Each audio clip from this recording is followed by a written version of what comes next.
Is there something about females that you wanted to know but could never figure out? Are you struggling with relationships? Do you feel like you're being taken advantage of by the women in your life? Do you want to know how to leverage the playing field to your favor? Well, did you know that the female mind and the female psyche are mysterious and unexplored regions like the dark web of the internet? For this reason, men need a method of decrypting or hacking the manipulative psyche or dark web of the female mind.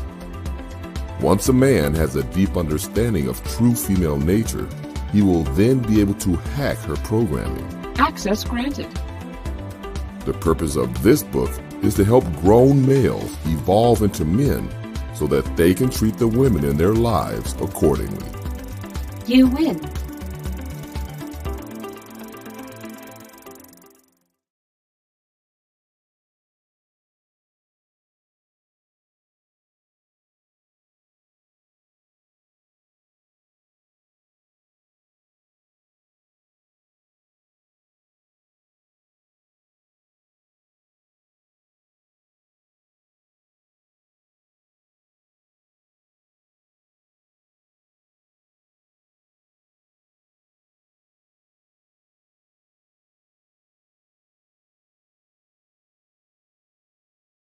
All right, y'all. Give me 1 second. Just in here. Oh shit. Hold on, y'all. All right, y'all. Give me 1 second. Okay, we live. Just in here. Let's do this. Oh shit. Hold on, y'all. Give me 1 second. Okay, we live. Goddamn mic handling noise and all kinds of shit. This is ghetto. Hold on. About the mic handling noise and all kinds of shit. Turn this off. Hold on. This is G Ghetto. What the fuck? Come on, man. This is G. Pause. God damn. All right. Shout outs to everybody here. We're gonna break down some stuff on today's show. We're gonna go over some other stuff too, some cases. The Young Thug case is getting a little bit more crazy. Nigga tried to do a drug deal. If Thug's smart, I would have said that was a setup. You know, you better take everything you can to make yourself look like a victim. Give me 1 second, man. Make sure you guys come in, support the show. We're gonna have a great show. Let's see. You know, hold on.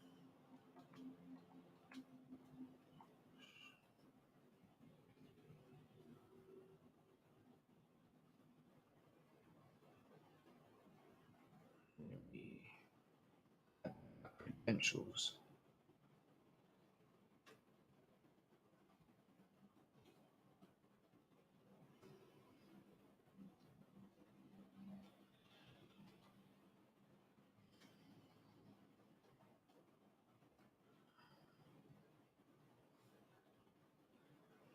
All right.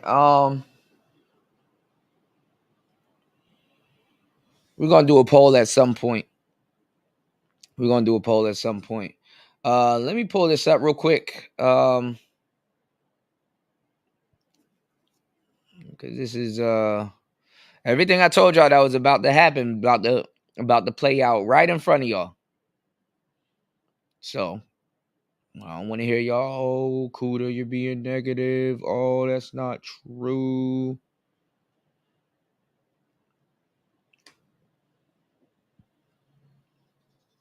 Let me pull this up. Y'all gonna learn one day to listen. All right, let's play this real quick. Give me 1 second. Let me go grab something to drink, and I will be right back. So let's get it popping. Is there something What the about fuck? females that you And welcome back to The Factor Uncensored. Is sex in your travel itinerary? It's one of the travel goals for a community called the Passport Bros, meaning brothers.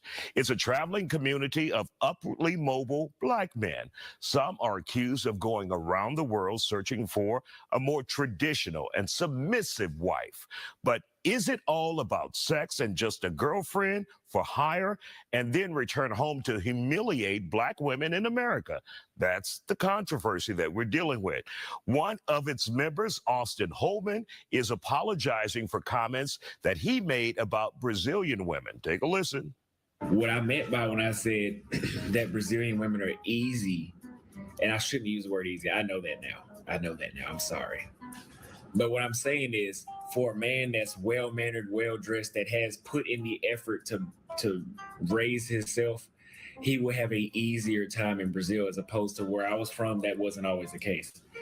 Both American and women around the world are speaking out against the passport bros, arguing these guys are using their status to take advantage of women and even calling it a form of sex tourism and sex trafficking. Let's talk about it. Communications specialist Priscilla Pack and Rochelle Gemini both are here on The Factor Uncensored. We were supposed to do this last week. We're doing it this week.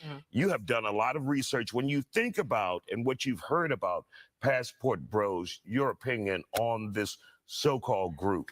Let me tell you, they weren't even on my radar. You brought it up to me, and then I saw it, and I was just like, oh, that's cute. You know, guys go and get their passports. My son just got his passport last week. He's 9. So that's cool. Passport brothers, that's what's up. Then I started doing the research, and I'm like, wait a minute. Because I grew up, you know, with 2-parent household. My parents still happily married. I grew up in love. Some people grew up in survival mode, and maybe they just in a whole nother dimension of trying to find love or trying to find easy situations and everything. But at the same. So you see how stupid this shit is? This is what the news. This is what the news and this is what black male media has come to. Okay? And it's like it never seems to amaze me how they run these dumbass stories. Like, it's so fucking obvious. My son just got a passport. Trying to equivalate or like try to you know try to say that like these are kids. You know what I'm saying? Traveling. And then you see when black people, when it's us that do it, whether we're doing it or not, when it's us being accused for it, not even straight up doing it, they're gonna make this a story where you can easily make this a story for white people or the white man. Is it sex tourism? And then they specifically come back home to shit on black women?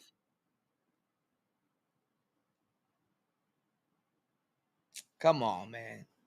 Come on, man. You know better. What's going on, brother love? Carl, what's going on, player? See the God in the building. What's going on, man? You say, I don't understand how this is even a news story. It's a smear campaign.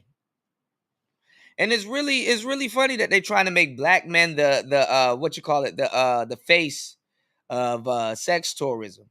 And it's just funny that Brazil and all these other countries that live off of that shit, whether people are traveling doing it or not, you know, are straight up denying it. When come on, man. Come on, man. Then they get the worst example of women to you know to do these stories. Like who is this bitch? Who are you? Who are you? And then the funny part is that the newscaster, I know this dude. I keep seeing him all the time. I think he's on Fox Soul and all these other. He shows up in all these other places. You look like the type that will travel for that shit. You look like the type that would be like, hey, man, you know, I'm going to the Dominican Republic, you know, about to hang out on my yacht, smoke some cigars, and hey, you know what I'm saying, young man? You know what I'm saying, young man? Don't you look like that type? Like, how dare you be a man in your 40s talking about something? Is this sex tourism? Like it's new. The passport bro is gonna fall into a way bigger trap than the Manosphere. At least when they try to put a jacket on the Manosphere, they didn't put this jacket on the Manosphere. You know what I'm saying? But then you got a lot of Manosphere people abandoning their talking points because passport bros don't agree with the Manosphere. So this is what happens when you abandon your talking points to talk about some shit you didn't do your homework on. And I wouldn't be surprised if they start lumping Manosphere dudes in it with them. Let's go. Same time, it was like, why do you have to put down the thing that you don't like in front of everybody just to get the thing that you do want? I don't care. That being, And black women do this all the time. putting them down for women who may be of color in another country. Right. That want to be a little more also submissive exactly to them. Exactly. But also paid prostitution in many cases. And that's what they covering up. And you can tell that by the way that, what's his name, Austin, was talking, because I saw the other videos of him going like, hey, you would have sexual intercourse with me tonight, right? And she's saying, yes. They about to really get a lick on him. That's what's really about to happen. Because I also saw some of the women.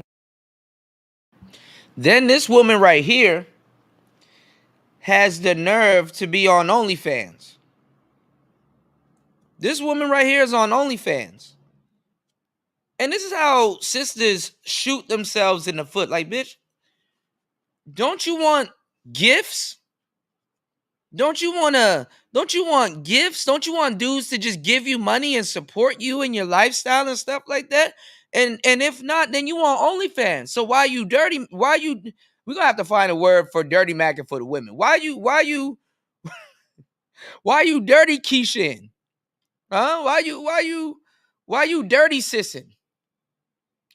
What's going on, J3? What's going on, Brother Love in the building? What's going on? My brother J3 in the building, man. Super happy New Year's to everybody. You know, we locked in. Alive at 5. You know what I'm saying? Brother Love said, I'm doing a video about the white man traveling to Ghana to have sex with the... Yeah. What about the Asian man that's out there in Africa right now? Uh-oh. But they want to put this jacket on black men, you know? What's going on, Tez? You know what I'm saying? Make sure you guys like and subscribe. Support the channel on the way in. If you would like to support the channel, the credentials is at the bottom. You can support at PTV888. That's PTV888. We got the super chat in effect, and we got a PayPal. Pick your poison. You know what I'm saying? So, you know what I'm saying? Some more of the same. You know what I'm saying? You know, another one like the other one. No, we can't catch a break. This was the jacket that everybody was looking to put on black man. You dig? Tanya TKO and all the other women, you know, that this is what they do. You did? Well, another thing too, Romney, what's going on, man? Another thing too is they don't want black men traveling like that, honestly. Aside from the what's going on, AM1, peace to you. Aside from the sex tourism and stuff like that, when black people start traveling, then you start realize, hey, we can get money in other cultures. Hey, other people like us. Hey, we can take our power as Americans and you know what I'm saying, and do bigger and better things. They don't want y'all to know that. So they got to do social media fear mongering on you. And it doesn't help. It doesn't help, you know, certain passport brothers doing what they're doing, but you know, you can't put that jacket on them. This existed way before this new trend.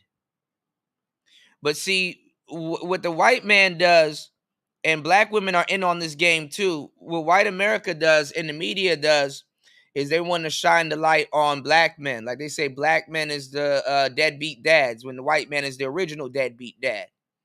You understand what I'm saying? And stuff like that. And this is not just to blame the white man. This is showing you how they turn it. But this also shows you how black women are in on the game. Black women are in on the game. This man right here in news, he's in his 40s and 50s. He know what the hell is up. Like he hasn't participated in some of that shit. Come on, man.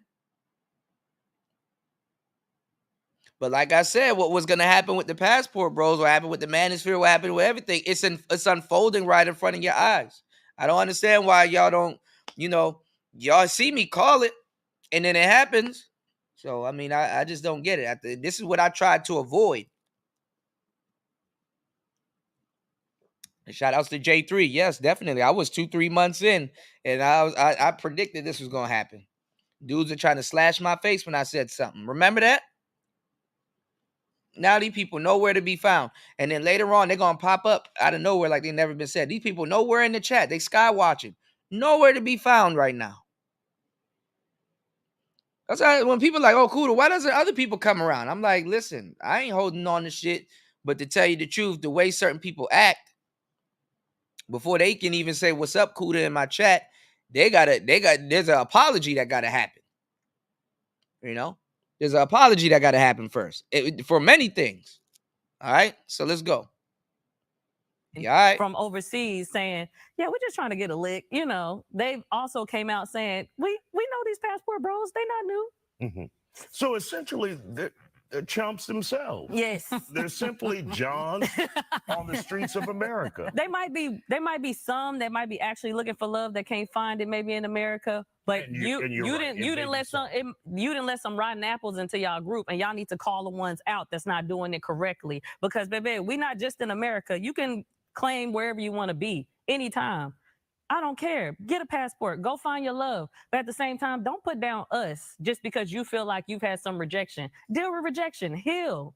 Go do your thing. And women have no earthly idea telling men to deal with rejection, because as a collective, women have not dealt with direct rejection.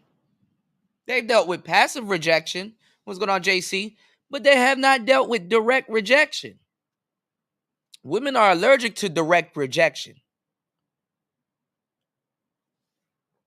Okay?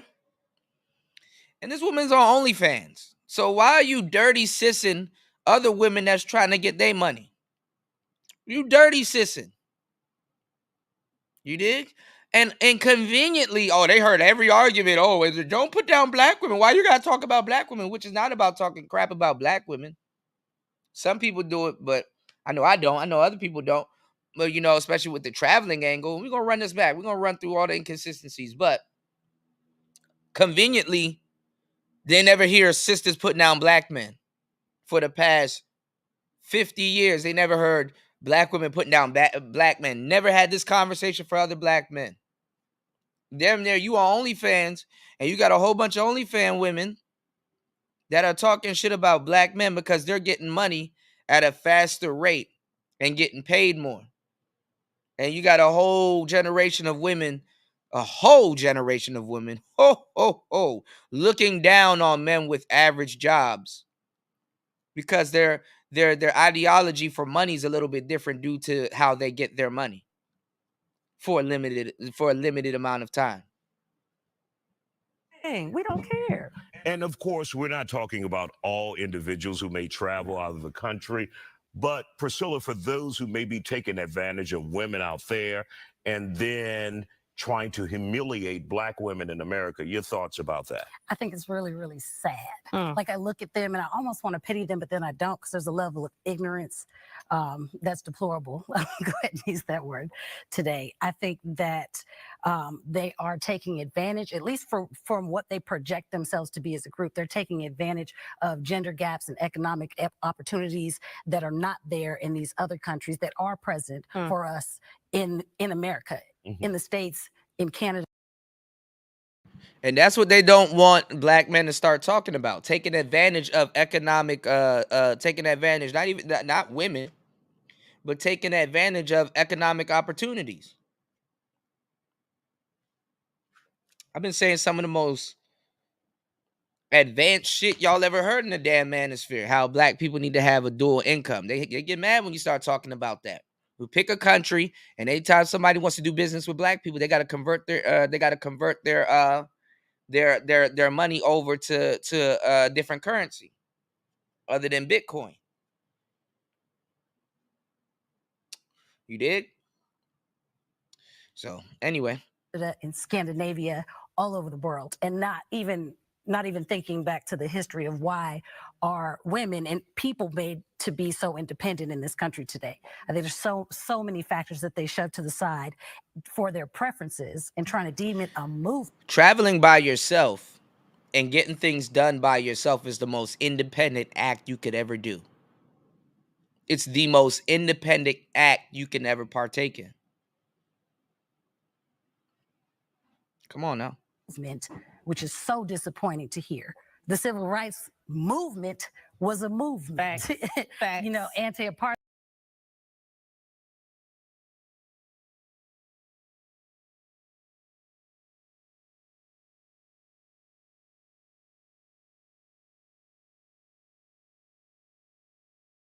America, but And you you're right. didn't let some rotten apples into y'all group, and y'all need to call the ones out. Now you got black women telling passport bros how they let rotten apples into the group and they need to call people out. Damn. So when they say it, y'all gonna listen, but when I say, oh, Cuda, oh my God. Meanwhile, them niggas that y'all got leading y'all ain't even in these countries. They in America. What's going on, Lou? Up on the news with your legs out. Stop it. Out that's not doing it correctly, because baby, we not just in America. You can claim wherever you want to be anytime. I don't care. Get a passport. Go find your love. But at the same time, don't put down us just because you feel like you've had some rejection. Deal with rejection. Heal. Go do your thing. We don't care. And of course, we're not talking about all individuals who may travel out of the country.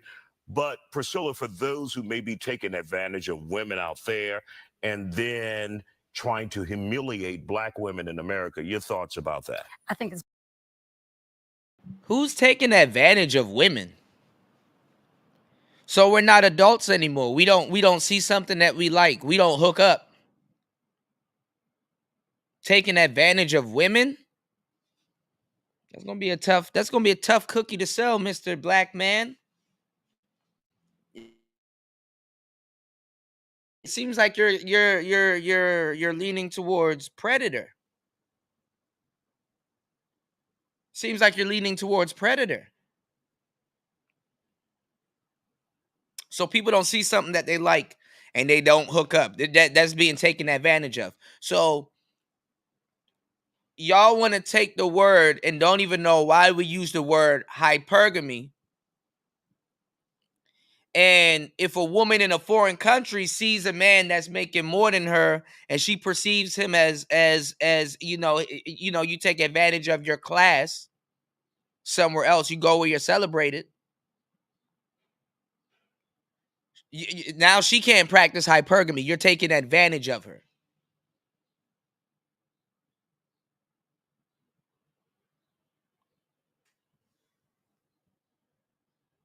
You said I'm mute. Can y'all hear me? I can hear myself. We can hear me.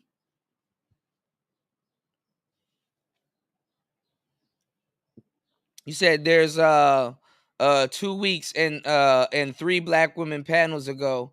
These black women knew nothing about this. Yeah, they didn't know. I mean, they lying. There's no way you haven't heard of Passport Bros in the last 4 or 5 months. Niggas just been yelling it out.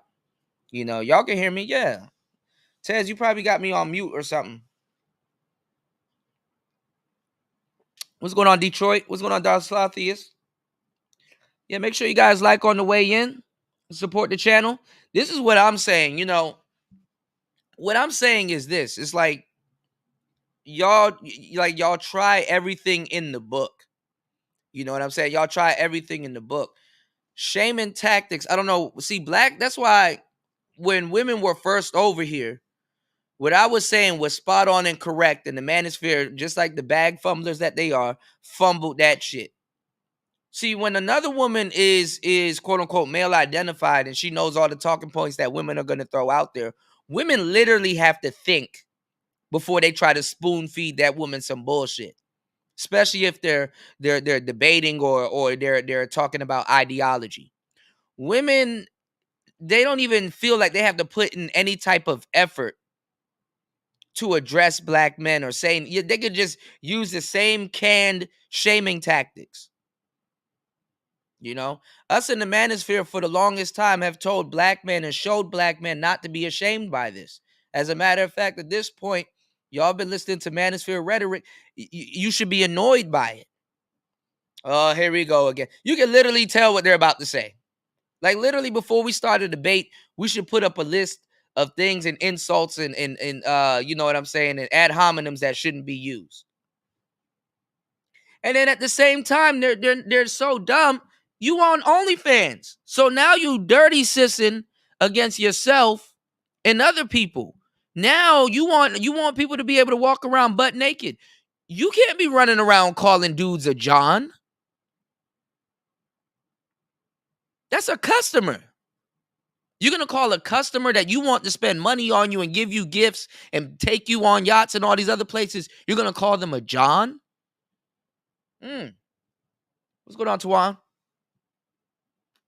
You're going to call them a John. What's going on, Zab? Jay Will, what's going on? Yeah, pure desperation. And these are adults too. This is why the younger generation can't respect adults, because shit like this. This is what people call black tourism. And black people gonna eat this shit up like it's top ramen noodle.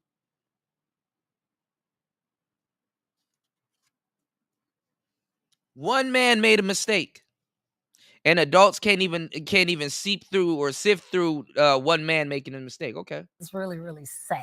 Like I look at them and I almost want to pity them, but then I don't, because there's a level of ignorance that's deplorable. Go ahead and use that word today. I think that they are taking advantage, at least from what they project themselves to be as a group. They're taking advantage of gender gaps and economic opportunities that are not there in these other countries that are present for us in America, in the States, in Canada, in Scandinavia, all over the world, and not even thinking back to the history of why are women and people made to be so independent in this country today.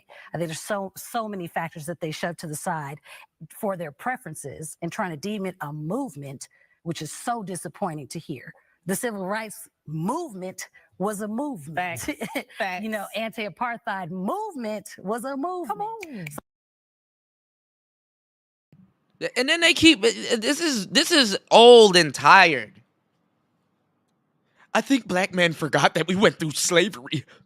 I think the civil rights movement was a movement. Oh, but you conveniently left out how y'all sold the black man out during the civil rights era for feminism.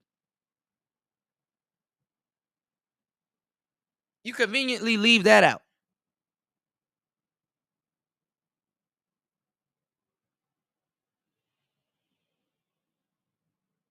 You conveniently leave out how you sold the black man out for feminism. Like, these talking points are old. You know, back in slavery. Get the fuck out of here.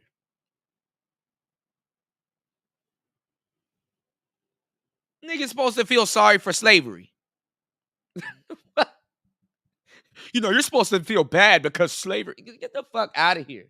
So I'm thinking of passport bros, like, this is a shame. You could really take advantage of your opportunity to educate people on how to get a passport, to go overseas, travel the world, and to learn, and not just make it be about sex. And the fact that now you're putting this stigma on people and black people in America, that is literally mushing us. How dare you take your money and go somewhere else with it? No, because that's why certain women and sisters can keep you black men in a trick bag. Because not only do you take your money and go somewhere, your time and your resources go with your money. You're telling somebody not to make the best financial decision for themselves at that point. You're telling somebody don't, and women know this because they're women, they love a bargain. They go shopping all the time. No, don't buy those apples over there for 2 cents. Buy the $50 apples.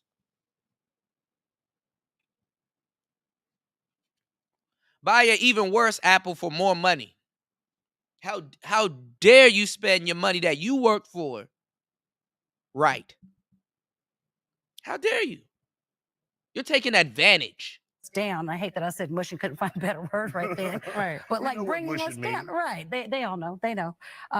But what does that But to do hear for our really quick them perspective? talk some of them, not all of them, Mhm. talk so badly about black women in America, saying you guys are too bossy. And you're look too at much. you, oh, caping ass. It is so badly. But I thought you didn't know anything about this content. How you know that? How you know how bad they talk about black women? And the sisters are so ready to sell you out. Look at what they do. Look how much treason they've committed on camera. You want to go back to this? You're not feminine enough for them. I think that sounds a lot to me like insecurities and the inability to seek what you want with what you have. And you know how much women suffer from insecurity and the ability to seek what you want? It just didn't cross their mind that that's maybe what he wanted. She said travel to learn. No, people are traveling to invest, open up businesses, and do other things. You know? And these are the women that will sit up there and tell you, oh, we can't walk outside naked. These guys are trying to control our sexuality. I said years ago, and I've been giving y'all the game for years, that black men don't own their sexuality. Never did. It's actually funny as hell. You don't own your sexuality.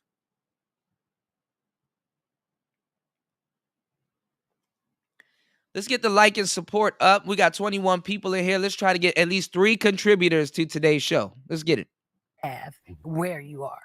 That's what I really think about that. It almost disgusts me and is borderline gaslighting to sit here and treat American women, American black women, and try to shut us down because we may be educated or have the ability to obtain certain finances and social status that we're not in other countries. And you attract. It's a shame. What you put out there too. It's a shame. All right. Like, don't. Oh, American women, y'all take advantage of the education system. Y'all take advantage. You know how stupid that sounds? Shout outs to Tawan. Thank you, broski. It's PTV 888. It's PTV 888. It's scrolling at the bottom of the screen.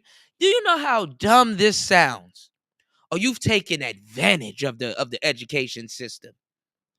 Just because there's opportunities and things out there for you, you take advantage of it when you go for those opportunities that are out there for you. It sounds like insecurity. ... Quote, the most insecure creature damn near everybody knows. It sounds like it's giving insecurity. Okay. Them lesbians are whipping their ass too. Them lesbians, I hate to say it like that, but them lesbians are whipping their ass. This is not a fun time to be a lesbian. Y'all go check out the video I did with Priscilla or Princella. All of a sudden coming out gay. It's like, nigga, we knew. We were just waiting for your ass to go. The fuck? This is not a good time to be a stud. This is not a good time to be a stud. You gotta pay bills and shit. Like, it ain't fun being no damn. All right, never mind. Don't put that on us. Yeah, don't put that on us. Thank you, ladies, for joining us here on The Factor Uncensored. Still ahead on the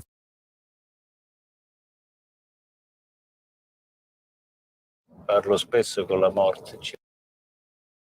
All right, my bad, y'all. Shout outs to Tawan. Thank you, bro. I don't have my my sound effects right now. My bad, broski. I don't have my sound effects right now. I appreciate it. Tawan dropping a big $10 on the Cash App. Hold on, let me no, hold on. That sounds like something else. Let me clap it up for you. Detroit said, meanwhile, speaking of insecure, they have the highest DV rates with their partners, and these people are lying about them. Yes. Yeah, but it's too late for her to be a stud, Taz. It's too late. And notice when she said that she was going to be a stud, she wanted to be with multiple women. So you mean to tell me that as soon as you go gay and you want to be a stud, you're going to be with multiple women? And if a man decided to do that, you would call him all kinds of fucked up. He's not monogamous. He's a cheater. You'll call him all kinds of fucked up in the book. But nobody says nothing when women go gay and they want to have multiple women. Okay. And then Gabrielle Union, a married woman who don't know how to keep shit to herself, but then again, she cucked out D Wade. I already knew what was going on. Said that in her first marriage she cheated because and she believes that women that are taking care of the bills and doing all that stuff have the right to cheat. Oh, okay. Yeah, demonize men for having multiple women, but as soon as she get the chance, women will suck at being a man. You know, and I love women. You know, not all of y'all are like this, but too many. And it's like you suck at being a woman, and now you when you talk about being a man, you suck at being a man. You failed the first test. First test failed. Gabrielle Union said that she would have multiple women if multiple men if she, since she had to take care of the bills and everything. But when a man says that and does that, even if he's a basketball player, a star, or the highest socially he can get, now they're pieces of shit because they want multiple women. It's like at this point, why are black women even speaking on the behalf of black women at this point? Like if I was a smart sister, I would have been like, listen, y'all gonna have to shut the fuck up. Women of yesteryear were more smarter with this shit because in the manosphere, if y'all don't realize, we used to be not dating, but debating scholars. We used to debate black women that were in college that were writing hit pieces and stuff like that on the space. We debated the brightest that America had to offer at that time in America, when they were really pushing feminism very hard on women in college. So if we can debate and take down, because at first the manosphere isn't necessarily filled with scholars. You know what I'm saying? The manosphere wasn't necessarily filled with scholars.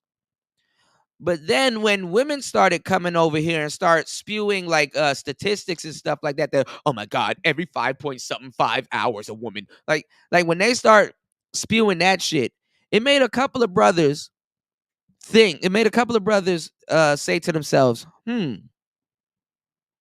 let's look closely at those numbers real quick. The Mayweather money looking funny in the light. Let's look closely at those numbers real quick.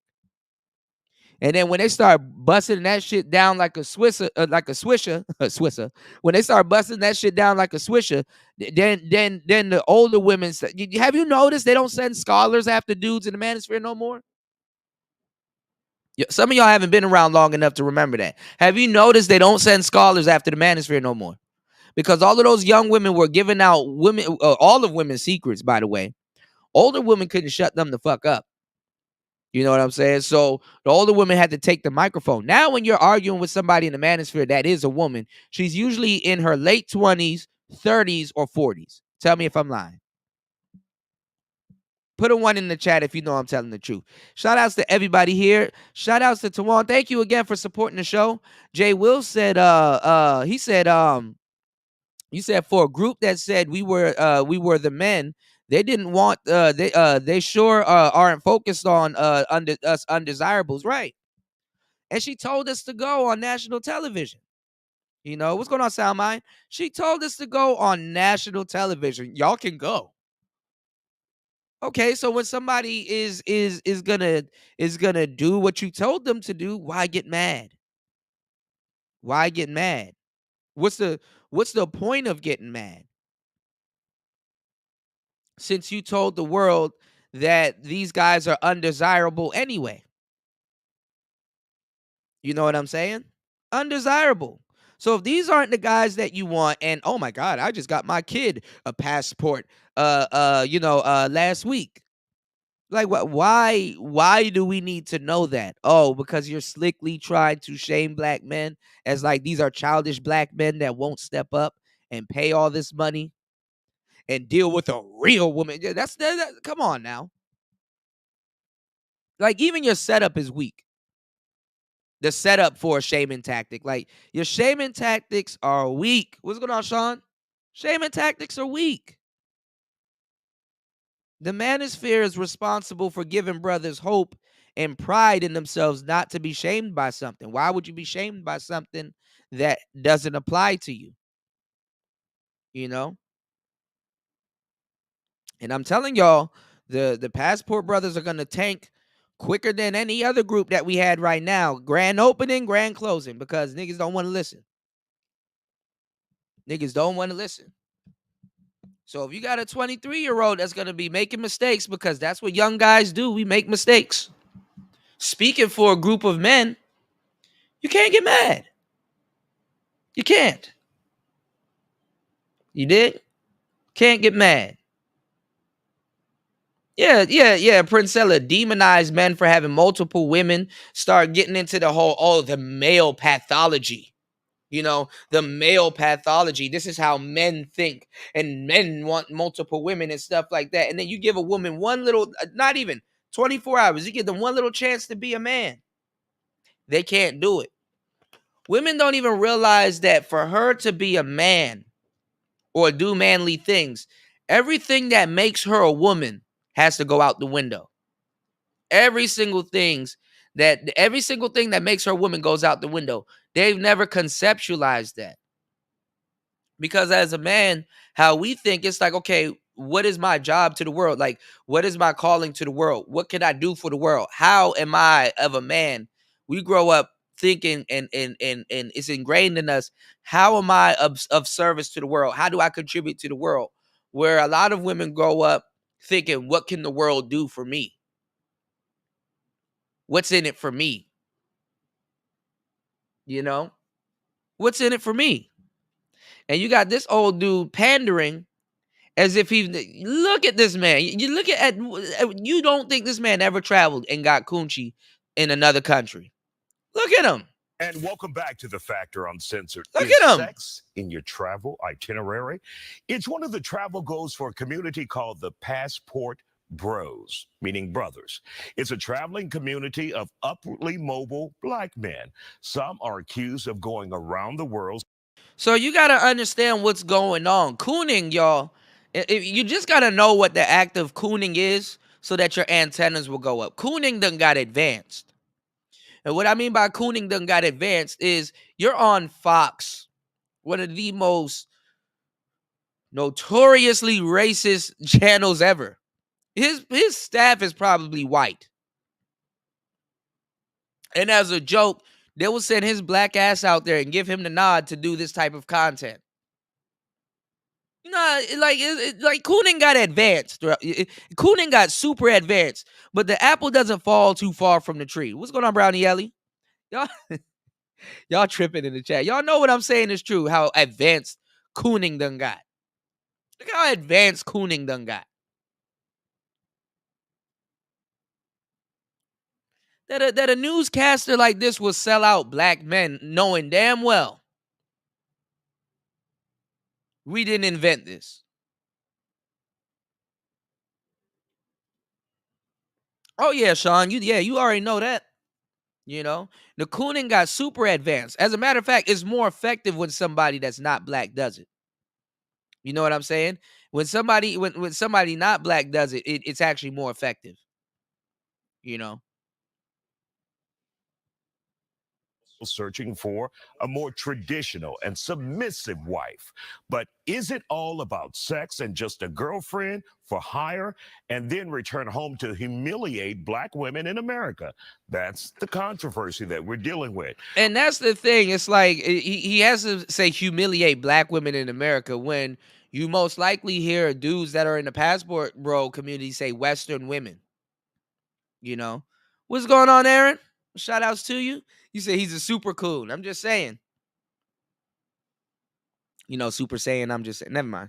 But y'all know what I'm talking about. You know, it's like And then these women have the nerve to be on OnlyFans. Like, women exploit their bodies beyond what a man could ever do. You know what I'm saying? If you're going to exploit yourself as a woman, sex, to tell you the truth, is the least of your worries, because sex is controllable. You can control what leads up to sex as an adult. So women up there talking about other women getting it in and doing stuff, you know what I'm saying, is not making it any better. It actually is an insult to them, because it's like, damn, dog, you are doing those same thing. You're doing the same thing that those other exoticals or whatever in those other countries are doing, and you can't even keep the man here to do it. You can't even keep the man here to do it. You have an OnlyFans account. You did adult work. So why is he still getting on the plane to go get what you can give him right here elsewhere? And then you're complaining. Who else you gonna sleep? Because see, they think when black men leave, the only people that's gonna be left for them to sleep with is white men. No, but white men leave too. White men are over there too. They're not as smart. I see. You know what? See, and let me tell you how this works. You know, when white men leave to go to Korea and all these places for sex tourism, that white woman follows them. You know that, right? Like, white women will go over there too. And she doesn't go over there necessarily to hook up with Asian men. She goes over there to have threesomes with, oh, I'm telling y'all way too much. I'm going to have to put this under a paywall. Never mind. Well, I'm not even going to tell y'all what I was about to say. Ooh. Yeah. Uh-huh. One of its members, Austin Holman, is apologizing for comments that he made about Brazilian women. Take a listen. What I meant by when I said that Brazilian women are easy, and I shouldn't use the word easy. I know that now. I'm sorry. But what I'm saying is, for a man that's well-mannered, well-dressed, that has put in the effort to raise himself, he will have an easier time in Brazil, as opposed to where I was from. That wasn't always the case. Both American and women around the world are speaking out against the passport bros, arguing these guys are using their status to take advantage of women, and even calling it a form of sex. So how is using your status that you have, mind you, how is using your status that you have taken advantage? See, you gotta learn when television is so fucking old and so ancient. It's a dinosaur. You gotta understand when people are using these pop words. And you know they never have men up there. Back when like shows like Ricky Lake, Jenny Jones, and Donahue, and Montel, and all these other shows that used to be out, the women will be up there with all the confidence in the world and stuff like that. And then when they go into the audience and put the microphone up to a man, he'd be like, man, well, you know what? Dudes were scared to speak up. Nigga, speak up. What you talking about? Status and taking advantage. And a lot of white men don't want y'all to leave too. America really doesn't want y'all to see y'all value elsewhere, because you would smarten up and know that you can get money. Shout outs to Jay Will. Jay Will said they're panicking because that stepdaddy/simp insurance policy is in danger. Yeah. And then you got like weird shit going on in America, like Fredo Bang, right? Fredo Bang is cool with this lesbian couple. And this is what's happening right now, because like black men, especially desirable black men, especially black men not having sex, millennials not having sex. And then now you got a bunch of brothers that are getting up there in age, leaving the country to do whatever they're doing, right? Black sperm is really hard to find now. Especially if you're a lesbian couple. So, ladies, if you find yourself and shout outs to my girl Beach, this is her word, she coined this word. If you find yourself being a goddamn lesbitarian,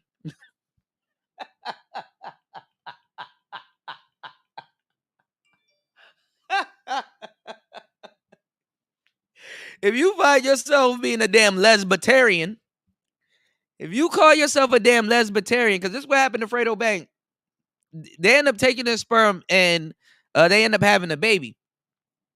But there's so many stories out there where a black man has donated his seed to to a couple of lesbitarians, right? Donated his seed to them. And then when they broke up and they start going over custody battles, one of them, because actually when they start having custody battles, they're gonna ask you who's the father. They're not gonna ask you who's the second mother. There's no option for that. Who's the father? So even if you're donating sperm, and you gotta have a lawyer, you gotta write this shit down and clear as day. They'll take you for child support. They will take you for child support. So that's telling you that even a lesbitarian couple needs a heterosexual man in some way, shape, form, or fashion to operate. And half y'all are getting into these lesbitarian relationships to emulate a monogamous man and woman relationship instead of enjoying the relationship for what it is, a unique relationship. When the bill comes, don't look at each other. Whoever's the manly one that day, because one day the manly one feels feminine and one day the feminine one feels manly, you pay. Women objectifying themselves. Oh, well, her titties are bigger, so you're more manly. You got to pay. You did? There you go. Superstar to space, Mace Taggart in the building. Let's get it. Let's go. Tourism and sex trafficking. Let's talk about it. Communications specialist Priscilla Pack and Rochelle Gemini both are here on The Factor Uncensored. We were supposed to do this last week. We're doing it this week. You have done a lot of research. When you think about and what you've heard about Passport Bros, your opinion on this so-called group. Let me tell you, they weren't even on my radar. You brought it up to me, and then I saw it, and I was just like, oh, that's cute. You know, guys go and get their passports. My son just got his passport last week. He's 9. So that's cool. Passport brothers. That's what's up. Then I started doing the research and I'm like, wait a minute.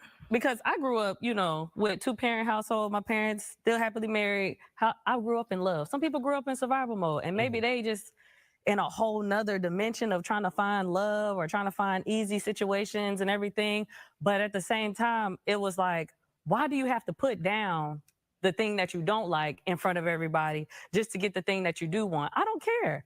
That being black women in America, putting them down for women who may be of color in another country. Right. That want to be a little more also submissive. So look, and these aren't the best representation of women. Her leg out, tattoo showing.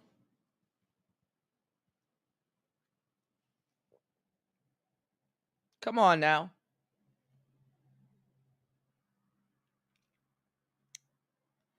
Y'all make sure y'all subscribe to this channel here in the chat. If you guys are watching for the first time, make sure you subscribe to this channel, but make sure you definitely subscribe to Mace's channel in the chat. If you guys are into sports, if you guys want to know what's going on with the Super Bowl and everything else, slip it if you aren't subscribed to that channel.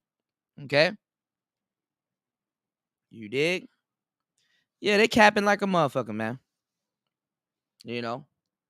If sisters didn't openly cap like this, I wouldn't have a problem with it. But they just can't stop. Like, that's what I was telling y'all with the women here in this space. You know what I'm saying? They have to think before they feed another woman bullshit. You know, women in the space ain't gonna take the bullshit like that, especially if they're debating them.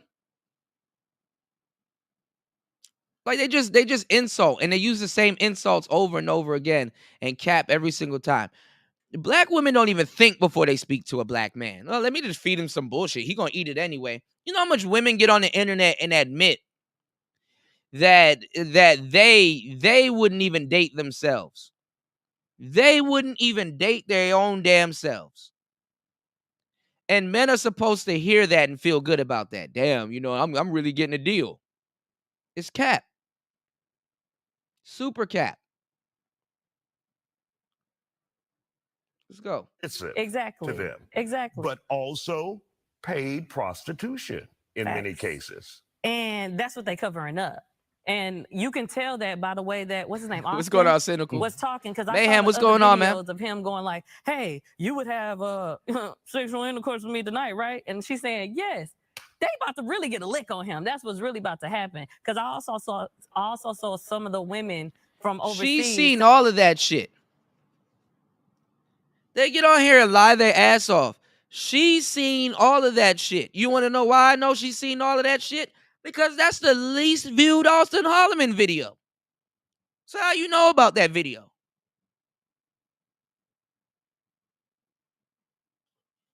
How do you know about that video, ma'am? Can you lie right? Can you get your lie together? Please. Detroit 313 says, I bet they don't talk about how these women exploit themselves with non-colored men in the overseas. Oh, man. Yeah. Yeah. They get themselves a nice white trick that likes some weird shit. And they're so ready to call black and openly ready to call black men gay. There's not a brother, even a straight brother, as a straight man, even I stopped halfway and like, man, y'all are homophobic as fuck.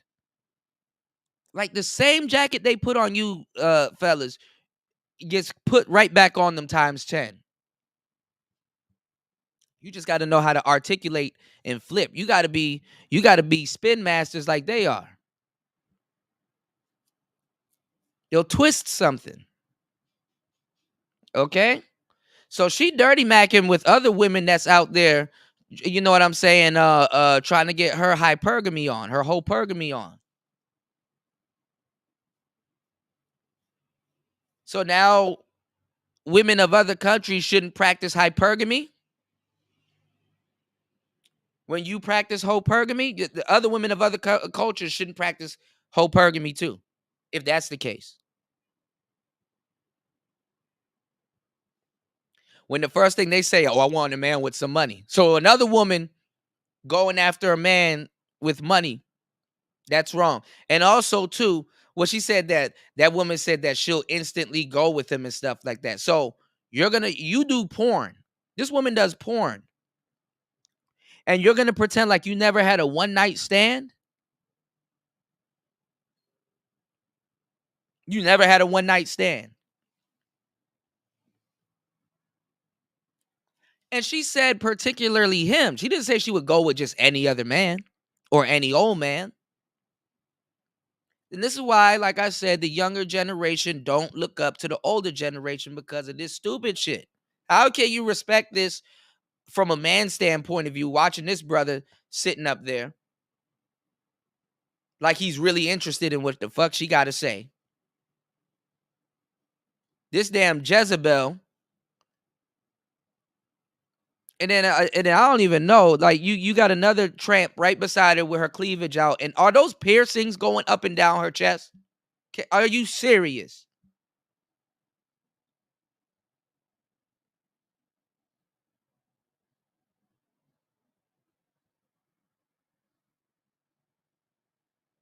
Like, and then the young women. How can young women take this seriously? They are in danger. Because a lot of these women here that's sitting up here talking this shit have the nerve to be mothers, raising daughters. Y'all think black men getting on planes is scary. Wait until black men try to take back the household. Wait until niggas get together and start trying to take back the household. That's what the Manosphere should be talking about instead of abandoning their talking points and going straight to passport bros every fucking day.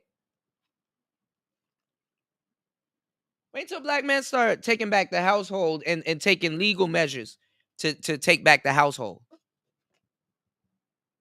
And y'all start seeing a trend and an uptick of more fathers getting custody of their children.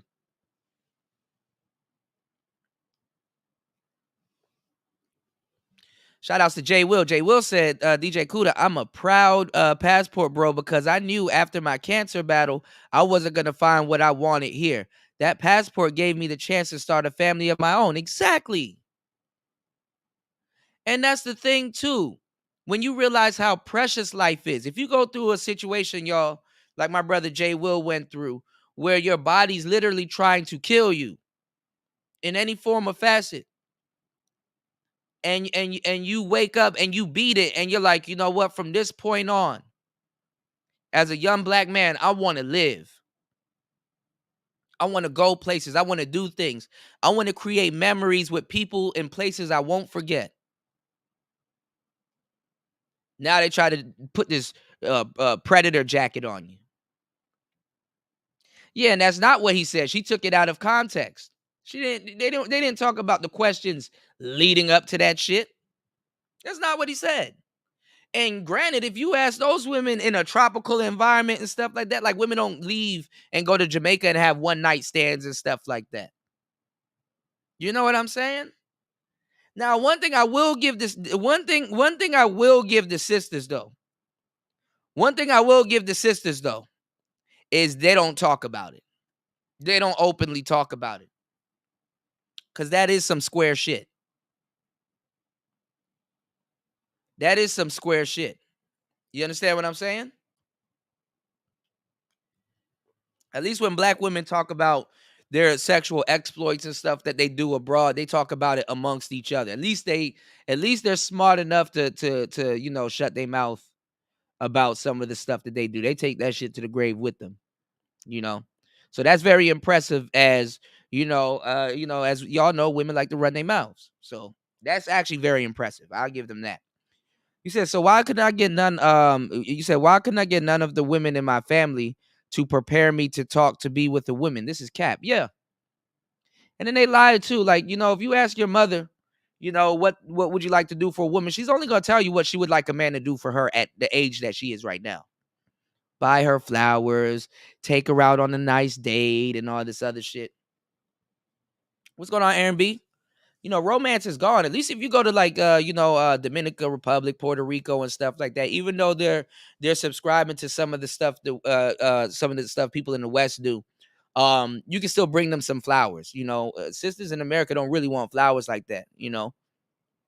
Unless it's weed. If you can't light that flower on fire before you give it to her, you might as well don't even bring it. Sisters will call you simps right now. Like, they're trying to call dudes Johns right now. And it's like, well, you're on OnlyFans. So now you're dirty. You're dirty sis-macking. You know what I'm saying? You're dirty sissing. And then now we coined that word, dirty sissing, over here. You're dirty sissing.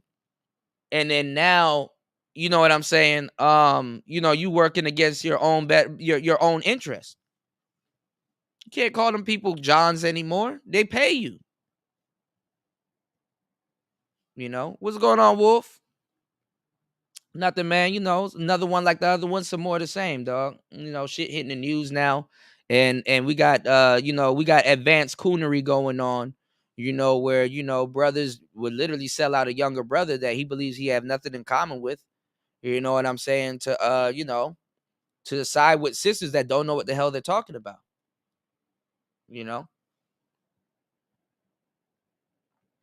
You said, I'm in the process of getting my passport right now. I'm getting copies of my identification, your social security number, and your benefit. Yeah. You got to put it in an envelope and stuff like that and mail it off, and get them to do it, or expedite it. What's going on, Tony?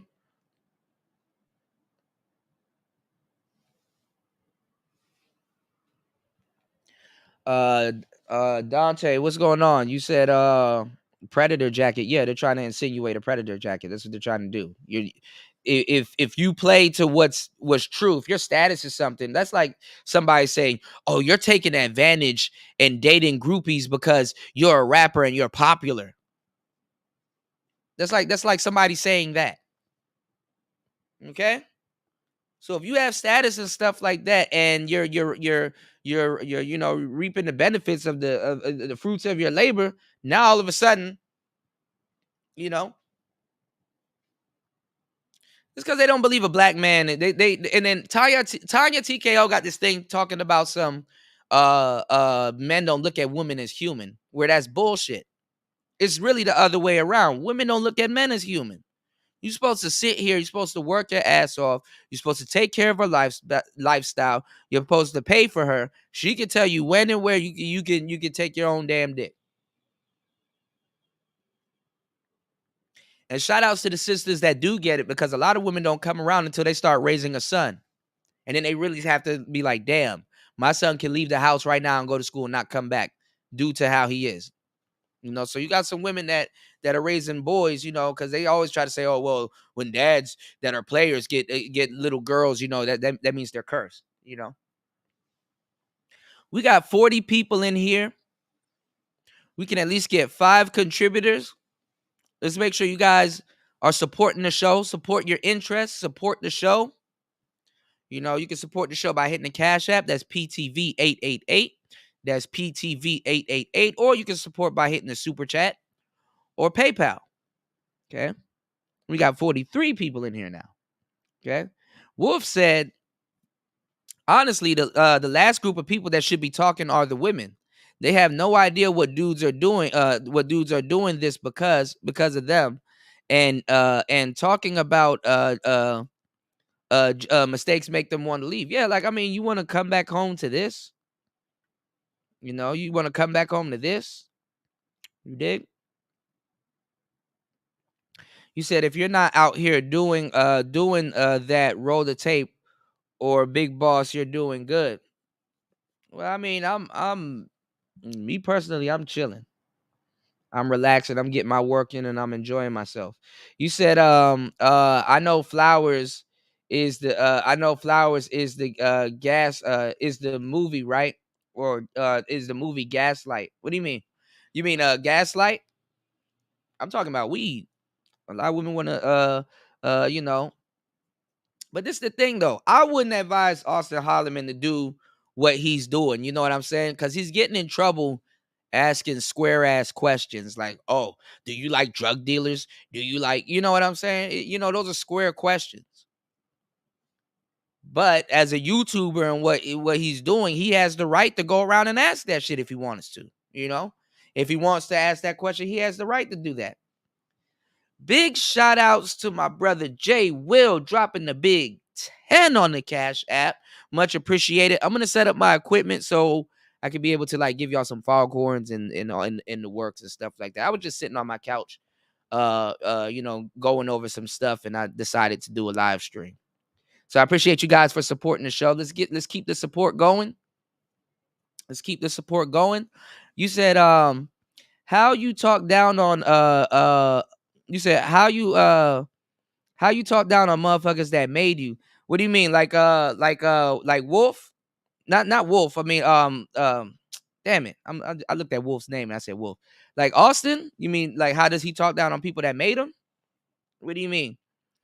You said DJ Cooter, they're talking about sex tourism like that shit don't go on in every strip club in America. Exactly. And Brazilians are looking stupid. I would have stayed in Brazil if I was Austin because they look dumb now. They look like a dickhead now. And now they got this narrative running, which I think should be running as a counter narrative that black men aren't going to go to Brazil anymore. You did? And you can't have no woman that has an OnlyFans account saying shit about no goddamn Austin Holloman or sex tourism or none of that stuff. They just as contradictory to a certain degree as Andrew Tate is. I just don't put that contradiction belt on Andrew Tate as much because he's smart. He's smart enough to do what he's doing, even if it wasn't for what he was doing. He's smart enough to make other businesses pop. He's not no dummy. And that's what's gonna happen right now. A lot of women, it's fucked up when a man got to step in for women selling coochie. Like when you're not smart enough to sell your own damn coochie, you know something's wrong. Well, you need a man to sell your own damn coochie because you're having problems. So what I'm saying is, there's no reason some woman that has adult work and OnlyFans should be talking about no goddamn sex tourism, because you see how they try to place it on the man when she undercutting other women and she taking dicks out the other bitch's mouth. You taking food off the other women's table. Even if you found success in that industry, you shouldn't be talking about them.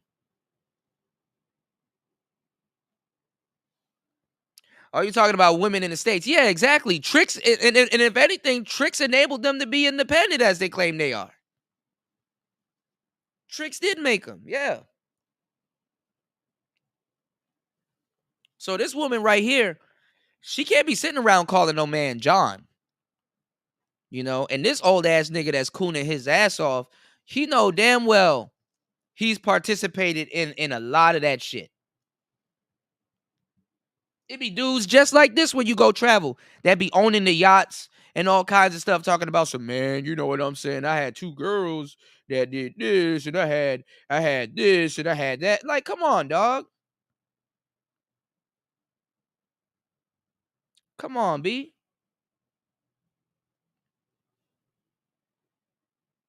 You dig? Shout outs to my bro Mace, dropping the huge $10 on the Cash App. Much appreciated. That y'all about to get me geeked up to give y'all some more content. Oh, hell yeah. That's what I'm talking about. Let's keep the support up. You said allegedly the new play, allegedly their new play is men is incapable of love. Right. Right. When I told you guys all of that shit is gone to a certain degree, I'm not going to say it's in other countries, but you can find at least 3 out of the 5 in other countries. Okay. So like I said, romance is dead. You can find that in Latin America, right? You don't have to feel like a simp buying a woman flowers. Men got stuff out of romance also. You know what I'm saying? Romance is dead. Chivalry is dead. Public display of affection is dead. Foreplay is dead. And what's the other one? Foreplay is hold on. Romance, chivalry, public display of affection, courtship, courting is gone. And what's the other one? Foreplay. So you have chivalry, courting, foreplay, public display of affection, and courtship. If I didn't say it, it's 5 of them, y'all. Y'all know I gotta write that shit down. I mess it up every single time. But those are the 5 things that I've pointed out over the past several years that is gone. That is gone. And a lot of women are incapable of showing love. This is another case of the pot calling the kettle black. You said, I don't know how these hoes are talking down on their customers, right? Now, will some customers take that? Yeah, that's their fetish, You said the women in the States don't like that trick money. The women in the States don't like that trick money leak out. They had a monopoly on the community money other than the pastor. Yeah. So that's why when dudes are taking their money elsewhere, because that's dangerous when tricks go elsewhere. I know it was funny as hell how we talk about the game, but it's dangerous when tricks go elsewhere, because now, you know what I'm saying? Now, another woman that will be playing a brother here and getting money, she not getting money no more. The women in America aren't even smart with how they're getting money. They got a receipt for everything. A lot of women, even in those countries, the UK and all that other stuff, when Theo and all them other cats was talking about that stuff, I already knew what them dudes were doing.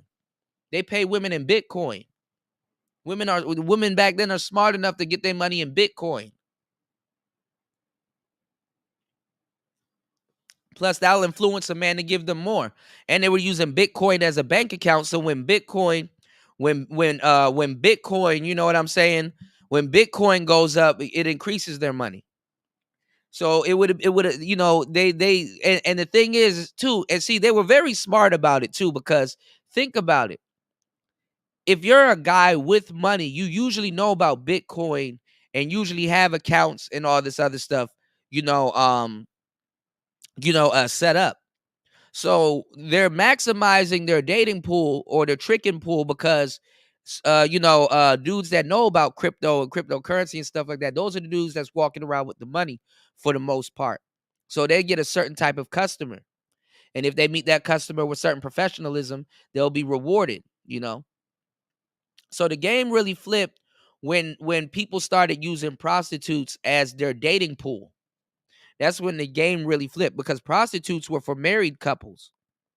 It was very lucrative to be a prostitute for married couples because the husband will be satisfied. She will get paid by the husband, and if the husband in return, because men, hate to say it like this, actually treat their wives better. You know what I'm saying? When certain things are met in the family, and the wife would tip the prostitute. Some people, they call it a not widow, but some people they call it like a mistress. You know what I'm saying? But it's not really a mistress. But it is back then it was a mistress. You know what I'm saying? Yeah, the host energy is telling. Yeah, he's cooning his ass off. Why is your legs open facing your sister? Her fucking knees. If she was facing him, her knees damn near inside this man's legs. Okay, white man with a passport. I see you return. The girl in the yellow. The girl in the yellow. You said he probably tricking her. That's why she on the show. Well, I mean, openly, it depends on how you look at stuff, because we can openly talk about how sisters are openly dumb going on national television talking like this, but they specialize and they know they go on television talking like this. I've even seen, because it's impossible for black women to be feminists, but I've even seen women, and because women get this dog whistle and stuff like that, like all down there in Brazil and all that other stuff. They've been through slavery longer than the States, and they know slave culture more innate than a lot of people in the States. So I understand why there's feminism there, because obviously directly, those sisters are trying to take after more of the white Hispanics, or white, white, more of their white counterpart. If you go down there to Brazil, they will tell you that, yeah, there's racism there. Same thing in Asia. They take on more of the the white, the more lighter skinned version of their countries and stuff like that. It's something to behold, right? So it makes sense while it's there. It's just that the sisters here are leading it in the quote unquote first world. And first world people have exotic problems. You know what I'm saying? When it comes down to feminism and things of that sort. So that's why they just kind of take off. They take on what they're talking about, what the sisters here are talking about. But the sisters here, I've seen some really staunch feminists, and they don't look good. You can tell, okay, I see why you're having problems with men. And you can kind of tell all of these things. They look like the lady that they stole the Me Too movement from. They look like KRS2. You know what I'm saying? I forgot the girl's name, but she like KRS1. So I've seen real staunch feminists that ain't got nothing to do with that or the Me Too. They're usually black women that read Bell Hooks books and stay in seclusion. They literally tell sisters, don't do these shows because you're openly speaking and making us look bad. Elite feminists don't like this shit. Like, elite feminists don't like the shit. For the same example, elite LGBTs, right? And elite lesbitarians, elite LGBTs and lesbitarians, they don't like the behavior of, they believe that that's reserved for a higher class of people. You understand what I'm saying? They don't think average and random people should be homosexual, but it pushes their agenda. Because today's group of homosexual people is not gonna agree with the new group of homosexual people. And where sisters messed up is that they let in a whole subcategory of men and women in, not just men, because they're gonna wait until y'all start seeing this. I'm telling you what's about to happen. I know this shit like the back of my hand, right?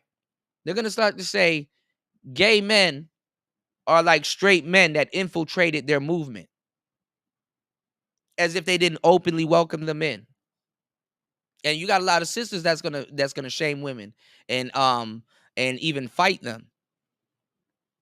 So a lot of black women are gonna they're gonna be silenced, whether they're gay or not. They're gonna be silenced. And they're gonna get what they want. When you go looking for something, you eventually get what they want. And all their troubles are gonna maximize because the black straight man is not gonna be their trouble anymore. And that's why I said a lot of black dudes that were actually, to a certain degree, I hate to say it, we're gonna actually y'all just gotta be comfortable with your sexuality. We're gonna actually be agreeing. And she can't just go around and say shit like how she says right now and stuff, calling straight men gay. The last motherfucker on the earth I ever heard got called gay is a gay man. It's always women, it's always dudes that they know that are straight that they call that shit, using homophobic slurs and stuff like that. Oh, I can't wait to go on one of these shows and stuff like that. I'll be quiet and I'm going to just sit there and let them talk. And when I got to interject, I'll interject. But let them insinuate any of that stuff. I'm like, wow, you're homophobic. I'm going to start seeding the minds of people with this game. Shout outs to Wolf. My bro Wolf said, honestly, this is all a ploy for them to admit they need men. Yes, it definitely is. They spent the last 50 years saying that they don't want those guys and those guys to forget rejection when those women took pride in doing. Yeah. But it's the thing though. They're still trying to use the slavery angle, where the women of today are so far removed from slavery, and they're actually more far removed from that shit than men, because there's more women than they are men. Women have a bigger population than men. So generational wise, in the conversation and even labor wise, they're far removed from slavery. I never seen a slave with an iPhone. I never seen a slave with an iPhone. You dig? You said the women are already in active civil war. Exactly. And a lot of times too, when they do catch white tricks, let's get into the game. A lot of the times when they do catch white tricks, it's through OnlyFans. So that's why a lot of them believe that they can divest. But a lot of those white boys, they're into some shit that women that they like aren't into. So they'll go with sisters and have gutter sex with them and shit like that at a cheaper price. You know what I'm saying? Because the sisters will do that. And a lot of these sisters are doing all of that shit, pegging and tossing salad and all that other shit. A lot of sisters are doing that. So that white man will get that done at a cheaper price. She doesn't call that white man gay when he's getting pegged and all that other stuff. And then sometimes too, she'll get tipped good. They get paid well. But he doesn't want them for anything outside of that. You know, that was one of the if we want to get into slavery, that was one of the things that happened during slavery. There was a lot of stuff that that white woman wouldn't do with that white man. And he'll take his ass out to the barn and go do that to a sister. All right. So if you want to keep it real, we could talk about that. Okay. That's why a lot of them. That's why. What do you think HBCUs came from? It was for the white man's legacy. A lot of those white men had children with slaves before he actually had children with white women. A lot of those white women wasn't going for that weird shit. So that's why I told you, when you go to certain places, that white woman ain't sitting in America sitting there, oh, my man is leaving, so I'm gonna just sit here and be mad all day. No, she gets her ass up and go backpack and go leave with him. I was gonna get deep into that game, but I'm not gonna go too deep into it. What's going on, degenerate? Anybody that's traveling know what the hell I'm talking about. Saying, yeah, we're just trying to get a lick. You know, they also came out saying, we know these passport bros, they not new. Mm-hmm. So essentially, They're chumps themselves. Yes. They're simply Johns on the streets of America. They might be. But my thing is see how they try to put that predatory jacket on? What makes a black man with a passport a chump?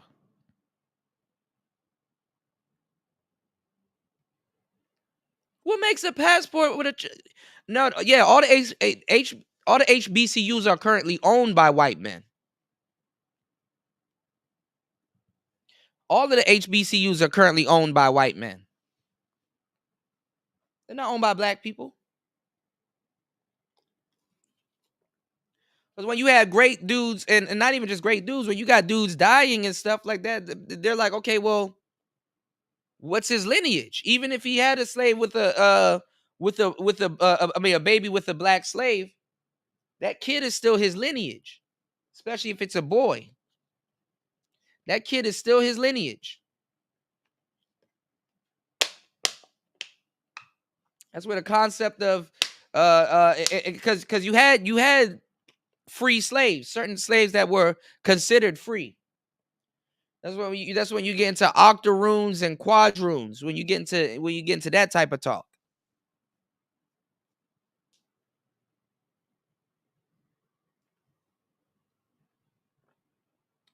Shit, speaking of quadroons and octoroons, Tyler from Real Social Dynamics is talking about taking mushrooms. That's funny as hell.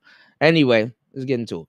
Might be some that might be actually looking for love that can't find it maybe in America, but you didn't let some rotten apples into y'all group, and y'all need to call the ones out that's not doing it correctly, because baby, we not just in America. You can claim wherever you want to be anytime. I don't care. Get a passport. Go. And that's sad that you have sisters saying what I said. You done let some rotten apples into your group. And instead of doing content talking about this, they need to pull their group and regulate it. They can start with Facebook. But no, a lot of dudes don't want to, they don't want to start with Facebook. They don't want to really do that, because a lot of passport bros, I'm going to tell you why they're not going to do it. A lot of passport bros, they're going to come off as dating coaches.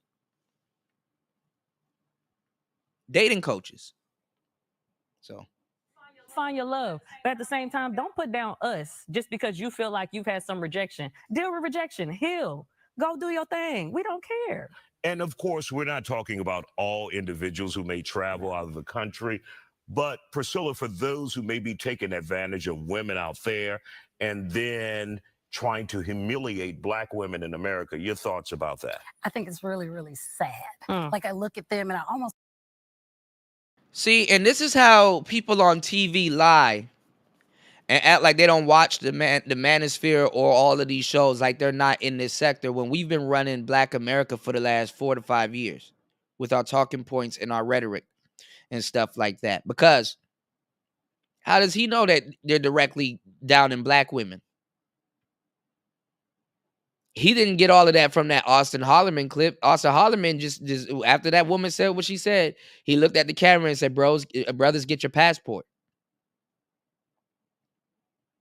Where did he specifically down black women? And then they play with y'all intelligence too. Why isn't a white woman up there? That white woman would have sat up there and told the damn truth. That's why. You can't run that shit on no white woman. That white woman be like, yeah, I travel too. And I go get some dick. Let me tell you about the spider tattoo I got on my ankle.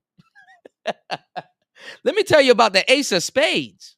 Oh, yeah, we take over Jamaica. There's a bunch of us in Jamaica.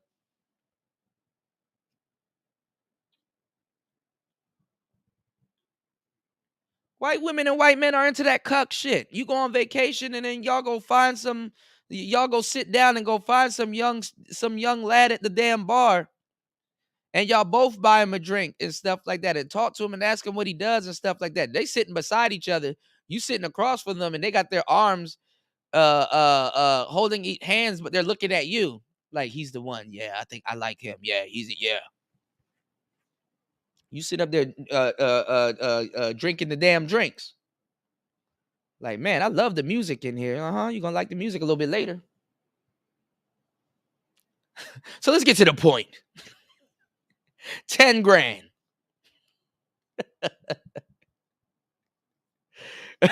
Music therapy put on the helicopter. Y'all have no ideas. Y'all haven't ran into Australian people yet. They wherever they go, they feel like they run everything, bro. They be on that bullshit. The sad thing is that a white couple or whatever couple that left the States will sit down and find the Austin Holloman somewhere else, knowing damn well he's a unicorn in these places, and get that done.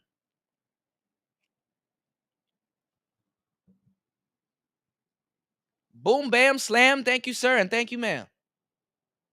Shit. I almost want to pity them, but then I don't, because there's a level of ignorance that's deplorable. Go ahead and use that word today. I think that they are taking advantage, at least from what they project themselves to be as a group. They're taking advantage of gender gaps and economic opportunities that are not there in these other countries that are. You see that? All because you got your little passport. Oh, they're taking advantage of gender gaps and people that aren't in communities, and women that practice hypergamy. Not one bitch on here said the girl could say no.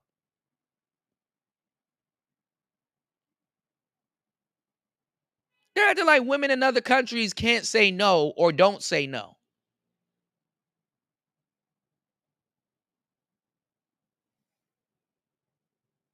Then they steal all the Cynthia G's talking points and act like we don't know where the hell they got it. Oh, they won't. They're not over here watching this. I'm gonna say something that Cynthia's saying. Try to, you know what I'm saying? Try to pretend like I'm saying it so I can seem like that bitch when you're really just a bitch. And some young impressionable woman, impressionable little girl will see this and believe this shit and get on the internet and regurgitate it. But let me ask y'all a question. And let me tell you why. And I got this ace in the hole, and nobody never brought this up. I'm about to make sure y'all like and support the channel. Because after I say this, y'all gonna start hearing this talking point and go all around the manosphere. Watch people steal this exact talking point that I'm about to say. Watch people steal this exact example, because y'all didn't. I have yet to hear anybody bring up this example. These women right here, right, are so passionate and calling dudes predators and talking down on them and all this other stuff, right? But you know what they don't bring up? Let's see who in the chat's gonna get it. I'm gonna wait till 3 people comment. 3 people comment. You know what they don't bring up? Let's see if y'all in the chat will get it. It's a country. And all I gotta do is say this country's name. And y'all gonna be like, oh shit. How can we forget? Let me see. And it's not Jamaica. Yeah, everybody using the gaslight word also too. Let me find out. I keep popularizing stuff. I knew y'all were gonna say Jamaica. I said it's not Jamaica. No, fellas, Dubai. Oh yeah, Dubai. There you go. Mace got it. Dubai. Oh yeah. Oh yeah. No Portugal, no Bahama, no Germany, but Mace got it. Dubai.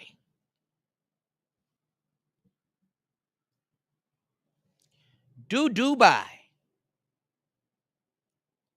Dubai.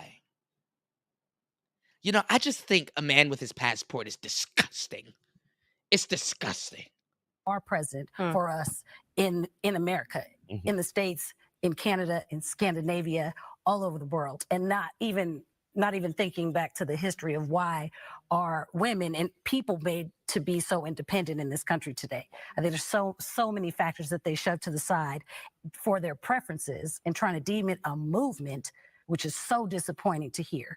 The civil rights movement, like young black men should be worried about slavery. You know, anti-apartheid movement was a movement. Come on. So I'm thinking of passport bros, like this is a shame. You could really take advantage of your opportunity to educate people on how to get a passport, to go overseas, travel the world, and to learn, and not just make it be about sex. And the fact that now you're putting this stigma on people and black people in America, that is literally mushing us down. I hate that I said mushing, couldn't find a better word right then. Right. But like bringing us down. Right. They all know. They know.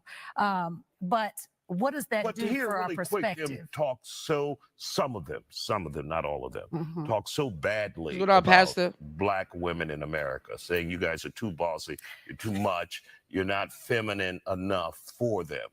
I think that sounds a lot to me like insecurities and the inability to seek what you want with what you have, where you are. That's what I really think about that. It almost disgusts me and is borderline gaslighting to sit here and treat American women, American black women, and try to shut us down because we may be educated or have the ability to obtain certain finances and social status that we're not in other countries. And you attract. It's a shame. What you put out there too. It's a shame. All right. Like, don't put that on us. Yeah, don't put that on us. Thank you, ladies, for joining us here on The Factor Uncensored. Still ahead on the Parlo spesso con la morte. Oh yeah, Dubai. Yes, sir. What's going on, Don Philly?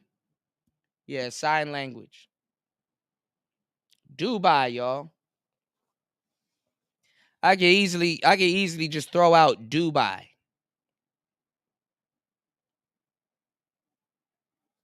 You got a passport, you're taking advantage of women in other countries that don't have much. And welcome back. That's an insult. Them women in them other countries are actually richer than a lot of the women here.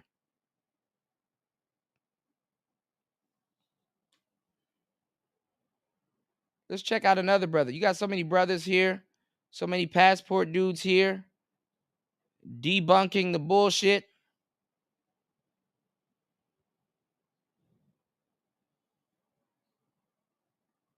What's going on, Link?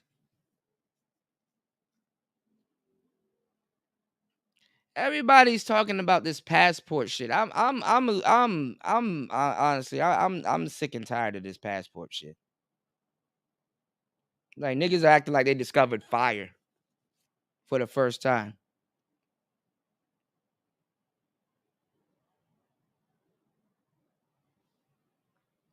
Making a big deal about it.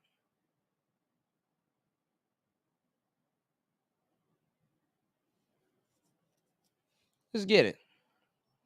But let's see. Because my thing is that Austin Hollerman, even though he's asking some square ass questions, if that's his content and that's what people want, he has a right to do that. You know, now he got to be smart about doing it. He has to be tactful. It would help him to have some game. But I remember last time I said that y'all tried to slash my face. So I said, okay.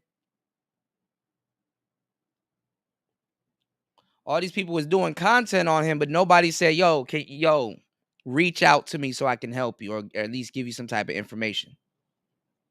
Everybody now regurgitating everything they heard. Everybody now regurgitating they heard me say things they heard me say months ago before it got to this point. 27 people in the building. Make sure you guys like and subscribe and most definitely support the channel. We have a super chat. We have a PayPal, and we also have Cash App. That's PTV 888. That's PTV 888. Definitely support brothers that are supporting you. Let's go. Hold on, y'all. Hold on, y'all.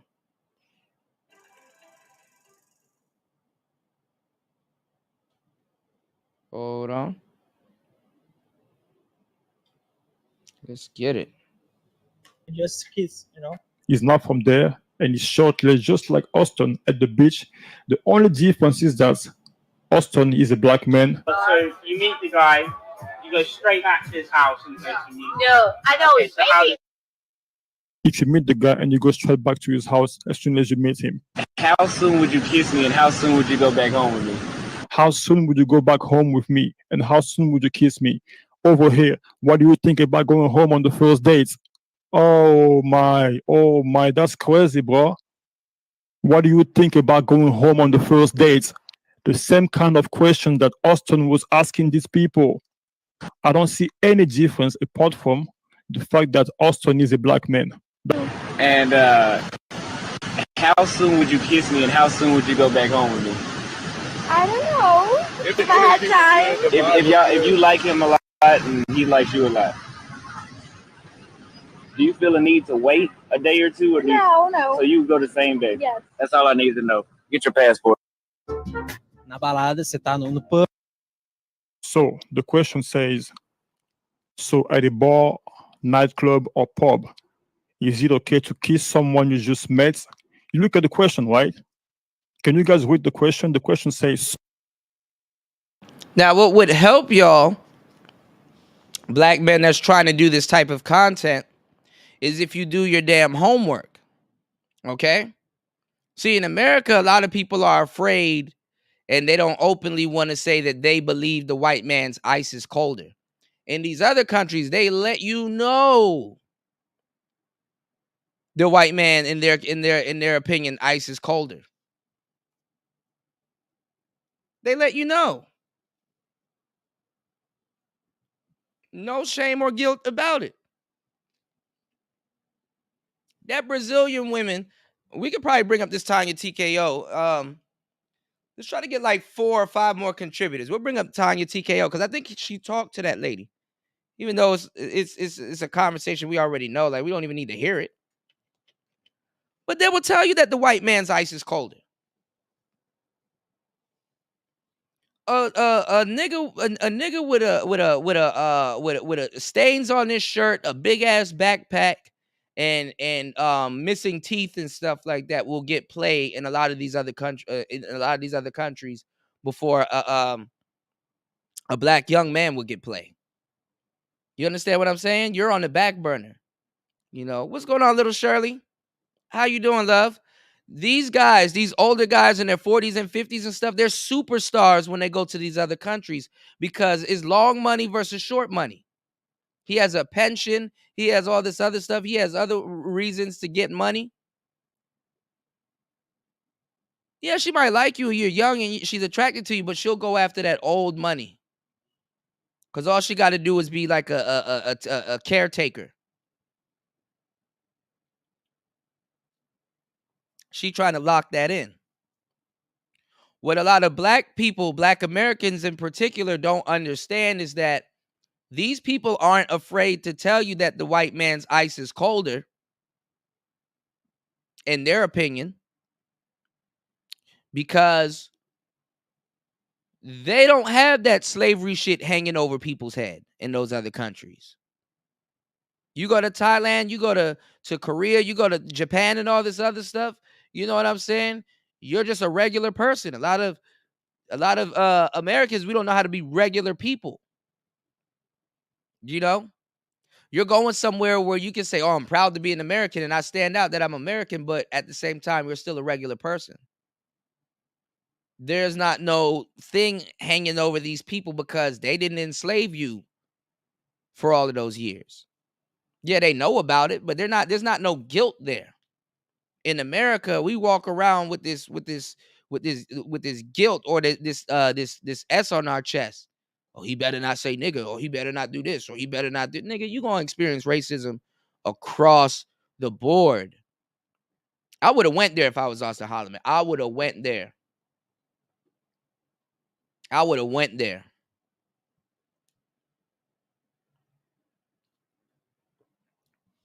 Fuck what I initially,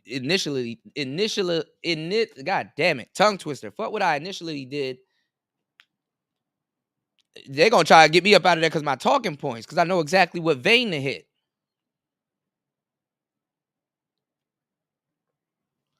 They're openly gonna say Zaddy's ice is colder.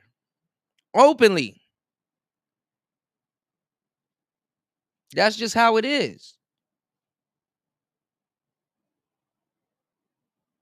Zaddy's ice is colder, and they're not afraid to let you know that. Now, is that fucked up? Yeah. Do you might not like it? Yeah, but there's a lot of other Brazilian women over there that would agree. Anywhere you go, for the most part, Zaddy's ice is colder.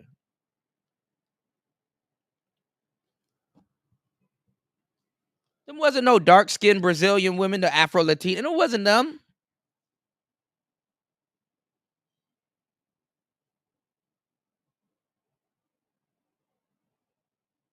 Shout outs to Link. Make sure you guys like and support the channel. Let's go.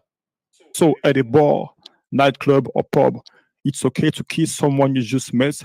That's the same question that Austin asked over here. How soon can you kiss me after I meet you? At the beach. That's the same question over here too.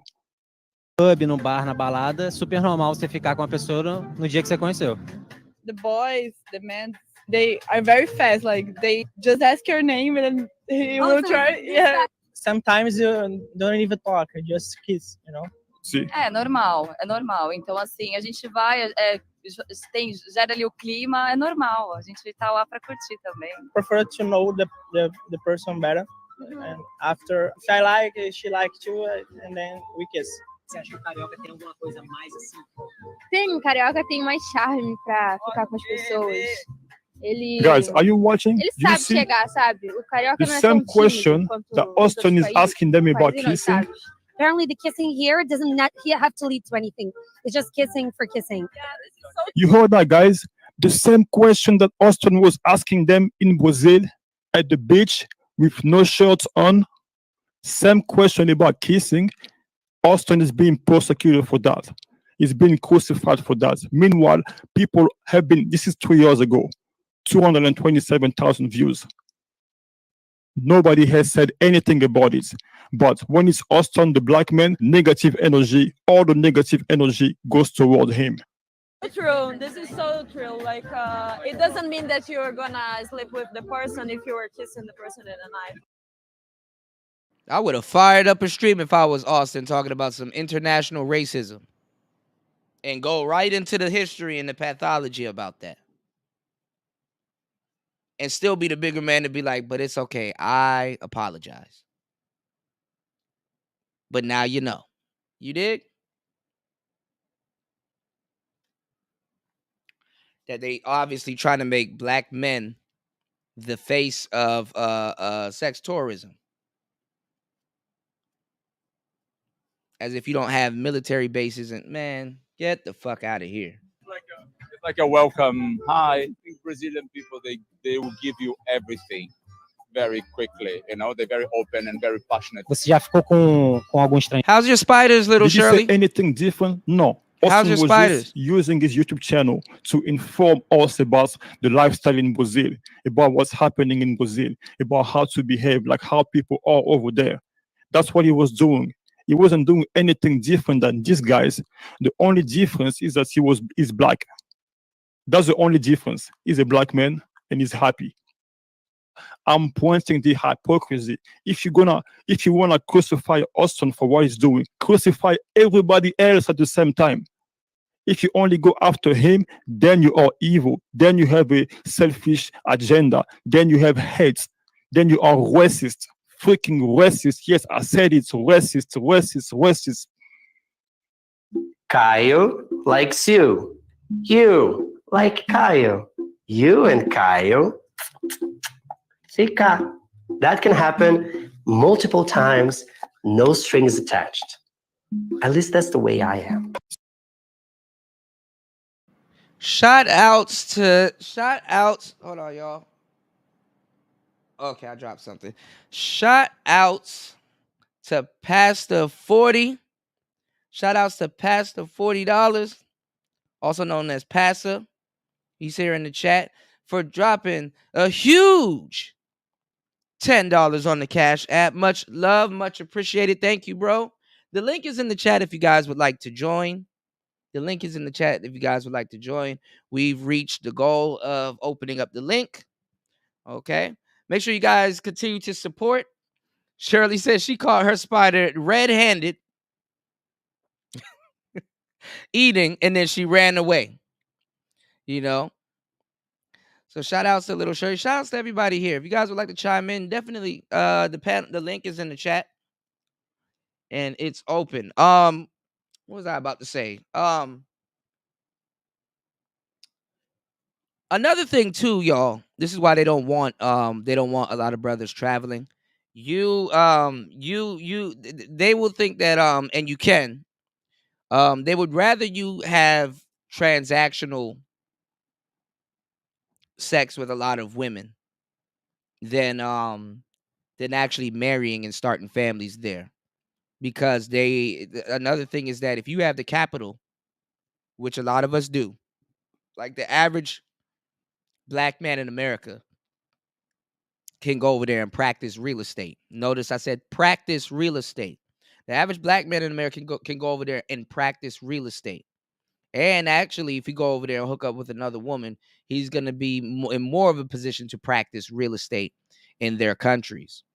So that's why a lot of times, and I'm going to get into it because it's like that here in Southeast Asia. People get into a 4951. So that's why when you go traveling and stuff like that, you're wondering, damn, there's a lot of business women out here. You know what I'm saying? Yeah, Pastor, thank you, bro. I just checked. Thank you again, man. Much love. Dropping a huge $10 on the super chat. Much love. What I was saying is that a lot of them, when you come to some of these places, you'll be like, damn, there's a lot of business owners here. Because what they don't want you to do, and I talk about this in my book that will be out very soon. What they don't want you to do is buy up all the property there and leave. So you have to get into a 4951 because somebody, a Brazilian woman in certain places, I don't know if it's like that in Brazil, but I know it's like that in a lot of countries. They have to own that property. Okay? Because, you know, people will leave property and stuff in other countries for their relatives and their people here. And then after a while, Brazilian people won't even own, their real estate there. And then, once, you start owning property and things like that, you start bringing in politics and things of that sort. Okay.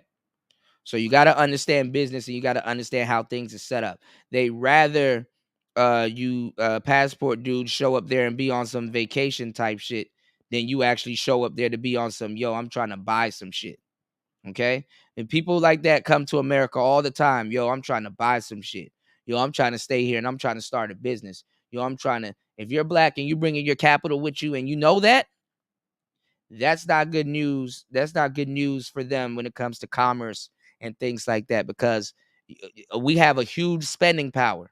So this is why a lot of people will have the interest of running this narrative and trying to fearmonger you and make you scared, so you won't be the face. So they try to make you the face of sex tourism.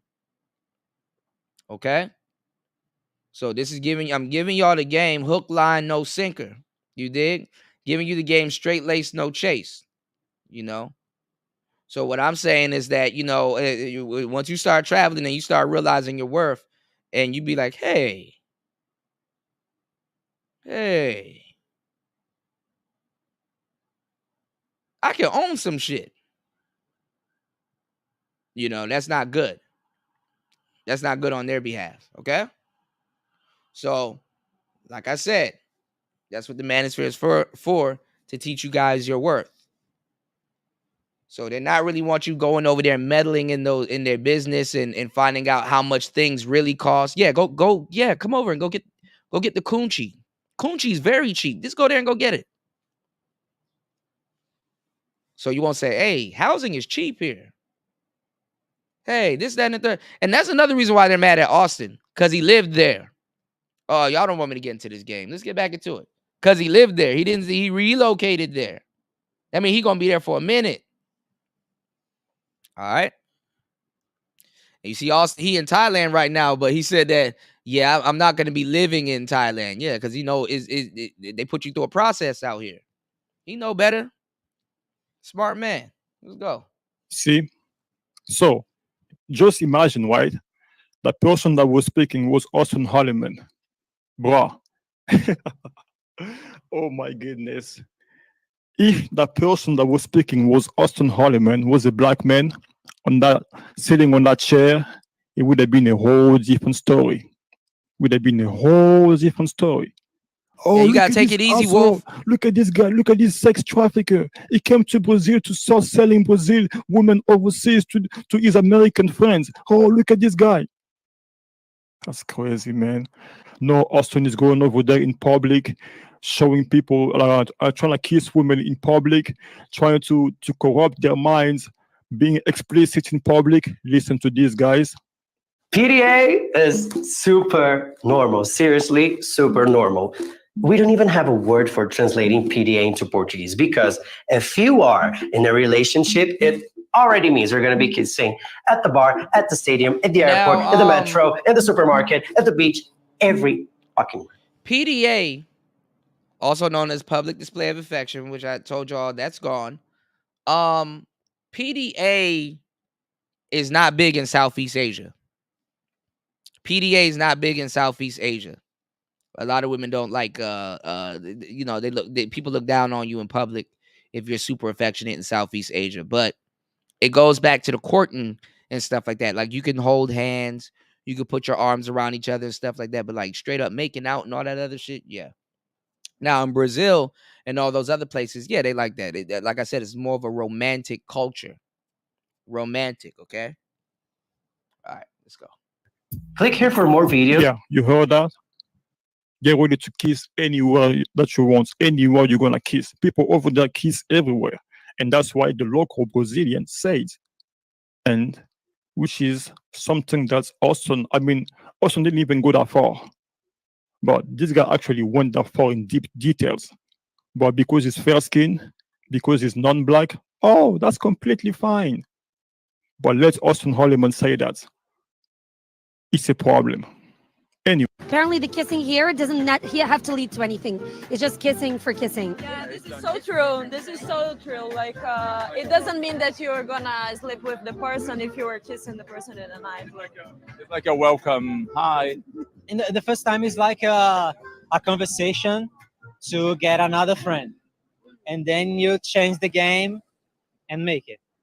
Vai beijar no mesmo dia. We kiss on the same day. Se bingou, se ela Yeah. caiu na minha, Yeah. no mesmo dia Look a at the gente vai se caption, beijar. guys. Se conhecer melhor. É isso. Yeah, you saw the caption, right? The translation. You see that? It's crazy, man. These are the same type of energy that Austin is conducting. People over there, they walk shirtless because it's hot, it's good weather, and that's why you see Austin walking shirtless or with a light shirt. No problem, no problem, Hot Rod. You good, man? Take your time, man. Take it easy. You know, Naking. He said so much hypocrisy going on, yo. Are you gonna start believing me now when I say something? And I'm glad that you're here because we both see, you know, I can attest that I seen even with you, the shit that's going on right now is in over. I wouldn't even say your head, but it's over both of our heads. But now you see what I've been saying. Look how much people done turned on this young man. And didn't reach out, didn't tell him to reach out to him for advice or for help. Everything that I told y'all was gonna happen, hook, line, and sinker. And what's gonna happen now is gonna happen again. I'm telling y'all right now, passport bros don't mod or control who's gonna be in their group. They're gonna use another black man. They're building up another black man right now in Thailand. And I'm pretty sure if something happens to him, that's why you gotta keep your private life private. You know how much stories and stuff I got going on out here now? I keep that shit private.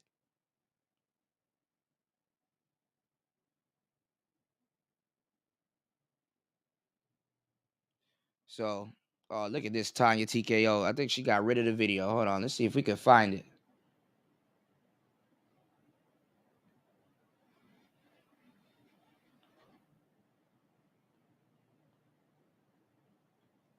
This woman is so super fake. This Tanya TKO chick is so super fake, y'all. Everybody done turned their back on Austin, man.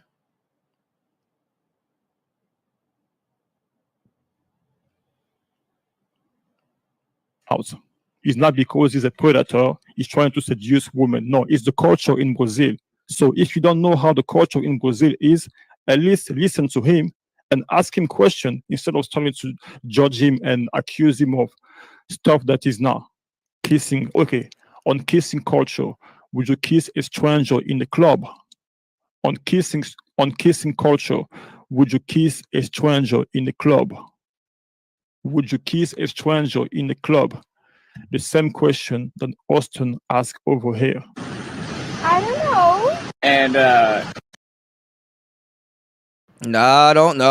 All right, Nathan, I'm gonna have to check you on that one. Don't spin that. Where did I say that anybody who travels is a creep? I tried to stop that narrative forever from ever happening. You know, I think some of y'all be forgetting that I'm not in America right now. I would never run that type of narrative. What's fucked up is now that narrative is being ran now. And at least you came out and have enough balls to have the damn conversation somewhat. But all them other people that was doing the most. All them other people that was doing the most, where they at right now?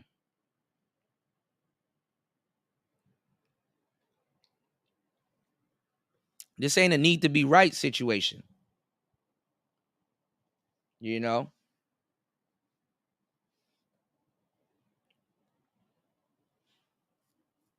I wasn't early into the party with the outrage. I wasn't in no goddamn outrage. I was warning y'all before this shit happened. Before it got to this point.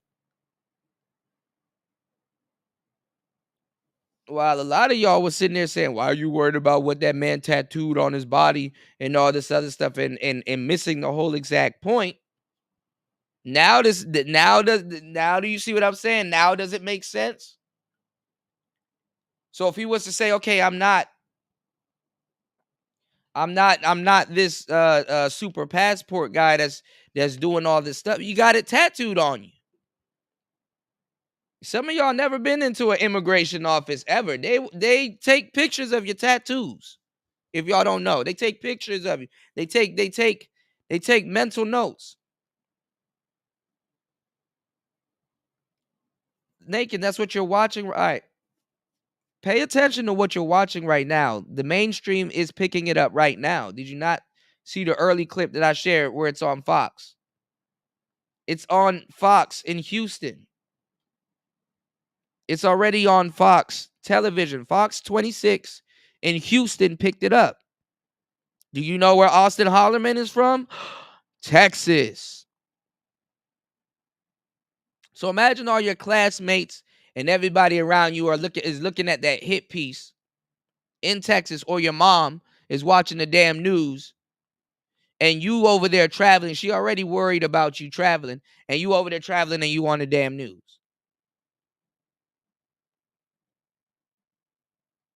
Come on, y'all. Y'all got to put 2 and 2 together. It's not hard, you know.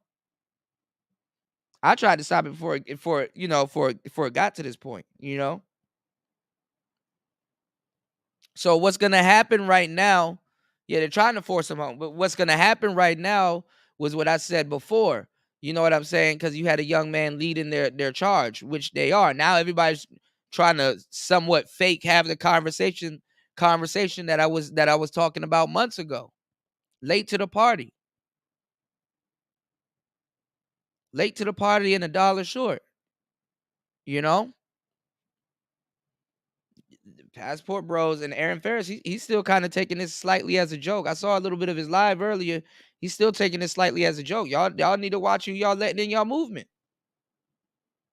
The same thing with the Manosphere and stuff like that. I did a whole show on it yesterday.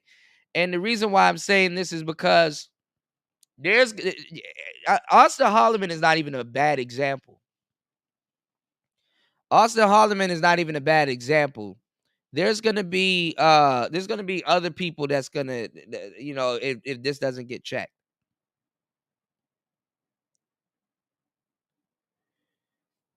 I don't know. Well, Naked, I don't know who the hell you talking to, because you saying that y'all should have been making streams this summer, disproving the detractors and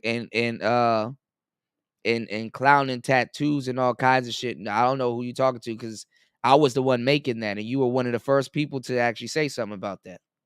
So I have no idea, bro. Yeah, Johnny come latelys. I have no idea. When I said something on it, you had something to say. You had something to say, so there is no y'all in there. I was the only one saying something while y'all thought it was a party and shit, you know. When I was literally vehemently saying, yo, I'm trying to help out this young brother. You were one of the first ones to jump out the window. You know, so I'm kind of cool on anything you're saying that we should be doing, you know.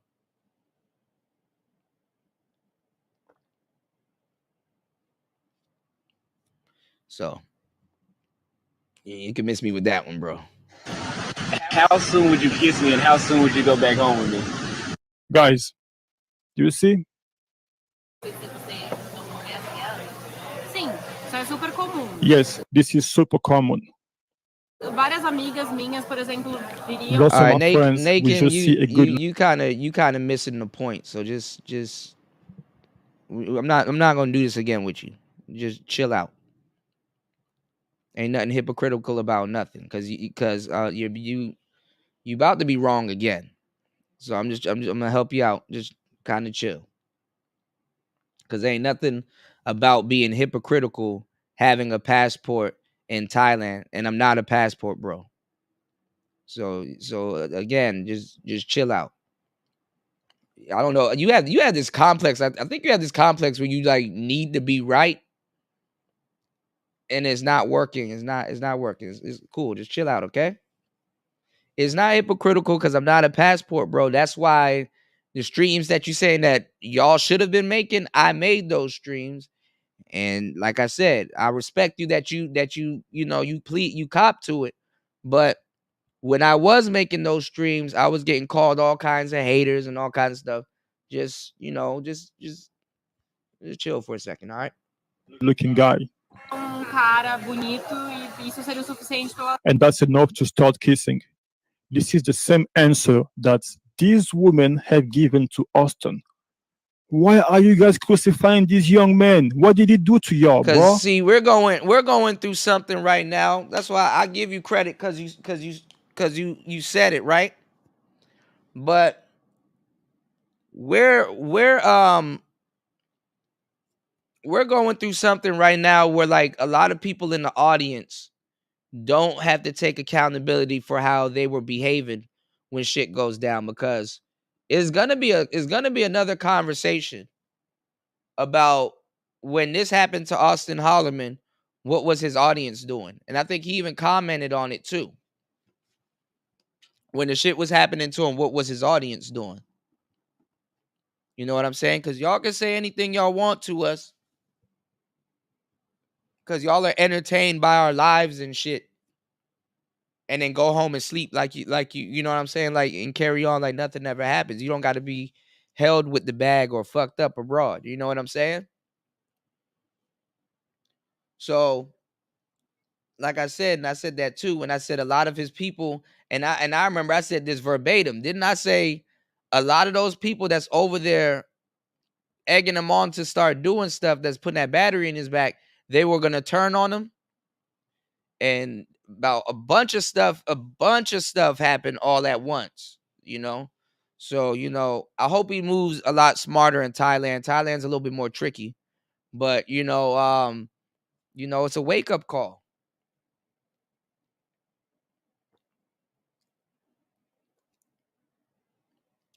You know? What'd you say? Okay, Kuda, you'll see you finna be in that same box.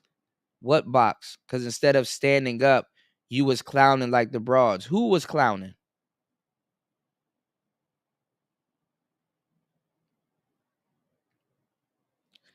All right, Naked. I'm gonna be cool on reading anything you say because you're not making no sense. And then if somebody asks you to come up and make sense, that's gonna be another problem. Just chill out. You said, brother, I know he goes to South America a few times a year. I said, you a passport bro. He said, that's some new shit I've been doing. Yeah, this been happening. A lot of y'all are just happy to discover fire. And then the funny thing is that the fire, and then the fire that y'all thought y'all discovered, y'all don't even have it. Wolf said, naked her crazy. Now you're just being a prick. Yeah, he was doing that before. I give him credit that he said, yeah, he was wrong and stuff like that. He didn't want to cop to it. He halfway copped to it. But we have a lot of know-it-all people. We got a lot of know-it-all people. I don't know who the hell he's talking to, because when I literally said back in the day when he was doing the same shit he's doing right now, I literally said, I'm not making fun of the brother. I'm trying to help him. Y'all need to reach out to him so he could reach out to me and stuff like that, because I already reached out to him. He was doing the same shit then. He's literally saying right now, instead of clowning him, y'all should have been trying to help him, when that's literally what I was doing. And he misconstrued it as me hating and was saying that, oh, you're hating and you're clout chasing and all this other stuff. Like, he don't even realize how he was behaving back then. And then now he's saying that we should have did what I was doing when he was behaving that way. So he might be, I don't know if he's talking to me or he might be talking to somebody else, but he can't be talking to me, because literally when I tried to do that same thing, he was being delusional and was trying to run with another narrative, when he could have been more helpful to the brother, because he liked Austin Holloman. That was his man's. He was in all of his shows. Naked was in all of his shows. Y'all don't think I'll be in the clouds. I'll be seeing how y'all move in these streets. I see it. So when I was saying what I was saying, I thought it would have been a little bit different. I was trying to help him the whole summer. I don't know what he talking about. He was the one that was on some, oh, you're trying to clout chase, you're doing this and you're doing that. And I'm like, bro, what the fuck are you talking about? And even so, I can make jokes and shit like that. I'm a grown ass man. I can make jokes. The fuck? And still be trying to help. I was trying to help.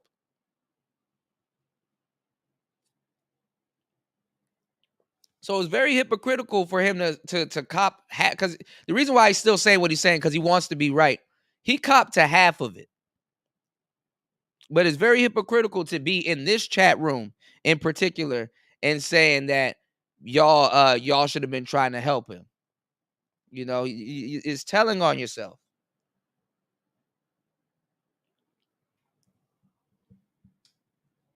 Because I remember that was the first time I came to Laos on a visa run, when I was on that type of shit. And Naking, a couple of dudes in the chat and stuff on Ty City's channel and Ramil's channel. Ramil was still streaming then. Y'all tend to forget. And then it started unfolding and he started getting tattoos and stuff like that. And that's when I left Laos and I went back to Thailand. And that's when y'all saw me in the pool and I was talking about this whole situation. And I'll be damned if it didn't play out the same way I said it was going to play out.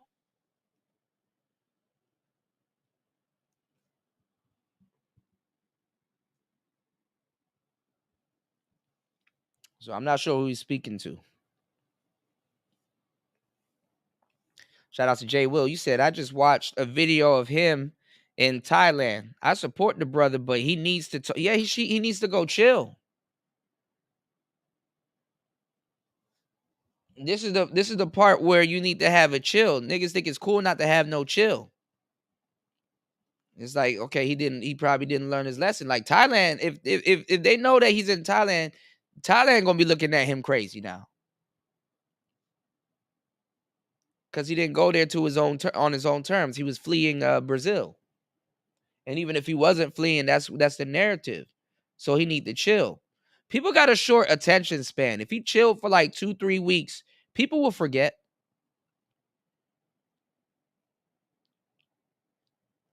That's how y'all brain works. What I tell y'all, a Manosphere week, a Manosphere week, it's like a month in a week. You know what I'm saying? A Manosphere week is like a month. It's usually 2 topics per week. Okay, there's going to be a topic going into this weekend, and then come Monday is going to be another topic, and then come Wednesday is going to be another topic if you split it in half. Now, if it's really popping, then it's 3 topics within the week. So a lot of people in the space really have no sense of time. Y'all have no sense of time if y'all watching Manosphere content.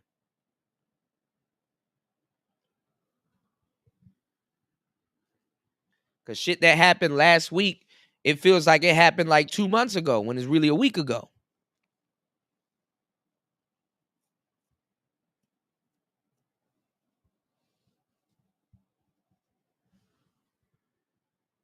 So y'all got to stop putting batteries in people's backs and stuff like that, you know? I think the Zillennials are going to have a real hard time with that shit. Honestly. You know? Because nigga, I wouldn't be back in Thailand putting cameras in other girls' faces and stuff like that. But I think he's doing some good stuff. He going out, he's eating snails and doing all types of weird shit. So, you know, it is what it is. But you got to chill. You know? Yeah, he's young and impressionable. That's what I was telling Super Sly yesterday. Like, because, you know, they were like, oh, he seem like slow or delayed. And it's like, yeah, but that's young and impressionable nowadays. I know people seem like they're a little bit slow and delayed, but it's young and impressionable. You know? Yeah, ARC and Sinful feels like months ago. But yeah. That takeoff situation. I was going down some of my photos and some of the old content that I put out. That takeoff situation seemed like it happened a long time ago. Like Halloween seems like it's a long time ago. You know? That's why it's like you got to get up and get on your job and do things right. Because if time flying like this, man, you'll realize how much time you wasted. You kind of on yourself, feel like you wasted more time. You know? You said, I get it. He's young. Someone close to this brother has to sit him down before he gets into some shit he can't get out of. Yeah, he get into one of them Chinese finger traps. That's why when he got the tattoo and stuff like that, while people were saying that I was clowning him, I was really going into how he might not have no real friends. You understand what I'm saying? Because friends will look out for you. Friends will reach out to you. Friends don't let people do stuff like that. That's where I was getting at. So I understand the young brother might not have no real friends. That's why I was like, definitely, try to get in contact with him. Well, he lost his bank card the same way I lost my bank card. I'm messed up abroad. I don't have, I'm in a fucked up position still a little bit. I still gotta get stuff done. I got some things I gotta do. I gotta wrap some things up. But it's like, it's like you gotta have friends or people that can help you. So when he lost his bank card, he didn't have anybody there that knew the process and stuff like that. So I reached out to him several times and gave him the information in his comment section. And he just didn't reach out to me. So it is what it is. I ain't fanned out, but I did my job.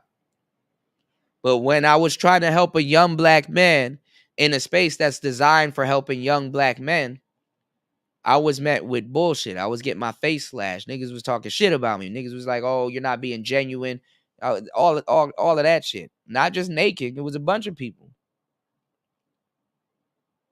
You did?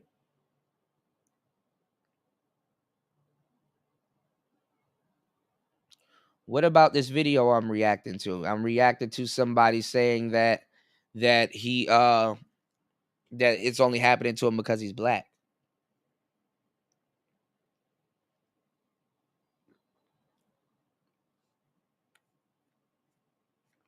Well, I don't know, Naked. I wanna I want you to put together a video that you think is you know. No, I see the bigger picture. I'm telling you, the frame that you're putting the shit in isn't big enough. But I would like to see you make a video on it, or at least like a pre-record. Like, why don't you on your channel, right? I'll help you out. On your channel, you could just have your phone pointed downwards, black screen, or find any picture that you like. Definitely speak on what you feel about it in 5 minutes. If you could put that in 5 minutes, that'll be some good shit. You know, because after a while, people gonna get tired of somebody telling them what you should do or how you should do it and when you should do it. And you know, I would like to hear your thoughts on it.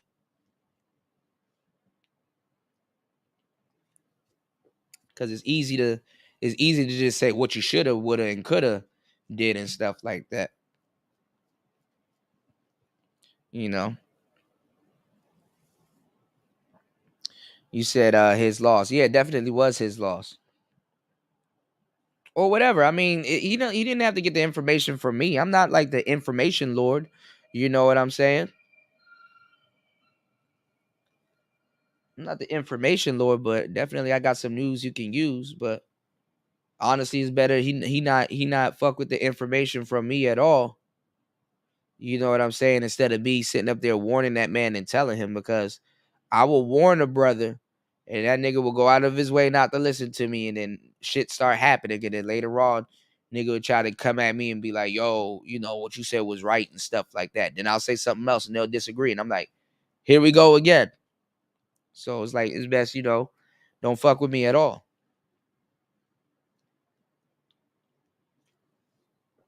You dig?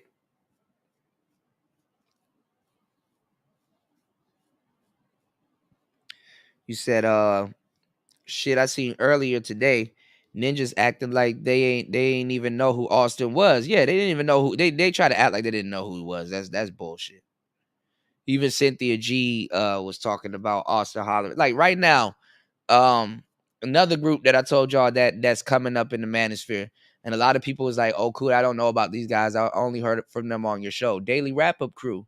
They're doing a passport versus divestors joint. You know, they've been listening to us for years and soaking up our talking points. It's just on social media, you don't have to practice integrity.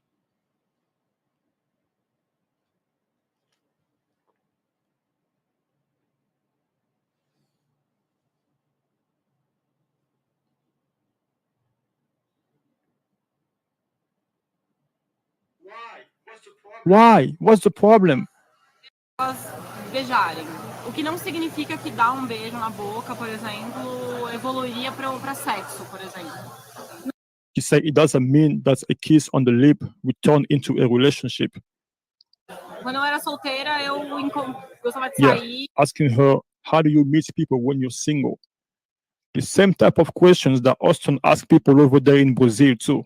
I don't see any difference apart from the fact that Austin is a black man.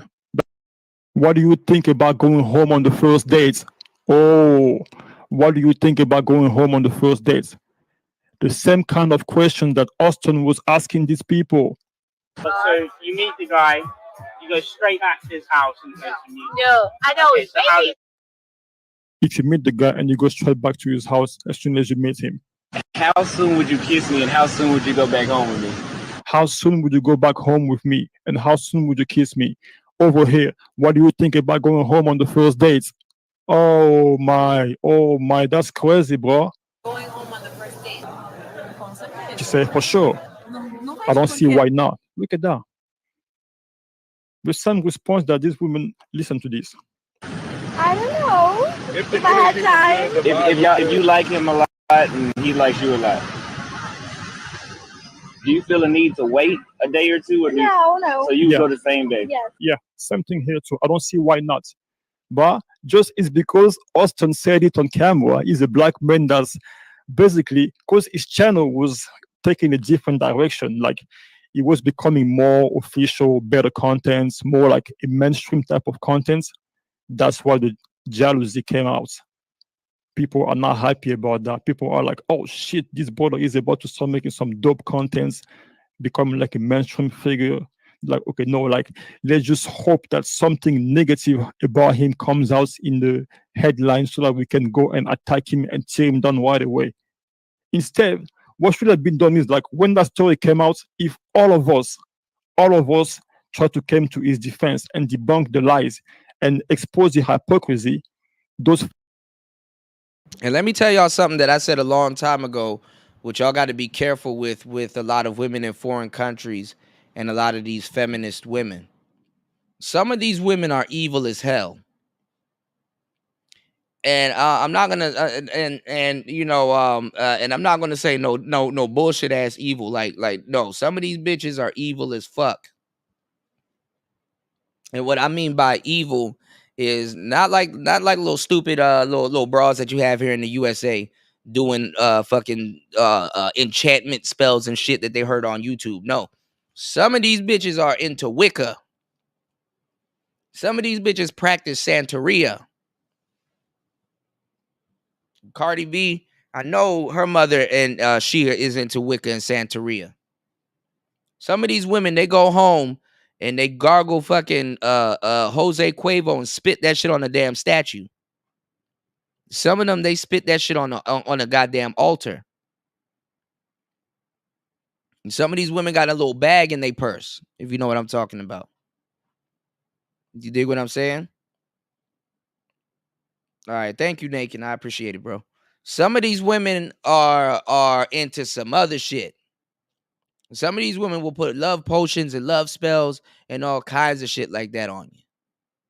You know?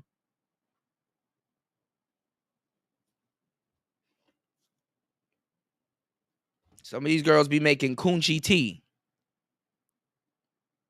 I already told y'all about the coochie tea. Some of these little bras from Guyana and shit like that, them motherfuckers will bury a damn egg in your backyard with a hard-boiled egg in your backyard with your damn name on it and glitter. Some of these girls be burning candles on y'all niggas and incense and frankincense and myrrh. So play with the right one. They'll go to a shrink about your ass, nigga. Feminists wouldn't have the balls to go around and keep spreading lies about him like that. They would have at least have some respect for him and thought twice before they start making all these allegations about him and try to report him. They would have at least tried to listen and find out what's really happening before they start making all those claims against him. That's crazy, bro. Não, eu acho super normal. It's super normal. Tem muito Like she cara said. aqui no Brasil que. No, how can I say more liberated? Yes, more liberated. They are more liberated over there in Brazil. So is Austin influencing anyone to become liberated? Nope. Are they already liberated? Yep. And honestly, I didn't play the beginning, but basically this guy is a tourist. He's a tourist in Brazil. He doesn't live in Brazil. He's a tourist. Are they calling him sex tourist? Are they calling him exploiter? Trafficker? No. Crickets. Look at him. And there is a great number of people out on this hot winter's day. So we're going to go out and talk to some of the community about what they think about the dating culture in Rio. See, he's not from there, and he's shirtless just like Austin at the beach. The only difference is that Austin is a black man with a black accent. Or would you rather be alone? Yeah. See, these are the same kind of questions that Austin asked. But if Austin asked that question shirtless in Brazil with some non-black women, oh, it's a problem now. They're going to crucify him. Like more of the youth are having sort of very casual relationships. Yes. Yeah? Are you guys having casual relationships now here in Brazil? The same kind of question that Austin would have asked too. What's like a perfect date look like for you? Let's say you meet a nice guy on the beach. What would What's the you want to do with him? Like, how would the date look? You heard that question? What's a perfect date will look like for you? The same kind of question Austin will ask. But if Austin asked that question, somehow they would have twisted his words and then made it about, yeah, made it to something negative. So you meet the guy, you go straight. So what the woman in Brazil is trying to do is trying to get everybody socially on code on basically, taxing or talking crazy about the passport bros, because right next door is Colombia, and you got dudes openly admitting that they go after black men in Colombia. You know what I'm saying? With the scalopamine attacks and square dudes, they go after them. You know what I'm saying? They send those girls out there on Tinder and stuff like that. And sometimes it's not even a guy sending those girls out there on Tinder. Those girls are doing it by themselves. But those girls can lie and say that they had a pimp or a man made them do it and stuff like that, when a lot of them are lone wolves. So socially, what they want to do is they want to ban, quote unquote, the passport brothers and stuff like that.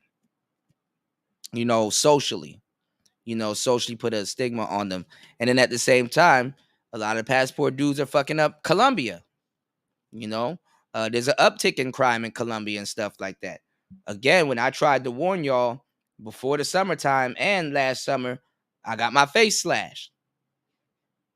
Again, when I tried to warn y'all that, hey, them niggas are fucking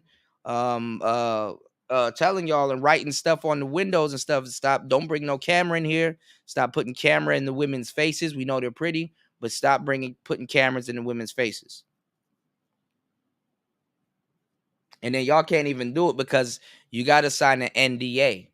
If y'all go back in the day and y'all go look at those old pickup artist videos and stuff like that, when they're in America or they're in these countries and stuff like that, they blur the women's faces out. But you can't see if the woman's pretty if her face is blurred out. Can you? So y'all be asking people to do stuff until the lawsuits start coming and shit like that, and then y'all disappear. Straight back to his house and go to New No, I don't. Maybe. If you meet the guy and you go straight back to his house as soon as you meet him. Maybe. I think it's right. Here, direct to house. I'm not talking about the culture. I'm talking about what I like. No, but imagine you just met somebody on the beach. What's next? We are going to another place. Maybe his house. No, maybe We are going somewhere else, maybe his house or maybe somewhere else. See? So let's say a guy messages you and he's got only like 100 followers. Are you gonna be like, okay, a bit more prejudiced to that guy because he hasn't got, I guess, the same social presence as you do? I think if I would say, of course not. Doesn't matter if the guy sent me a nice message. I remember Austin was talking about the same thing in the beginning of his YouTube channel. He was talking about how he was messaging some attractive women in Brazil that had many followers and they were responding to him. And he was talking about how they don't care if you have a lot of followers or not. Okay, anyways, I'm done with this one. I had a client recently, and it was very strange because he was the first client that's come to me in a very long time that knew exactly what he wants. He was recently divorced, about 35 years old. See, guys, he's a dating coach. He's a coach. This is the one making money off of Brazilian contents. He's interviewing people at the beach, shirtless, showing beautiful women to lure you in and sell you his dating classes. To find a girlfriend that is cool, sporty, athletic, blonde, petite, with slightly darker skin. Have you ever seen the end of any videos by Austin? Him talking about after his So when I was telling you guys about, too that tricks need more game than anybody else, especially if you're black. I also said especially if you're black. And I was met with a lot of fucked up comments and stuff and people talking shit. You got to understand that you got a lot of women too that are quote unquote pros. And in their description, they say no AA. What do you mean? What do you mean by no AA? No African American. Because a lot of people don't think that black men, and even though black men do be fucking up and fucks it up for everybody to a certain degree, a lot of them don't believe black men have money like that. Especially if you're not a famous rapper or an athlete. but they believe that white man has money and they're bringing money everywhere they go, when that could be far from the truth. But then again, too, like I said, when you're abroad, you don't want to have that jacket on your back, because people that believe you have money, they assume or they feel like they're entitled to your money. So it's best to be viewed as if you don't have money, because that's a bit insulting. That people they just feel, oh, you got money, you could pay for it and stuff like that. And what they really want to do, because it's about money, because eventually they would have just asked Austin Holloman for money. That's what it's about. Usually when the police say or do something, they're like, yeah, whatever. It's like, nigga, how much? Police takes bribes in these countries. Because some of them will get in trouble if they lock you up internationally.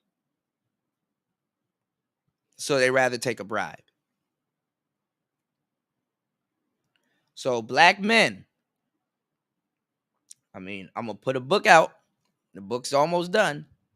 If you believe that you don't need game when you leave these other places and you think, oh, man, that's some pookie shit, or, oh, this, that, and the third, yeah, all right. Yeah, okay. You dig? I've been giving y'all the game the whole time. And I've been, there's several times I should have just stopped. Because, it's like it's a lot of people are ungrateful. But remember what I showed you.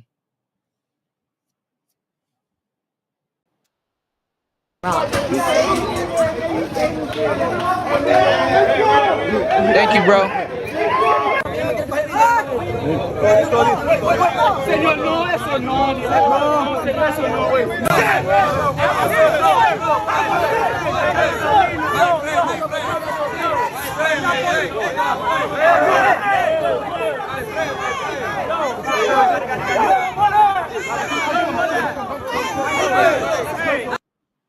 Shout outs to Link. Thank you, broski. Shout outs to Link dropping a huge $5 on the super chat. Shout outs to you. Link knows what's up. You know how much times Link came back and said, yo, you said this earlier and it happened. I'm like, what happened? And then he'll bring up something that I said and I'll be like, damn, I damn near forgot about that. But yeah, hey, man, I'm glad that you saw it. Because people be thinking I'm lying.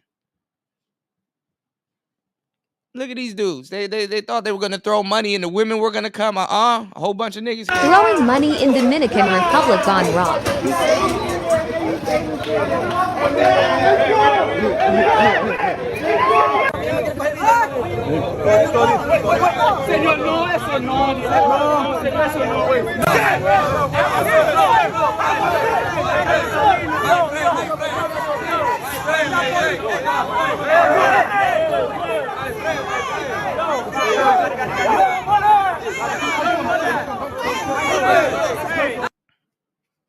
So, see how that works? What's going on, Black Man Travel? Shout outs to you. A little bit more on what we were talking about yesterday, about how a lot of these movements won't succeed unless black men do certain things. So I think a lot of passport brothers, instead of talking about this situation, I think the best thing you can do, instead of talking about the situation, I think the best thing you can do, right, bar none, the best thing you can do is now y'all need to regulate who's in the group and who's not in the group. Because to tell you the truth, Austin Holloman is the least of y'all worries. There's going to be other guys that's going to be speaking on behalf of the passport bros that ain't got nothing to do with y'all movement.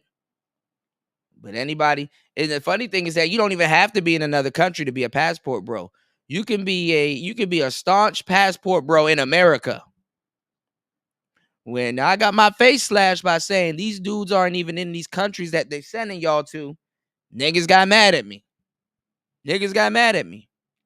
New niggas too. These weren't dudes from back in the day.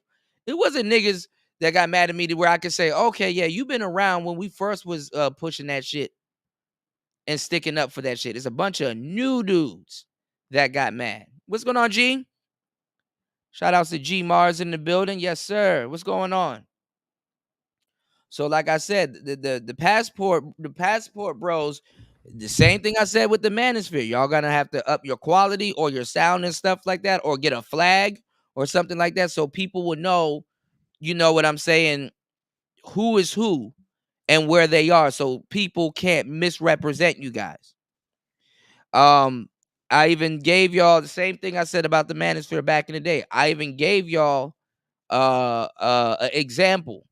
So back in the day, there used to be, shout outs to the Angry Man, there used to be a group called the Black Order.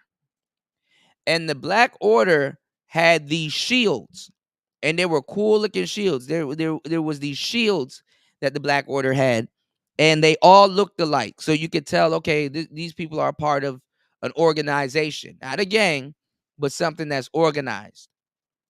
And one of the guys that were making the shields for everybody, he was a part of that group. So if you have somebody like that that will like make something, and like like that will make something, and you have to be in a group to get one, an official one, you know what I'm saying? Stuff like that is good. So people can't misrepresent you, but nobody wanted to listen. Shout outs to Black Man Travels in the building. What is going on? How you doing, player? Hey, what's going on, man? Just got back from DR. I was out there for about a month, man. So I'm finally back home in Atlanta, Georgia. Right. Back at base. Yeah, man. You know what? I'm super excited to be back home. It's good to go away, but I'm so motivated to make this money that I got some couple of contracts in the works. So for the next 4 months, I'll be grinding. Then I'll be off to Belize and Guatemala. So that's good. So right now it's on grind mode, man. I called my coach. So you're going to Belize and Guatemala like around summertime? Yeah, June time. Taking my girl with me, so we're about to do Belize and Guatemala. Then later this fall, in November, I'll be heading out to Rwanda, Uganda, Kenya, and Tanzania. That's my biggest trip for the year. Trip. That's good. Yeah, man. Yeah. Like last year, bro, I was in Thailand. I told you I was in Thailand, man. I was out there for like 2 weeks. Yeah, I was 2 in weeks. Thailand. Oh, I did 5 cities in 2 weeks, man. That shit was so draining afterwards, man. I was But in I loved Thailand it. when we had that conversation, and we were talking about some of the stuff that's transpired now. Oh, man. Everything played out hook, line, and everything. Man, look, played let me out tell you hook, line, this, and man. sinker. I've been in this game for so damn long. Like the OGs put me on game, and I try to put the young guys on game, but they want to be famous. So if you want to be famous, hence your current situation. And it's just like, I'm all about, look, I want every young man to get his passport and travel. But dude, learn as a Black man, you need to conduct how you move in these countries, man. You're not, regardless if you're an expat, you're still a foreigner, you're still a tourist to them. So, I understand, a lot of guys. It's about longevity. Yeah, man. For me, it's like I've been doing this for like 20 years, man. I'm like close to 40. My goal is to reach 50 countries. Well, let me do this. Let me do this because no one listens to me. Because honestly, for some reason, people like to talk about places that they're not actually in. I got cursed out on panels where dudes are talking about Thailand, and I'm like, well, I'm actually in Thailand, and there's more to Thailand than Pattaya, guys. Right. There's more to Thailand than Pattaya. No, but they were cursing me out, and I'm like, I'm in Thailand right now. Like I can go outside right now and show you what Thailand looks like now. They were still in America talking shit. So I want to do this since you just been to Thailand, right? Yeah. And recently, and it's on the brain, so they know what I'm saying is not cap. Because I wish Austin Holloman would kind of like just like sit down for a tad bit and just get himself together and then jump back into the content. You know what I'm saying? Because it's still hot right now. I understand striking while the match is hot, but it's still hot right now. Some of the stuff that he was doing in Brazil is not gonna fly that easily in Thailand. It's a whole system. Here's the thing. All right, system out there. First, I want to say this. I first want to say this. To Austin, brother, young man, you're learning. I hope you get better. You're gonna, you're gonna come back from this. He's gonna come back from. He's a young guy. Definitely. a young, attractive man doing his thing. He's gonna come back from it. But young man, please take heed when the OG sits you down and talk to you. Listen, we're not hating. We're not jealous. Because trust me, we good out here. We good. Like I'm working on 2 contracts, 2 6-figure contracts. I'm good. So if to all my young travelers out there, when the OGs come and talk to you and spit game to you, like, hey, listen, this is how you need to move in these certain countries, especially people who've been in these countries before, sit your ass down, shut the fuck up, and listen. Yep. Because that little 5-minute conversation that I'm about to give you may save your life. Right. And right now, as a black man, I'm not a passport bro. I'll be. I was one of the first to say I was not a passport bro. I'm a black man who travels. Same. It's not a good look. I'm in marketing, guys. I'm in corporate marketing, branding, product development, and so forth. Guys, this is not a good look. I don't care how you try to paint it, whatever angle you guys try to push it and try to sell it. It's not a good look as far as the brand of the passport bros. As far as the movement, it's not a good look. And it's just like right now, when you think of passport bros, you think of seeking women overseas. Right. It's not about traveling anymore. It's all about finding a woman. And the crazy thing is, man, and like I've been called a hater, and it's like, how the fuck I'm a hater? I've been in more countries than your bitch ass. Yeah, when you're actually in those countries and traveling. I'm in those countries. I was in DR for a month getting paid. I'm a digital nomad. It's not same here. My thing is though, it's like in this situation, right? It's not Austin Holloman is actually not the worst. He's not the worst of the bunch. You know what I'm saying? That opened up a gate for other dudes to come in and probably be doing way worse shit. And now they're gonna blame it on passport bros. To be honest, I seen way more worse shit from other dudes. Oh, of course, Again, of course. Austin, he didn't do nothing bad. Austin didn't do anything wrong. Here's the thing. Again, I'm looking at it more from a movement, corporate movement, everything from a corporate side. They saw an opportunity to align their agenda against this young man. And that's what it was. It was a political move. It was a political move. Right. I mean, he kind of set himself up to the point where, like, bro, you gave some easy nuggets for them to use against you. Right. And that's why I tell guys, like, listen, man, I'm in marketing. I'm in branding. I'm in corporate marketing. Not that low-level marketing. I'm in the millions, billion-dollar type marketing. Guys, be mindful what you say online, because guess what? They could take those words and flip it against you. And we're seeing this right now as this whole thing unfold.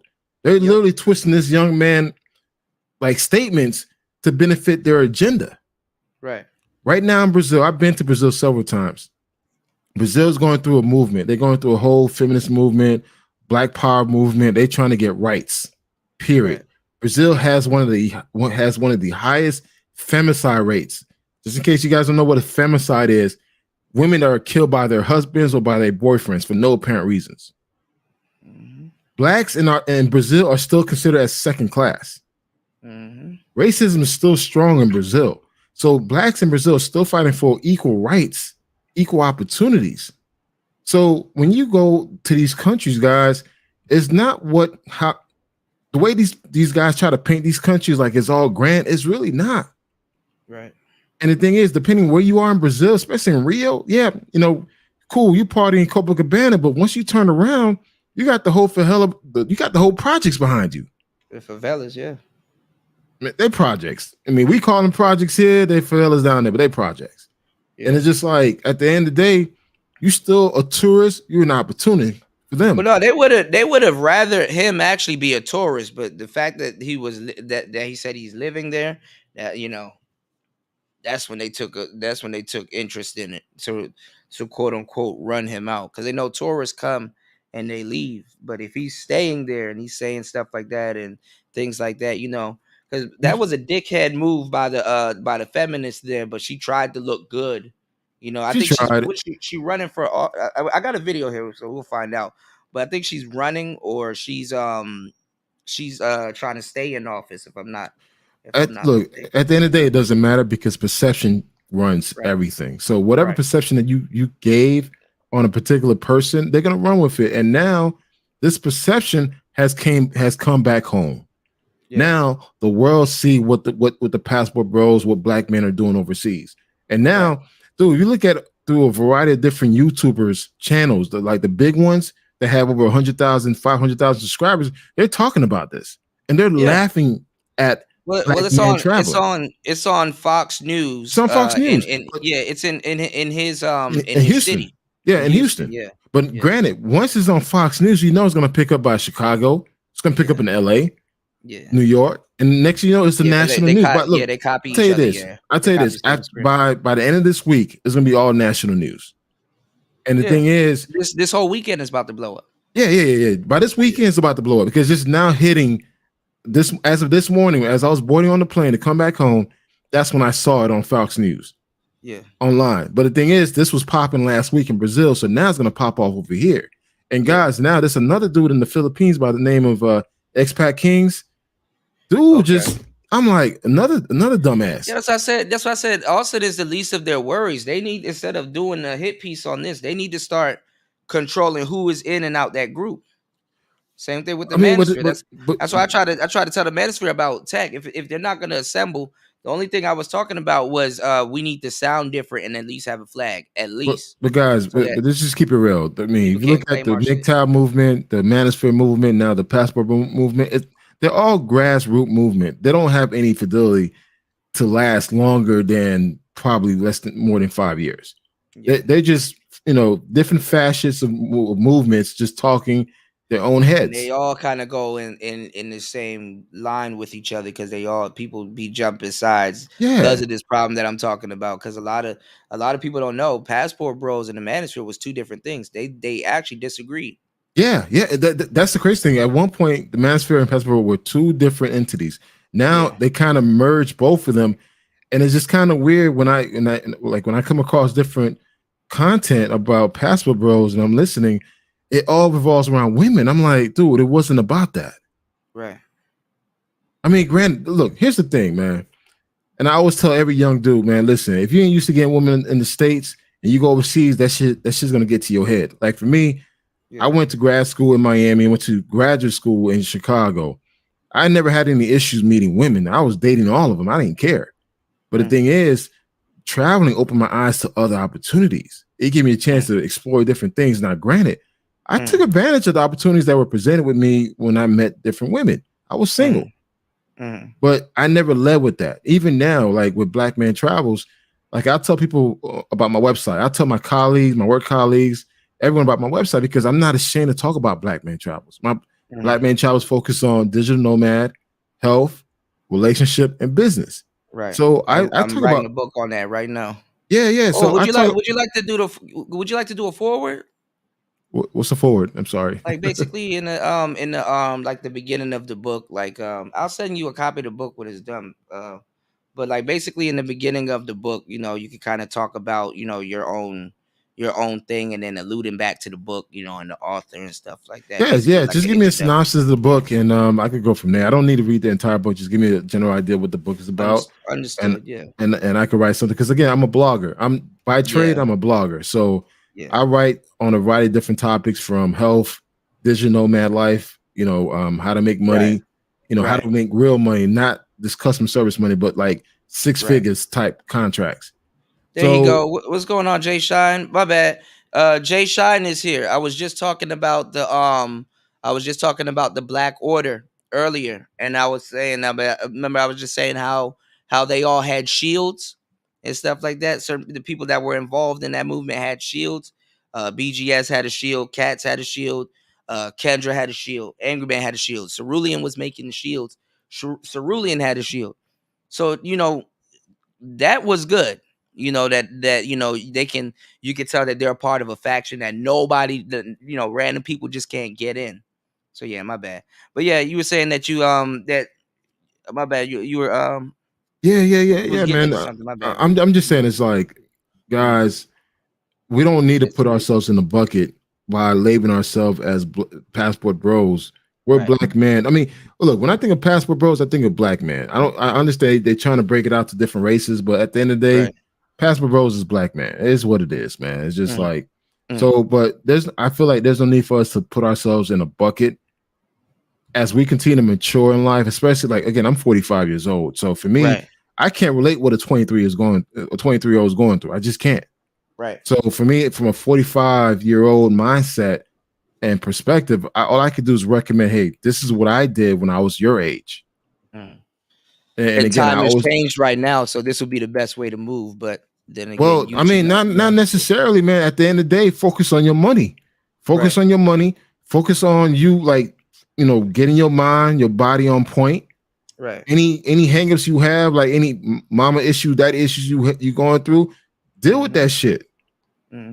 But also at the end of the day, as men, we're measured based on what we could do.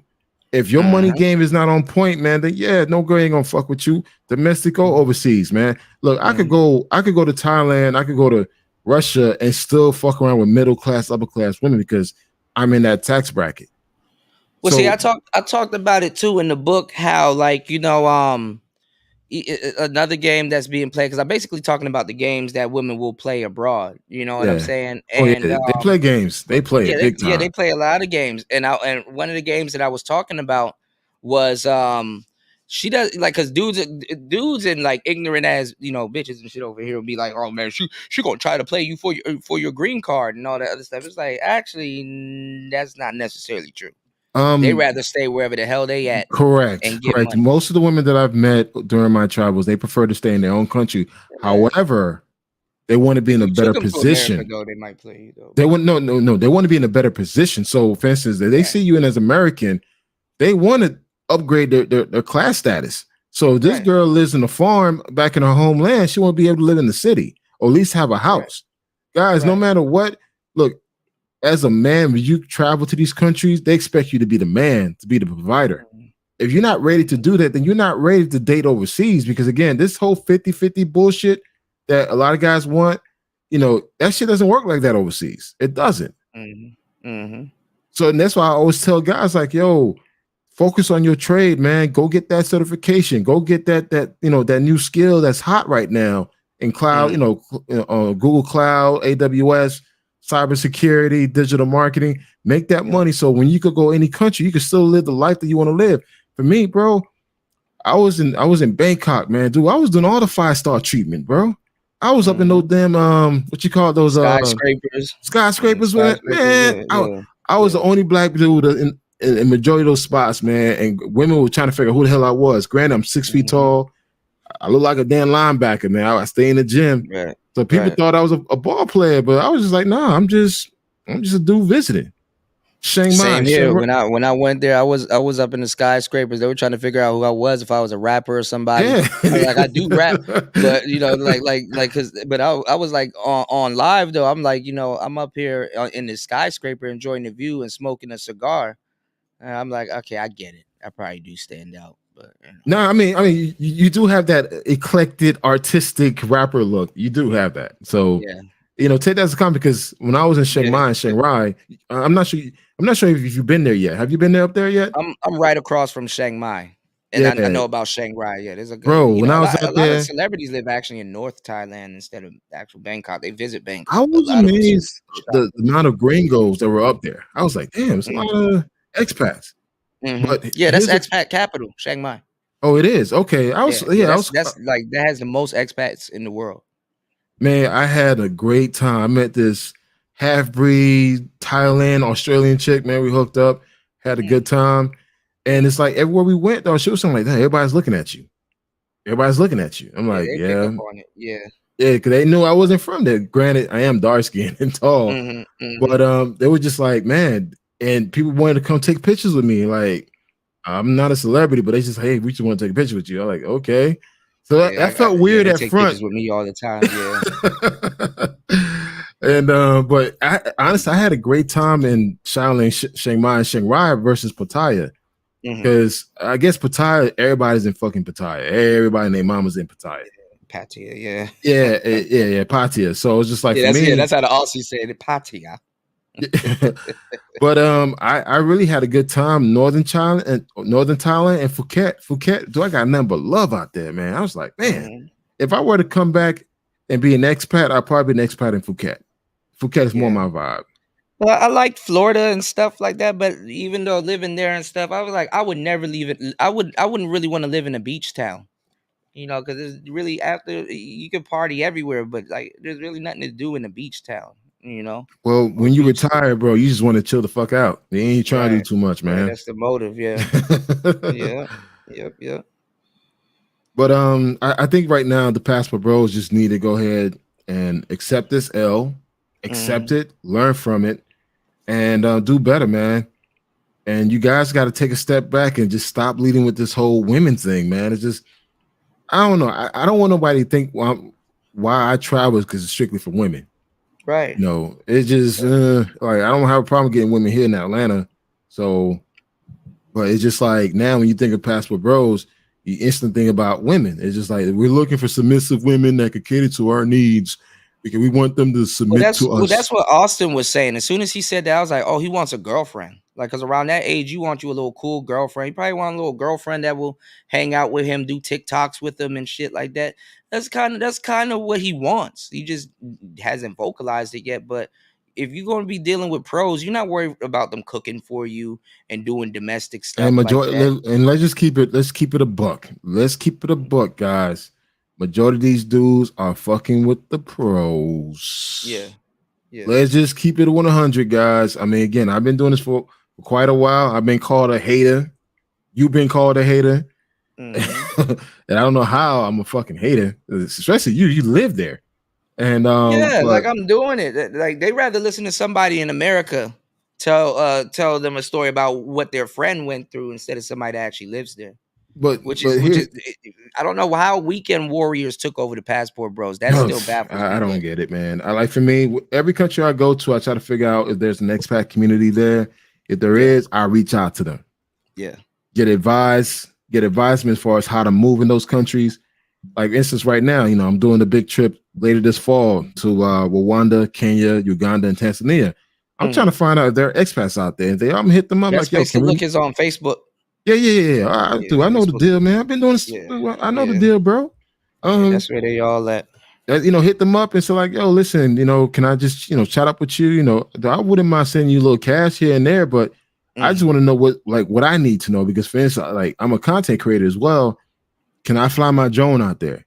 I need to know. Right. Because sometimes you can't find that information online. So if I have foot on the ground, hey, can you find out? Can I fly my drone in certain areas? All right, cool. That's some good to know information. Where to go, where not to go. Guys, there's tons of communities out there you can reach out to where they could actually advise you how to move properly. Don't just show up and think like, all right, cool, I'm American, I'm good. No, it doesn't work like that, man. And when I tried to help, I mean, I'm in a group. You know what I'm saying? I'm in a group that claims that they're out to help brothers and enlighten brothers and stuff like that. And when I tried, my face got slashed. Literally, the man got a tattoo on him said "Passport Bros," enlightening Western men. When I tried to enlighten a Western man, I was met with. Again, I don't want this to be, attack on this young man. He's a young guy. It's not an attack on him, definitely. And it's just like I think he's the least of our concern. It's the other ones that are more concerned. The one that just don't give a fuck. Those are the ones that I really wouldn't care about what the hell Passport Bros want to do, but people label us Passport Bros.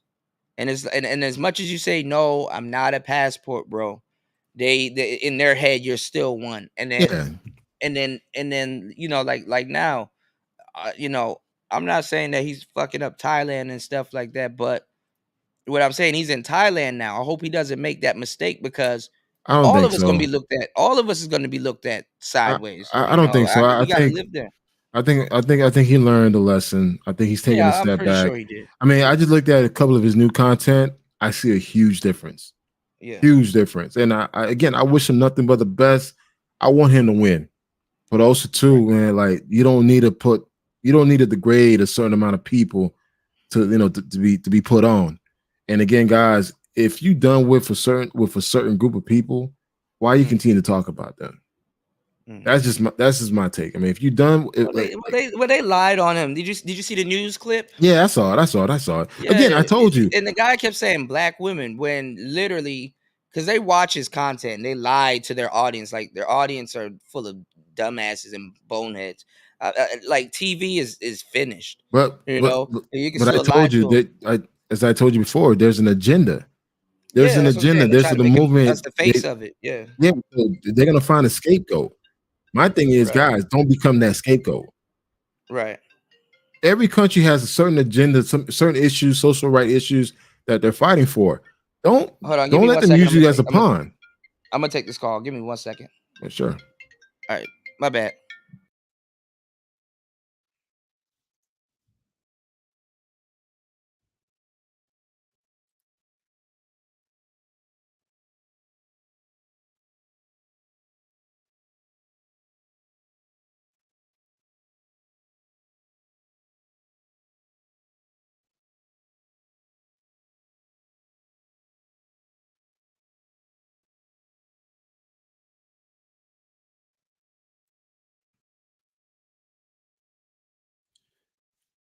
I mean, guys, there have been more white guys fucking up in Thailand than black dudes. So I don't think black dudes gonna act up.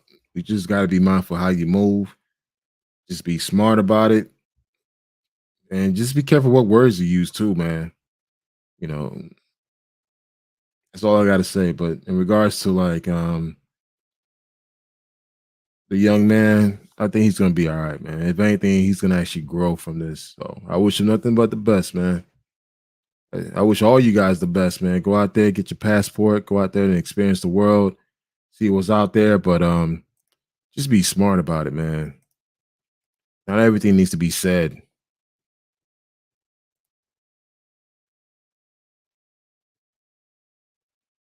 Mr. Knight plays. Who has a lawsuit? I'm curious. Who has a lawsuit? Kind of hard to sue somebody if you're not from that country. So who has a lawsuit?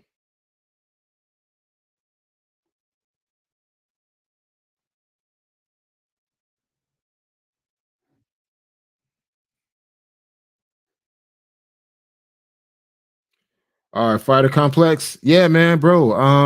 I was in the north region of DR. I was in an area called Cabarete, but also I have a spot in Gaspar Hernandez.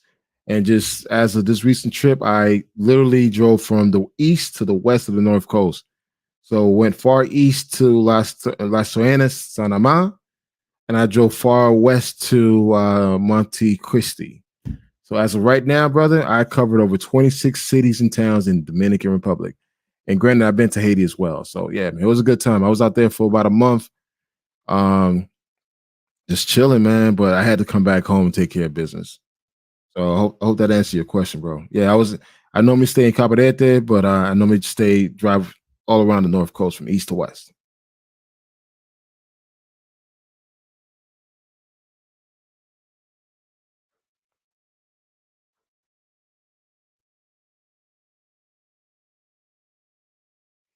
Oh wow. Hey, fighter, where you been, man? Fighter complex, where in DR?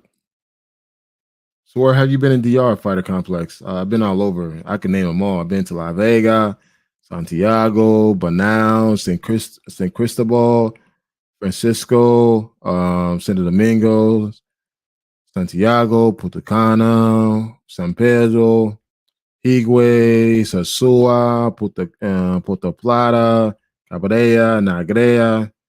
I've been all over the place, fighter complex. So yeah, DR is pretty much my stomping ground. I got a couple of investments out there too. All right, cool, man. I got lost in San Pedro fighter complex. I drove from Puerto Plata to Santo Domingo, but somehow I took the wrong route and it took me to San Pedro. And in San Pedro, that's where all the baseball complex are. So I came across the White Sox, the Red Sox, the Yankees schools, the Seattle Mariners. So yeah, man, bro, yeah. San Pedro have all the baseball programs out there. I lived in Banal before, yeah. Banal is a nice spot, man. Got a lot of it has a lot of baddies out there, man. So it's a cool spot. Yeah, man. San Pedro has a lot of dark-skinned Dominicans as well as Las Serenas and Sanama. Sanama has a lot of dark-skinned blacks, Dominicans. Just a history fact. Sanama was one of the first places where I think this is back during the President Johnson or some president back then. He actually sent a fleet of over 500 recent former slaves to the Dominican Republic, and they all landed in Sanama. So that particular area in Sanama, you'll come across with Dominicans that have American last names such as Johnson, Thompson, Floyd. So that's something that I learned when I was in Sanama, that a lot of those Dominicans are African American descendant. Yeah. All of that. Anything South America, they all African American descendants.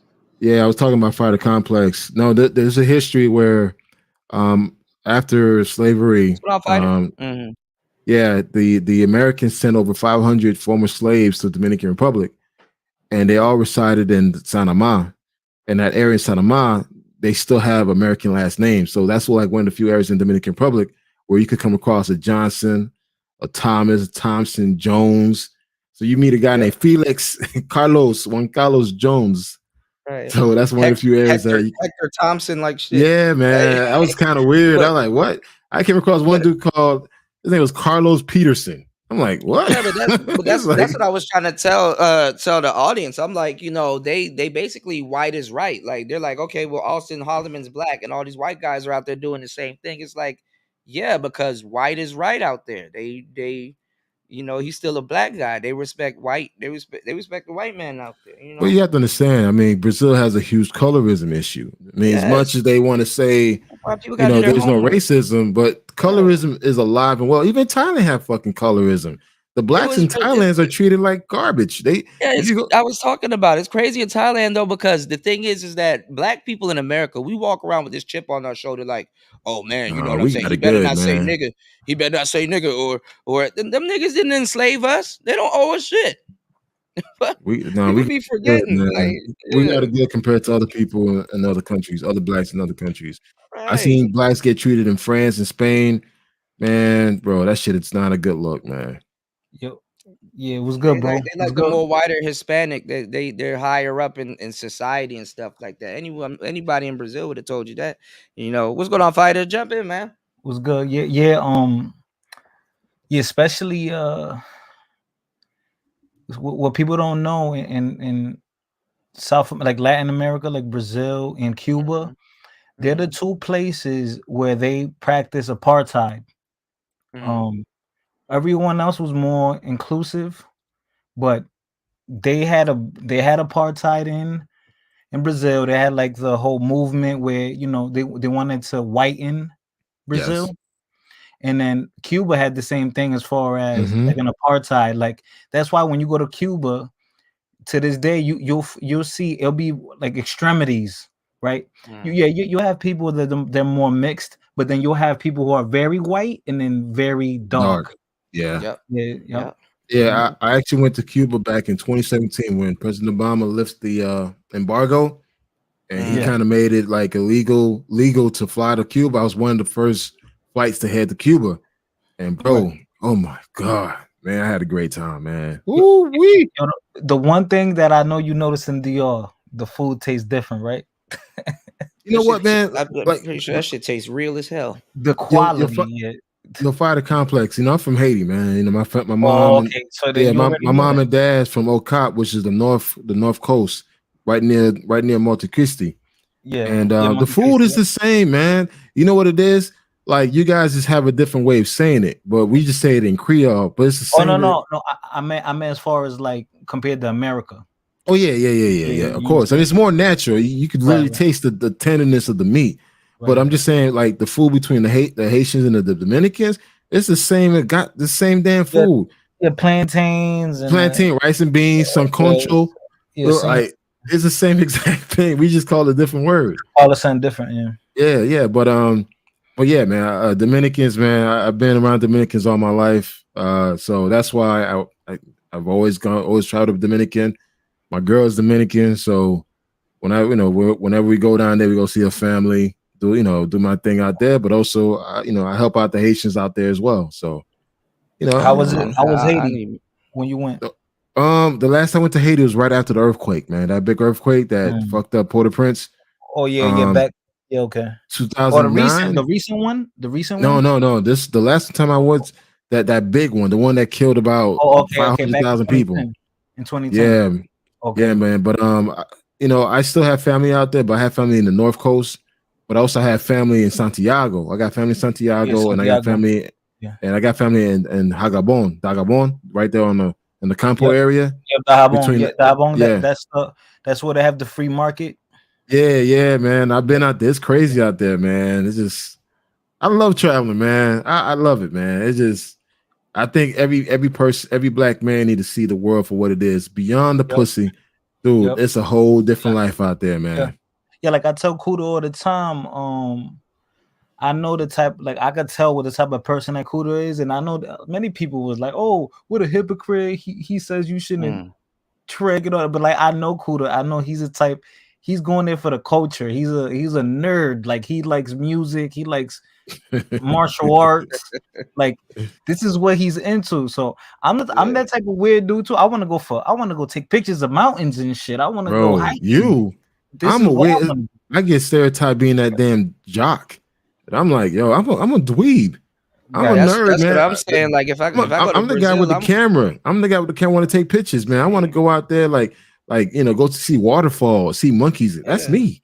Like for me, See, like that's what getting I'm saying. women. If I go to Brazil, I'm going out there to see Cristo and I'm gonna learn some capoeira and play an instrument, one of those Brazilian drums. My ass will be out there trying to sample the damn Brazilian drum with my damn MPC and make beats out of that shit. Yeah, I don't think people understand. Of course, we're men. We love women, Of but course. Yeah, we'll get the pussy later. Pussy will come. Like, Bro, let me tell you other this, shit man. to When do. you focus on your purpose, men, when you focus on your purpose, pussy will always be there.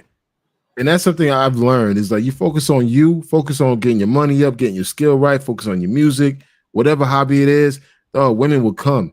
So that's why I never made that a top priority. I go out and have a good time, but you know what? I'm okay going home empty-handed. I don't need to go home with a bad bitch every night. Like I'm good. It's like sometimes you want to go listen to some music, smoke a cigar, and go home. yeah. So, man, this case with the Holloman dude, man, crazy. Well, it's actually not big. He's actually okay. It's He's just okay. that the women are gonna blow it up. I don't fear Austin. I think Austin's good. I give him enough credit because he actually traveled and does what he's talking about. There's gonna be some other unknown cat that's gonna come up though, and you know what I'm saying. The It might reason be why worse for him, right? gonna be worse. The reason why I have an invested interest in this because people are running around Manosphere like, why do you care? Why should I'm like, nigga, shut your ass up. You in America, you're not traveling.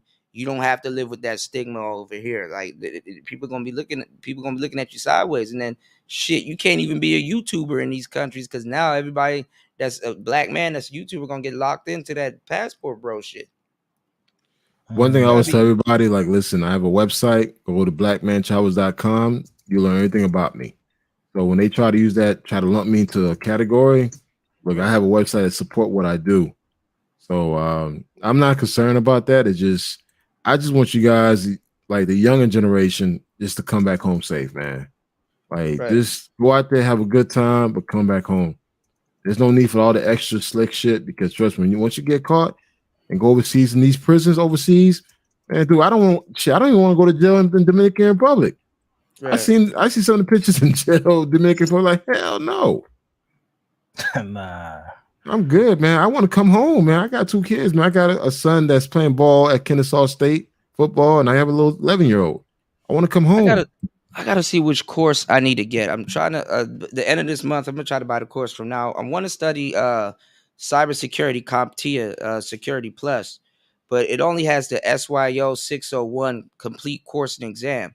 Like, is that what I need? Like the course and the exam, or I just need to study? No, you just need to study. The exam is different. So depending on what field in cybersecurity you want to get into, because again, cybersecurity is so broad. So you got to Yeah, figure I out want to what learn area. Okay. CompTIA and Security Plus. I just need to find an actual. Yeah, you just need a study guide, study, then take the test. All right, fellas, yo, So I'm should I out of get here. the You heard? CompTIA Security Plus complete course and exam? All right, Okay, when fighter. they send an exam, who's It's who's on actually Udemy. facilitating? Who like? Udemy. Well, look into it, man. I think first focus on learning how, like learning more about the certification before worrying about Yeah, taking the that's what test. I wonder if that's it. I wonder if the course is the certification and then the exam after it's like a quiz. I don't How know. much you retain. I've been looking Oh. at it and they got some good sales. Like these courses like $84, but they're like $13 on Udemy. So yeah, I don't know. I'll take a look. I'll figure it out. Yeah, right I said now I I'm was gonna do that by actually the end of January, so it's already the 20th, so I might as well get I was into meeting it with now. this recruiter, and he looked up. He's trying to put me in position for this director role. Mhm. He was like, he kind of gave me a little coaching, and I Mm. appreciated that because most recruiters don't do that. He's like, yo, I love your resume. Mhm. You got the skills we want to hire. We want to put you on, but this is what I want you to do. So he making me change my whole entire resume for this Mm. one particular role, so he could present me as a top candidate. Mm. And again, He'll as a put the word in for you. Oh yeah, man. So that's what I'm doing now, man. And again, Mhm. this is a complete 100% remote job. No security clearance, so I don't need. So I could actually work out of Thailand or anywhere across the world.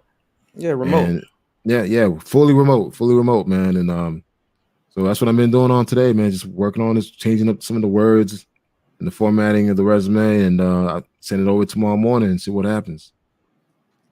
Hey man, I'm gonna cross my fingers for you, man. That sounds really good. No, it's all good. I mean, I have a lot of other opportunities, but this is more of a senior level role. Like I'm trying to get in at 200 think- plus K. Is this what I want? They said on this course, right? It says what you will learn: passing the CompTIA Security Plus certification with exam with confidence, understand computer security and its functions and components, performing basic security configuration, and become a more effective security technician in a business environment. But I need to practice it. But that seems like it has to practice with it, right?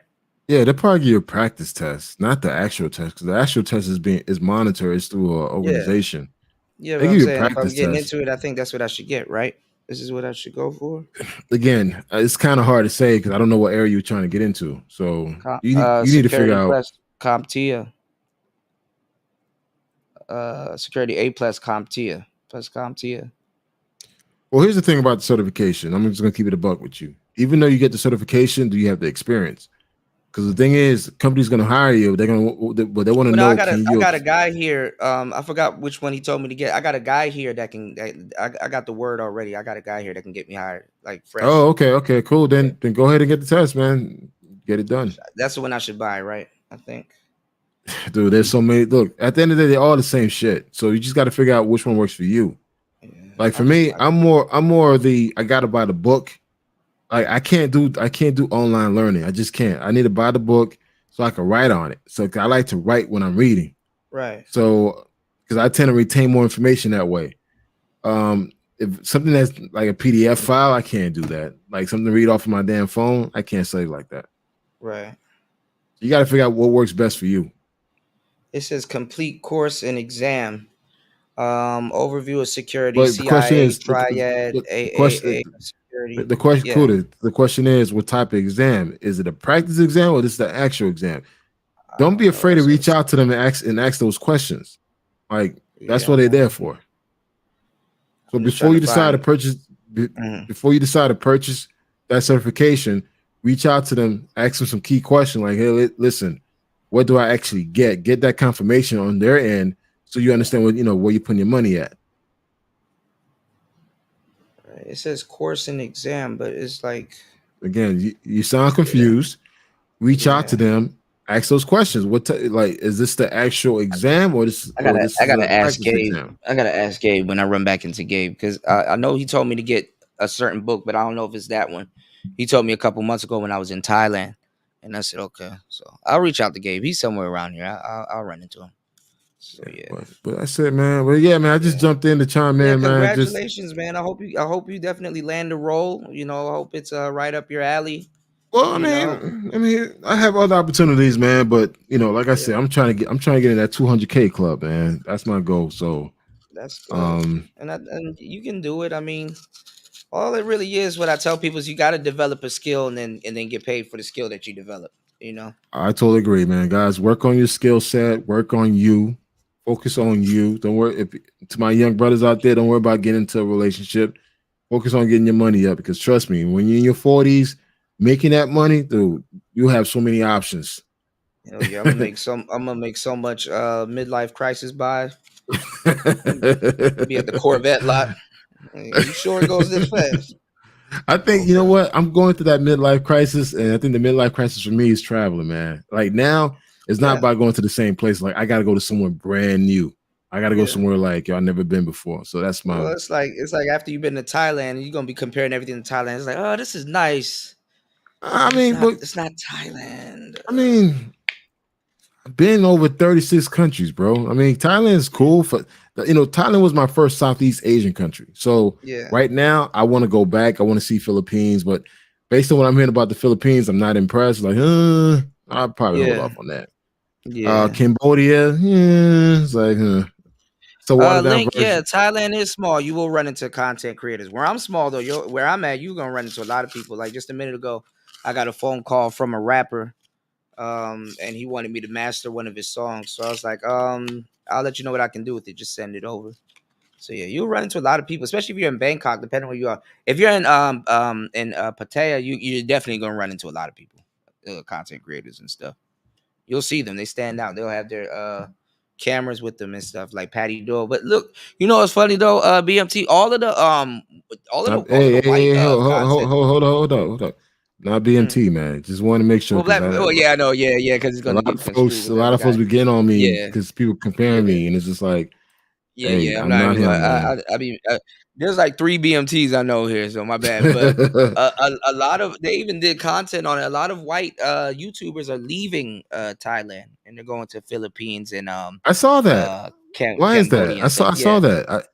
What's going on in Thailand now? Thailand doing too much. That's why I know exactly what's going on. That's why when these dudes were talking about going to Thailand, it's like, man, y'all some squares. Y'all will follow anybody. When there's a lot of people leaving, a lot of expats was leaving. Brent Dev, he been there for like a long time. He talking about leaving and going to like either Vietnam or Cambodia. I mean, they're doing too much out there in Thailand. Like Austin said, he's in Thailand, but he's not gonna live there. I know exactly why. He's not gonna tell y'all why he's not gonna live there. I mean, do you want to cough up $6,000 for a visa? Oh wow. Even though he could probably make that. His channel gets support, he can make that, but that's an easy 6,000 you gotta cough up for that visa. Oh, hey man, let me finish up this resume thing, man, so I can send it over tomorrow morning. Yes, sir. But hey, it was a pleasure jumping on. Same here. I have my fingers crossed for you, man. No, it's all good, man. So I appreciate, man. Yeah, you're doing an amazing show, man. Keep it up. No problem. We'll stay in touch, man. Yes, sir. Enjoy home. I know you stand out from everybody. You got a real tan. Oh, bro. I have a tan and 20 pounds on me, man. So I called my coach, like, hey, I gotta lose this weight, man. So I got some work to do. Yeah, man. Welcome home. Thanks, settle man. in. I know you're gonna want to leave as soon as you settle in. Like, you know what? This is exactly. No, you know what? No, you know what? This is exactly why. Hey, Kuda. No. You're like, now I remember why I left. Yeah.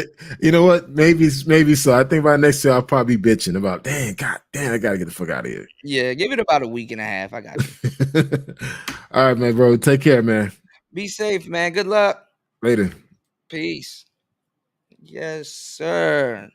That was the brother Black Man Travels. Really good brother there. Always having an enlightening conversation. There's a war going on in Myanmar in Burma, but that's in the countryside. It's like a civil war going on, so you should be all right. But that's east. That's west of Thailand. You know, so there's a lot of stuff going on out here, man. You know, but y'all need to, you know, speak to people that's actually out here and stuff like that. You know, because man, you know, a lot of cats be lying their ass off. You know, I remember I was watching a live stream with Austin Holloman, and the dude was like, "Man, as soon as you in the airport in Thailand, the girls gonna be all over you and blah blah blah. You're not even gonna be able to get to your hotel. They're just gonna be so all over you." I'm like, "What?" And then Austin was like, "Damn, is that true?" He's like, "You been there before?" And dude was like, "Nah, but that's what my friend said."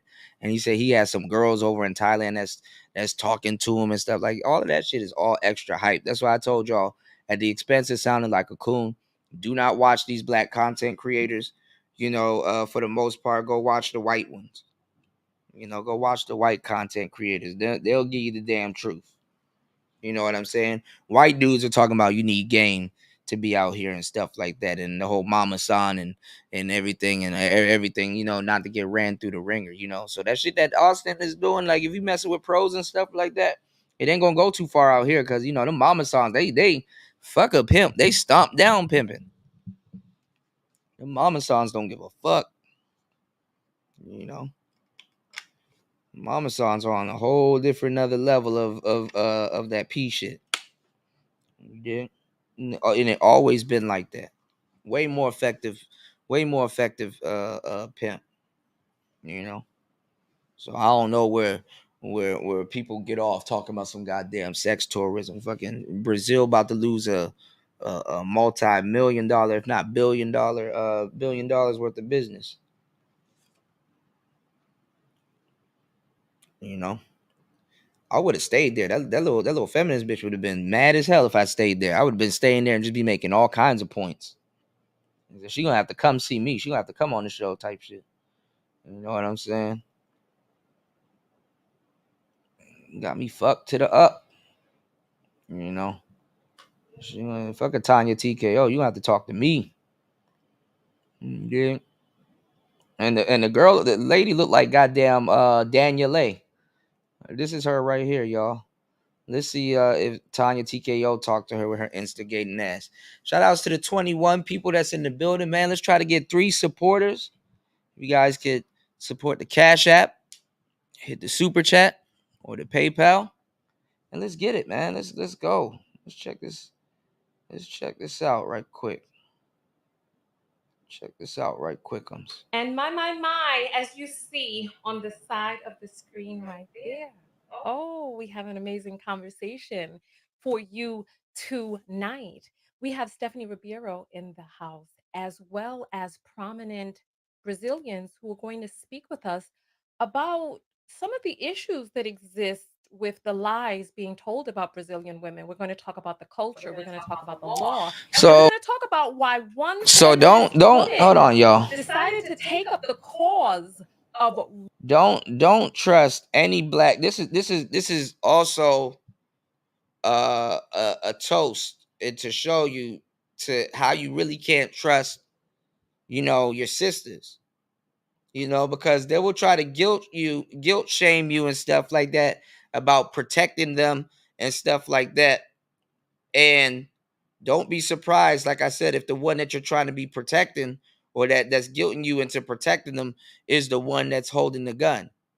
You know, as black women, look how easy it was for her to get in contact with these people and stuff like that. But they never can get in contact with people that's gonna get a lot of these sisters off OnlyFans. They don't get in contact with people that's, you know what I'm saying, these sisters that's going to Dubai and stuff like that. So when it's something against the black man, they're very lucrative and very nosy, and they know all of a sudden they know about stuff and they know who to contact. You know what I'm saying when it comes down to killing a black man. She's not there trying to protect the black man. Even if this was the other way around, if it was a Brazilian man in America saying all this other stuff, oh, the black women in America cheat, blah, blah, blah, and something happened and he had to go back to Brazil, this Stephanie Ribeiro chick would not be calling up, no matter how much feminist she is, she would not be calling up trying to side with black women, you know?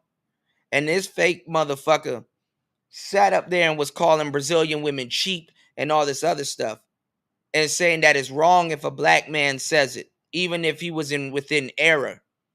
It was wrong that he had to say that. But she's saying it, that, oh, you're taking advantage of them because they're poor and all this other stuff. They say it in but so many words. Yet when it comes down to fucking up a black man's image and stuff like that, they're so quick to jump and be on those women's side. They say all kinds of fucked up shit about Brazilian women. Look at Tanya TKO's hair. Fried, dyed, petrified, and laid to the goddamn side. Why is it like that? Over years and years and years of hair abuse by wearing Brazilian weaves and all that weird shit in her hair. So when it comes down to them sticking side to side for somebody else that can take you out the game or slandering a black man's name, sisters, how can you ever fix your mouth to ask black men to protect you when this is the type of shit y'all do? Instead of simply saying the young man made a mistake, we all learn from our mistakes.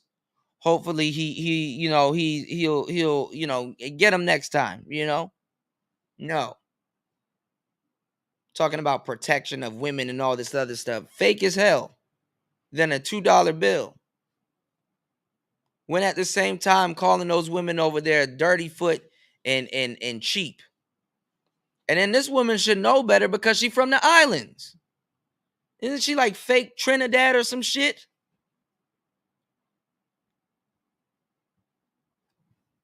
You could never blame a black man, even if he's openly outward with his hate to a certain degree. You can't blame him because y'all do stuff like this. And y'all allow stuff like this to happen. Instead of helping a brother. It's best to help somebody and forgive them, even though they've been wrong to you. Y'all not even really black-pilled. Y'all don't even get the satisfaction out of it. Somebody that's trying to lick you back and do wrong to you, that's fucked up. Whereas if somebody was doing something fucked up and you can look him in the eye and be like, yeah, you fucked up. I'm gonna help you out, but I forgive you. But they feel indebted to you.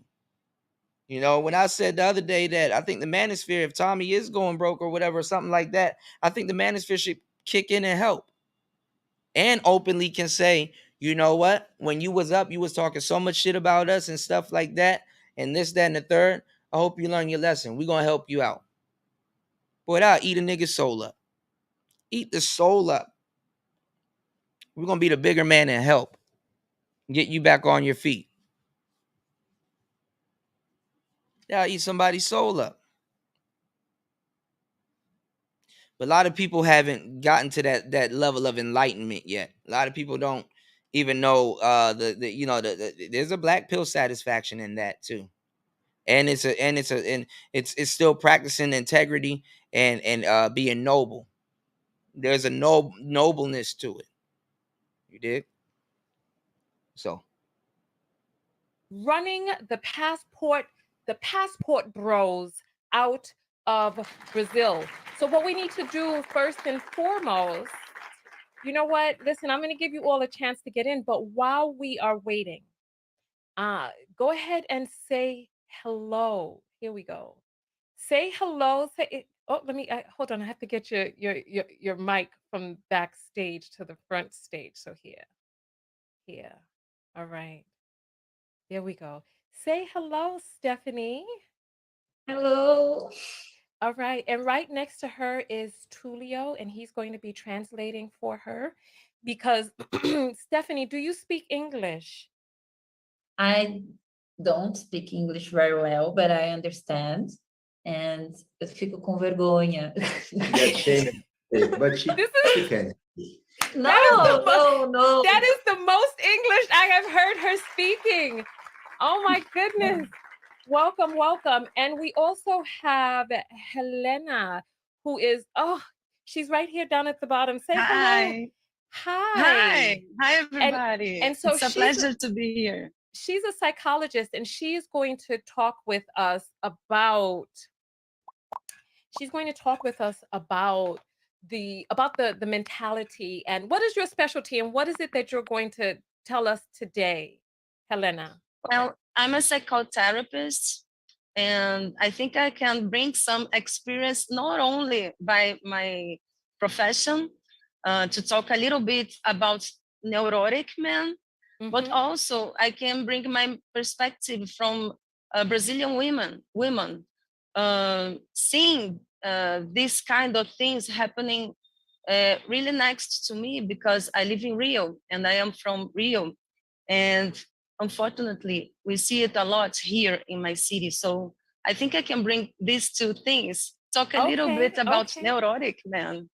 Wonderful. So thank you. What I'm going to do is I'm going to do a little bit of my housekeeping right now. What I'm going to do is I'm going to get the text out to the text notification squad so that we can get everybody here onto the broadcast right now. There's 300 people on YouTube that are tuning in, and I'm going to send the text out to the squad. And then we are going to start the entire conversation. So come in, grab yourself a drink, some popcorn, because this conversation is going to be good. Listen, when I tell you that the passport bros are sweating, they are sweating tonight. Because remember, Austin went on and he was talking over and over. Oh, Stephanie won't have a conversation with me, Stephanie. And we're going to find out exactly why she wouldn't speak with him. And because we got her here tonight when others could not.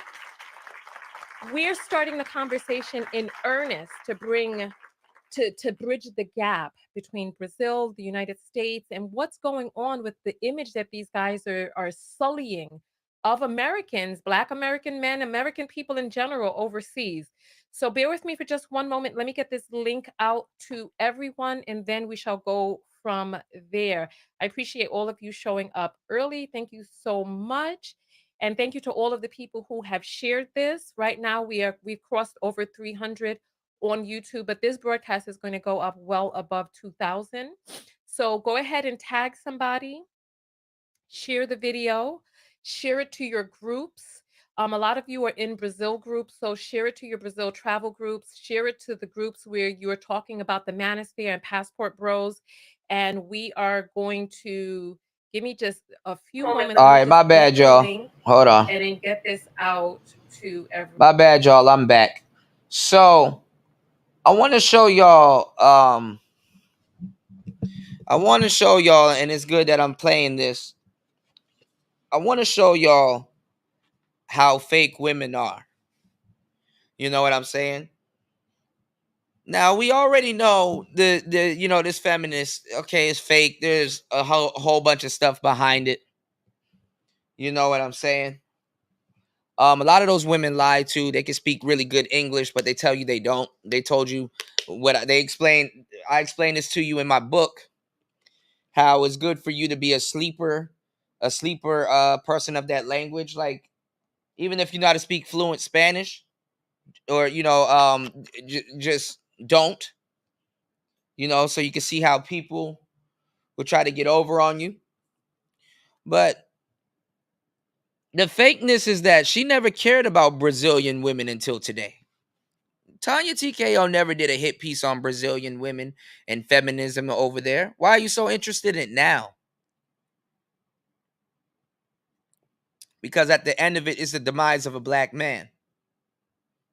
Everybody has capitalized off the demise of a black man other than black men themselves. Black woman kills a black man, she gets celebrated. Black man kills a black man, he goes to jail. You know what I'm saying? Or something like that. So that's why it's crazy. So in this case, now all of a sudden you got this fake concern about Brazilian women and stuff like that. The only thing sisters care about in Brazil is the weave. That's the only thing they care about in Brazil, other than a black man being there and the weave.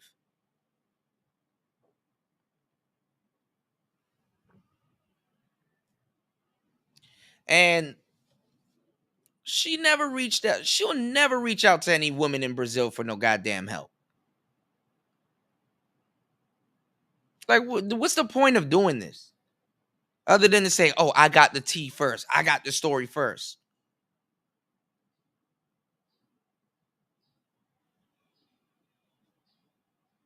So this is the lengths and how far they will go to slander your name and all your movements and stuff like that. This is the lengths.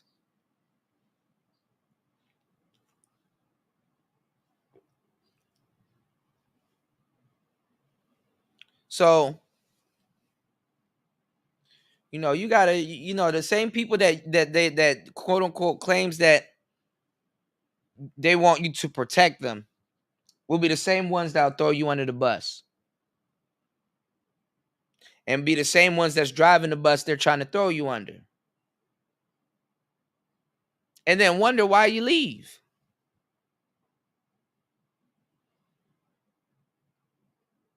And then when you get mad, they'll send you to jail. As if you can't have Stockholm syndrome.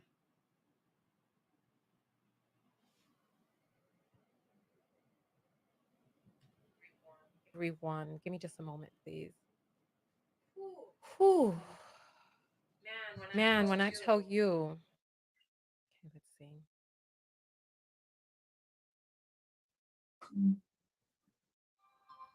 We'll let this play for a little Alright. bit. I'm about to go get some food. I'll be right back.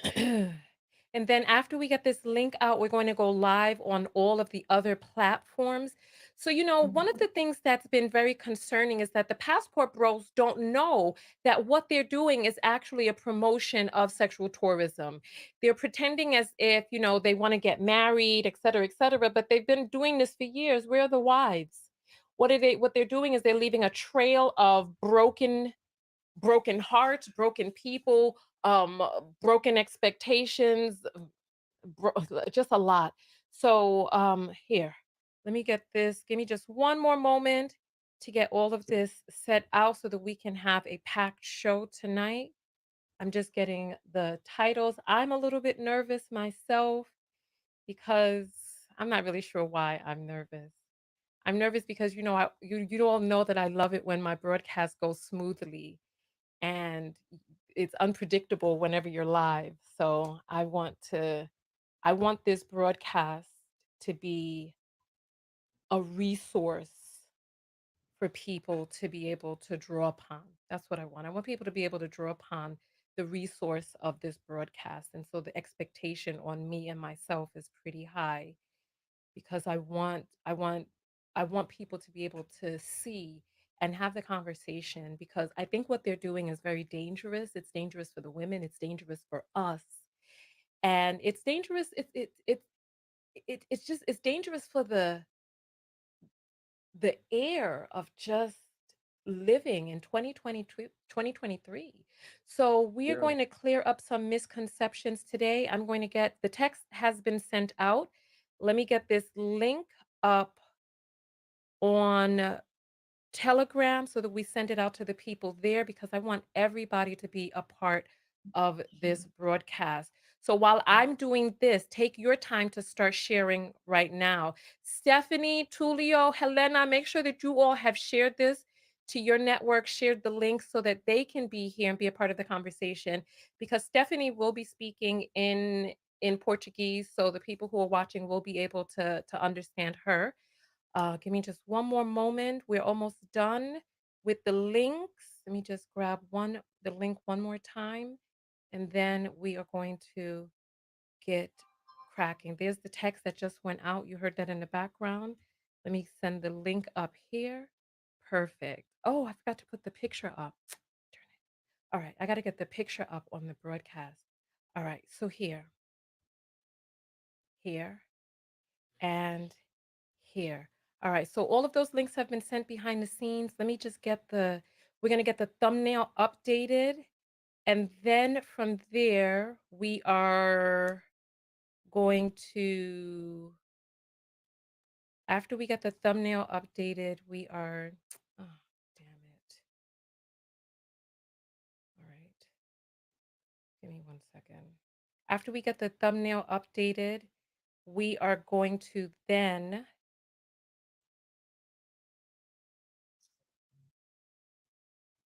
All right. After we get the thumbnail updated, we're going to go live on all of the platforms. All right, perfect. So that went by without a hitch. Let me just go ahead and get. Eu não tô achando, não. All right. Não que ela, tipo, falou que ia me mandar aqui, mas... Peraí, eu consigo ver aqui. Okay. Perfect. Achou? Okay. Perfect. Let's see. All right. All right. Tô vendo aqui. All right. Wonderful. Perfect. Perfect. All right. So we got all of that out. So I see I'm sweating. I'm so nervous. All right, here. So let's go ahead and get live on these other platforms. All right. Here we go. There we go. All right. We are live on Twitch. We're live on Twitter. We're live on Facebook, and we are live on LinkedIn. Welcome in, everybody. Welcome. I am your host, Tanya TKO. I am a self-love specialist from TanyaTKO.com. I hope you learn how to love yourselves and one another. On this channel, we use viral topics to teach you about self-love in your own life. And guess what? There's a story that went viral this week. What was that story, you ask? Oh, let me show you. Oh, the passport bros have gotten into the news and they've gotten onto my radar. I'm going to show you one of the leaders of this passport bro revolution. They tell you that they're interested in going overseas to find wives. But no, it's much more sinister than that. I'm going to show you a slew of images. Look, the person that you see to my right or left, depending on where you're looking at it, his name is Austin Holloman. Austin Holloman has made a name for himself as one of the leaders of the Passport Bro Revolution at just 23 tender years old. He has revealed himself to be a person who has questionable morals. He's revealed himself to be a person that he says had a sex drive at 6 years old, in which he was looking at grown women. He said he developed a fetish. If you haven't seen it, go watch. All right, I'm back, y'all, with this foolery. And instead of reaching out to help him, you side with somebody that gave him death threats. Think about that. Imagine if some woman had to leave the Dominican Republic because she went out there to date men and somebody gave her rape threats. And black man sat up there and supported, instead of helping her, sat up there and supported and had them on her show.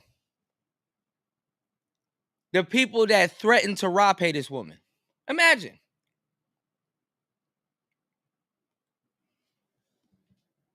Somebody put a hit or did something to a sister and they get to come on a show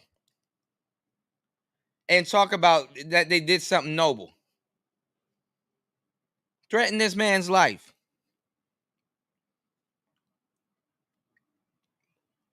Imagine that. 17 to 20 people in the building. Let's get at least 2 supporters. Let's try to get the support up on the channel. Let's go. The last 2 broadcasts that we did, he developed a fetish for Brazilian women from seeing them in pornography. And then from there, he was lusting after them. He wanted to go to Brazil. Then he made his way to Brazil. And instead of going over there in earnest and forming community, right? He showed other men how they can come over and get easy vagina. Right now, we have behind the scenes. So look, he issued this apology. Oh, I'm not going to put Brazilian women's names in my mouth no more. He got on the elevator.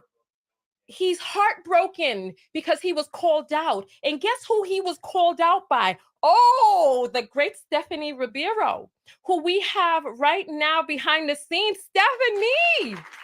Stephanie. Ai, nervosa. This is the feminist that ran this man red, that had the man up on the broadcast with his brow sweating bullets, apologizing, promising to never even mention Brazilian women again. Stephanie, welcome. Welcome to the broadcast. Welcome. Oh, how So what empowering. we're going to do, and right next to her is, introduce yourself, Tulio. You are? I'm the husband. Husband, And also- boyfriend, I don't know.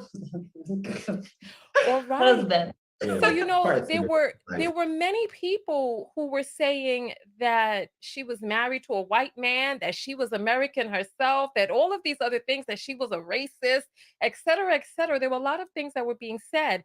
And as a special treat, we have Helena right here. Do you see her right below me? Helena is a psychologist who is going to talk to us about the pathological thinking of narcissists, tell us who else you are going to tell us about today. Oh, wow. They're going to get to the bottom of this. Pathological thinking. Wow. Wow.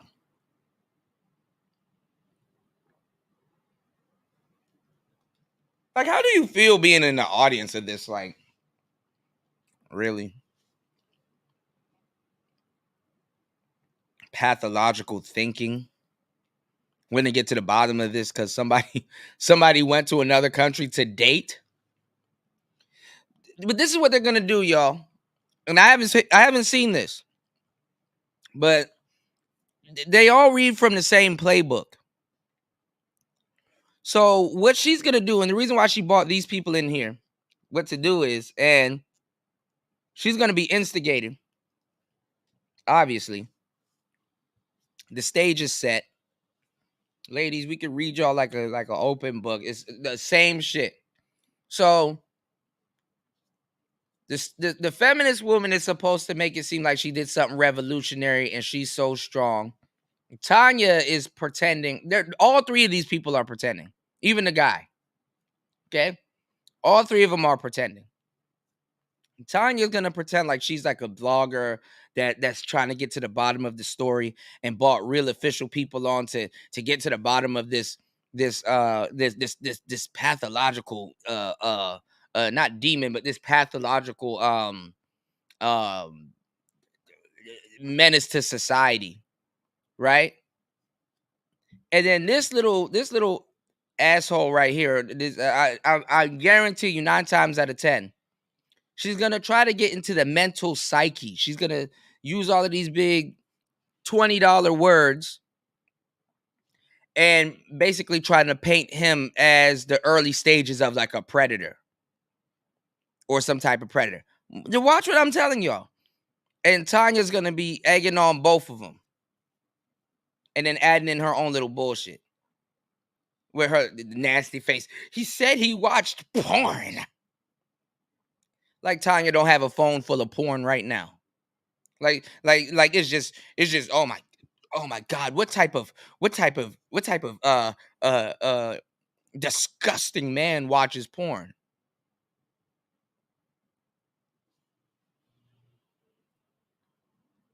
This is who black men are supposed to be protecting, y'all. And not supposed to say anything about it.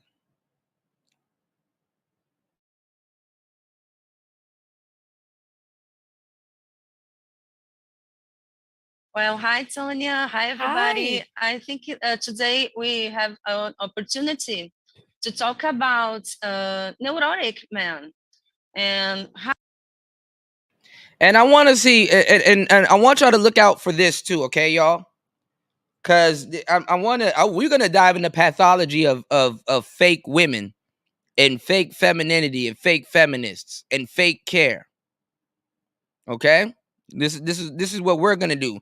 They want to run their experiment, we run our experiment. Okay, over here at Player Talk Radio. Make sure you guys like and support the channel. Definitely about to be dropping some more gems. What I want y'all to look out for, now that I told y'all the roles that everybody's going to be playing, right? What I want y'all to look out for is pay attention to Tanya TKO and pay attention how fake she's going to be with her words, because now, because they know what they're doing. And shout outs to Ty City, shout outs to Ramil. They know. Now she's going to police her words and pretend and act as if she wasn't calling those women dirty foot or cheap also. Because she called those women cheap. Because obviously, if he's taking advantage of a woman that's a victim and that doesn't have any power, come on now, in a third world country, remember? Watch how she polices herself, how she talks about those women now that she's in the presence of those women. And it's not like these women would have called her out on it anyway, because they're all fake.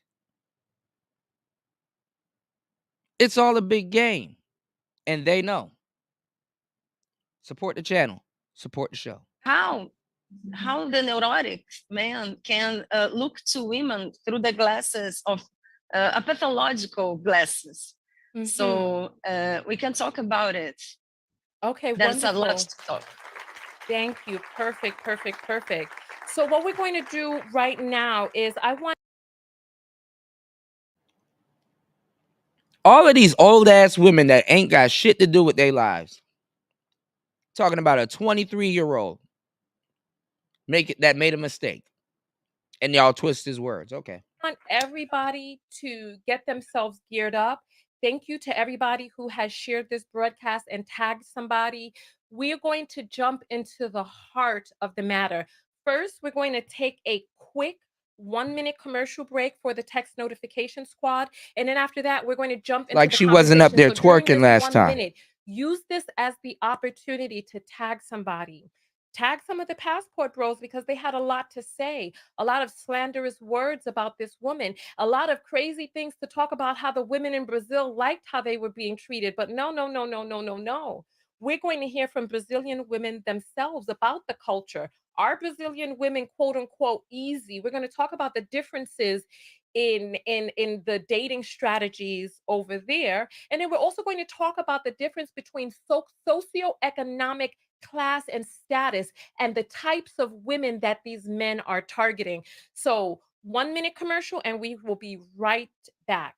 Are you tired of missing Tanya TKO's live videos? Arriving late when the video is well underway or about to... Look at these words. The type of women that they're targeting. Austin Hollerman is targeting women.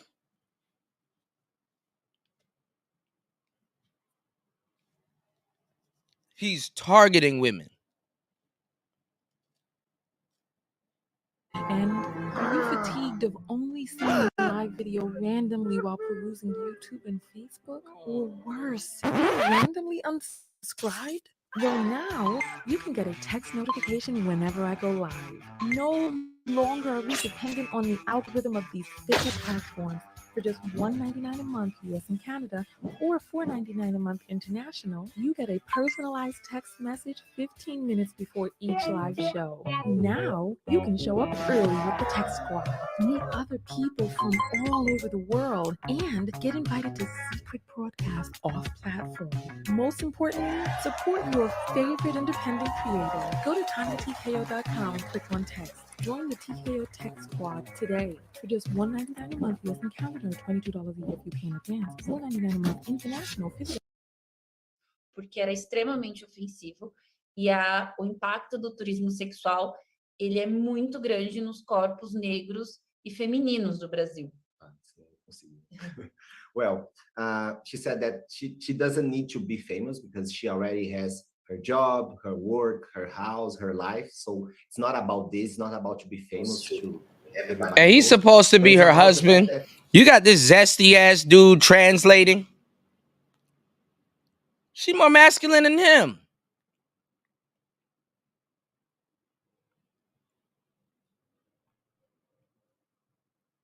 This is why women can never get anything real done. This is why real victims can never get any help.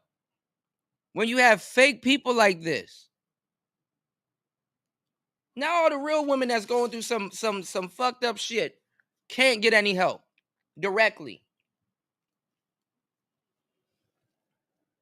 She's a feminist. It's what you focus your And energy as on. a feminist, it's really important to set some marks, some traits, you know. And the idea of the sexual tourism is something terrific. She was really horrified when she said she saw the pictures, the posts, the videos, and these guys kind of, come on, bring it on, come to Brazil. And as a feminist, as a Black feminist, she understands that the worst, how could I say, the worst. Then this nigga is adding in his own opinion and shit. Is for the Black women. He just added in his own Black women opinion. Suffers more the violence, the ignorance, the. E, inclusive, a gente tem um dado aqui no Brasil de que as jovens negras têm 3 vezes mais chances de serem estupradas. Então, todo o conteúdo que tem esse teor misógino, sexista, impacta muito a gente. E a gente já combateu várias coisas aqui no Brasil em relação a isso. Por exemplo, eu, junto com uma outra feminista negra brasileira, Djamila Ribeiro, escrevemos um texto questionando a globeleza. E hoje não existe mais a globeleza na TV seminua, que era uma figura de uma mulher negra seminua que aparecia toda vez no carnaval. We're running down on the minute. Give a quick translation, and then you all are going to jump out of here, and then we're going to hear from Helena. Quick translation, under 1 minute. Okay, the Black women has 3 times more chances to be raped and to be in Brazil and to be violent. And she puts her feminism in front of this question, discussing and writing, and also in Brazilian society, making things to transform as the stereotypes and things concerning Black women. Oh, wow. Okay, thank you so much for that. All right, so let us jump real quick. What we're going to do is we are going to play the video that started it all. So remember, he had gone over to Brazil and he had put up a video. And in the video, he showed some Brazilian women on the beach. And when he was on the beach, he talked with them about how soon they would go home with a man, right? So we're going to play that video. We're going to wait for our guests to come back in, and then we're going to hear from Helena and why this is a passion of hers, right? So here is the video that started it all. This is the video that started it all, right here.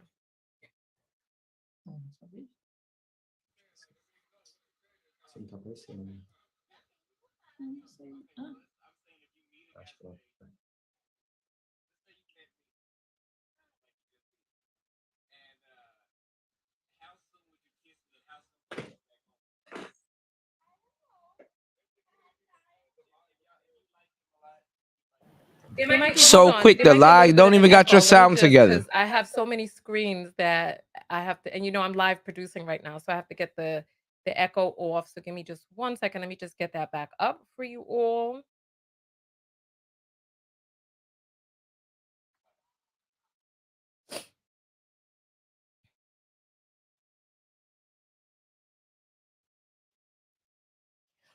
All right, and so you see, he doesn't see what's the matter. Like, if you're with gonna that. lie on Black men, He have your doesn't audio understand correct. why God that's damn. problematic. So we're gonna have Stephanie explain why that's problematic. But first, let's hear from Helena, who is a licensed psychologist. She's going to talk with us about her specialty, which is going to be telling us about the She's going to be telling us about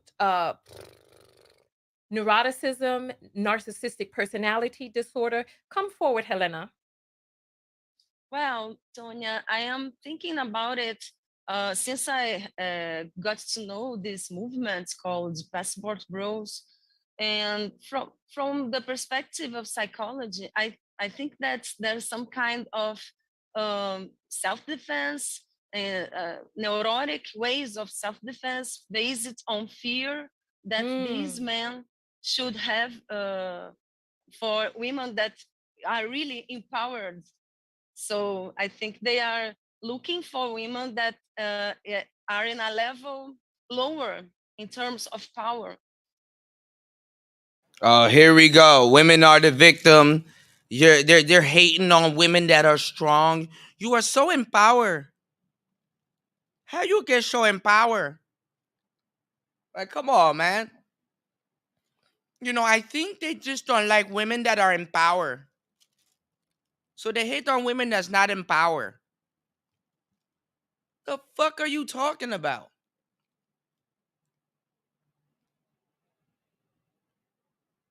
So every single sex tourist that comes over there, every dude that steps off the plane from America, they're looking for women that's not in power.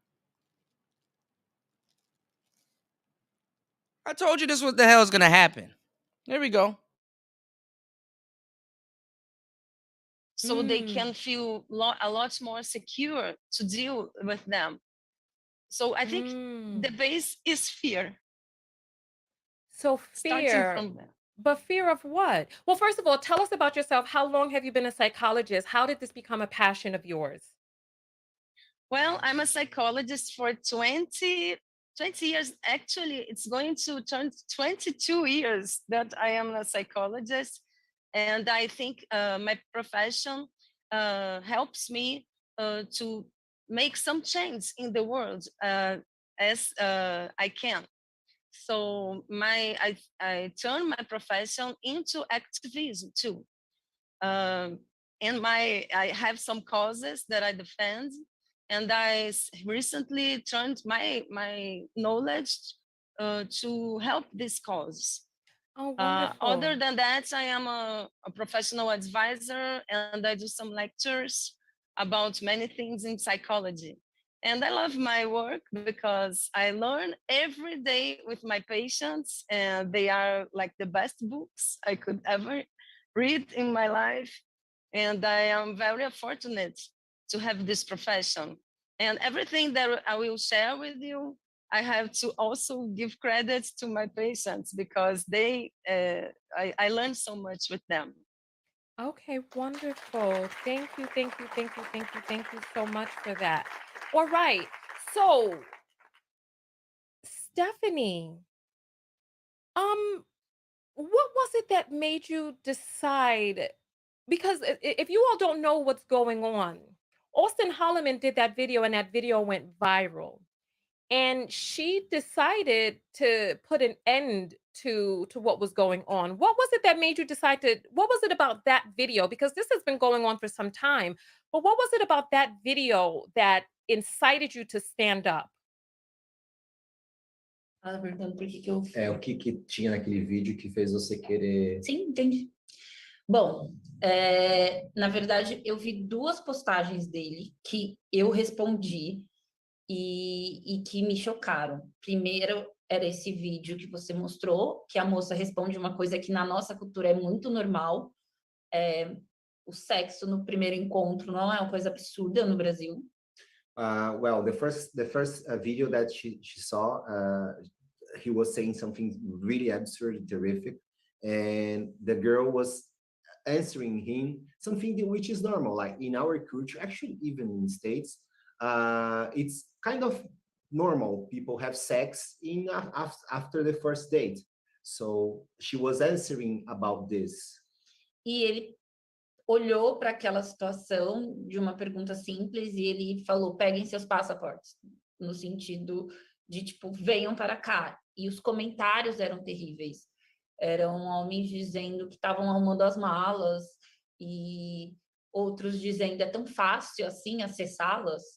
So she made the situation seems like, you know, it's really easy in Brazil to do this, and there were a lot of men on the chat saying, "Oh, grab your passports. Let's go over there. Let's have this. Let's get these girls because é tão fácil assim." It's so easy in Brazil like this, you know. And he was making the situation seems like it's easy to come to Brazil because all the women here are easy.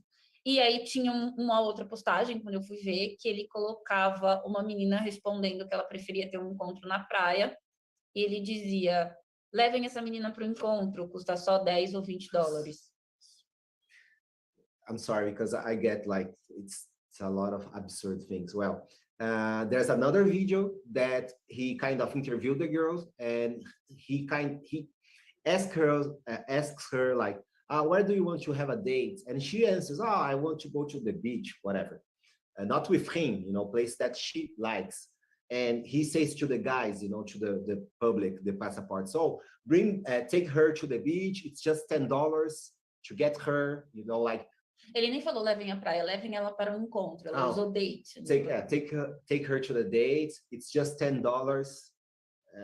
10 or 20. Like, what's going on, Azrael? The idea, and it's not like we are not talking about prostitution, the people that will sex work, but the thing is, transforming the girl as a prostitute, but she never put herself in the situation. Isso para mim foi muito grave. Eu comentei para ele falando, você está fazendo uma coisa super absurda, e no Brasil nós temos leis. Nós temos mesmo leis, né, Helena, de assédio. A gente tem uma lei de defesa de defesa da mulher que é muito grande. Nós temos leis inúmeras leis. Inclusive eu disse, a gente tem até delegacias da mulher. E aí os seguidores dele riram de mim e disseram, todas as brasileiras estão à venda. É isso mesmo. So she said that it's wrong. Like, she was commenting, answering the videos and on chat, saying, well, what you're doing, it's wrong, it's terrible. And here in Brazil, we also have laws concerning this, laws to protect women, laws to protect the women against violence, laws against the sex tourism and things like this. So delegacia, é importante falar da delegacia. The station against the women violence, police station against the women violence. And his crowd, like the people that were commenting on the chat, they were laughing at, making fun of it, like, this is ridiculous. All the women in Brazil are prostitutes. The women in Brazil, the women in the South. It is a sale. Are for sale. The women there are for sale. So, like, so I have a question. You said that it's typical for a woman in Brazil to have intercourse after the first date. You said that? Yeah, typical. Eu posso explicar. No Brasil, a gente tem uma comunidade muito grande de religiosos, por exemplo. A gente tem muitas pessoas que são evangélicas, que são católicas, e que são pessoas que levam para uma cultura mais conservadora. Isso existe no Brasil. Mas também existem mulheres falando sobre seus corpos e sobre sua liberdade. E a gente tem uma cultura com o corpo, com a sensualidade e até com a sexualidade que talvez sejam diferentes mesmo. A gente tem, por exemplo, camisinha sendo dada no metrô pelo governo, gratuitamente. A gente fala muito sobre sexo e tenta falar sobre sexo de uma forma informativa, inclusive.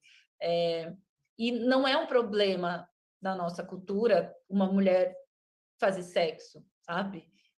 Tem pessoas que são super conservadoras, o nosso ex-presidente era super conservador, isso seria um problema. Mas, de um geral... Well, hold on. You're saying a lot, so let's get that part translated first so we can know what we're talking about. Yeah. I will talk like... And this the hypocrisy of it, because you know what I'm saying? Yeah, this Dirty Mac and Star P, dirty sissing, right? So-called married women have this stance, whereas you have a lot of women that are single, and they will, to a certain degree, disagree with this woman. They want the right to be able, if they want to sleep with somebody on the first night, they'll be able to sleep with somebody on the first night. We're acting like people aren't adults making these situations. I mean, making these decisions.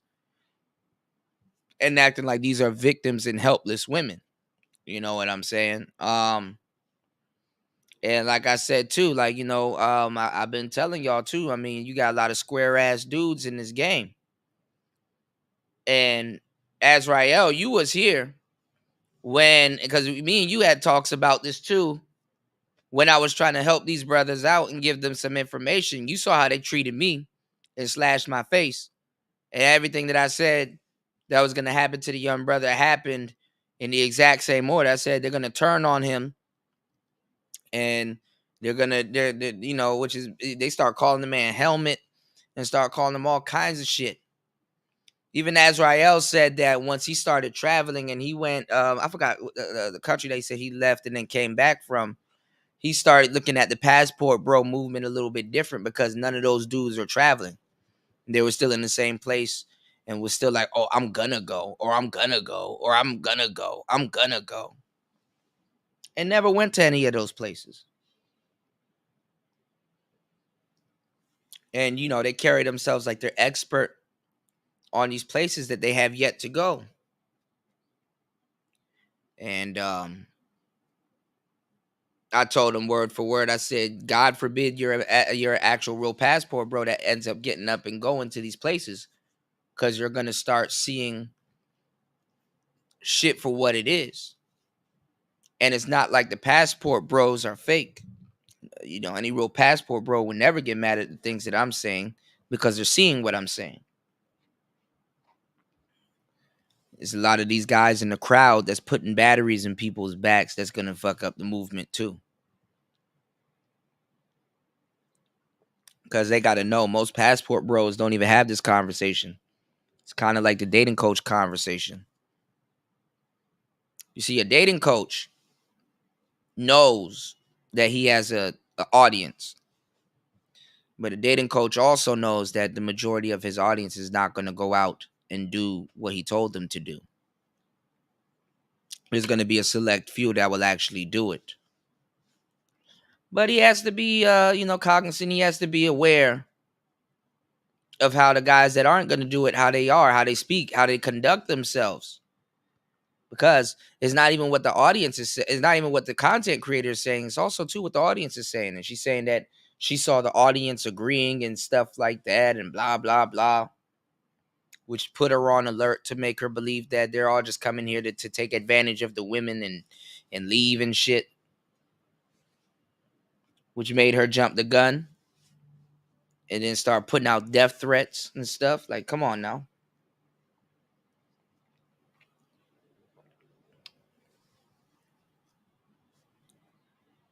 And then you have this sister here that turned into a piece of shit during this situation. Didn't even extend her hand to help a young black man. They never do. Yeah, they gloat like they're amazing creatures, and they try to bring other people on to kind of slander the man's name and stuff like that, and use him as ammunition to get her agenda across, and bring on other women and try to, you know, push the narrative that black men are predators and they're taking advantage of women. And this jackass of a feminist has enough gall to come up here and try to run this whole narrative that Brazilian women are helpless and needs help. And Taya TKO gonna police her words and not call those women cheap and dirty foot and all those other names that you seen her call those other women, knowing damn well she from the island herself. This shit is sickening. And nobody in the Manosphere is actually sitting here telling the story the way I'm telling it and showing y'all and highlighting and detailing stuff like that. Make sure you guys like and support this channel, because one day I'm not going to be doing this anymore. One day I'm definitely not going to be doing this anymore. I want to see Tanya TKO have this same amount of vitriol for women going to Dubai to get shitted on and sell box.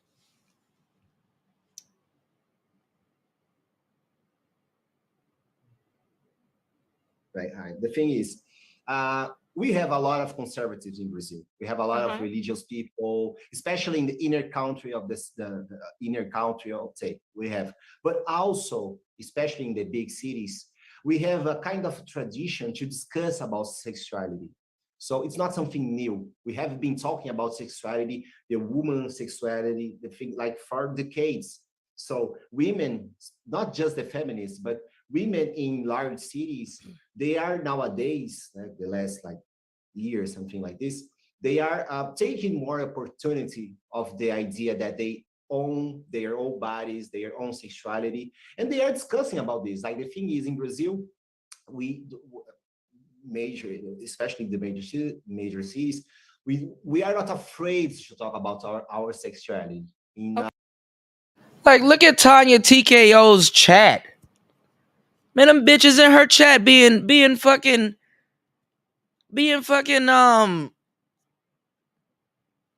hypocrites. They said women are having sleep. Like, you're not mad at her chat? You fake ass feminist? Did you see those last couple of messages went by? Those women are sleeping with men for food. Look at this one that's on there now. Yes, Brazil is not loosey-goosey. Free XXX sex culture. They saying all kinds of bum-ass shit in the chat. And you're not mad at that? But his chat is, wow. Wow. Let me tell you how fucked up this is too, y'all. You know how like Americans and these people stateside look at stuff that's like, oh, well, they're from Brazil. They're quote unquote. Y'all know you've heard sisters use this word exoticals, right? Oh, they're exotic. They're exoticals. That doesn't stop women in the States from believing that they're better than Brazilian women. A lot of those women's chatting, talking about they're sleeping with men for meals, like they don't do it or whatever, and saying all of that debaucherous shit in the chat. They believe they're better than Brazilians. Not saying that Brazilians are better than them, but you can tell the narcissism in their comments. You can tell. It's like, damn.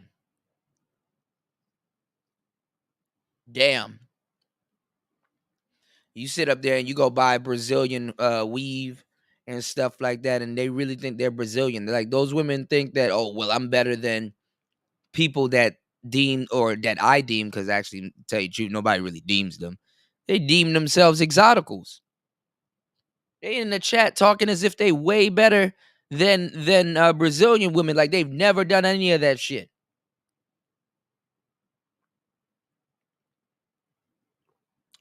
Talking about where you can go for $10 in Brazil. Hey, come over here. The pussy's $10. Okay, he whacked for saying that, but listen. For $10.99 a month, that same girl that's commenting in this chat room, you can see her butthole. You can see her butthole for $10.99 a month on OnlyFans. Hey, if you want to up the ante, she'll give you her free Instagram where you can see her birth canal.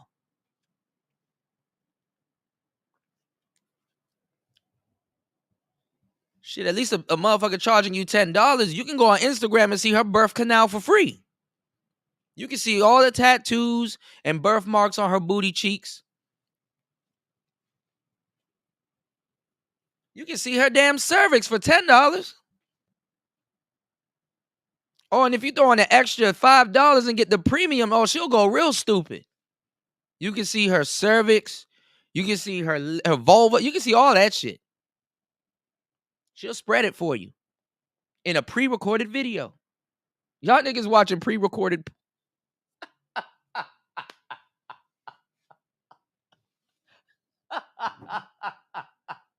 Okay. In a health public service, you know? Yes. It's not just about craziness. No, Mas é importante falar sobre a coisa também do preservativo. Que eu a ia gente, falar, eu é estava isso. introduzindo para falar nisso, né? Because What's going on, Miss sexuality is V? a health service.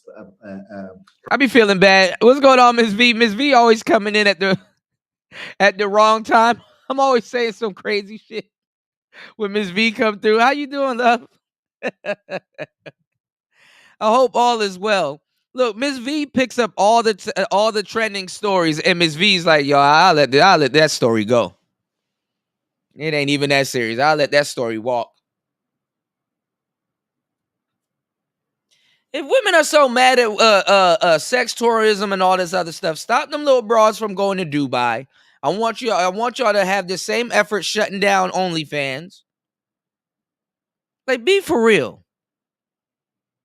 Talking about something. You can get a woman for $10. Well, for $10, you can get OnlyFans content. And truth be told, you want to know why a lot of women are mad, even though you paying $10 for OnlyFans content? They got to do more work than a hoe. At least a hoe can one and done. Nah, nigga.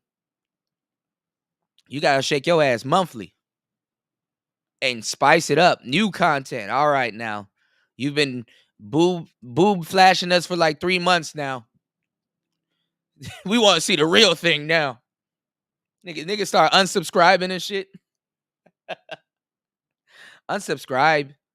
Unsubscribe, yeah. Unsubscribe. Unsubscribe, yeah. She wanna scribe.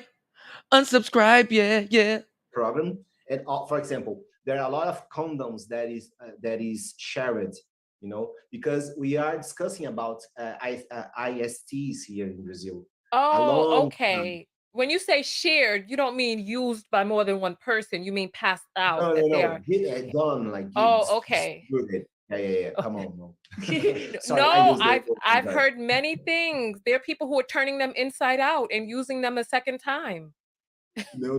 So, It's okay. distributed. Like you Okay. have free condoms gave by the government to avoid people get ISTs. So Okay. discussing about sexuality in Brazil is something important because it's a health question. It's not Right, but just a moral. the question was, so, and Helena, you're a Brazilian woman. Is it customary for Brazilian women to have intercourse after the These girls on here talking about some sexual intercourse is being exchanged for favors. Like the same shit don't go on in America. America is worse, man.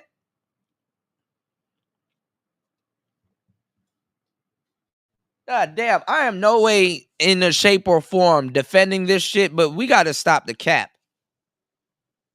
We gotta stop the cap at some point, man. Oh my fucking god, they're exchanging sex for favors, and it's so terrible in Brazil. How terrible is it in Brazil? They're exchanging favors for sex. Come on, man. Like, when does this end?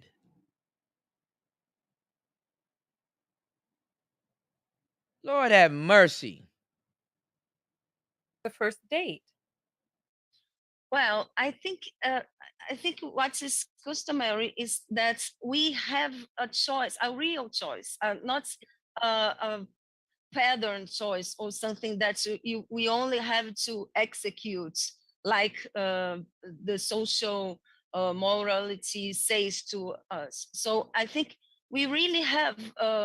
Well, not everybody. It's different. It's different for different social classes.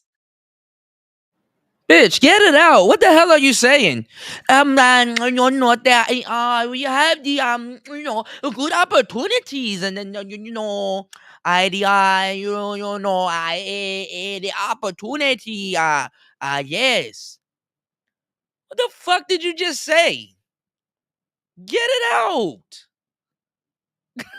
Damn. She said nothing at all. What's going on, LSP? This woman just said nothing at all.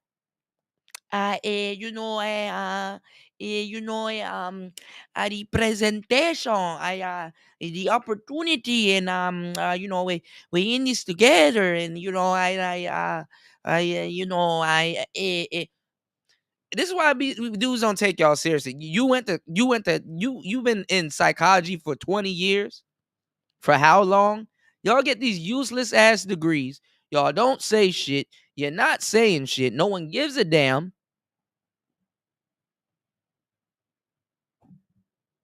What the hell did she just say? Are you high? You look high.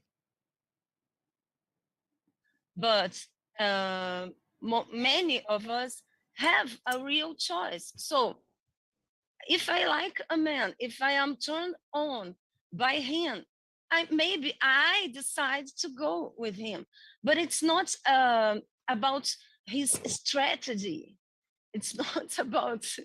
It's my choice. I think it's a very. We have to consider the singularity of this manner. So it's not because that girl. Damn, I'm good. Y'all can just say it right now. Damn, I'm good. Make sure y'all support today's show. Damn, I'm good. Didn't I tell you? All she's going to do is be throwing out little $20 pop words. It's singularity. What are you talking about? You mean what you want to say is they're an adult. They can choose whether they want to be with somebody or not, whether it's today, tomorrow, or next week.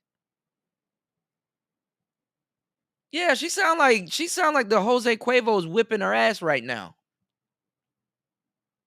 Like she's losing the match.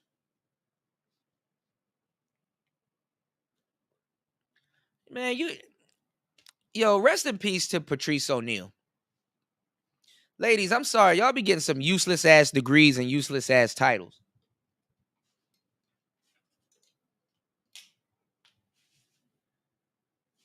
Patrice O'Neal was in a debate. I don't know if y'all remember. What's going on, Ty? Patrice O'Neal was in this debate with Dr. Zidrock, right? This UK or I think German doctor or whatever that wrote this book on how men should get women and stuff like that. And he said, you can't teach a man how to get women. That's what's happening in the red pill space right now. Now women are telling you what's red pill. The other day, shout outs to it. The other day, I was in a slight back and forth with Jessica, right? And she was telling me to a certain degree, but it's not her. I've seen other women do it. Try to tell me what men feel and what's red pilled and shit like that. And I'm like, well, first of all, no, you can't even say nothing like that because you're a woman. You stepped into a man's space and believe that you can tell him how he should feel about something or what's red pill and what's not red pill when we taught you what it is. And you, to a certain degree, still don't know what it is, and you'll never know what it is because you're a woman. Ain't nothing wrong with that. But that common sense should have went off in your head to sit back and be quiet and take accountability like you tell other people to do and stuff. This is just with a bunch of women here. And learn. It should shut off. You can't tell me what the hell is red pill. You're a guest. No matter what you do, you're still a guest. I hate to say it like that, but it's the truth. And honestly, if somebody feels any type of way about you, you should expect that because they're red pilled. So they say. For example, if I was to go over to She-Ra 7's channel, of course, a lot of women probably would like me and stuff like that, but there will be a small group of women that will be like, who is this guy? Why is he here? Why is he talking to us? Why you have him on the panel? Why does he have so much free reign over here? They're supposed to say that because I'm in they shit. Their antennas is supposed to go up. There is no, oh, I'm in they shit for a long time. I just all of a suddenly forget where the hell I'm at. And then when somebody does whatever the hell they're supposed to do, now all of a sudden I'm shocked. Or I'm trying to tell them how they should conduct themselves. Y'all know different than Siegfried and Roy or whatever. Nigga, after a while, nigga, lions get pissed off too. Like, man, fuck you. Fuck this ball. I'm about to rip your head off. I don't give a damn. You don't treat me right. Niggas real tardy with the food around this bitch. I'm gonna kill everybody before y'all kill me. Like, after a while, the tiger ain't supposed to act like it's a damn tiger.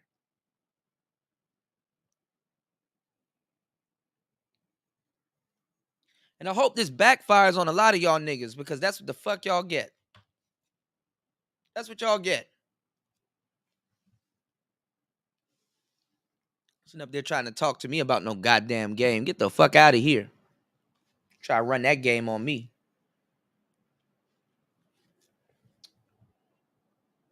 Tired of giving y'all endless and endless, dog. Endless and endless content. Then other people, some of your favorite YouTubers come over here, they sky watching and bite everything I say word for word. And it's like, man, that guy deep. You ain't deep. You want to see? You said exactly. They're trying to dictate shit they know nothing about. Exactly. After a while, red pill women, after a while, Love Dorsey and shit gonna come over here and start telling you what the hell what red pill is and how you should feel as a red pill man. Nigga, you a guest. First of all, if it wasn't for these simps, you wouldn't even last long.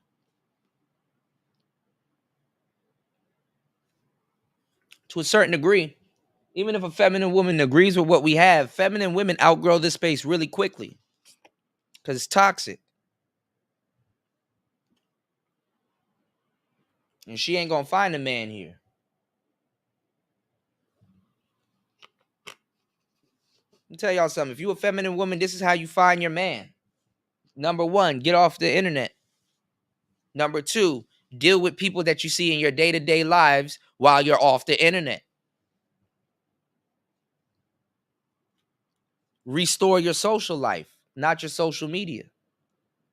Nowadays, y'all, and this goes for everybody, men and women, listen to me when I tell you. If you have a social media account and it's not a business account, you tripping. Because back in the days when we were coming up and we were millennials and stuff like that, when we were coming up and stuff, you know what I'm saying? You could have a real social media account. Now it's just bullshit. Swapping out all my Instagram accounts for some business shit. Swapping out all my Facebook accounts for some business shit.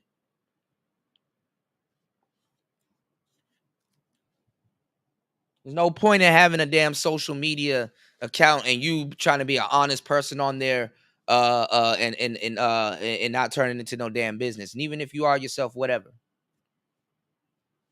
You could be whoever the fuck you want on social media, and some people still choose to be fuck niggas. That right there is telling enough.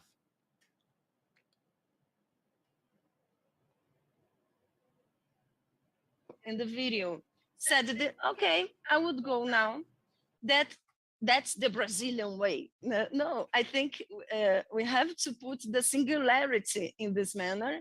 And I think that what is customary more and more is that we have the choice. E eu acho que é importante a gente pensar que é uma questão de escolha, que a gente cada vez mais fala sobre isso em revistas, em programas de TV. As mulheres famosas brasileiras falam dessa questão da escolha, da sexualidade, da masturbação, inclusive de uma forma super natural. Aqui no Brasil a gente entende como uma coisa natural, que a gente deveria falar com naturalidade. Ele está colocando numa posição quase como se o sexo também fosse uma coisa, sabe, surreal e absurda, a ponto de parecer que para ele uma mulher fazer uma escolha sexual e ter a sua sexualidade livre é chocante, sabe? Okay.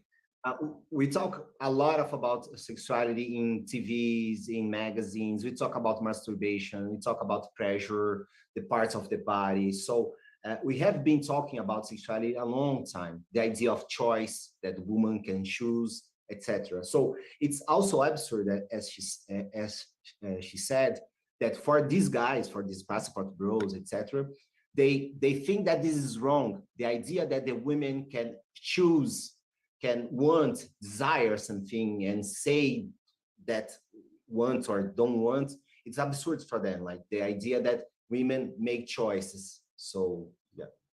Yes. Yeah, I think it's something about, well, she is really in the position of an object. So it's not about choice. It's about, oh, here in Brazil, that's the way it is. Because they have trouble seeing the person that's talking to them.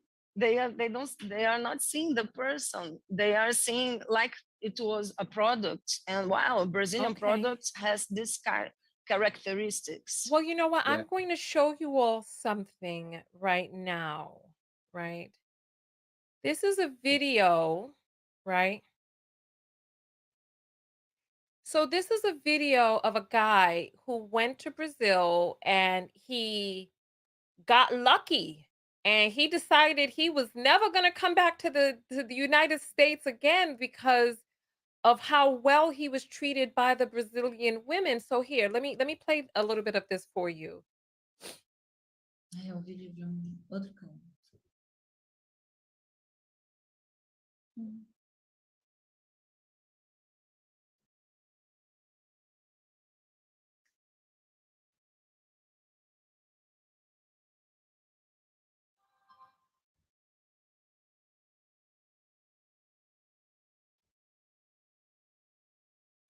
All right. So I want to thank King Brujo for this because he sent this video to me. He saved these videos. And so look at this.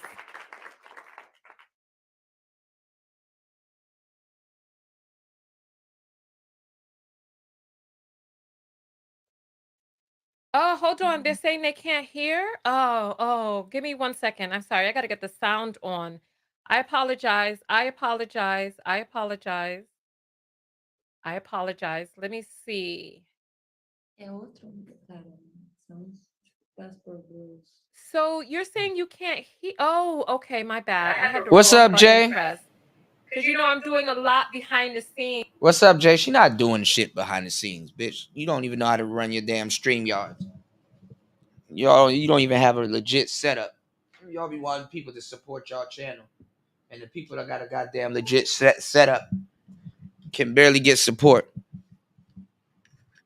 Yeah, she sound like he was upset that he was treated well. Hold on, y'all. I'm about to unplug my mic because I'm about to oh shit, I went up to go get some. I'm about to plug in my IC real quick. I don't know why. I just need to practice while I'm on air. Give me 1 second, y'all. I'll let this play.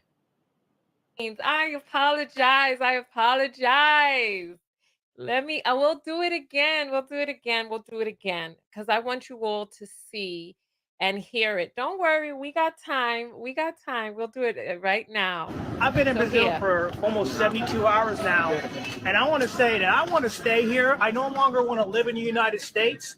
I feel a lot safer. I feel a lot better. I can be myself. Like, I was approaching these women, and I almost tripped over the chair, and they didn't care. I still got their number, and I'm meeting one of them tonight. So thank you to the Real King Brujo. Check him out on TikTok. He's been going at them for quite some time. And then so that guy, he said it's easier to meet Brazilian women. They're nicer. He's kind of corny and he tripped on a chair. Stephanie's face. He said he tripped on a chair. So here's another video here. One more thing. A lot of stuff you deal with in the States, you don't deal with that here. You don't. Like, women are more reasonable, as I was saying. So come to Brazil and have a good time. It's lambda, and All right. So here, so this is how They cherry pick. They cherry pick like a motherfucker. Hold on, y'all. They cherry pick. You know what I'm saying? They fucking cherry pick. They cherry pick what type of dudes they want to listen to. They cherry pick. And the crazy part is this. You know how she's being fake with these Brazilian with the Brazilian feminists and this couple. Tanya is being so fake with them. When they're ready, both sides are being fake. When they're ready, them Brazilian women talk shit about American women. And when American women are ready, they talk shit about Brazilian women. Calling them dirty feet and all kinds of shit. They don't know about how Brazilian women talk cash shit about American women. They have no idea.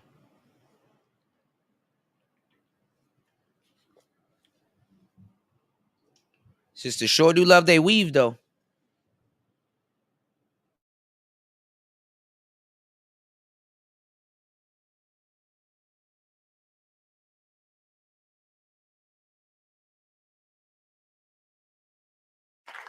So this is what it started as. So what's the problem with what he's doing right there? He's saying the women here are nice. I tripped, I made a mistake, and they were still nice to me. What's the matter with this? Eu acho que já começa pela comparação, sabe? Que já me incomodava também nos vídeos do Alston. Toda hora ele fica comparando mulheres brasileiras com mulheres americanas e, no fundo, ele não respeita nenhuma dessas mulheres. É importante você estar falando, eu acho que tem que traduzir tudo. The first thing that bothers her is the idea of comparison. So he's all the time comparing like a Brazilian woman, American woman, whatever woman. So the idea of comparison sounds like he's bringing a point about the respect or the admiration. But the thing is, he doesn't respect any woman, even in America and even in Brazil. And this is something that's terrible. That's important to say. So what makes you feel he doesn't respect? Because he's giving praise. O que você acha que ele não respeita? Não, é que são, assim, é muito nítido para mim que todos esses homens que estão criando esses conteúdos, estão falando sobre mulheres brasileiras, porto-riquenhas, tailandesas, colombianas, filipinas, eles objetificam mulheres e eles categorizam mulheres. Como se eles estivessem indo no supermercado e escolhendo, eu gosto mais desse suco, mas tem aquele outro ali. Será que eu não pego aquele um pouquinho? Ele tá um pouco mais barato. É como se fosse isso para eles. The thing is, they objectify women. They treat them as a market, as an object. So, this object is nicer than this one. I want this now, and this is more easier now. Another one, it's difficult, but it's chilly. So that's the idea, that the way that they make the comparison puts the women as an object. So we have the object in Brazil, we have the object in States, we have the object in Colombia, and they do this with all the countries that they are going through and traveling through. E isso é tão nítido que para eles é uma questão de exercício de poder. Então, eles vêm para os nossos países latinos com a ideia também de que o valor do dinheiro que eles têm nos Estados Unidos, aqui ele é muito maior. Então, é isso que dá para eles o exercício do poder. E eles se sentem nessa posição de poder. E eles vão deixando um lastro de destruição afetivo, porque essas mulheres também se apaixonam, familiar, porque a gente não sabe até que ponto. Já tem histórias aqui no Brasil de homens que estão deixando filhos. What's going on, Faster? The thing is, this is something about power. The idea that these men can go to countries that they think or understand that these women are poor or Like, how dumb are you trying to explain to Black women or an American in general a concept that they made up?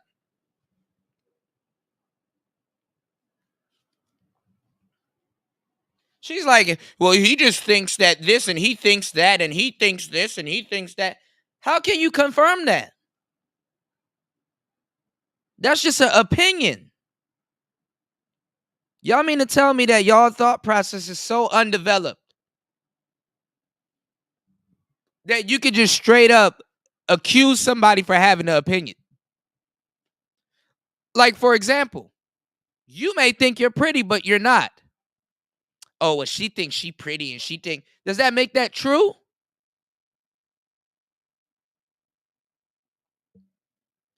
God damn, y'all are dumb. Does that make that true?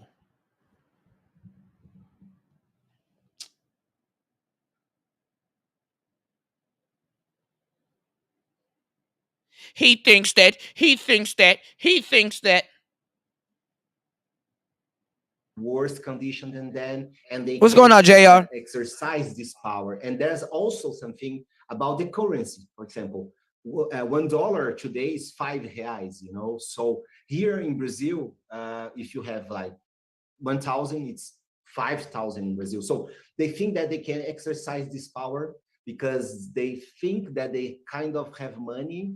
Most of them not, but they have more money here, and they are making this, and also let's a big tale of destruction, affective destruction. Sons, some of them are pregnant the women and makes babies around these countries, around the city. So they're impregnating them. Yeah, impregnating them, and also the exposition because of these videos, these photos, the way that they are showing the women, as we saw in Brazil. What's going on, UFO? It's a tale of destruction. A gente, só explicando essa história de gravidez. Eles Here come the deadbeat dad narrative. Oh my God, like we haven't heard this one before. Oh my God, they're impregnating them?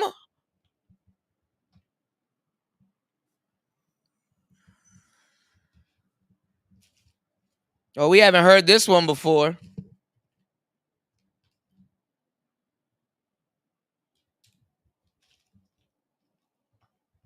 Oh my God.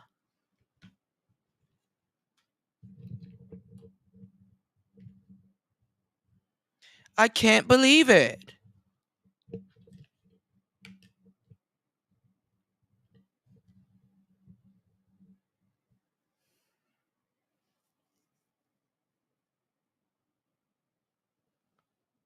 Oh God. procuram também americanos que moram no Brasil. Então, um amigo meu que é americano, e acho que é importante dizer isso, a gente tem amigos americanos, e eles estão super preocupados com isso, porque eles moram no Brasil e respeitam a nossa cultura. Um deles disse que um desses caras já tem uma mulher grávida dele em Salvador. Então, é totalmente irresponsável.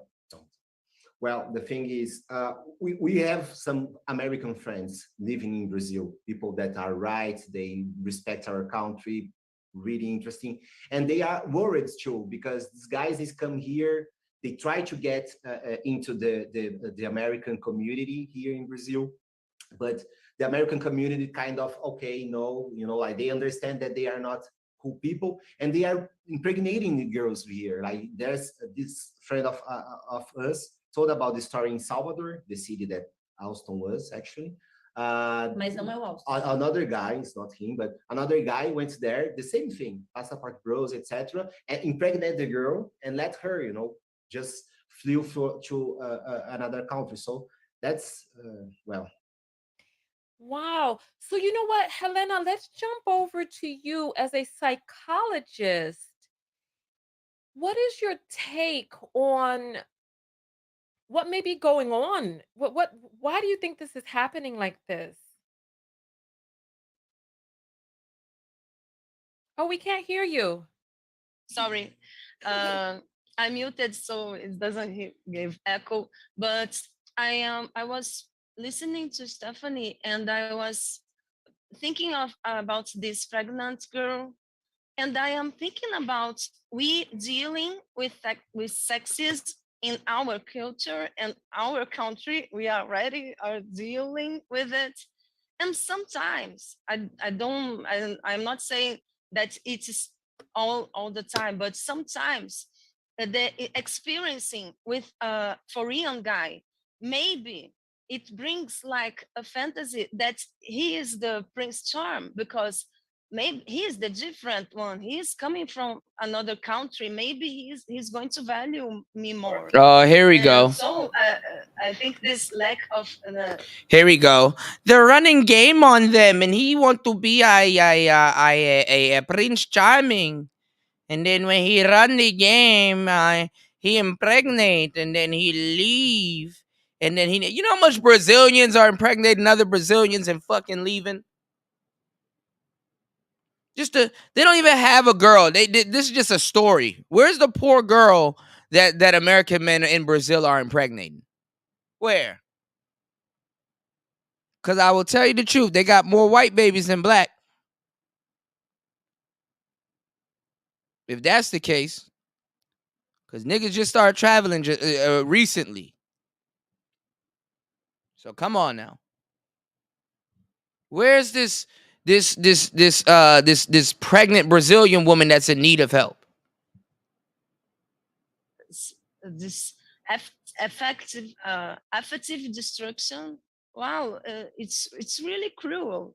But answering what you were asking, Tonya, I was watching the video you put here, and I saw the guy claiming that here he can be himself, and I am thinking, well, who are you? Who are you? Why do you have to go to a country that is a developing country? Why do you have to come from a developed country to a developing country and encounter women that maybe are more vulnerable, at least Yeah. economically? At Well, least so economically. I'll tell you what they're saying. So they're saying that because the culture is more traditional, you know, the men take care of the women and play the traditional male role, and the women play the traditional female role, that the culture creates submissive women who know how to take care of a man, who are very gentle and feminine. This is what they're saying. And we're going to read the apples because there are people who are sending the cash apps through, and some of the passport bros are in the comments. Right now we have 2,000 people watching on YouTube. We have 100 people watching on Facebook. So there are a lot of people in here. So if you want to get your comment in, if you want me to read it on air, just it's $ Tanya TKO, and I'm going to read the cash apples in a moment. But that's what they're saying. I'm going to show you a video, right? And in this video, there's a woman, so there's a guy. He has, let me see how the best way to get this up on the screen so that everybody can see it. Because I saved the video because I didn't want them to delete it, because they started deleting their videos after yesterday. They started deleting them because you know, they're so incendiary. Let's see. Uh, give me 1 second.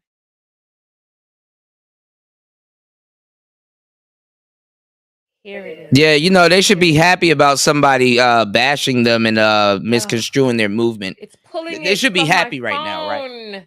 phone. It's not gonna let me play it from the phone. But you know what? I can put it right here up close, right? If you can see that. So she doesn't know this guy, but she's kissing him. She's in the restaurant, right? She's a server in the restaurant. Can you all see that? And so she's just enamored with him. And then so she's rubbing on his bald head. She's kissing it. She's hugging him. She even takes her hair and starts flapping it all around so they could see she has long hair. And she's just so enamored to be near him, right? And so what man wouldn't want to come over for this type of treatment? Tulio, your face. Tulio, your face. I'm really sad. I will say something about this because also I researched If you about could just translate real quick to Stephanie. The question is, oh, you understand, Stephanie? Oh, yeah. Okay. She speaks. Oh my God! All right, look. All right, for the slow and impaired, motherfucker. She speaks English. She speaks English.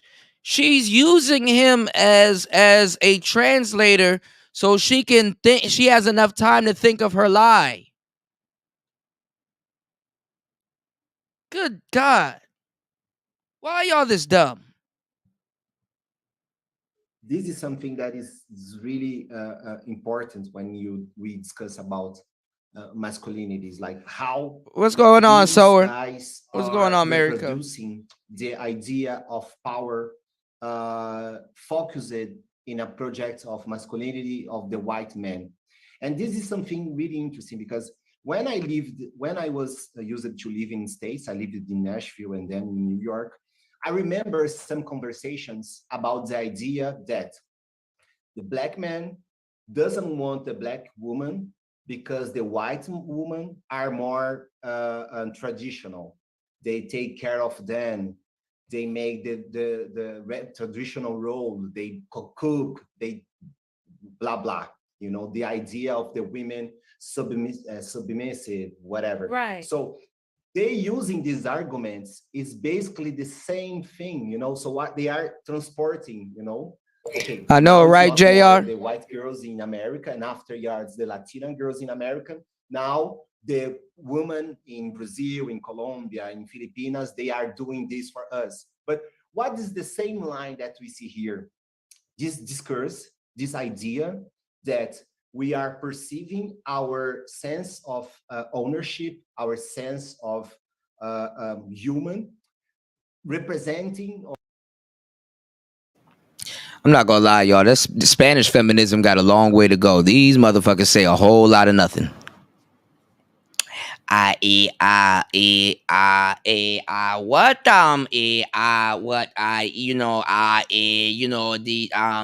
Brazilian Latino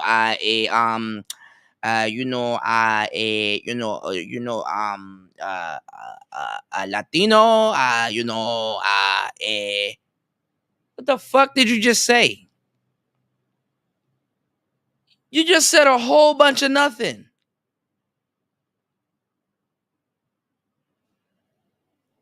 Just spit it out. What are you talking about? Or imitating the idea of the project of power of the white man, you know. So this is sad for me, and also it's you know, yeah, because we have a lot of discussions, we have a lot of publications, we have a lot of great people, especially in the States. I made a translation of a book from Bell Hooks, for example. Bell Hooks, a lot of texts about talking about masculinities. This nigga talking about a Bell Hooks book. This project, how we should, we black men should not be feel represented by the idea that we want the power, the honor. And when I see something like this, Passport Bros, this type of the publications, this type of posts, the type of arguments, oh, the women in Brazil, they are traditional, they will take care about us. Inclusive, eu tenho ponto sobre isso. É muito engraçado, porque a Tônia não sabe, mas eu conversei com algumas moças e elas disseram que essas mesmo moças que ele interpelou, elas acharam ele machista, porque elas sabem perceber o machismo. Ele ignora que as mulheres brasileiras não são o que ele acha. Uma delas me disse que achou super machista um comportamento dele e ele achou que no Brasil ele não ia encontrar feministas, assim. E no fundo, mesmo essas, acho que você traduz mais de uma forma mais simples, mas mesmo as mulheres mais simples, elas já têm hoje uma noção básica das coisas, porque a gente fala de feminismo em novelas, que é mídia de massa. Even the girls that he kind of interviewed, Stephanie could talk with some of them, and they said that he's sexist. Like they could perceive the way that he talks, the things that he talked, like they could perceive, and he thought that there was no feminism in Brazil, which is ridiculous because we discuss feminism even in soap operas, even though we are far from the real condition, the real equality for the women. We discuss feminism publicly in Brazil. So even the girls that he interviewed, that he thought that he could deceive, these girls understood that he was sexist, the way that he talked some things, the way. So let me ask you. So let me ask you this question: is that illegal? Is it illegal for them to say, "Wow, you know, the women here are so nice. Come over and meet all these nice women"? Is that illegal? Because you got the authorities involved, correct? For promotion of sex tourism. So is it? Oh, go ahead. No Brasil não turismo sexual não é ilegal, tipo, não é considerado crime. O que a gente entende que é crime é assédio, exposição da imagem da pessoa de uma forma que corrompa a moral dela. E a gente também entende que a promoção à prostituição é crime. Então, se prostituir no Brasil não é crime, mas você dizer que essa mulher está aqui e ela é uma prostituta, vem aqui pegar essa mulher, isso é crime. Porque o ato de você promover a prostituição no Brasil é crime. Porque, no fundo, a gente está dizendo que é a cafetinagem. Yeah. The thing is, in Brazil, to be a prostitute is not a crime, but to be a pimp is. To promote prostitution, and the thing is, behind the sex tourism, there is this promotion of prostitution. So the thing, it's not illegal to say, oh, come here, because it's not this, but it's how this is connected with the promotion of sex tourism and the prostitution and the Vai depender. abuse.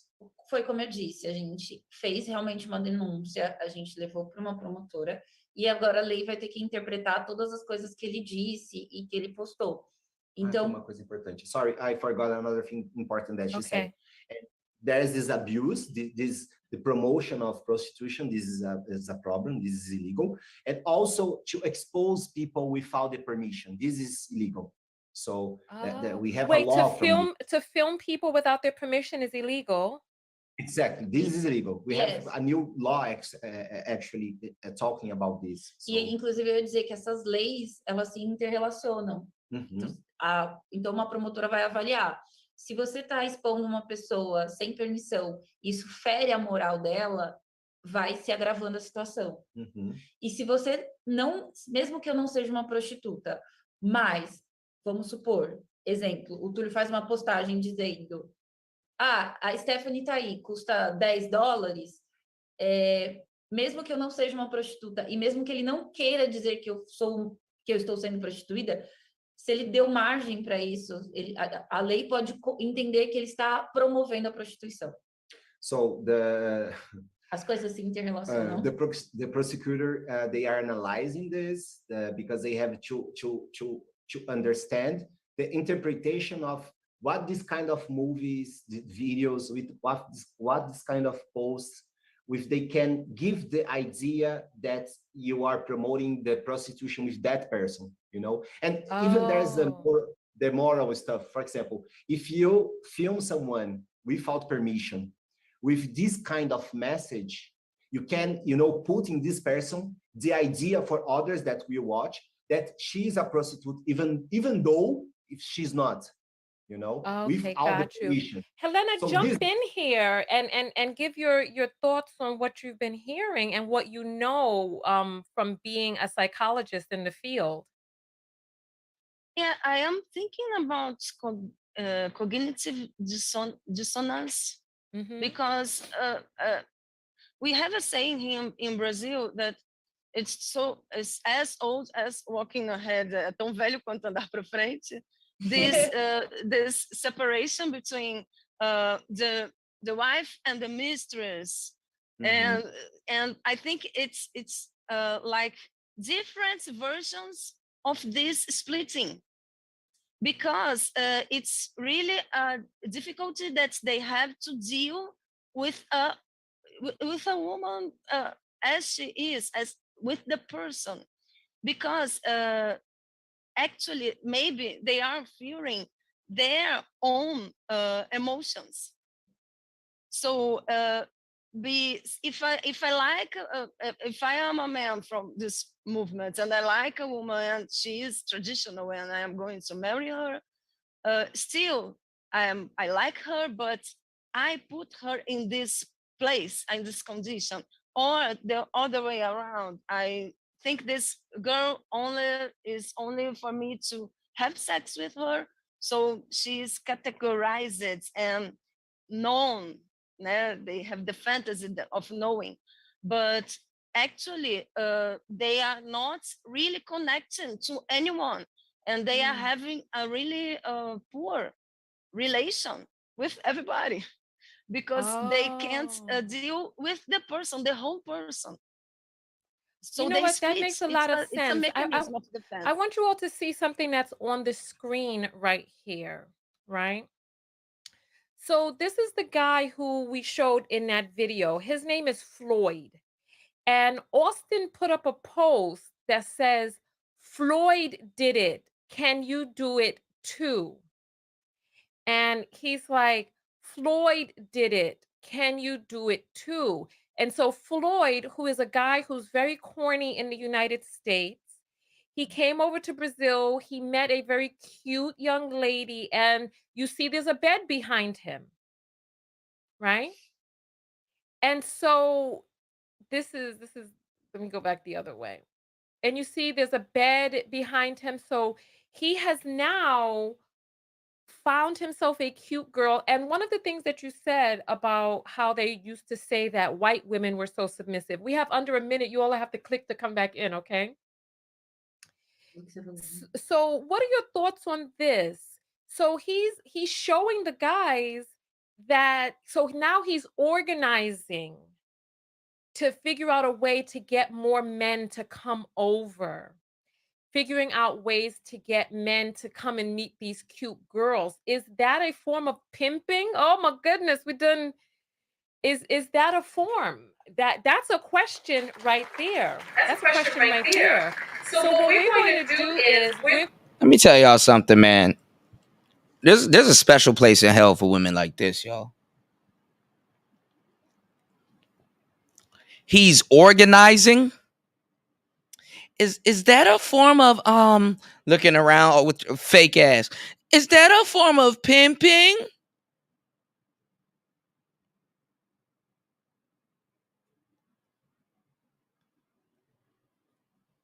There's a special, very hot place in hell where people like this can burn.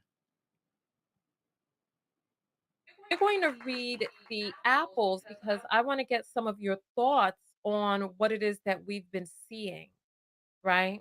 Mm, mm, mm. Are you all enjoying the show so far? Let me know how you're liking it.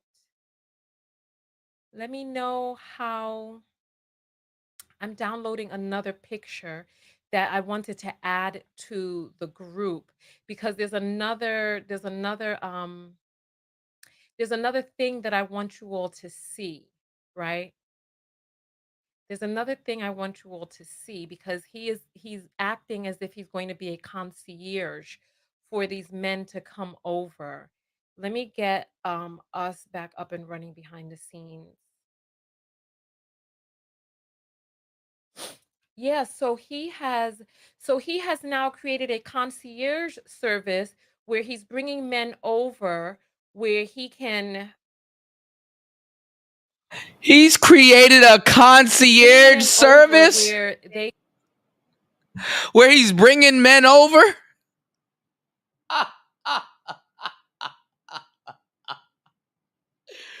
Yo,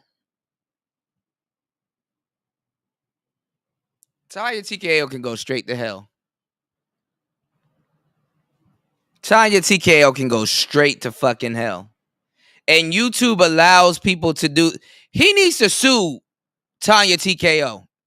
If I was to speak to Austin Hollerman, boy, he can make a lot of. His mother is back in the States.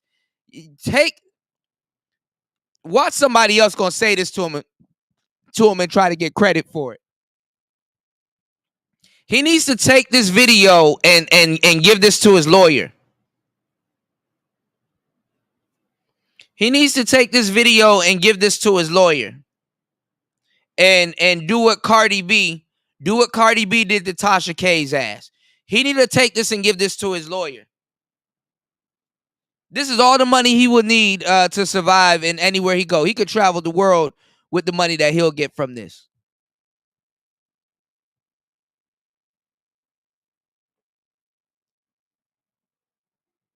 He need to sue the shit out of Tanya TKO.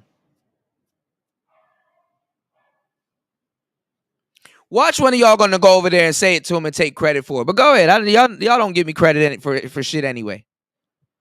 So if you're not gonna give your boy credit, the least you can do is support the channel. God damn. I would take this shit and give this to my lawyer. She cannot say that she did not say alleged at all.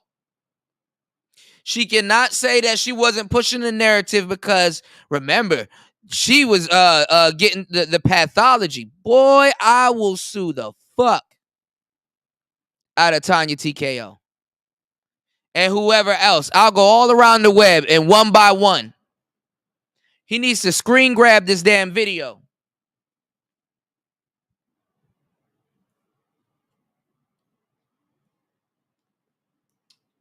He could sue the damn feminist woman too.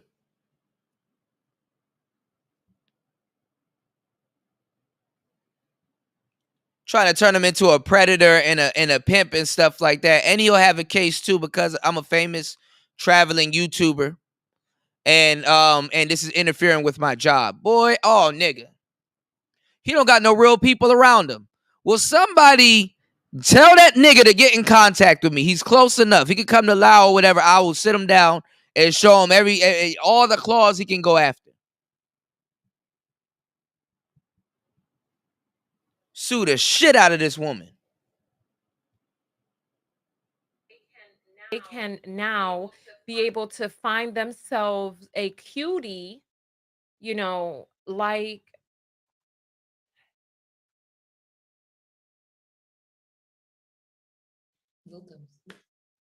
all right. Welcome back. So there's another thing that I want to Shout outs to War Master. War Master dropped the 20 on the Cash App. Thank you for supporting the show as always. He dropped the 20 on the Cash App. He said for the Sex Tourism Club. Yo, can y'all tag him in this video? If y'all can share it, I will re-share it. Tell him to come to about the 5 hour and 15-minute mark. He needs to sue the hell out of Tanya TKO. What I'm calling for, what I'm saying is not even out of my quote unquote jurisdiction. It's not even out of my range. Because what she's calling for is something completely different. She's calling for the harm of this man. Everywhere he goes. She's disrupting him from working. Thank you, SOFC.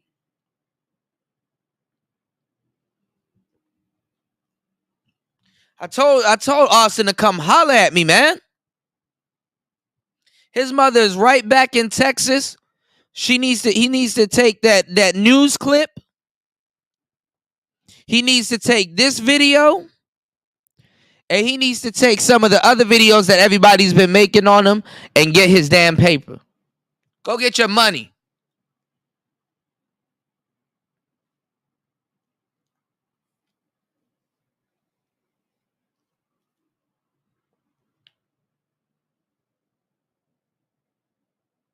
Oh, my bad. My bad, War Master. Hold on. War Master about to sue me now. He said clubs equals sex tourism. My bad, bro. My bad. I just heard what she said and I just saw red, bro.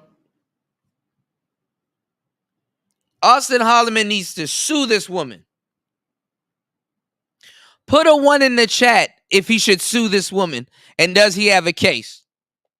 I want to see if y'all know what the hell I'm talking about. Put a 1 in the chat if he should take legal action against this woman.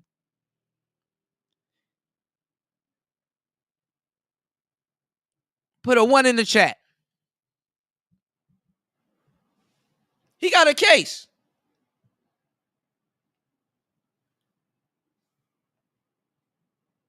He got a whole case.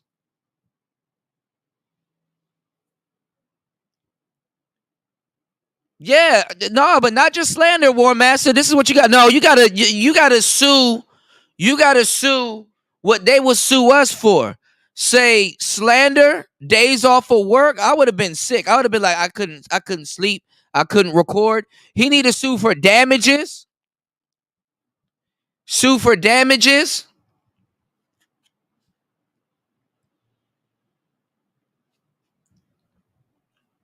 Slander is just the beginning. He need to sue for emotional damages. He needs to sue that feminist too. But go after, set an example. Tanya TKO is an example. Yeah, pain and suffering, distress,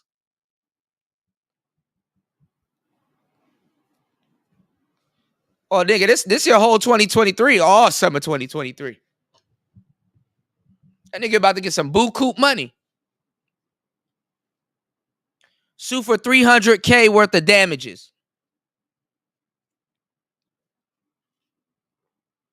I would tell them I had a viral YouTube channel. Who would have known how much income I would be bringing in if my reputation wasn't destroyed and my job wasn't slandered. He already has a video saying that he's sorry. Yeah, there you go. He can also sue for interference with the yeah. Yes.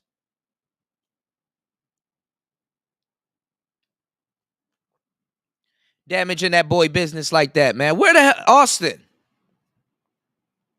Holla at me, man. Don't say nobody's not offering you help or reaching out to you. I'm reaching out to you.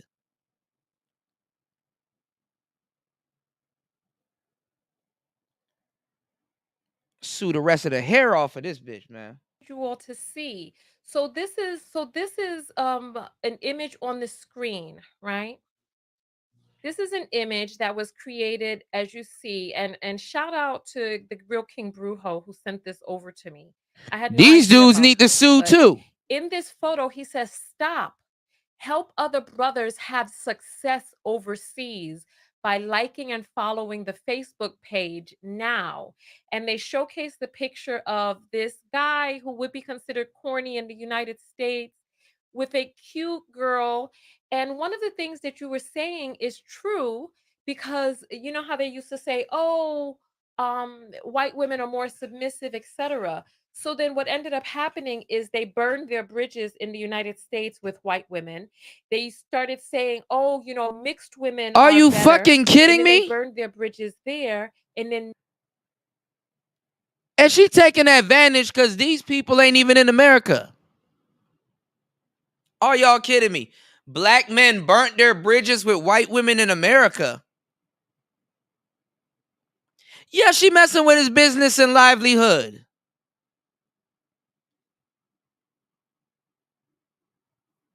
Yeah, we too nice, man.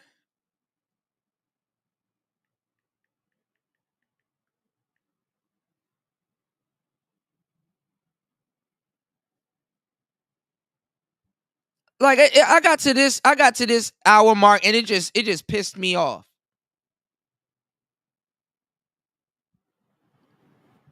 That you would lie like this. And there's no alleged. Stupid bitch. She didn't say alleged at all. There you go.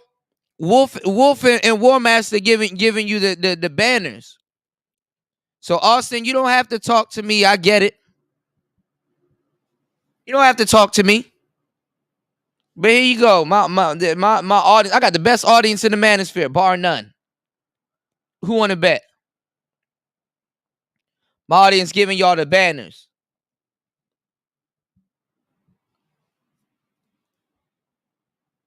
Sue this woman. And she making money. now they've gone over to different countries, but they're not going to countries that have people with the Negroid phenotype. They're going to countries and targeting women who look mixed, who are mestizo, mezclado, mixed, and promoting them as better. What are your thoughts on that?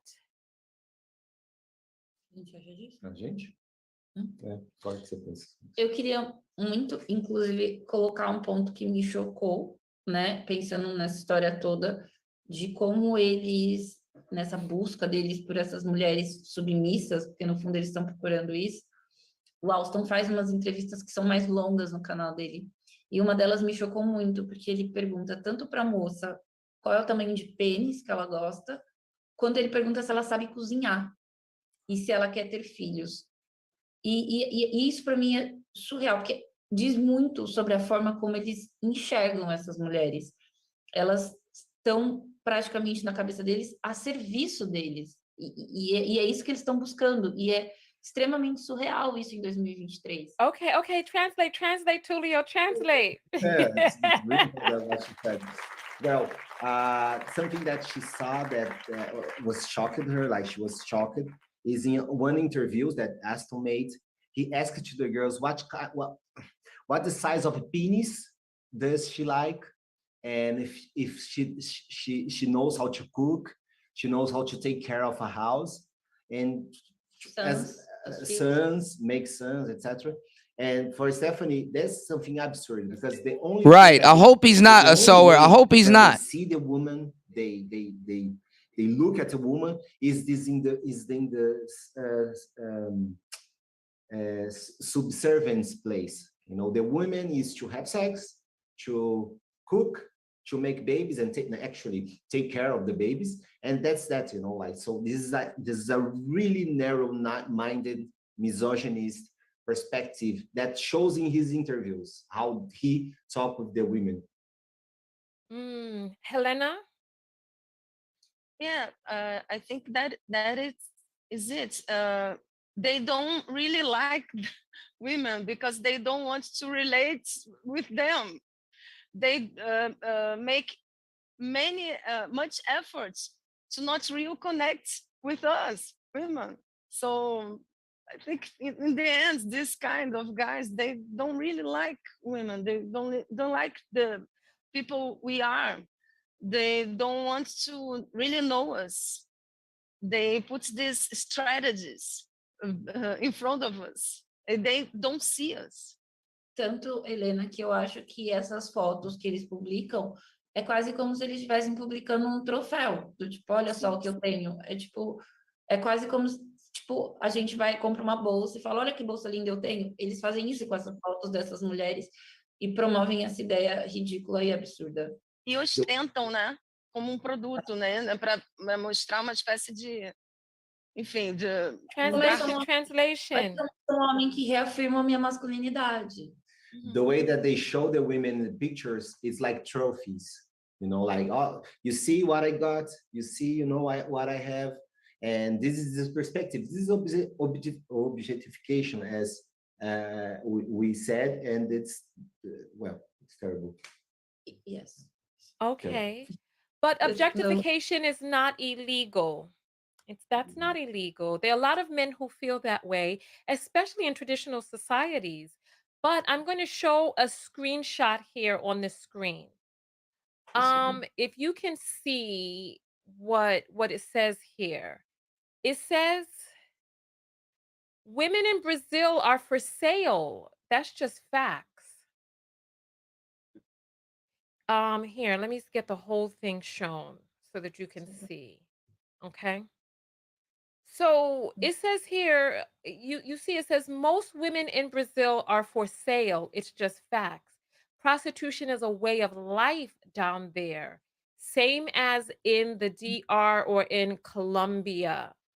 What are your thoughts on this? Is it a way of life? That's not even him. Esse homem é horrível. Esse homem, ele me mandou várias mensagens e ele disse para mim que ele viaja para vários países e ele citou vários países. Então ele é um turista sexual profissional. Ele vive disso, sabe? Ele começou a me confrontar para defender o Alston e ele estava dizendo que ele vai para qualquer país e ele consegue mulher em qualquer país porque todas elas estão à venda. The guy that made this post sent several messages to Stephanie saying that he traveled for a lot of places, a lot of countries, and he affirming this, like, the women are prostitutes, they are for sale in these places, I will keep doing this, the Passport Bros will do this, you won't stop us. It's so I mean, you seem frustrated, Tulio. Yeah, pretty much, because as someone that tried to make a public, well, I didn't do this in the States, I did more in Brazil, but tried to do a public discussion about Black masculinities and the things that, but the real thing about Black masculinities is there are a lot of behaviors that we Black men automatically, culturally do. And this is not about us. this is more against us. Because when we black men are working on misogyny, are working in sexism, are working in this project about to be or try to be the power white man, we are usually killing our sisters or people in our community. We are degrading our relations in society. We are breaking up ties or the possibilities to understand and to connect with other sufferings. For example, the suffering of the women, the suffering of the LGBT people, the suffering about people in other countries, etc. So we are in this kind of trap that makes us believe that through this project, this hegemonic masculinity project, we can be better men. And that's frustrating to see men doing like this, passport bros, and etc. and etc. And there's this complication. Well, let me ask you this question. What the fuck did you just say?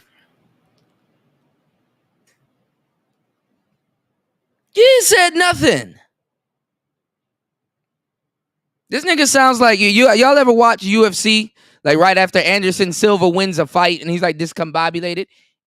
I punch, you know. After I punch, he fall, you know. I do, you know. I win.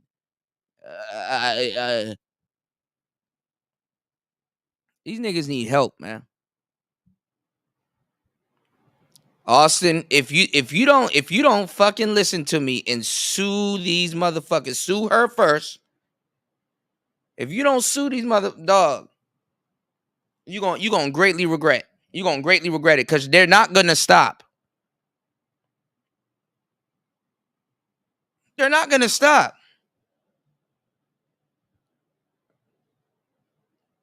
They don't know what the hell they want to say, but they can clearly call you a pedo. And but so many words. So you're talking about black men, but we also talked about white men. White men have been doing this since before the colonial Here come this era. weird As a matter motherfucker. of fact, this And watch is that how cop, please. Brazil got so mixed, right? Brazil got mixed because of the Portuguese that colonized and brought so many people over from Africa, and then capital R worded them. And then now there's a lot of people who are mezclado, mestizo in Brazil. So white men have been doing this. They continue to do it. What's different about the passport bros that has you all up in arms? Yeah, that's the thing for me, because this is a colonial project. So we can't talk about liberation and transformation, or even revolution, if you are doing the same steps. If we are connected with a project. Look at this man trying to cape. Responsible. Look at him. Death. Look at this man trying to cape. You know, it's a colonial project. You know, we can't talk about you guys doing the same thing, you know, as other people. You know, we have to tackle, you know, one concept at a time, you know, because, you know, the white man's my friend. You know, he paid me real good, you know. Shut your cooning ass up.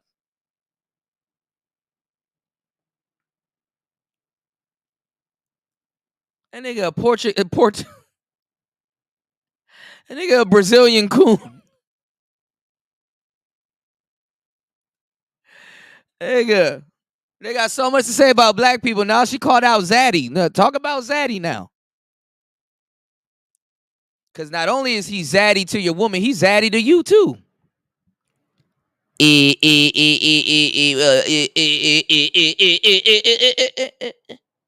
For murder, for rape, for violence, especially against the black women, because that's, as we told Tonya, it's colonial project. And how the colonia was made about violence and rape and domination and oppression. Right. So question for you, Stephanie.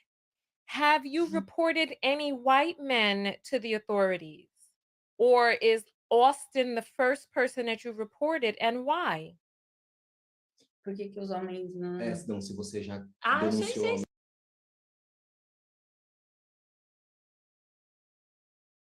Now all of a sudden she can't speak English. And how dare you try to call and make, because I told, look how quick she backstabbing them. How dare you try to call out Brazilian women for doing something you haven't done or talk about, Tanya? How dare you try to call them out for something, for doing something that you haven't done? Trying to make them look like less of a people because they didn't. At the same time, slandering black men, trying to pretend like you're being fair and balanced. You done did so much treason. After you ask a good question, we don't want to hear the answer to it. I don't care at this point. Sim, eu entendi. Então, na verdade, eu achei super risível quando Now she can't speak estava English. só denunciando ele por ser um homem negro. É óbvio que eu estou denunciando a conduta de homens negros que eu considero errada.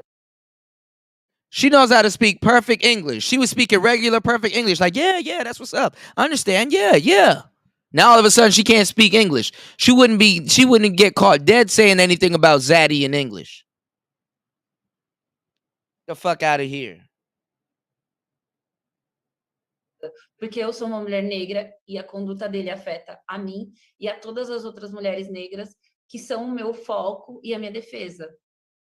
Ela falou assim, she listened something people like, oh, you are just talking about black men, you are not talking about white men, etc. I said, yeah, for sure I will talk about this when I see a black man doing something that is wrong, that is damage for the people, for the culture, for the woman. So there's no problem on this. Like if a black man.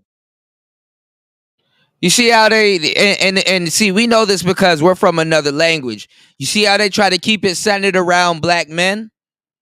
Because I'm going to keep it gully with you. I'm going to keep it real gullah geechee with you, all right? I'm going to keep it real fucking, I'm going to keep it Angola with you. For every one black brother you see cutting up and doing the shit that they blaming Austin for, there's about 20 to 40 white men doing the same shit right under their noses. And they don't say a damn thing. But want to practice this on another black man. And they get their jollies off because he's an American. Is doing something that is harmful for us as people, as community, she will talk about this. Porque isso afeta nós, mulheres negras, principalmente. Right, but the question was about white men. The question was about white men who have been doing this for hundreds of years. The question was, have you ever reported a white man to the authorities? Isso que eu ia dizer. Eu já denunciei vários homens brancos no Brasil, tipo, muitos. Eu sou, tipo, muito criticada por vários homens brancos. No, hablo inglés. Now she's speaking straight up Spanish. No, hablo inglés. Why you gotta look up and to the left? You about to lie? You know, when you look up to the left, that means you're fabricating a story. Usually people that's recalling a memory look up and to the right. I thought we were studying pathology and shit. No, hablo inglés. All of a sudden, you ask them a question about the white man, all of a sudden they don't speak English. My signal is cortado. No hablo inglés. Come on, man.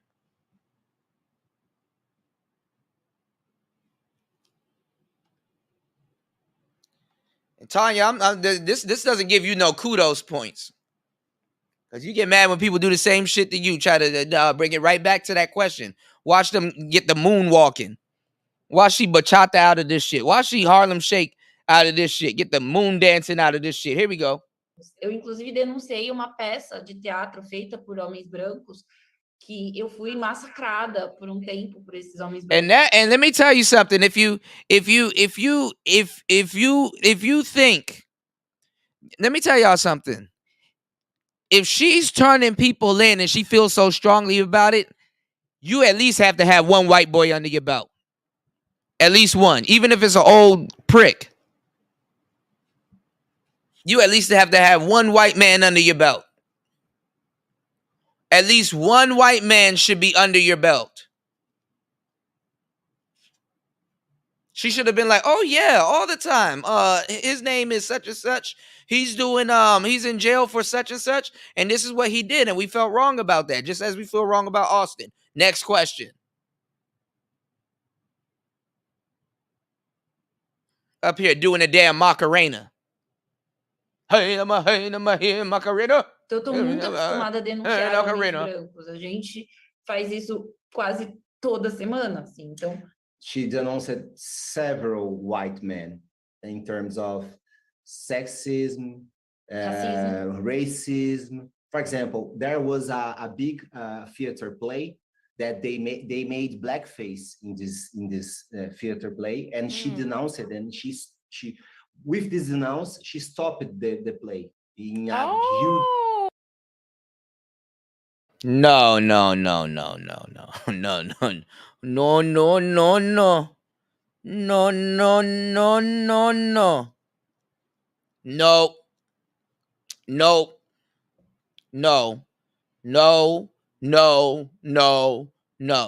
She asked you, have you reported any white man for the same thing and went at him hard body karate that you're reporting Austin Holloman for? Did nobody say nothing about blackface and none of that other stuff? Try the next door.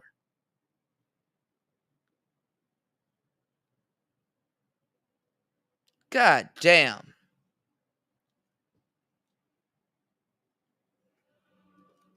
I believe so. She talking shit in Spanish too. Like, okay, she's trying to ask me this question and trying to trap me up. But I have did this and I have did that. She being slick. How the hell he got all of that out of her saying ah and eh and ooh and how the hell he get all of that out of that? And she's acting like she doesn't speak English. Boy, she turned on that Brazilian shit real heavy when she get asked some tough questions. But just a minute ago, she was like, "Yeah, okay, yeah, I understand. He's here to translate for me and blah blah." But what happened? Oh, very nice, very nice. People, Stephanie is such thing, important giant. Her, you all should know her. Like, não, inclusive nessa época que eu denunciei esses homens brancos, eu até ganhei uma medalha por causa disso, porque foi algo muito importante. E eu denunciei os homens brancos da minha faculdade, quando eu fiz arquitetura, que me tratavam de forma racista. She denounced this theater play. She denounced, for example, the colleagues in the college when she took architecture because the way that they treated her. Tem documentário na HBO. Oh yeah, there's actually two documentaries talking about this, about how she made this denounce. In terms of sex tourism, have you sent any white men to the authorities? Não, porque inclusive eu achei isso uma coisa que eu li um homem negro americano falando isso e é real. Eu nunca vi homens brancos até então, pelo menos, tornando o turismo sexual deles algo público. Aparentemente, os homens negros tornam o turismo sexual deles público porque eles querem reafirmar a masculinidade e o poder deles. Então, eles... Now she's Spain-splaining. It could have been C or no. Now she's Spain-splaining. She's splaining right now.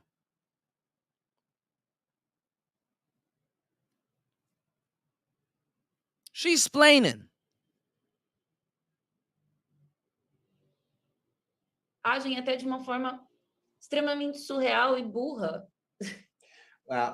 No, did not destroy a white man's life. Just lied.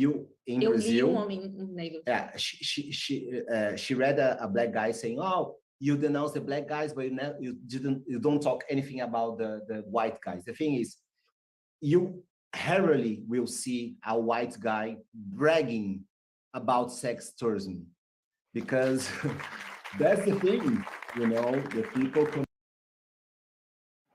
Get the fuck out of here. Get the fuck out of here. Did she never reported a white guy because they're not bragging about it?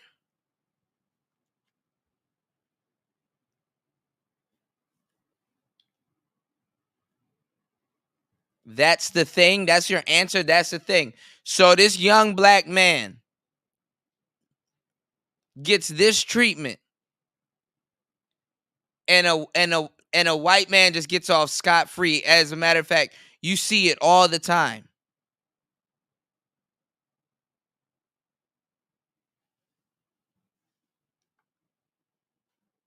That'll tell you, right, all you need to know about Brazilian women and everything else. Yeah, how convenient.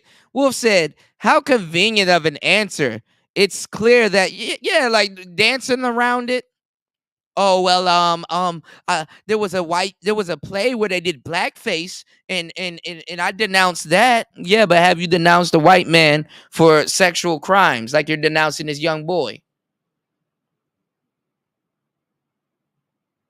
Yeah, they promote it. Yo, and now Austin Hollerman, if you're watching this, you can add racism to your thing. I told y'all, I called her a suspected white supremacist. Now she's a confirmed white supremacist. White people get a pass for sleeping with Brazilian women in her culture. Where you get slandered, they watch all your videos, you get all your shit taken down. Like earlier this stream, we didn't watch a bunch of white boys doing the same thing. Go ruin that white man's life. Yo, sue her. Show her we got money too. And if we don't got money after that lawsuit, we gonna have money.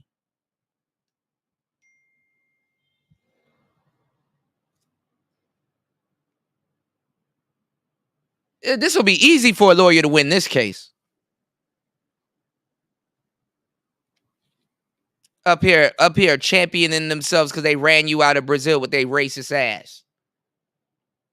I would have stayed in Brazil and gave them that work. Because unbeknownst to y'all, there's a lot of people in Brazil that's not fucking with this woman. There's a lot of people in Brazil not fucking with this woman. And it'll be easier for him to call out her bullshit.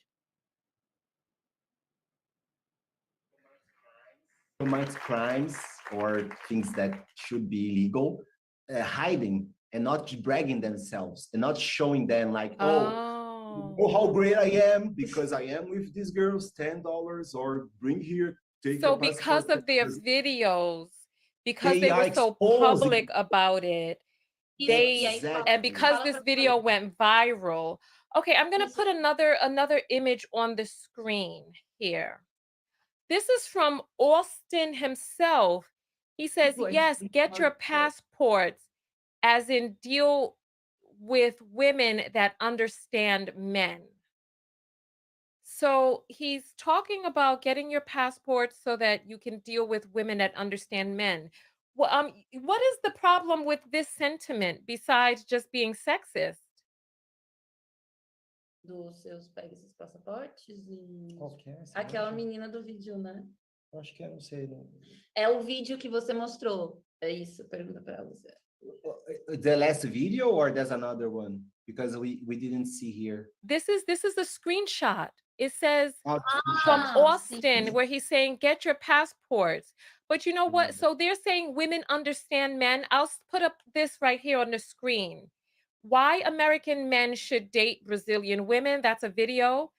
Are Brazilian women just easy? That's another video that he put up. Are Brazilian women just easy? And see, Austin, you was tripping, man. No fundo, quando eles dizem que as mulheres brasileiras entendem os homens americanos, no fundo, muitas delas sequer conseguem se comunicar. É engraçado. Eu vou dar esse exemplo. Acho que você tem que traduzir. Deixa eu falar assim. It's something surreal, the idea that when they say that the Brazilian woman understand better the American man, and like você. É engraçado porque muitas não conseguem se comunicar e um desses amigos do Austin fez um vídeo até ensinando como você pegar uma mulher usando o Google Tradutor. Ou seja, eles não querem se comunicar, e aí é o que a Helena disse, eles não querem se conectar com essas mulheres. Quando eles dizem que entendem, é exatamente porque elas não consegue às vezes nem dizer para eles o que elas estão sentindo e como elas estão se sentindo. It's weird because most of these girls they cannot even speak English. So there's some videos that the guy are trying to teach her or even to talk with her from Google Translator, like, you know, say something and the machine says. And the idea that these women understand better, you know, without communication. So that's the thing, as Stephanie said. Oh, you know what? That's a really good point. How can you say that a woman understands you better and you don't speak the language? What is it that she's understanding? But this is, so that's a good question. You know what, Helena, I want to talk to you about some of the psychology of it, but we have to check the Cash apps because there have been so many people who have been sending in questions. So there are 2,000 people on YouTube. There are 100 people on Facebook. Let me see how many on Twitch. There's 2 people on Twitch. We also have people watching from Twitter. So everybody's watching from all over the globe. And so we're going to check the apples right now. If you hear that, oh, it's very low. Let me pull that up. What's going on, Era Black? There we go. I'm gonna y'all should be asking questions now. Are Brazilian women liars? Because everybody that's from Brazil, other than the obvious person that lies, Tanya, are up here lying. You got this fake psychology woman up here lying. She just says she's a psychology major for 20 years. Not one plaque in the background. Doesn't have an office. Didn't show you any certifications. All 3 of these women up here lie. Are Brazil, that's the next question. That should be your next video, Austin. Are Brazilians liars?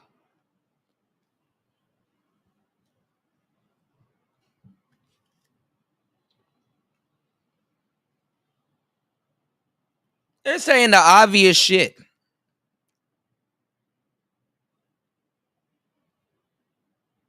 Tanya letting them live, but honestly, bruh, Austin has a case.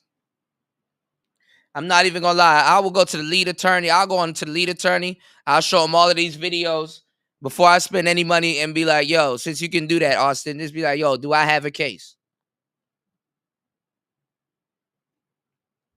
Y'all, and don't let nobody steal my talking point when they start telling him to sue.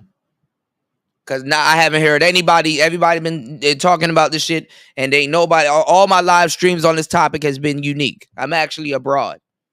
He can actually get a lawyer in Brazil to sue. He already apologized, and these people are lying to him and lying about him and have him trending on social media. Go get a damn bag. He got a whole case right here. He'd be a fool to let this money walk.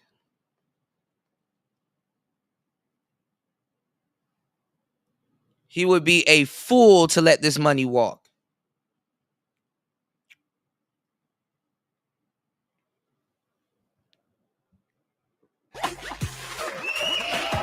Wow, you know what? The conversation was so good. It was so difficult to pull away. But we're going to read all of these apples now. So Tashia sends 1111, and she has sent that for me to go to Brazil. She wants me to go over there, right? Anasa sends $10 and says, thank you for your content. Thank you very much. I appreciate that. Let me get a little music on in the background for us right here. I appreciate you all. I hope there's some questions here for the panel so that we can ask some of those. Amanda sends $5 and says, women everywhere are waking up to the PP boys. Yes. Elizabeth sends $1 and says, maybe us women should look for men outside the US. But is that the solution? Because is that also objectification where you're not looking at a person, as an individual, but as a commodity? Audrey sends $20 and says, great content. Thank you very much. I appreciate that. Latricia sobre nós também é Mature. Women. It's always two poles, you know, like one another. So first thing, this. Second thing, these two sides, this binarium, they are hierarchical instituted. So you don't just have one and other, but one must be superior and another must be inferior to each other. And the third thing is this relation of hierarchical with power oppression can be made by violence. So the superior can exercise violence through the inferior. So talk about this, I'm sure that most of your audience can think, oh, this is about racial stuff. No, this is about oppression in a colonial world. So this base of the project is connected to the project, to the masculinities, but also is connected to the racial oppression, the racial issues, and also connected with the body stuff. For example, our relation with people that we say they are healthy against people with disabilities. Right, but do men love women? You said no, because one is on top, one is on the bottom, and sometimes it's made that way via violence. Exactly. So this relation is not about love. It's not about connection. It's about power. It's about you exercise power through the relations. But well, you know what? I had so then Helena. I love her. I'm talking about the. Yes, we're talking about society-wide. Helena, as a psychologist and understanding the pathological thinking, neuroticism, narcissistic personality disorder, do men love women?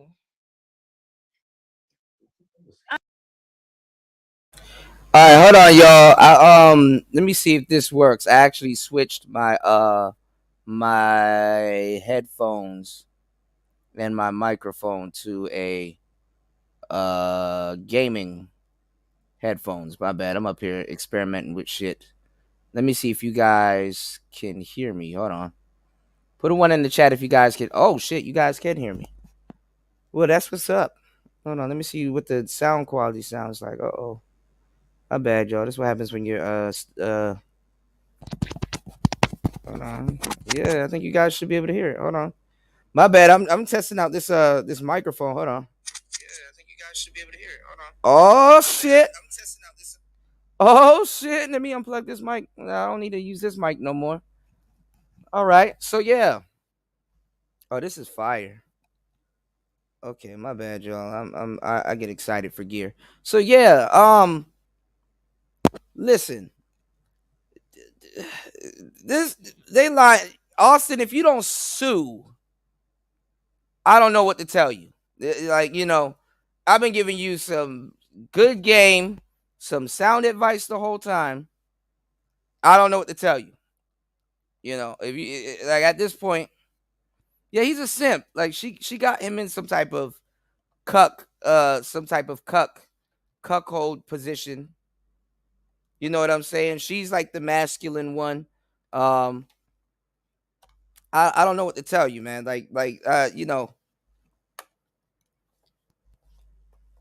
These people, man, they're really just using it's just a big ass money grab.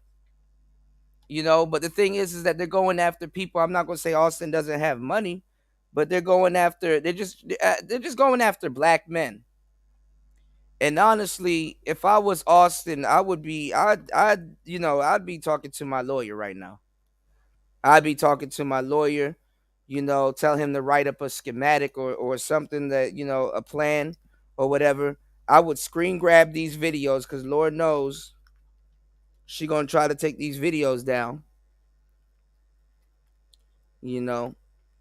And I'd be studying my case. What did Cardi B sue for? Okay, that's what she sued for. Okay, where does what I got going on fall under this clause? Hold on.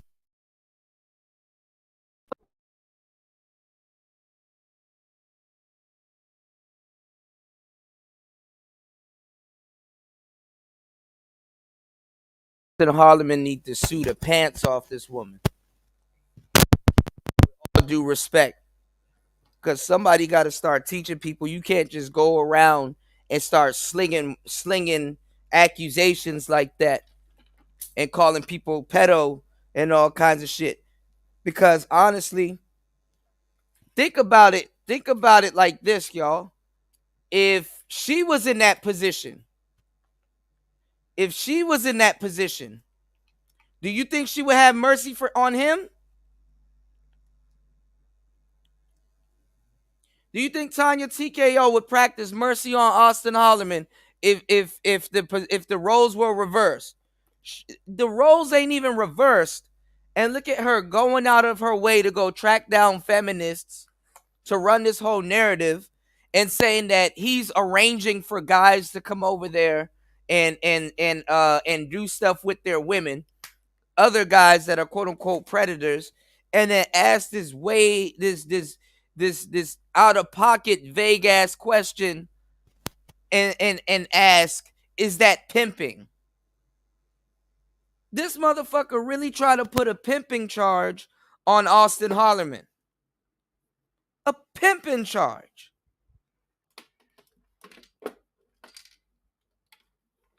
She's trying to say what he's doing is just as bad as pimping, when he's literally just telling young men to go get their damn passports. Now, was he doing it in a distasteful way? Of course. But that's depending on who's listening or who's watching the situation. Because right now, isn't Tanya TKO being distasteful? Sitting up there throwing out other little banners like, is that pimping? And really, honestly, she lost all credibility. She lost all credibility once. Hold on. She lost all credibility once they said prostitution was legal over there.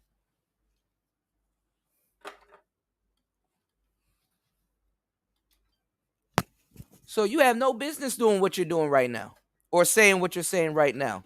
You could have just left it alone. You do your one little video and leave the shit alone. But no, you got to go out of your way to slander this young man's name, to slander his character, try to come for his YouTube channel, and try to come for his passport and ruin this young man's livelihood like he don't have a whole fucking life ahead of him.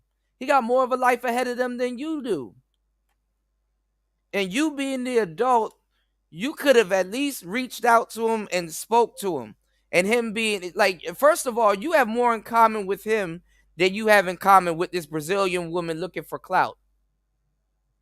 First of all, he's a black man. His history is more closer to yours. But then again, I think Tanya TKO is a tether, because she's not from the States neither. But she got, or I think she's half. I don't know. But she got nerve. She got big nerve. Calling people dirty foot. On the last episode, she was calling them cheap, and they're in economic struggle and destitute and all this other shit. And now she's trying to tone police herself now that she's there with them. And she was calling Austin Holloman out for saying something similar. And in the next breath, she turned around and said something similar on her own podcast. Please help me make that make sense. You can't make this shit up, people. Can't. I would respond that with individually, there are men that love women, but these men are very emotionally mature. So yeah, they have this opportunity. But unfortunately, as Tulio was saying, our system, our culture, and many things else are not potentializing this capability of love. They are potentializing another thing, that is this power game. And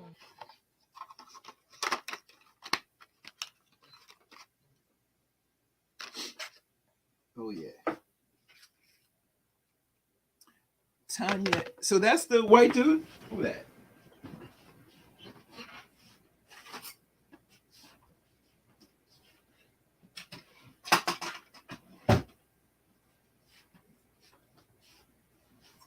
DJ Kuda? Shit, my shit not working.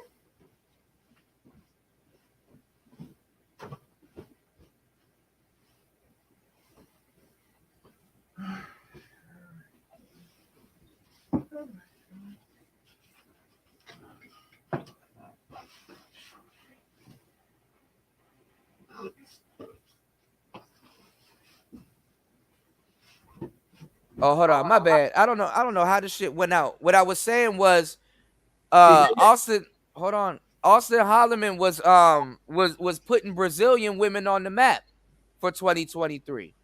So this messed them up in many ways because it's like, damn, y'all don't want people to come visit Brazil now? Yeah, they do.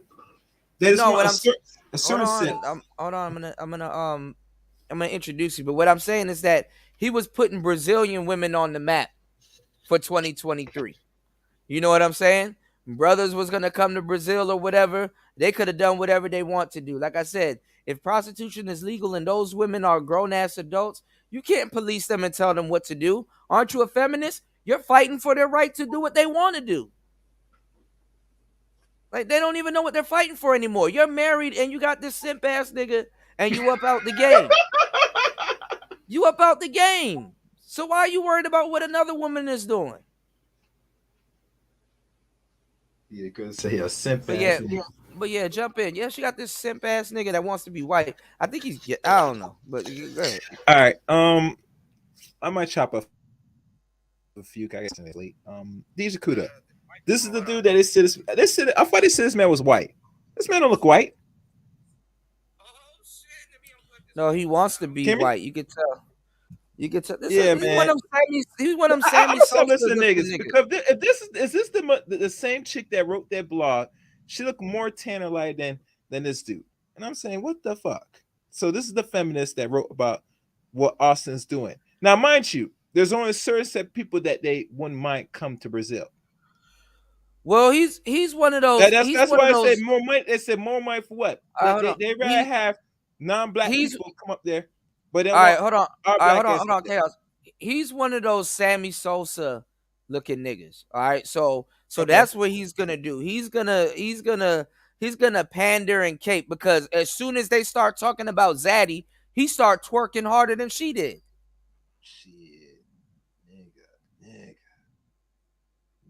Got the stuttering. You could have lied. I would have lied and said, yeah, we did, but we don't want to talk about that case. And moved on. Damn. So they going hard body karate at Austin Holloman, but they're not going hard body karate at the white man, which we openly know. So I'm telling you, as a quote unquote tourist, if I can see it, I know she can see it. But guess what? She don't want to offend some of those people that she gotta whose D she gotta suck to get in office or get some type of clout. Cause her husband looked like one of them niggas that'll accept that shit. Cause he want to do it too. Like, for example, I got this story I got to do later on about that female cop that slept with like 6-7 dudes on the force. You know, her husband stayed with her. Oh, you mean the one that the female cop that sucked the hell out of the whole police force? Yeah, her husband stayed with her. It's called cuckolding. He's gonna stay by his bitch. You know what I'm saying? That's the only pussy he's gonna ever attack. Nah, she probably was doing all them tricks on them other officers, and she taught him. She did some new tricks on him, and he ain't ready to give it up yet. Listen. Anytime when your woman, and listen, a lot of black women's fantasy is to be in a coco relationship with black men. No, black men on the average is not down for coco unless you're a homosexual. That bitch took one for the squad. She took the whole squadron down. Especially the black cop. She said, "I had some BBC and I liked it." You get me? I said, "You damn sure you get your back blown, your throat banged out." Well, they know not to send that. They know not to talk about white people because them white people are paying them and putting money on their table. So they know they just go after black American men. and stuff like that. If I was Austin, I would have been over there openly showing that this is racism. He has a whole case right here. If that nigga don't listen to anything I told him to do, because he doesn't reach out to me, if that nigga don't listen to anything I told him to do, he needs to sue. No, I got some better. He gonna be a fool if he because doesn't sue. he's no longer there. I'm gonna tell you a secret. He had a conversation with El Guapo. El Guapo got some connection in Brazil. He's gonna All right. give him Yeah, straight. I know. He better connect them to a lawyer. No, So he can got sue. some much. You gotta go to El Guapo's YouTube channel.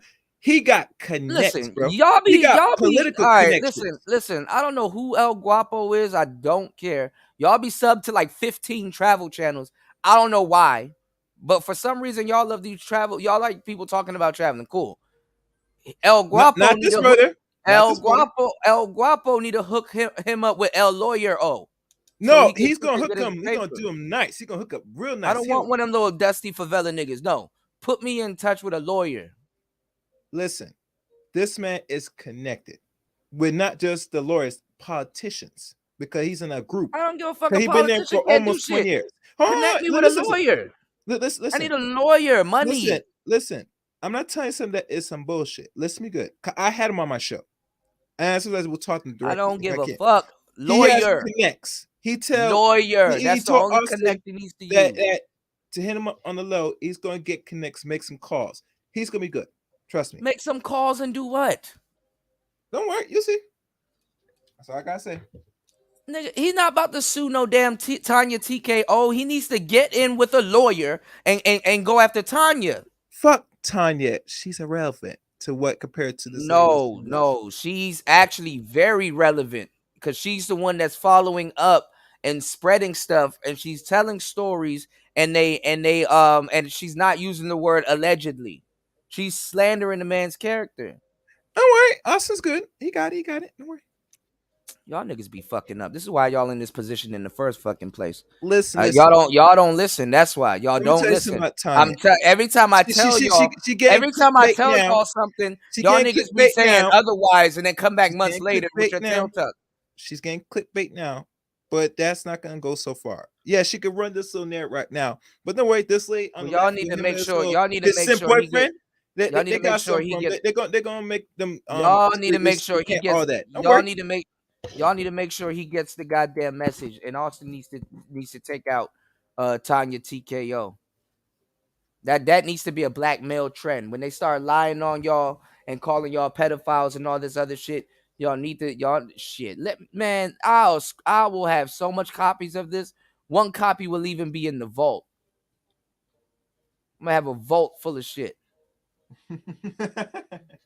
Maybe they are so interested about putting their efforts in maintaining this level of power that they don't even have the time. They don't learn about love. So you know what? That's a great point. So then my question is, especially for you all who are scholars, Stephanie, who is a prominent feminist, and Tulio, who is a sociologist who is studying black male masculinity at the PhD level, right? PhD we already candidate. got that. We got Tilson Johnson. If men loved women, what would be different? How would things be different? How would that show up? How would men show up in society? Number one, shut up. How about that? How are you gonna ask a woman what would men be like if they love women? That's the dumbest question ever. Like, what would women be like if they love men? Nigga, that's not a psychological question. That's an opinion. And Chaos, when Kuda's talking about get a lawyer, that's what he's talking about. Shut her. You got it. Yeah, I don't she need has to talk to go. to nobody in the damn city. I need a damn lawyer.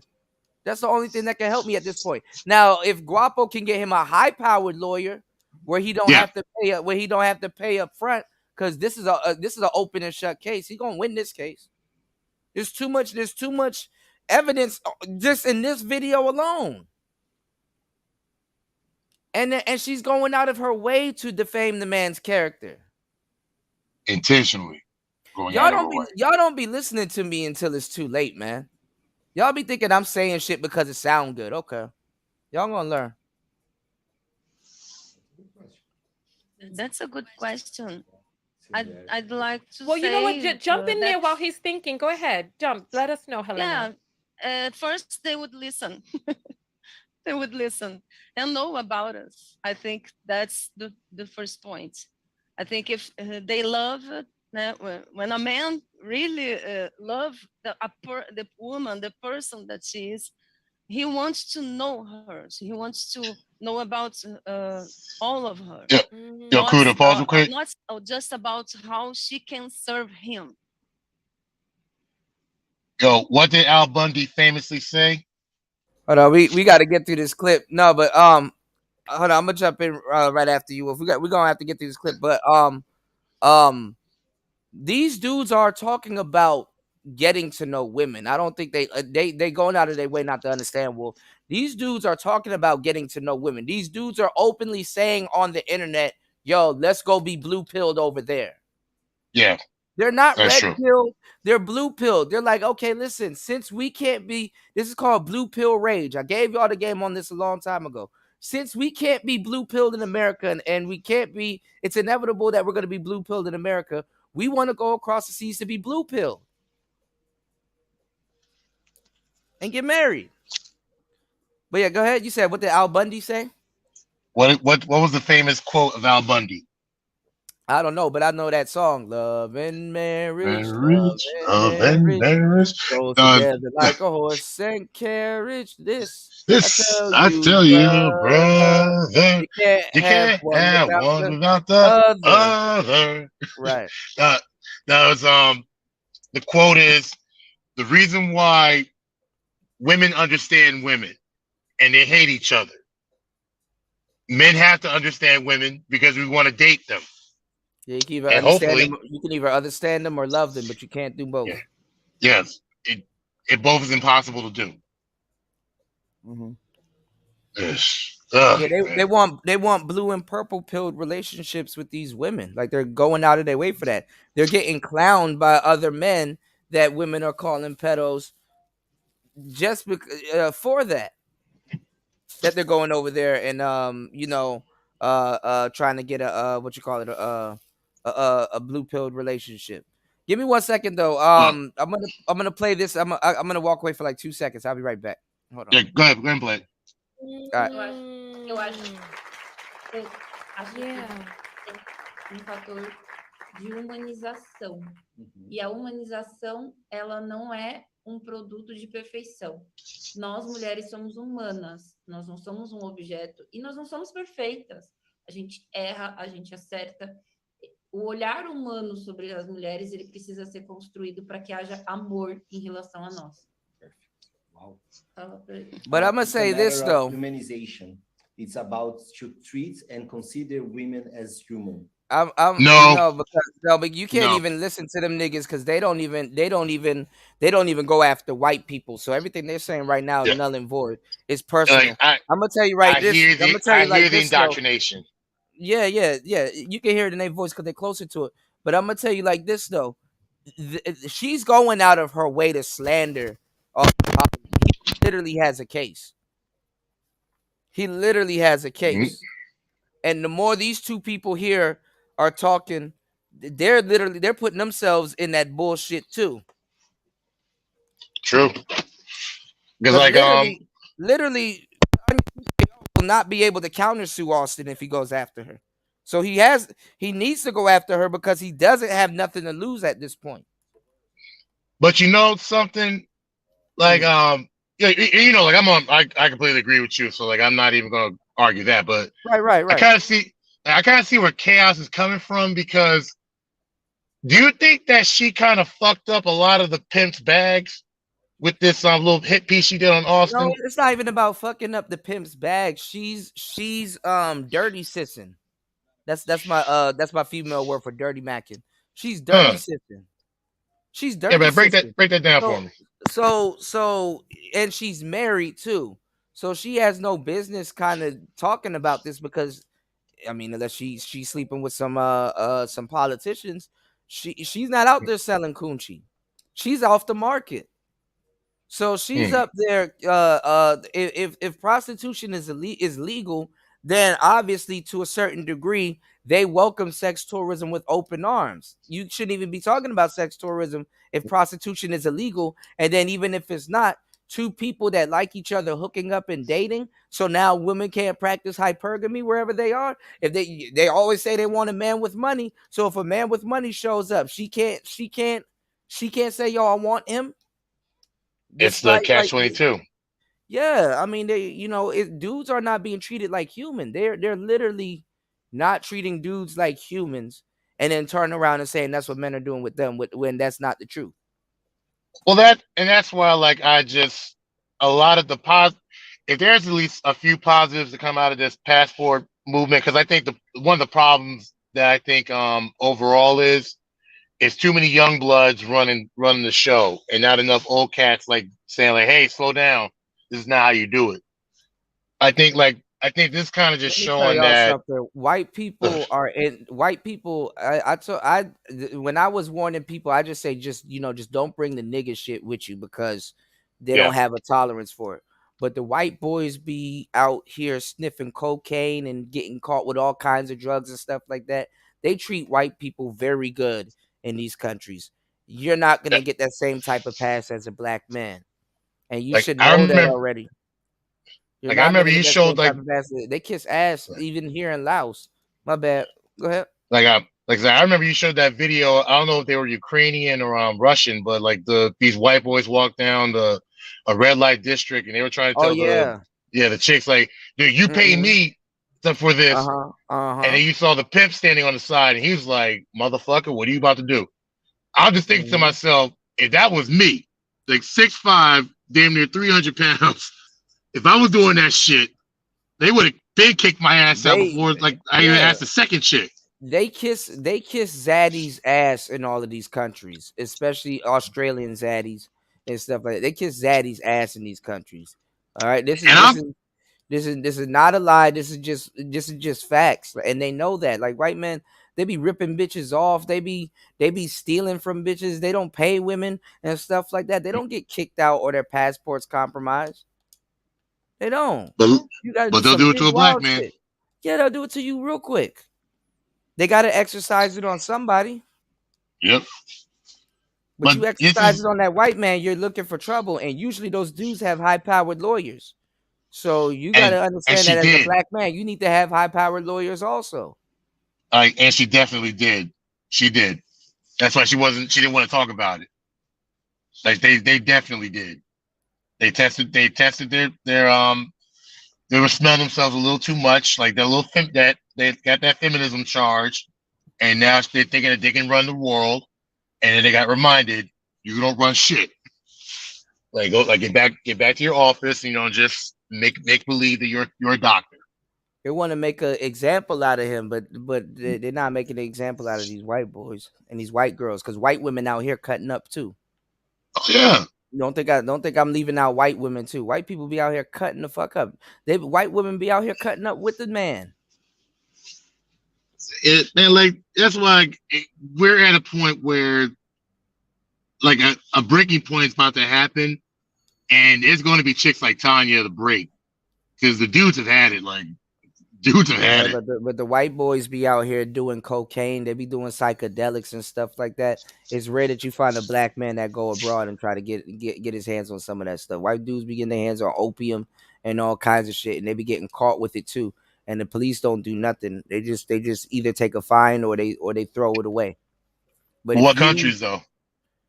Everywhere where I'm at right now, in Southeast Asia, in Colombia, and all them other places. I'm talking like Russia, where you can't even bring in a cartridge with THC in it. That level of drug lockdown. You're not hearing what I'm saying. They come to these places and do that's what I'm saying. Okay. Yeah. All right, my bad. Yeah, no, you good. They be out here getting their hands on all of that shit. The men and the women. Just don't contradict yourself. That's the thing. No, but that's the thing though. They kiss ass in these other countries. Like white people can get away with a bunch of shit in these other countries. They kiss ass. Yeah. In these countries, yeah. I mean, I'll give her fat ass had some credit. She asked a good question. White There's- privilege is a world privilege. No, don't give her no goddamn credit, because for every there's like 30 fucked up things that she did for every one good question that she asked. Yeah, sorry. Sorry. Because she's Moment of not friends. insanity. Yeah, no, she's not. That's why she asked that, to make it seem fucked up. She's not friends with these people neither. They be talking slick about each other. Them Brazilian women, when they ready, they talk shit about American women and vice versa.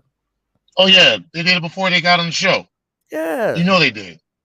In fact, like this simp, the one thing you could definitely see about him, he talks the most shit about all the women. He talks the most But shit.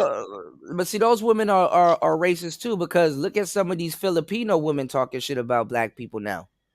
Oh yeah. And then at the same time, the same Filipino was still turning around talking shit about white women and black women in this country. So, you know, and I talk about this in my book. It's gonna be out soon.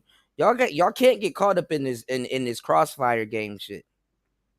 You know, 30 people in here. Make sure you guys like and subscribe. Support the channel. You can support the channel via Cash App, Super Chat, or PayPal. Let's get back into it. I know this is very triggering, but shit. And as humans, they are not perfect, you know. So to construct the connection with the human, it's to understand that they are not perfect. They are people. They do things. They want things, and the only way that love can be brought, can be built, is through the humanization of the women. What So the I fuck? understand a little bit better. So part of the issue with the passport movement is that it's not looking at people as an individual, but serve him. Eu acho que tem um fator de humanização. E a humanização, ela não é um produto de perfeição. Nós, mulheres, somos humanas, nós não somos um objeto e nós não somos perfeitas. A gente erra, a gente acerta.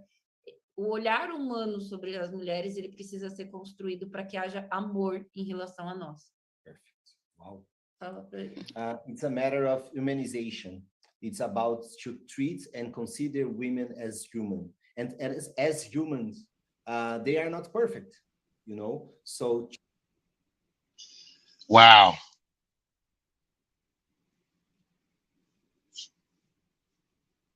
Yo, my brain is like, oh God. Oh, hold on, my bad, y'all. All right, so what I was saying is that what they're doing is, you know how black women take out on black men what white men did and try to act like that's what black men did, like by embodying feminism. So what they're doing, they kept that part of feminism. What they're doing is, there's a lot of Brazilian men out there that didn't treat their women like humans and whatever and stuff like that. They beat their wives or whatever the hell they got going on out there. That's not none of my business, because I'm not out there. But they're taking that out on the passport bros. Because the passport bros seem like a soft target. So what they're doing is they're saying that that the passport bros, they're coming over and they're not treating women like they're human beings and stuff like that, which I beg to differ, because them dudes are going elsewhere in the world to treat women more blue pilled.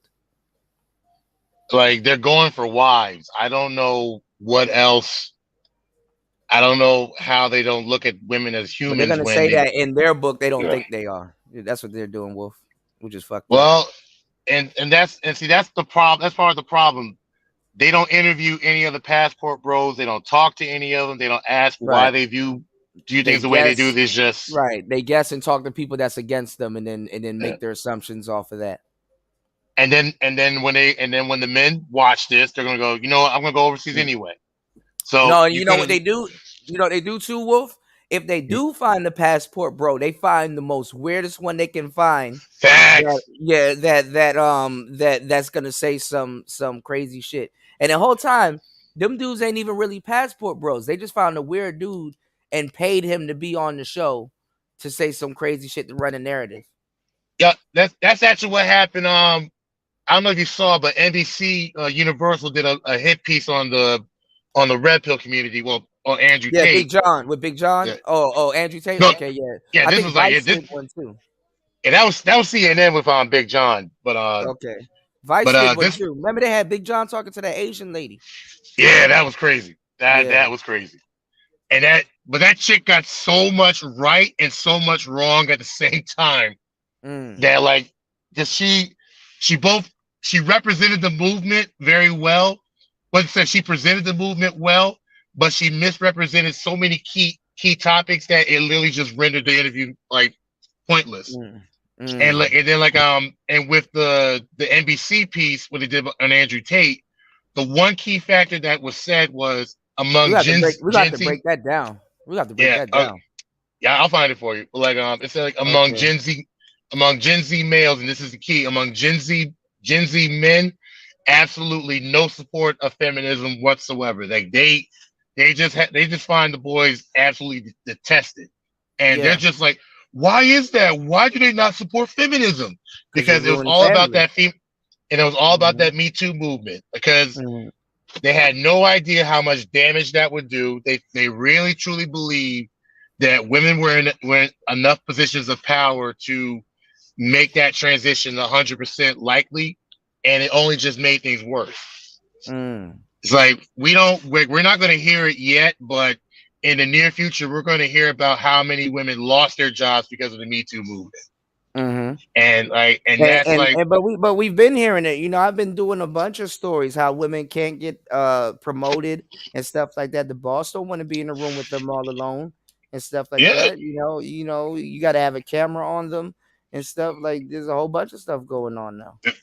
In fact, and I'll always remember this article. Like one guy, about a week before the whole thing started, he was adamant about finding a female member for his board of directors. Like he was adamant. He was looking up and down for one. And as soon as that started happening, and he just saw left and right women coming forward with allegations, he was like, "I ain't getting no woman in here. Like I got all these dudes."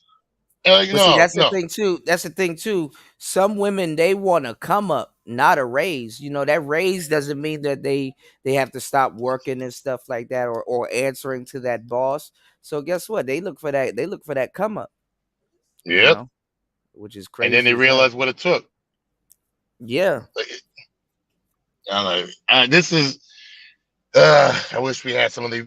If we could just pick the members that passed away to come back right now. Oh man. Oh my man. All the good ones passed away. Like I was really looking forward to see what Sin was gonna have to say about the bullshit that's gonna happen this year. I really wanted to see what ARC would have said about Austin Harleman. It's just I would have loved to have seen what Kevin would have completed for the whole year. Oh yeah, yeah.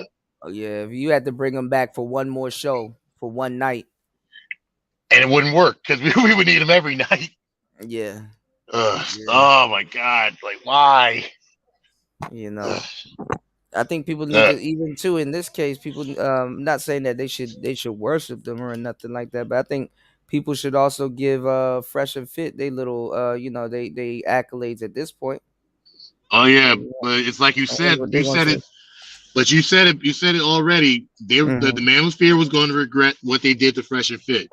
Yeah, and yep. Like and just between us, like a certain someone that we know, he wanted to go on the show, and the only reason they wouldn't let him on the show was because of the videos he made about them. You know, and it was kind of like I would have been like, dude, why did you join in when everybody else was doing all that?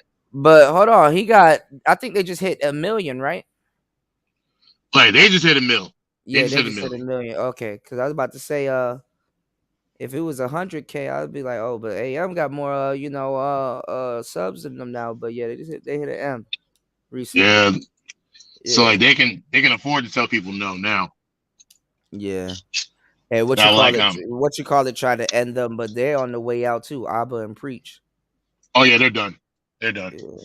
Yeah.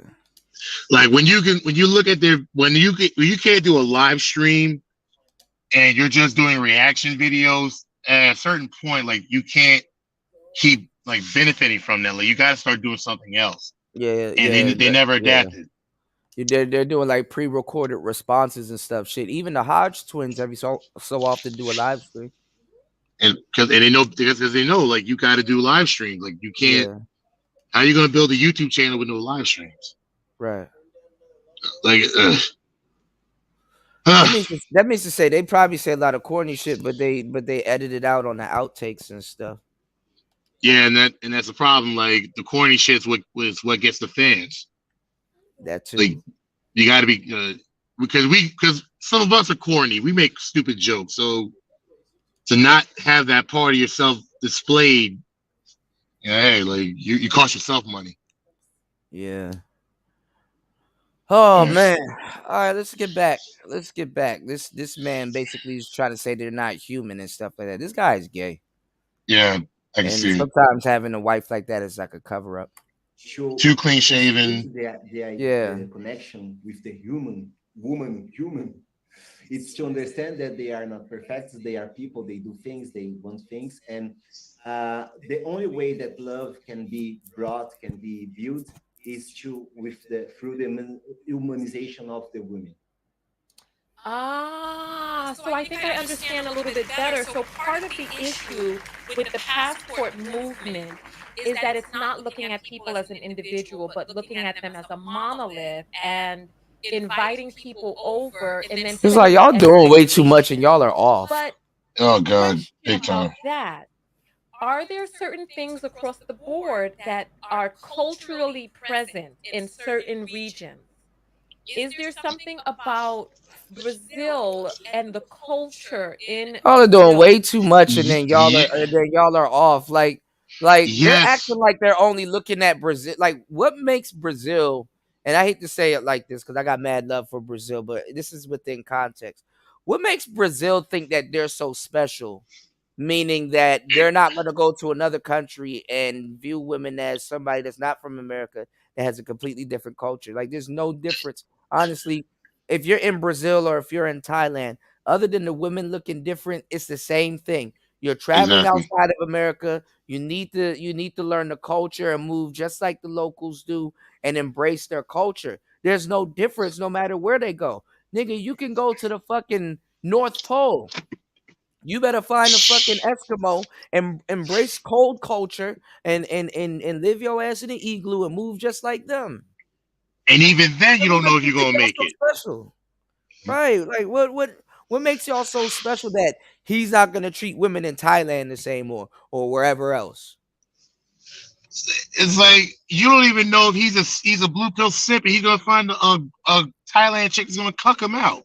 I mean, a lot of people that don't do their homework, they're ignorant towards where they're going, but a lot of people in these countries are ignorant towards visitors too.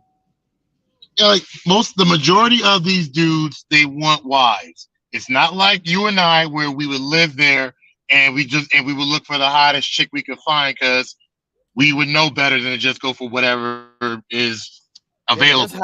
There's hot women everywhere of every culture. So them to believe that Brazilian women are exceptional in the world, that's Brazilian women don't win Miss Universe every year. You know. Yeah. And you know what? And maybe it's just we all have preferences that maybe go a little too mainstream.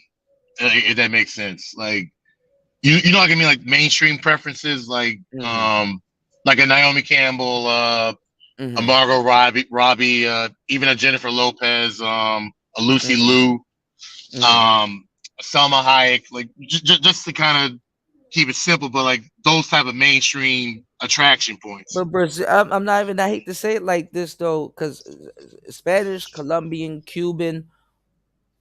Let's just face it, all of those women are hot. But if you're looking at the choice of the dominant society right now, Asian women are winning. Yes, big time. Like a white man will name an Asian woman before a Brazilian. I hate to say a white it like man that. will cuff an Asian before he would ever cuff a black woman. He'll say that before a Brazilian woman or a Colombian woman or like they're winning right now. Like the Asian and the Asian women are blowing a lot of women out the water for now because they're in now.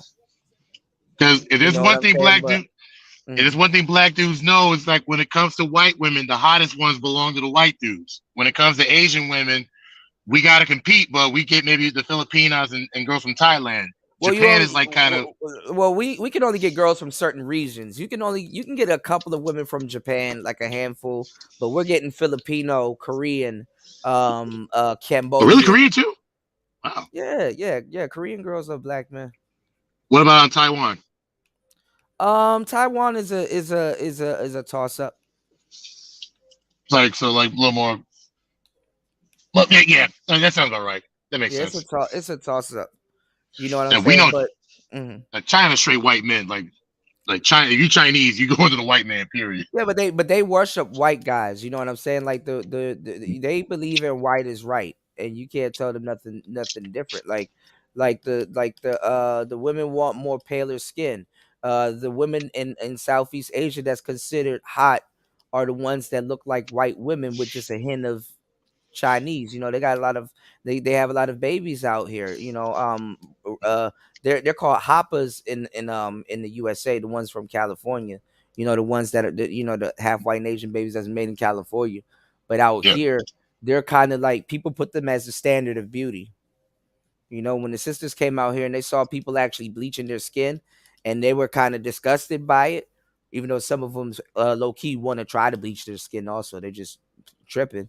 Um, um, they felt some type of way about it, but it's like no, that's what they do out here. They want the wider their skin, and they want to be paper thin. You know, there's I got a Asian girl out here, and she's cute. She got a nice body and everything, but she thinks she's fat.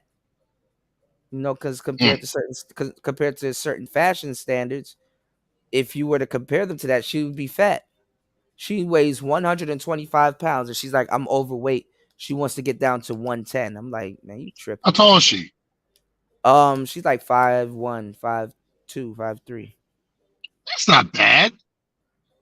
That's not bad. She's good. Like if you see her, you think she's normal and stuff like that. She, but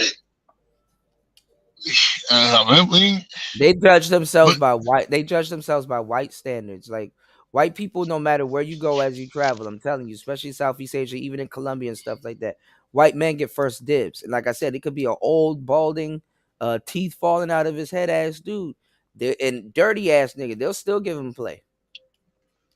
Like my philosophy is, I don't care if the white boy is going to take 65% of the pie. Just give me my 35%. Like that's all I'm asking for.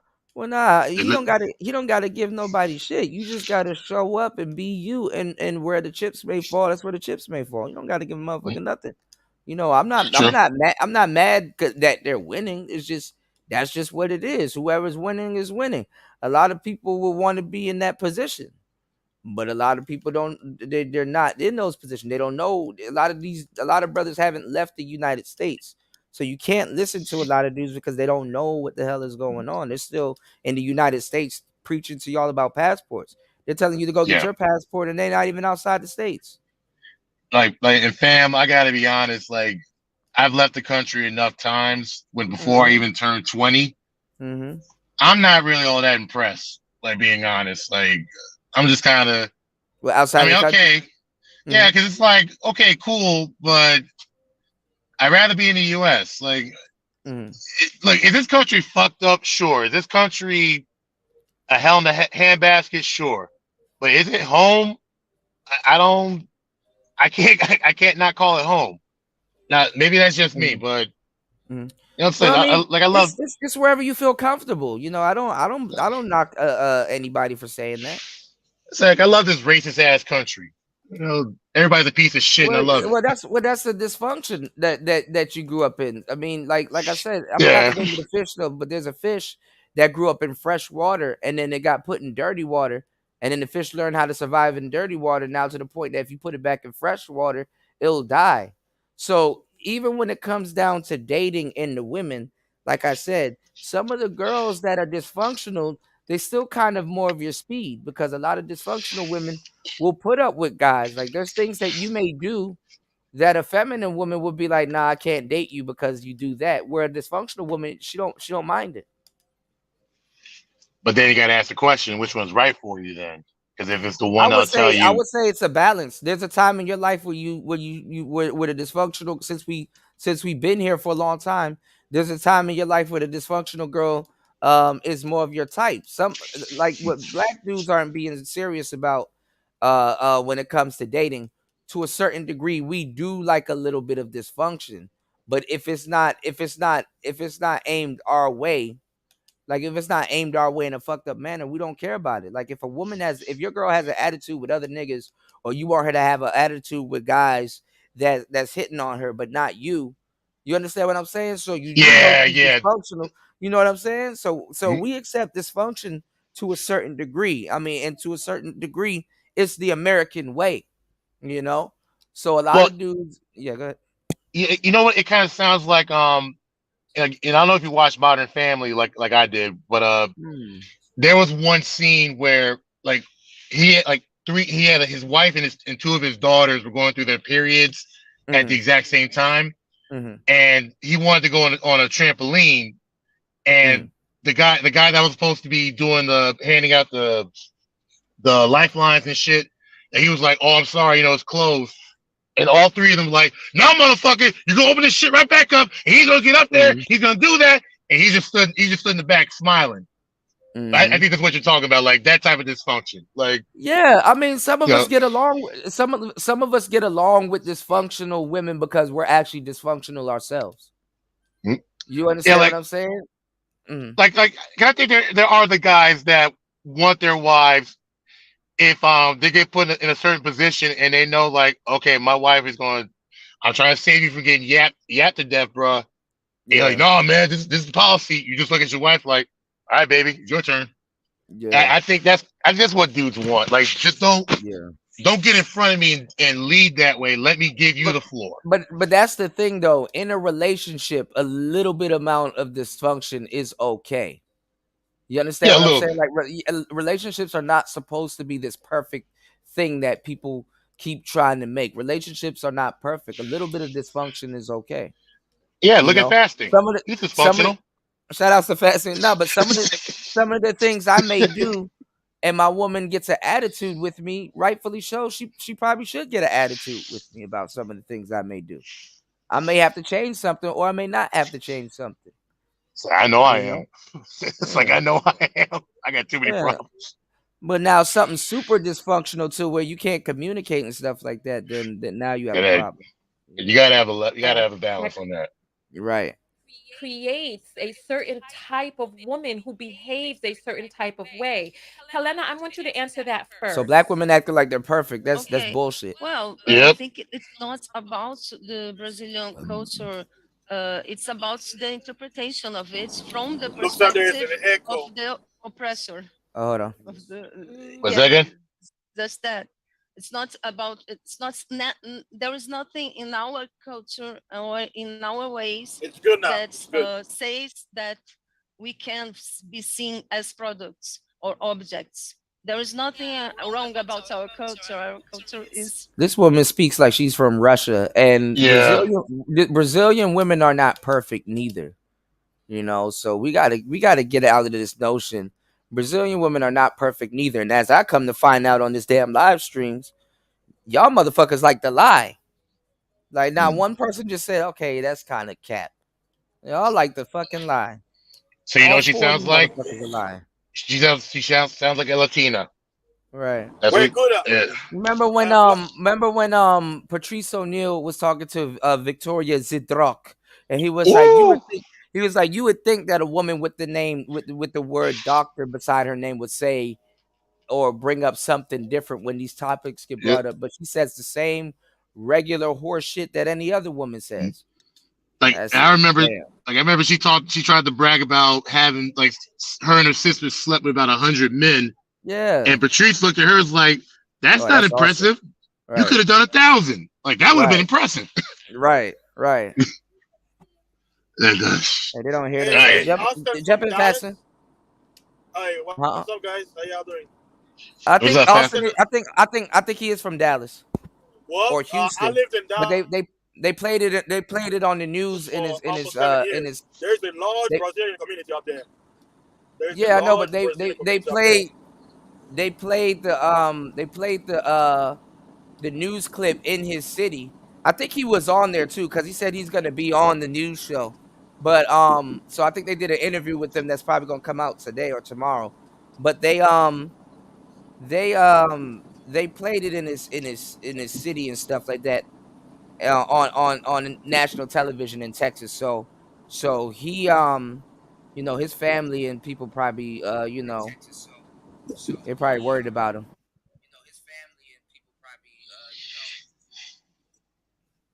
Yeah, they're probably worried about him.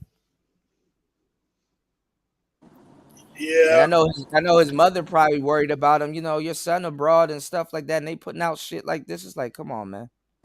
Hey, good. I'll tell you, for someone who's travel and who's an They putting immigrant, all this shit out about your son, huh? I say Austin. I don't know, because I remember the whole thing back in the day, like everybody wanting to travel and something like SYSBM. The thing is, right? There's a saying: you don't reinvent the wheel, right? So Right. we have a lot of quote-unquote black people who have been promoting travel. You have Yeshonas, One Master Teacher, a lot of them here, even Marco, right? Now, Yep. I don't know if Austin, I'm sure he saw the videos and was inspired because he was young. I mean, One Master Teacher's been on YouTube for 6 years. So if Austin is 23, take 23 minus 6. He was young, teenager. So he probably was here learning. But the thing is, I kind of understand the mindset. He's kind of like, hey, you know what? Yeah, I like to travel, but I'm going to do things my own way. I want to try something different. But what he did, it's like, whoa, that's not how you move. And I watch, like, want to go Caucasian travel. Well, what's the saying? You don't shit what you eat. You will see them talking about the culture, but that doesn't exclude them, smashing all those quote-unquote, like doing the craziest things that any man wants to do overseas. But they don't put it on camera, right? Because they've been doing it for years. Yeah, but you saw how they started jitterbugging and moonwalking as soon as they asked her about that white man. Yeah. I don't want to say things. You know me, I'm tinfoil. The things, right, that we know the elites do and all that stuff. White man run shit in Brazil, and a lot of them are. The white man run shit in Brazil, and a lot of them are socially racist. The thing is, the racist climate is different there than it is in America. To tell you the truth, if you really want to put the game on the board, modern men and women in America has not experienced true racism. No, we don't even know what we don't even know what it looks like. So y'all not ready for me to open up. Go out of the country, you'll learn. Go out the country, you'll learn. Yeah, y'all not ready for me to open up that can of worms. And speaking about history, right? Is someone talking? No, go ahead. You're good. I was saying Brazil was the first country to receive quote-unquote black slaves from Africa in a large number. They've had more slaves go over there than any place. And it was by who? The Portuguese. The Portuguese have done a lot of things, like how should I put this? America doing lynching, America doing what it did. You know what Brazil say? Hold my beer. I tell you, that's why Brazilian people are tough, because they've gone through the worst of the worst. And the reason why the favela, you know what I talk about the ghetto? They had their original ghettos. They were treated like in a harsh condition ever. But guess what? Because they're not a quote-unquote English-speaking country, because America is the superpower now. Because back in the day, it was Portugal. Portugal is poor right now. They're trash. Like, they're going hungry. So they don't have the hype that they did centuries ago. So America got the hype. So, of course, the story that most people are going to be familiar with will be associated with the most powerful nation. But if you want to talk about slavery, America only got a scratch. Brazil got it all, because they were ruled by Portugal. That's the difference. Yeah. And don't forget that the homie slave trade, for like Western Africa. Yeah, I mean that shit is crazy. Like, Like I said, they went through real slavery down there. They still, even down there to this day, socially practice slavery. It's everywhere though. It's everywhere though. Even in Cuba, they look down on black Cubans. When you look at those countries, they're below, like a lot of those countries below the equator and shit. When you look at those fucking countries, you see white people on the cover of them. Yeah, Like, like in Mexico. if you look at the face of Cuba, it's a white woman. If you look at this, even Dominican Republic, it's a mixed woman, but she's fairly more white. Yeah. And Yo, Haiti, Kuda. Haiti's right there. Yeah. Yo, Kuda, I gotta tell you, man. I gotta tell you this. When Dominican Republic played the U.S. for the Olympic Games in Miami a few years ago, that was the first time I met like black Dominicans. Yeah. Like, and I lived in Miami for over 10 years at that point. Even in New York, they try to run away from the blackness too. Some of them run towards it, but they feel some type of way about the blackness. I'm not black. I'm Dominican. You know, they run from it. You know. I heard about they blacker than us. Like, I didn't believe it. That song's like, damn, they are. Yeah. So yeah, man. Like, it's all about that light skin complex. Even the white Hispanics though, they're very prideful of their culture. You know, so they even the white Hispanics, they will tell you, or the more lighter skinned Hispanics. You know what I'm saying, for lack of a better term. Mestizos. Okay, yeah, you know, they'll tell you. You know, they you know, a lot of the lighter Hispanics, they think it's sickening too, because they date black women.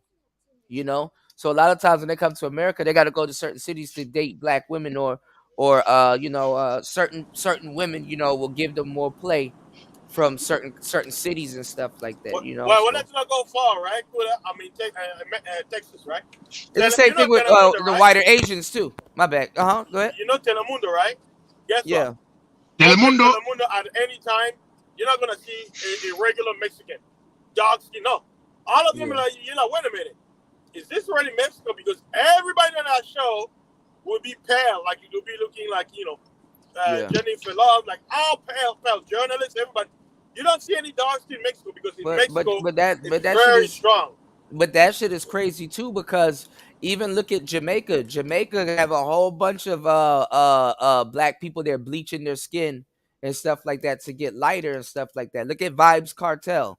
You know what I'm saying? Serena Williams, she bleached her skin. Now she looks like Vibes Cartel. Look at Serena, goddamn the dude the tennis, the tennis Yeah, girl. she did.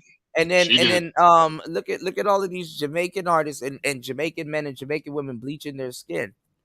And they're not even doing it right. They do it cheap because once they run out, their cheeks start to get dark. Yeah, them bleaching is like the BBL for Jamaicans and people now and stuff. So, and that's why they also too low key. That's why they put on they put on Cardi B a lot harder than they did other women from Yeah, remember that black chick that had the afro?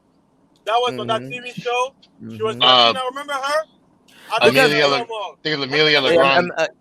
Mara La Negra. Yeah, Mara La Negra. Yeah, what happened to her? Yeah, that for She had twins. She became a baby mama. Hell, the fucked up thing too is they canceled Christina Milian for that. So even if you're a cute, but you got a tan or something like that, a white Hispanic gonna beat you out every single time. There's documentaries talking about it. There's a lot of white Hispanics that talk about it too. And like Amara La Negra, like that woman is gorgeous. Yeah. So I don't even know how like she's annoying to me, but I like that she smokes cigars and stuff like that. So she's pretty cool.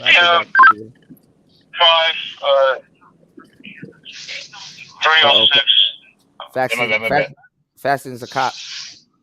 Let me stop. No, that was me. That was me. Right. You pulling a double? You all right, Wolf? Make sure you get your rest, man. Trust me, man. I already slept on the job. I already got like 4 hours of sleep. Okay, don't say it too loud now. Okay. All right. Let's get back into it. Right. Really beautiful. I'm very proud of being a Brazilian and listening to what Stephanie was saying about how she don't even look like a Brazilian in Brazil, and how even the most vulnerable woman she can she is already instrumentalized to question some things. So I think there's nothing wrong. I think that's the oppressor way of seeing us. E é importante falar que essa visão que existe. And you got to see how quick Tanya TKO went against American men and just Americans. First of all, she should be on Austin's side because number one, he's black like she is. Number two, he's American. Number three, he's a brother. And all of those reasons why she not on his side, which is fucked up. But you can't put this jacket on American men. You got Australian people going over there, dudes from New Zealand, dudes from Colombia, dudes from all these other places. So it's like you're saying American men are terrorizing Brazilians. Americans don't even travel there that much. That's why they removed the visa thing, because Brazil is struggling economically. Yeah, Brazil is fucked up. They're fucking up bad. I would have made this woman look bad and stayed in Brazil. Sobre nós também é fruto do racismo que nós sofremos por sermos um país de maioria negra, com uma história majoritariamente negra, com uma cultura extremamente ligada à cultura negra. Então, esse olhar de objetificação, de estereótipo e até de repulsa e ao mesmo tempo esse desejo, essa coisa toda insana que se cria, também está muito ligado às nossas origens negras. Perfect. Perfect. And this view. Ele me ama. Yeah. There's a man who loves a woman. Do men love a woman? We know that Tulio does. When a man loves a woman. This view is also connected with racism. The idea that we, Brazil, we are a country made by Black people or mixed with Black, and a lot of Black culture, about a lot of African descended Black culture. And this is also something that is connected with racism, even though we are talking about Black men doing this, but we must remember, we are talking about North American Black men.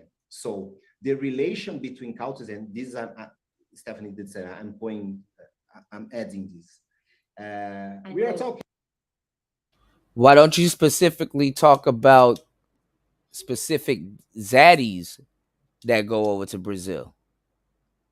Why don't you talk about specific zaddies that go over to Brazil? You could pinpoint and specify how much Black men or what type of Black men you're talking about, but you're not talking about zaddies. What about North American white men that go to Brazil? Talking about imperialism. We are talking about the idea that people in some country can make relations, can bring the things, can do whatever they want, because they have this idea that the things over there is like this, even though if they were never there. So imperialism is the friend or brother of racism, with the cousin with the misogyny, and we are talking about this project of power that is colonial, which makes victims inside the United States. That's why we're talking a lot about racial problems in the United States. Yeah, but I don't see how that relates to what we're talking about, sex tourism, passport boys. How does it relate? Wow, that's all related, because the thing is, the way that these men, that is how could I say, the way that these men, that they cannot exercise the power as men inside the American society, they will try to exercise this power in other places.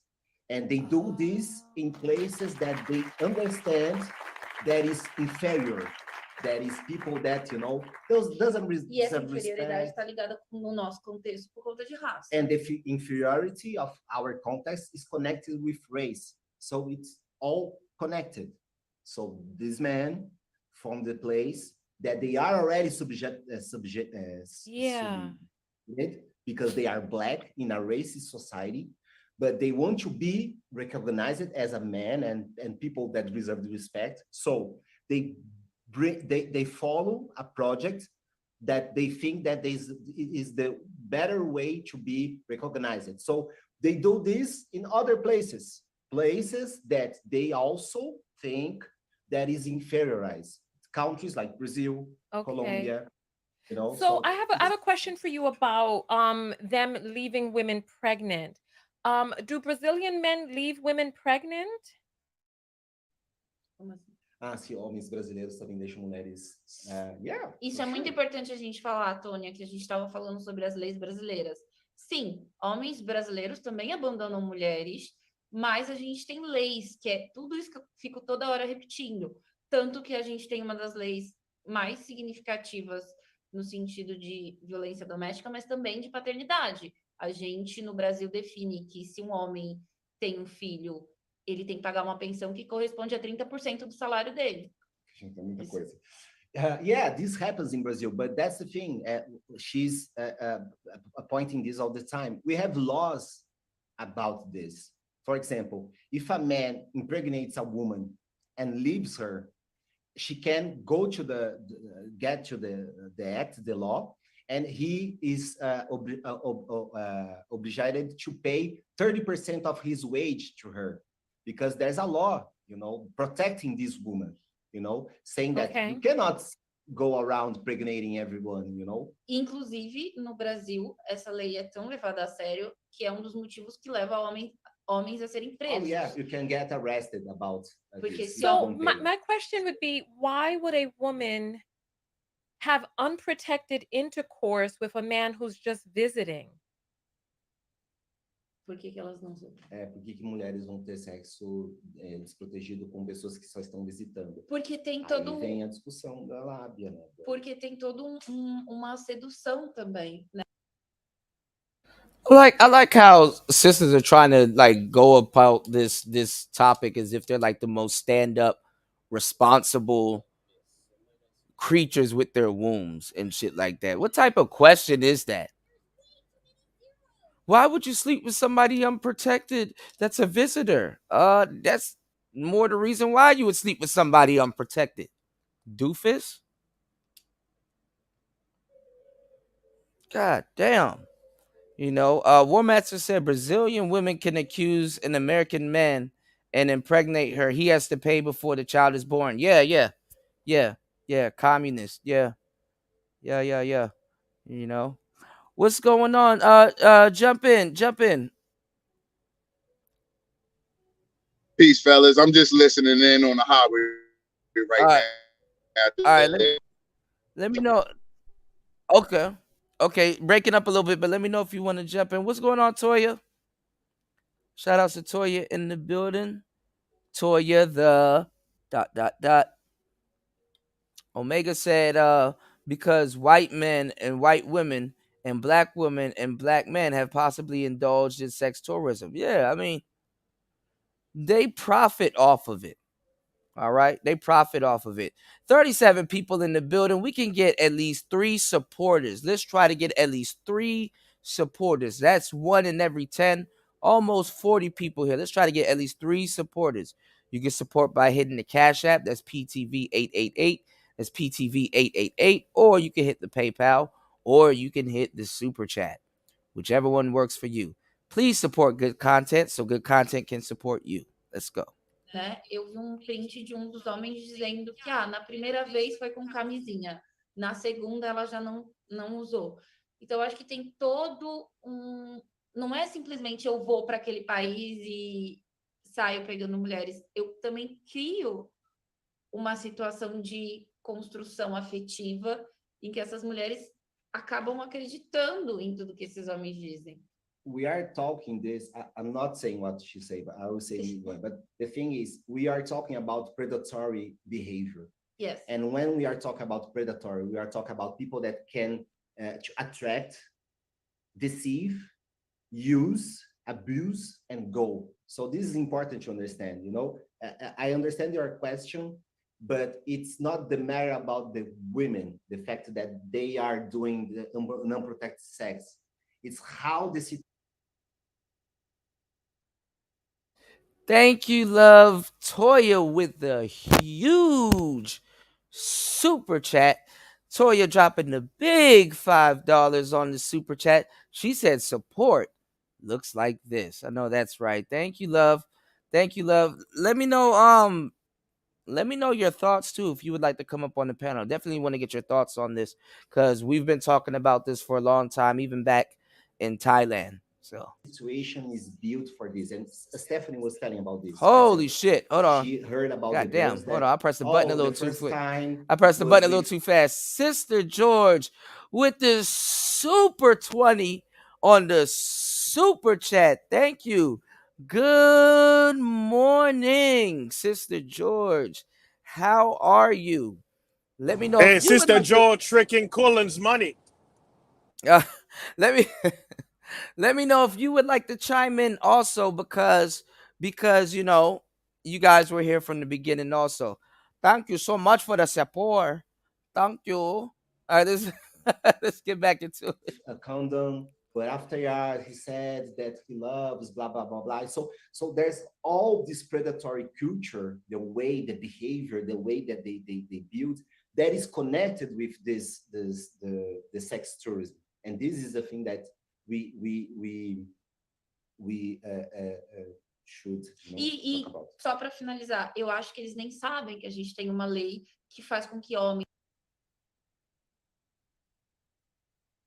You know, y'all, I want to believe that they're so against sex tourism, but they were jabberwockying and moon dancing and twerking and tweaking and doing all kinds of stuff when they were asked about white sex tourism. And they're Because like they really going out of their way not to say anything about white sex tourism. because they already know it. The country makes too much money off sex tourism, off everybody, not just white men, but black men too. But The problem is, it's just let me ask you a question though. In their country in particular, in most countries, who are the most people indulging in sex tourism? white men all day. White There men you all day. go. There you go. Now, if we were in Africa, yeah, I would have been like, okay, yeah, you know what I'm saying? Actually, no. I'd argue still be white men. I'd argue still be white.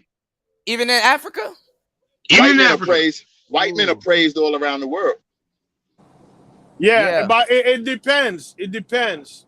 It depends. Like, I'll put it this way. The white privilege, like to say, the pale skin covers a multitude of imperfection. It does work. But in Africa, it's a bit different because if it were, almost every white person will be flocking Africa. But I'll say if you want to put North Africa, like Algeria, Egypt, Morocco, like the pale areas, that's where they'll flock because Arab women, they drew over. But let's be clear, guys. Okay, let's stop the semantics. If you don't have dark skin, you're white. It doesn't matter if you're Arab, Asian, you're white. So it's their people. Why isn't Tanya TKO doing content about women going to Dubai? Because she is a moron. She'd rather go at black men. Right. There he goes. Yeah, Tanya's audience Robert Benjamin, my brother. God. I got a beat coming out. I got a whole beat series that's named after Robert Benjamin. Y'all will be hearing it soon. Robert Benjamin dropping a huge $50 on the super chat. He said, can't let the sisters donate more than the brothers. I feel you on that. But man, I appreciate you guys. I appreciate you guys. You guys are the biggest and best supporters of the channel. I got the best audience, bar none, in the Manosphere. That's not even a question. And I got the smartest audience in the space too. So that's not even a question. Much appreciated. Thank you so much, Robert. And as always, man. And this is a fire show. I mean, I'm gonna keep this show up so you guys can watch the replay. But if you guys can get in contact with Austin Harleman, let him know he needs to sue Tanya TKO. That needs to be a DM is technical Instagram. knockout. Yes. Instagram, Facebook. Shout Go out on his to YouTube Wolf. page. Wolf said, let me get in on this ish with the huge $5 super chat. Thank you, broski. As always, I appreciate the support. Definitely, shit. We don't bought ourselves some more hours, man. We gonna definitely kick it now. I got some other stuff I want to show y'all too. So I'm gonna let y'all pick what we'll get into after this. Shout outs to Naked. Naked said I've been trying to send it for the past hour now. It's all good, bro. You know, everything good, man. I'm gonna tell you this. Austin Harleman definitely needs to sue Tanya TKO, and not because I don't like her at this particular moment, but because who does? Right, she's slandering his name. She's slandering his name, and she's also not saying alleged. And she's really trying to pin sex tourism and this pedophilia thing on Austin. And she's doing damage to his career, and she's doing irreparable damage to his image. You understand what I'm saying? Because people don't remember the apology, they remember the disrespect. You see what I'm saying? They don't remember the apology, y'all. They remember the disrespect. So, and she's bringing on people, so she can't even wiggle her way out of this one, that she's trying to pin this on him. She's using a personal situation and using it for everybody. You know what I'm saying? And after this, if you don't, all this passport bro talk, if you don't hear no passport men or passport bros talking about, okay, there's going to have to be a way that we check people that's coming in and out. The same thing that happened to the Manosphere is going to happen to them. Because you even got dudes in the Manosphere infiltrating passport bros, and they never agreed on anything. Okay? So that's another thing that's going to happen. So here I am again, predicting the future. Watch it happens right in front of our eyes. Anything after this, they need to have some type of order or assembly. Okay? But it's not going to happen. I doubt it's going to happen. Give me 1 second, y'all. I'm going to step away for 2 minutes. I'm going to let this play. I'll be right back. Inclusive homens famosos brasileiros, sejam presos porque não pagam pensão. É tão irresponsável que eles sempre acham que as nossas leis não os atingem, porque eles nos veem como país de segunda classe. Yeah. And we have laws here, like bands can be arrested here if they don't pay the pension. Yes, the child support. The child support. So another one of my questions. So what I'm going to do is I'm just going to read what sex tourism is defined as. Here we go. Sex tourism refers to the practice of traveling to foreign countries, often on a different continent, with the intention of engaging in sexual activity or relationships in exchange for money or lifestyle support. This practice predominantly operates in countries where sex work is legal, but there are countries where laws prohibit sex work. And so that's what it's defined as, traveling for the purpose of sex. Sex tourism is illegal or legal in Brazil? Legal. Sexual não é ilegal, não é combatido. Mas ele é combatido pelas autoridades. It's not illegal, but it's there are several, as we said. You don't want to say it. There's several law acts that try to avoid the sex tourism, because that's the thing, like it's really difficult. You get someone, to get caught in you are doing sex tourism. No, I'm traveling, I'm exploring the places, I'm knowing new people. So there's a lot of other things that you do, other acts, other laws that you do to avoid the sex tourism, because to talk about it, it's. Oh my goodness! I was not prepared for that. Oh my goodness, we have to. It just. Thank God. Oh my goodness, I did not check to see. Oh my goodness, so we're gonna have to try that again. Oh my goodness. Thank God. Wow, that just ended right in the middle of that. I was thinking that we were going to sum everything up, but it seems like Like there's so much more to discuss. I had no idea. So my question, because there's still a lot of people who are saying a lot of different things, right, in the comments area. But as a matter of fact, this can be a perfect opportunity to get the apples, but it looks like they. Okay, I'm back. What was said? He got booted. That's all that matters. Who got booted? The simp and his husband. Oh, they dropped, and they're gonna come back. Yeah, likely, but honestly, he was saying that first of all, she had to define what sex tourism means, and it's kind of like, bitch, you know what it means, right? And They're they playing just say like, games, yeah. oh, it's an She's oh, acting like she's she got don't to speak English. That's what Yeah. her English is good, and she's acting like she don't speak it. Then it's got to go like, oh, like they're just coming out here and they're pretending that they're trying to learn the culture and they're pretending that they want to. It's She like, kicked him out because he was saying the truth. That's and an she didn't like opinion, it. though. That's an opinion. Me, I can sit up there and put facts down if I talk about the Passport Brothers, but at the same time, even if they don't want to learn the culture, that's still not up to her, for her to decide. That's up to them to decide once they land and do whatever they want to do. But you would It's not think even up to you that to decide. Mhm. you Does would the think white that man? yeah, go My ahead, bad. Does the go white ahead. man? Does the white man ever learn Swahili and all this different? Why everything got to be about culture? I got my own culture. I'm not looking for nobody else's culture. You know what I'm saying? I'm looking for pussy. I'm looking for money. I'm looking for real estate. I'm looking to own. I'm looking to take over shit. I'm not looking for That's the nobody. problem. Me but That's the problem. personally, I'm looking. That's the I'm not problem. looking for All culture right, hold ever. on. Fuck But your what culture. they're doing though is openly what black women are doing too. Also, that's why Tanya didn't go too hard at them. They will say everything about black American men. That's why he specified black American men, but he didn't specify white men. There's white dudes from Australia. This dude's from Colombia. This dude's from Mexico, Belize, and all them other places. All a bunch of dudes from everywhere, worldly, go to Brazil for the women. And they're just conveniently acting like they don't see it and blaming black men for it.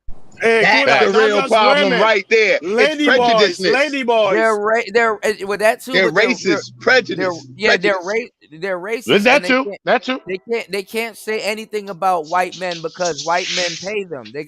A lot of that money comes through white tricks, white jobs. Well, that's they own scared ass. They scared of the like scary people. Yeah, so that's what I'm saying. Austin Holloman could have. They have to protect certain things. Like, and they not trying to protect the black man. Twice, You know what I'm saying? They had to think twice. They didn't expect to get asked that question. But what I'm saying is that Austin Holloman could have exposed that easily. They exposed themselves, but Austin Holloman didn't have to apologize. He could have said, "I'm sorry" once, but he didn't have to leave, and he could have exposed all. Yeah, is because Austin he really is that scary. smart? He is You're giving scary him the dude benefit too. of the No, doubt. he's not smart. He's not smart. He's a dweeb. He's a loner. He's not charismatic. Hold on. Let me get this out about Austin. He's not that. He doesn't represent black men like on no type of capacity. Like he represents himself. This is the thing, though. It makes him look like he's guilty if he Yes. apologizes and then leave. He should have left on his own terms. So now, you got Tanya TKO. He is guilty. He's guilty of a lot of different things. No, but listen to what I'm saying. saying. Yeah, he's guilty of a lot of different things. Hold on now. You got Tanya TKO talking about he ran up out of Brazil and he didn't leave on his own terms. He blah blah blah and stuff like that. Yeah, he need to do what Cardi B did with Tasha K. He need to do what Cardi B did with Tasha K. You slander my name and you're trying to run a narrative and you're inviting people on your show and getting paid while trying to run a narrative while you're causing damages to my business. This is his business now. If he was smart, he would know that he's running a business and that this is like vandal. This is like when you think about it on the internet, to tell you the truth, this is vandalism. It's not like he had a storefront where somebody can spray paint something on it, but it might as well. And it's even Yep. worse because she's running with this narrative, and if she's like pretending like she don't know what it is, like what's sex tourism? If he's she said he's recruiting other men to come over there to do stuff, and he's assembling guys to come over there to do things to Brazilian women. Is that pimping? Exactly. Hey, Kuda, you know Who you takes just slipped Austin up. Who takes Austin Holloman as a pimp? I just want to know. Passport bros. They take them serious. Enough. Hey, Kuda, Yeah, they take you them know serious. you That's what I'm say a saying. key word. You say what if he was smart?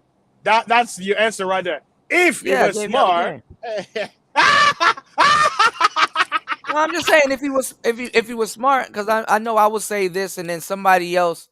I'm not gonna get my credit for saying this, but then somebody else that's listening to the show is gonna say, "Hey, he should sue," and then they're gonna get credit, and then I don't think he's gonna do it, but he needs to sue. Like he needs to contact his mother back in Texas where that news show aired. He needs to take that news clip, and send a bunch of these videos. If he was smart, he would go on the lead attorney and get a free consultation that way. And lead attorney would tell him all the banners he can sue under, because lead attorney Hey, would let him Kuda, up. you And the lead notice a lot attorney of quote unquote you can go trouble under. people. He can say, lead, I need you to go over my case for me. Here's a couple $100. Can you tell me what I can do, because this woman is out here slandering my name, and then getting these racist feminists that's openly displaying their racism on it, because they're turning in a black man, and when she asks, have you did that to a white man, they have nothing to say. Because that pale goes to skin show them more covers a about them. multitude of imperfection. Yeah, but that goes to show the hypocrisy. They don't care about Brazilian women's health or Because their the white men. well-being. Yeah, Exactly. I that was mean, Tanya is just using them, and then they're using this platform to right, disparage black people. This is about black men. right. You know, so So the that's first, the thing so the here first, about so the disparaging black men, demonizing black men. there you go, and his image. So the first person Austin should go after is Tanya, and then if granted, he can go after this feminist. Because I they're agree. literally going on him, and then they calling the embassy and stuff like that, and they're literally calling for bodily harm towards him and threatening him. And they got it all on tweet. They got it all on social media. People have, even if you can't get the evidence, if they take it down here, there's other people like myself that made content about it, that put all the evidence together for him. All he got to do is just show it to a lawyer. Yep. But we know I agree with that. what I agree. happened. Yeah. He'll get all the money he needs to travel and everything and be okay. That's up. So hit his definitely should do Instagram, his Facebook, his YouTube. Let's just say DJ Kuda wants to talk to you. Because he already apologized. You know what I'm saying? He already apologized. So all of this is uncalled for. Honestly, because this is like 2 days after he apologized. Yep. You know? They're just piling on. Yeah. And Tanya TKO was sitting up there calling these women cheap and all this other stuff, and she knows better because she's from whatever island she's Trinidad, from. I think. Yeah, she's Yeah. not Black American. She's from the Caribbean. Yeah. She was calling them dirty foot and was calling them cheap. So if she can get on here and say Austin's a fucked up dude and was wrong for calling them cheap or saying that it's less expensive and stuff like that, well, guess what?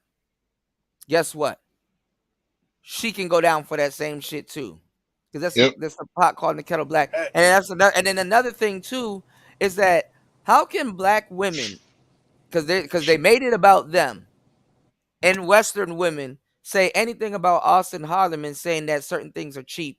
I like to use the word less expensive, but he doesn't know. He's a new traveler still. I use the word less expensive. Hey, what happened to Austin's supporters? Hold on. Yeah, they broke bad on him, and I told y'all they were going to turn on him too. Nobody listened to me then, but I told y'all everything that happened now, damn near was going to happen, or at least something like it, right? So other people can come to the United States and say American women are cheap also because their OnlyFans is $10. Yep. That's cheap. So while this Some one, you know, $3. yeah. I mean, shit. The OnlyFans is $10, and you get to see her Yo, birth canal. You get to see her birth canal. You get to see her booty for free on the internet on Instagram. which is after certain points, like, okay. Yeah, they butt naked on social media. Booty hole, booty hole. I mean, like, I'm at the point where I've seen so many hot chicks in bikinis that I'm kind of like, all right, great, another hot chick in the bikinis. Like, what else is new? I don't even. actually like seeing women fully clothed now, for the most Yeah, part. It's actually very pleasing. like, I intentionally will not like a girl's picture anymore just because I'm tired of seeing ass and tits so much. And I like ass and tits. But They ruined it. It's everywhere. They Yeah. desensitized us.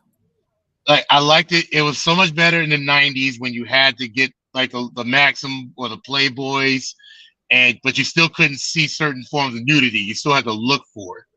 Like, now it's They did it on purpose because now they're transitioning you to who? The Filipino Miss Universe. I am Miss Universe. I would like to thank you. Real women everywhere, stand up. There you go. But They all of these prepared you women, for this. all of these women are being fake with each other because when they ready, Brazilian women will talk greasy about American women, and American women openly talk greasy and crazy about other women and other cultures openly online. You know what I'm saying? But when the Filipino and those Brazilian women and all these other women, all these other places, when they ready, they get up and start talking hella greasy about American women. And the funny thing is too, if Austin had put out more interviews and stuff like that, if she did her homework on him, she would have seen Brazilian women talking greasy about American women. But They're it running doesn't over matter. here She to just us. want him down. Yeah. Even the guy that was sitting beside this woman was like, they're trying to flex that stuff over here, and he called himself. Yep. Because he was like, you can't say y'all are too masculine and manly in the United States. So he said they're trying to come over here and do the exact same thing. So he had to catch himself. My guests have come back in. My goodness, that clicked off at the most inopportune time. My goodness. Wow, because you were on a roll. And so you were talking about there are conditions that exist that are parallel that people can get booked on. So I appreciate that. I have another question for you. What's the population of Brazil? 210 million. 210 million. What is the HIV AIDS situation like in Brazil? Actually, we are one of the most reference in the world against the HIV. We have a public health program since 90s that treats people for free and also develop the discussion as we told like several minutes ago, why do we talk a lot about sexuality in Brazil? Why is important to talk about this, to use condoms, to take care, etc., to protect, etc. Because the campaign against STDs and also HIVs is huge since the 90s in Brazil. And this is something really important because this is connected also with the sex tourism. Most of the campaigns, they happens in periods that we have more people traveling to Brazil, especially Carnival, which is now in like 1 month. Because we know, the government know, the society know, the enterprises know that for decades, they built an image of Brazil, that Brazil is this land of samba, happiness, beach, but they built this idea for the white people in Europe, in the States. There you go. So you see the it's also what you present. What we are dealing from. It's not that passport bros invented the sex tourism. It's the longer you get longer you get this guy to talk, he's starting to backtrack and start telling the truth. You know what I'm saying? He's starting to backtrack and start telling a little bit more of the truth now. Now that Now that you get, you know, he a sassy ass nigga, but he's starting to tell the truth a little bit. You did. All right, hold on. The passaporta bros. Etc. No, it's not about this. We are talking about layers of history of oppression, of the idea of this subjugation that we can go in Brazil and find the woman, the mulata, etc. So I was talking about the health stuff. So yeah, we discuss about this because we have programs that take care of this and avoid the split of HIV. Inclusive, hoje saiu uma notícia no jornal daqui que o ministro dos Direitos Humanos já conversou com o presidente da Agência Nacional de Turismo para eles criarem uma campanha voltada para o carnaval, porque a gente sabe que o carnaval é uma época em que acontecem muitos casos de assédio. Então, a gente quer informar as pessoas o que é considerado assédio no Brasil. Acho que um dos pontos importantes, você não precisa traduzir essa parte, mas que eu falei antes, mas um dos pontos importantes que eu entendi é os homens de outras culturas que estão vindo para o Brasil, eles não têm noção do que são as leis brasileiras. E eles acham que as leis brasileiras não podem atingir eles, porque são leis de um país de segunda classe. Isso você traduz. Tá, perfeito. Ótima colocação. These men that are coming here, especially like passport bros, for sex, etc., they doesn't know the laws in Brazil. And they don't believe that here in Brazil, we have laws that protect the women, protect the society. And they think that even though if there's a law, they are, they can affect them. So this is an important thing, we have an expression here is like, aqui não é bagunça, here is not a mess. You cannot come here and do whatever you want, We are really serious about that. And that's why Stephanie is talking about this, because it's a serious issue. It's not something that, it happens, whatever. E a gente tem muitas campanhas sobre assédio, por exemplo, no carnaval. And we have a lot of campaigns, especially close to, near to the carnival, talking about the nossa, esqueci como falar assédio. Harassments, yes. Thank you. Harassments that happens especially in carnival moments. What do you mean? What type of harassments are we talking about? Because people are like, for example, like in New Orleans, Mardi Gras, like people on streets having fun, music. Why is Tanya TKO acting like she's dumb and I think she's from Trinidad and Tobago? Like, you know what the hell carnival is when they're dressed up and they have on those skimpy outfits and everybody's getting drunk and everybody's walking outside and it's a damn parade and like come on now. Why do people act stupid when they get on the internet? Speaking of carnival, I want some roti. I love roti. Or even Halloween. I think Halloween maybe something the nights in Halloween. So yeah, people on streets dancing, So harassments are usually the guys, like grab the girls, trying to force the keys. And they're so behind on like feminism and stuff like that. Let me tell y'all something.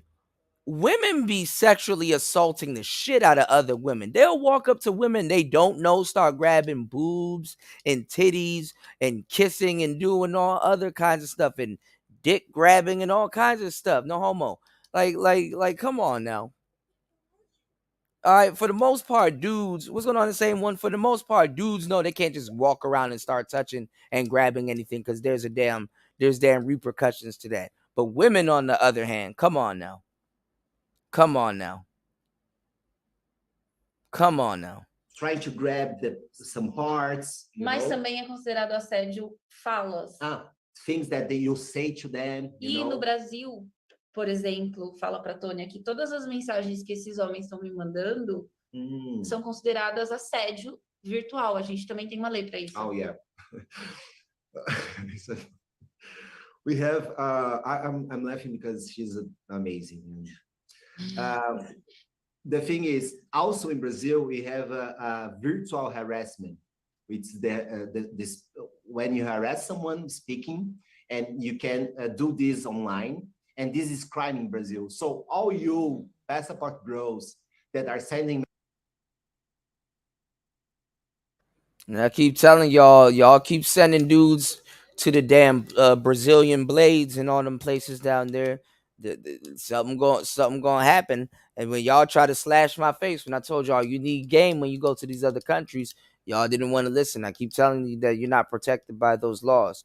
Now, technically, what this woman is doing, Austin, if you're listening, since this happened in Brazil, and you were getting death threats, and they were getting at you on social media, these two people just allegedly told on themselves that they were harassing you, which made you want to leave. This is another clause you can sue under because the crime happened in Brazil. You need to hook up with a lawyer in Texas and get him on the phone and then contact with a lawyer in Brazil. So you need to get the paperwork started in Texas on Tanya TKO and other people that are slandering your name in these blogs. But you can definitely get Tanya because she's going out of the way to do it. Now she got these people coming up here. This is why this woman is not speaking English. She's using him as a translator so she can think of a lie or think of a more strategic strategic response. But she end up telling what it is. So if harassment and things of that sort is illegal, especially in Brazil, now you have a case in Brazil now that you got harassed and basically they made you feel uncomfortable in Brazil as a guest.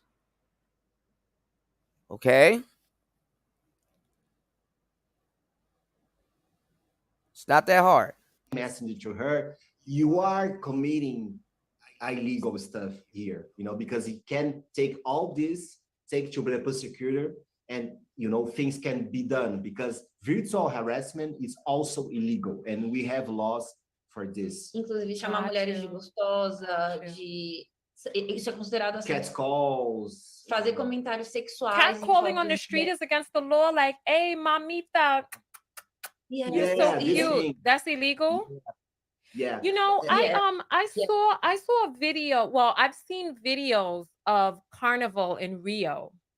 And from what it is that I saw, there were people in the parade having penetrative intercourse.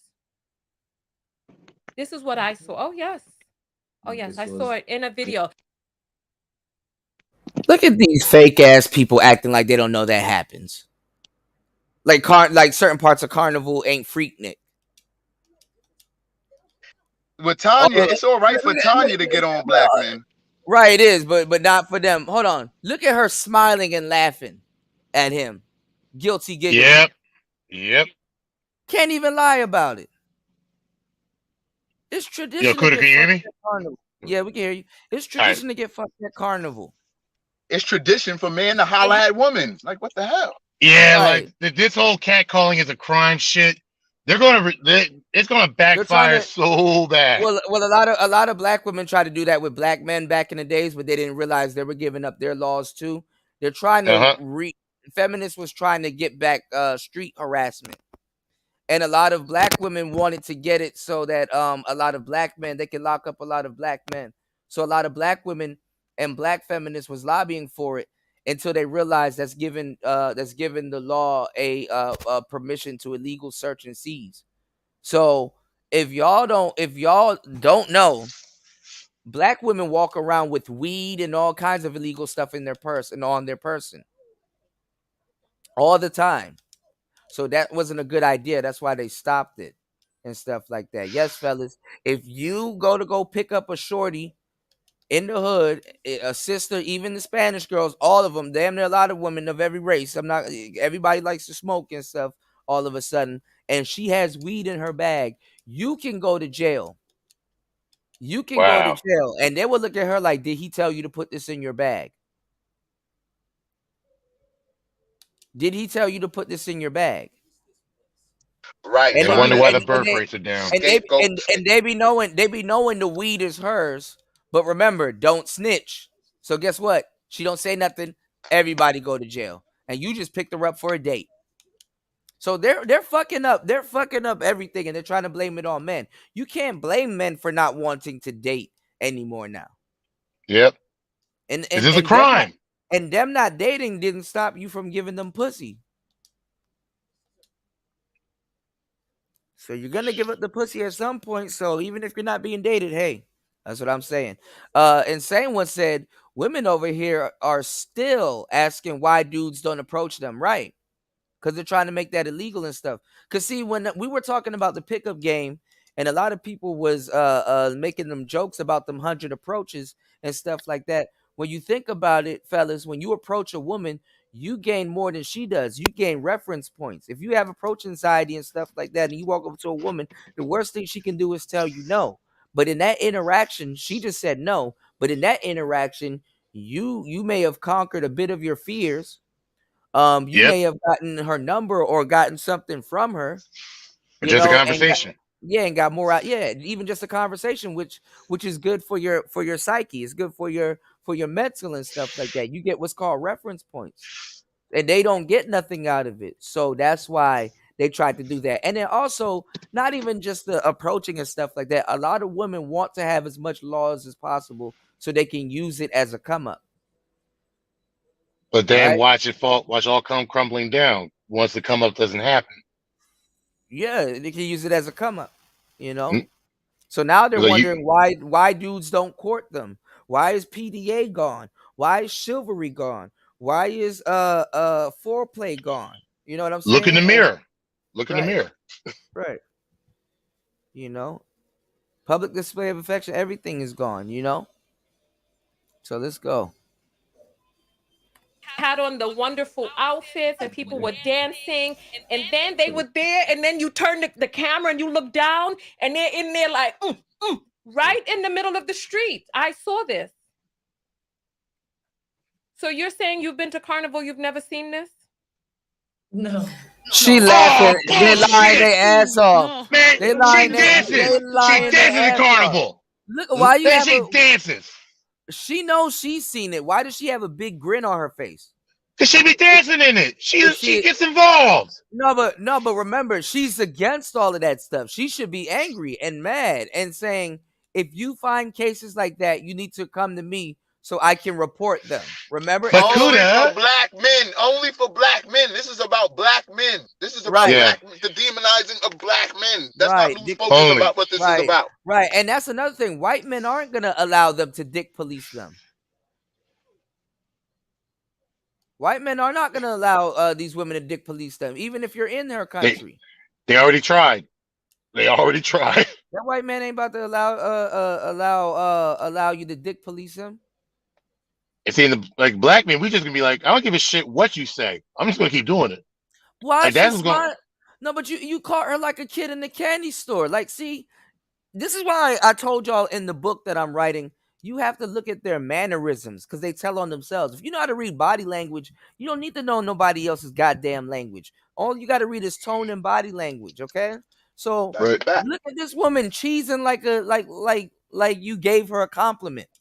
Mm-hmm. Even the so-called psychologist, she smiled like look at the psychologist lying her ass off. They've been in Brazil and seen Carnival in its prominent years. Oh yeah, and you're gonna sit up there and lie and act like people don't be getting smashed at Carnival, like people don't slide that bikini to the side and just slide and be grinding up on each other. All right, I guarantee she puts on that. I guess obviously. Well, hold on, my bad, Wolf. I guess obviously Brazilians be lying their ass off. Like I guarantee she puts on that sexy. Yeah, they be lying like shit. She puts on that sexy peacock.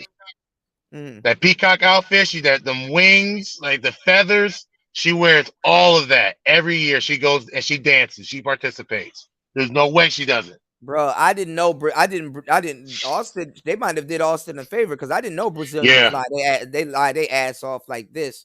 Talking about I would have never known. I would have never known. Talking about some people ain't smashing that Carnival in a fucking tropical paradise and shit, nigga.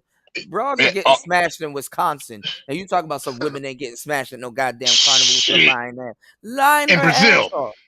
In Brazil, out of all places, Brazil. where it's legal. Come on now. Stop playing games, people. Black people have the only actual real truth in this world. This whole And damn world is a lie. her man sitting back, stressed. Look at his forehead. That nigga stressed all up in his forehead, lying his ass off up there with this woman. Yep. He's that simp. Insane one said the women love doing that to men they like, and that they can be free and rub on men and free. Yeah, they be dick grabbing and all kinds of shit. That's a bigger topic, because it's more about eliminating the guys who are not attractive, the guys who don't have money. You know what I'm saying? It's about getting those people out the way so we can just get to But you can tell this feminist woman clearly got some dick at Carnival, because she up here cheesing and stuff like that. That's a part of them being liberated. You mean to tell me? Yep. You mean to tell me? And listen to this. Look how they tell on themselves, y'all. You mean to tell me in a place where they said that prostitution is legal, bitches wasn't getting fucked at Carnival? It's legal. Yeah, go ahead. $10. You can slide it on in. Go ahead. Absolutely. Slide I got a 10-minute break. Come on. Oh, Right.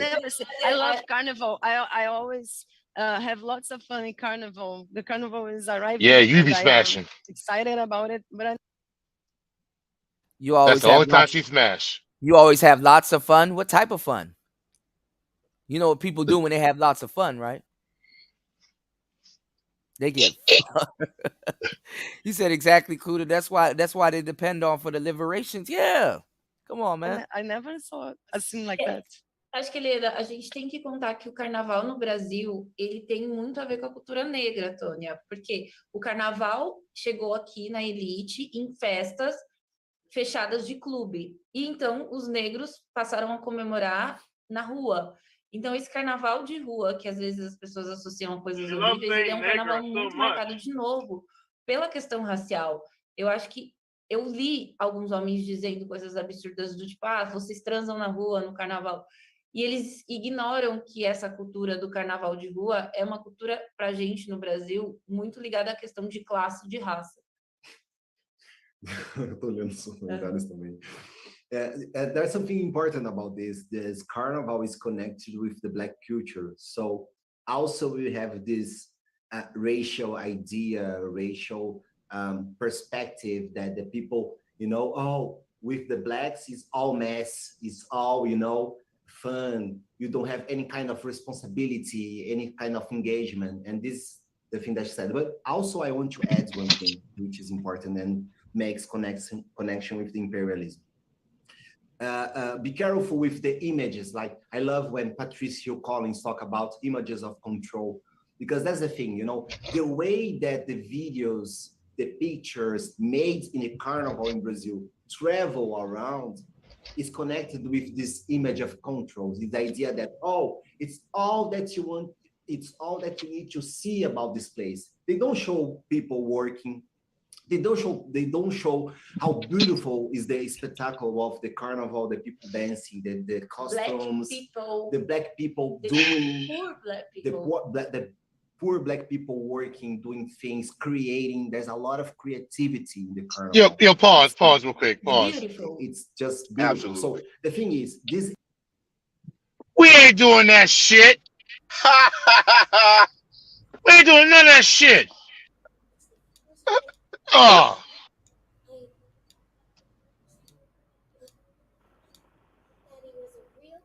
This is like the dumbest shit I've ever heard.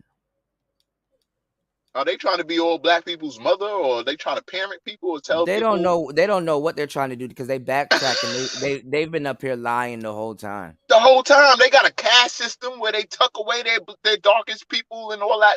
Like, they got so much lie and bullshit going on. Like, it's a rap. Like, you know what I'm saying? Whoever come over there to take advantage of it is gonna come and take advantage of it. Now they're trying to do damage control, talk about we don't want this particular group to, to take advantage of it. That's all it is. Right. And they're racist too against other black people because they don't trust other black men, especially black Americans.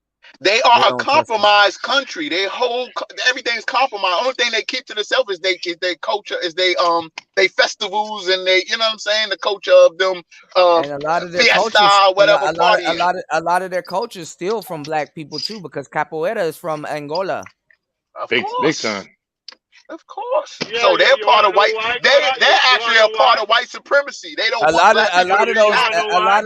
A lot of those Africans from Angola have to use capoeira on a lot of those white Hispanic Portuguese.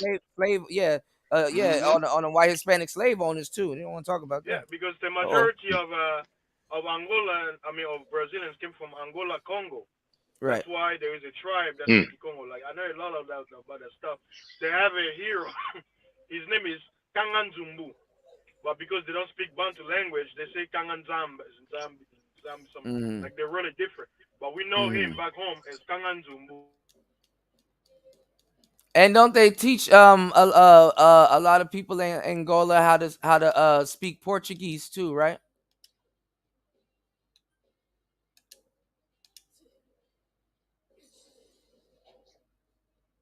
Faster? Okay. All right, hold on. Images like people having intercourse in the middle of the carnival. This is how the image controls works, you know. It's how it's everybody sees this. Oh, carnival is this. So if I go to the carnival, maybe I can have the intercourse, or I have to take care because someone can, you know, get into me. So it's important to understand this, because these images about Brazil are made for. Okay, so you know, I have not been. This is why I'm asking you, because I want to know whether or not these stereotypes are true.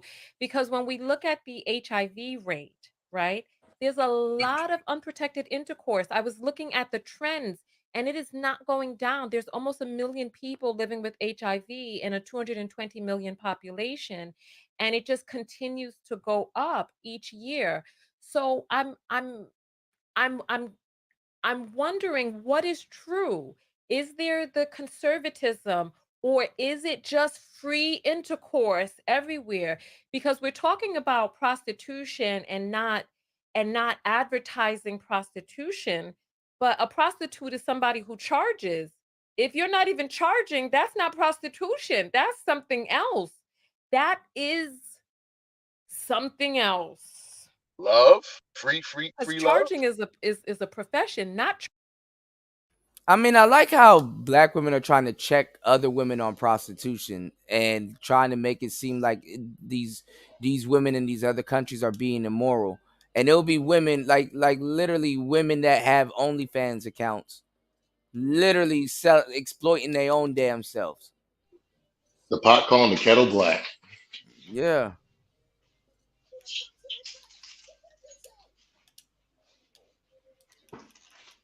So there are women out in the free forward thinking world in the Americas. The women aren't supposed to have to go into prostitution. They're supposed to be able to be free, you know what I'm saying, take care of themselves without having to give up their body. That's what they fought for, but the thing is that women fought to be prostitutes. Exactly. That's the whole world turned into prostitution. Which is the dumbest shit ever. And then the thing is, it's like they're trying to act like real meaningful relationships don't happen between foreigners and people in Brazil. Like I don't this is what I don't get. Like, Brazil aren't welcoming to people that are there that wants to learn their culture, and like Brazilian women have no interest in having babies with American men, when we know that to be a goddamn lie. But then again, what else would these people lie about? We done sat up here and saw them lying about everything. Exactly. That's exactly it. That's why I don't take them serious. I'm like, they're And just trying to do a damage control. Right, and they won't, and they was what you call it, cartwheeling around that white man question. I wish Tanya would ask that question one more again. charging. Because when we have relationships with them, all of a sudden it's not real. But when the white man has relationships with them, oh, it's real. Okay, what's going on, Cynical? Right, Star P, it's called having sex. Is something else. Go Go ahead, Helena. I am thinking about what you are saying, and I am remembering that in the beginning you were talking about, maybe we talk about narcissistic personalities. Well, we are not diagnosing anyone, but Stephanie talked about the predatory behavior, and it's like these guys, they think they can come here and have the predatory behavior that they can't have in their country. She can't And even define predatory. it is about them. Like, she can't even define predatory. Right, paper check. I just like how she put that predatory jacket on black men, but not put it on the white men. Exactly, because in their mind there's a ghost and a ghoul and a predator around, and it looks like a black man. And so It's you know always what I'm saying? it's always people trying It's to always a black man. always look for people trying to convince you of the boogie black man, the boogie man, Right. the boogie man, black man. Ooh, he's coming to get you. Ooh, he's gonna get you. The black man, the black man, no. That's an old trope. That's an old trope from back in the days. This is why you need brothers up there, because I wish Tanya TKO would And talk one of us. about the I wish Tanya TKO would talk about the white man. Okay, so the black man is a predator, but the white man isn't. But she can't, because they'll go against her brand. Because he's been worshipped and idolized. Remember, they worship, they give themselves freely to that man, or they allow his bullshit, or turn a blind eye to it. No, but look at the Helena girl, the one that's supposed to be the psychologist, right? And she sounds like she's from Russia or somewhere, but obviously she's from Brazil, so she says, right? Probably Ukraine. No, she's from Brazil. Look at her. She walks around as a white woman. Yeah, she clear as opens day. her mouth. She walks around as a white woman. So another reason why they won't go after a white man, because that's grandpa. That's papa. That's you know. Of course, she's not gonna go after. Of course, she's not gonna go after somebody that looks like her dad. No, but in those guys that look like her dad are in the bush. There are dark-skinned dudes in the bush somewhere in their own country. Right, but some of them are babies of that of stuff like that going on. It is really sad. They can't protect anything, so I don't want to hear it. Like, it's going to get slaughtered. That's what it's going to do. They can't protect anything. Well, you can't win. You can't win either way, because if you try to be a man, well, girl, he's trying to control you. Then when you don't control them, well, you know what I'm saying? Or when you get them, then it's like I need to be liberated from you. So do you want men to be with you, or do you want to be liberated from them? And then when you get the results, what do you want? They don't know what they want, so they're gonna have to they're gonna have to complain either way. I think we guys can start telling them stop talking. Just stop talking. Or just stop listening, because everybody has the right to talk. Everybody's going to complain. Everybody's going to voice their opinion. Everybody in the world is going to do that. But everybody don't have to listen to everybody. No, I'm not taking the people serious. I'm about conquering and taking over shit. So I'm not taking over. I'm not jacking anything. That's just me personally. That's me personally. To a certain degree, I don't like how the Manosphere abandoned all of its talking points to be passport bros, when passport bros and the Manosphere are two completely separate things. Just as SYSBM and passport bros were two completely separate things. But it seems like the passport bros aren't really having these in-depth conversations like that. And it looks like the Manosphere is going to have to turn around and save the passport bros again with their own shit. Definitely. Real men are just going to step up anytime anyway. And like a lot of the passport bros, MGTOW, all of they be having a lot of not the strongest guys representing. Right. You know what I'm saying? That's just what it be a lot of times. That's true. But see, it's the talking points strong enough to stand on their own, and that's kind of like where we are, because the MGTOW. They're regurgitating it. They are. Yeah, they're regurgitating it. Pearly things are regurgitating it. Most new guys that are coming into the space right now believe that passport bros and the Manosphere is the same thing. But you know the funny thing about Pearly things? I look at them like the same thing. I look at sorry, not to cut you off. Yeah, because so many people defected over the passport bros. I just look at it like men have a specific thing. They want sex, they want money, and you know what I'm saying, things to operate and control to get more sex. So Manosphere, MGTOW, Passport, any of them are all headed to the same thing.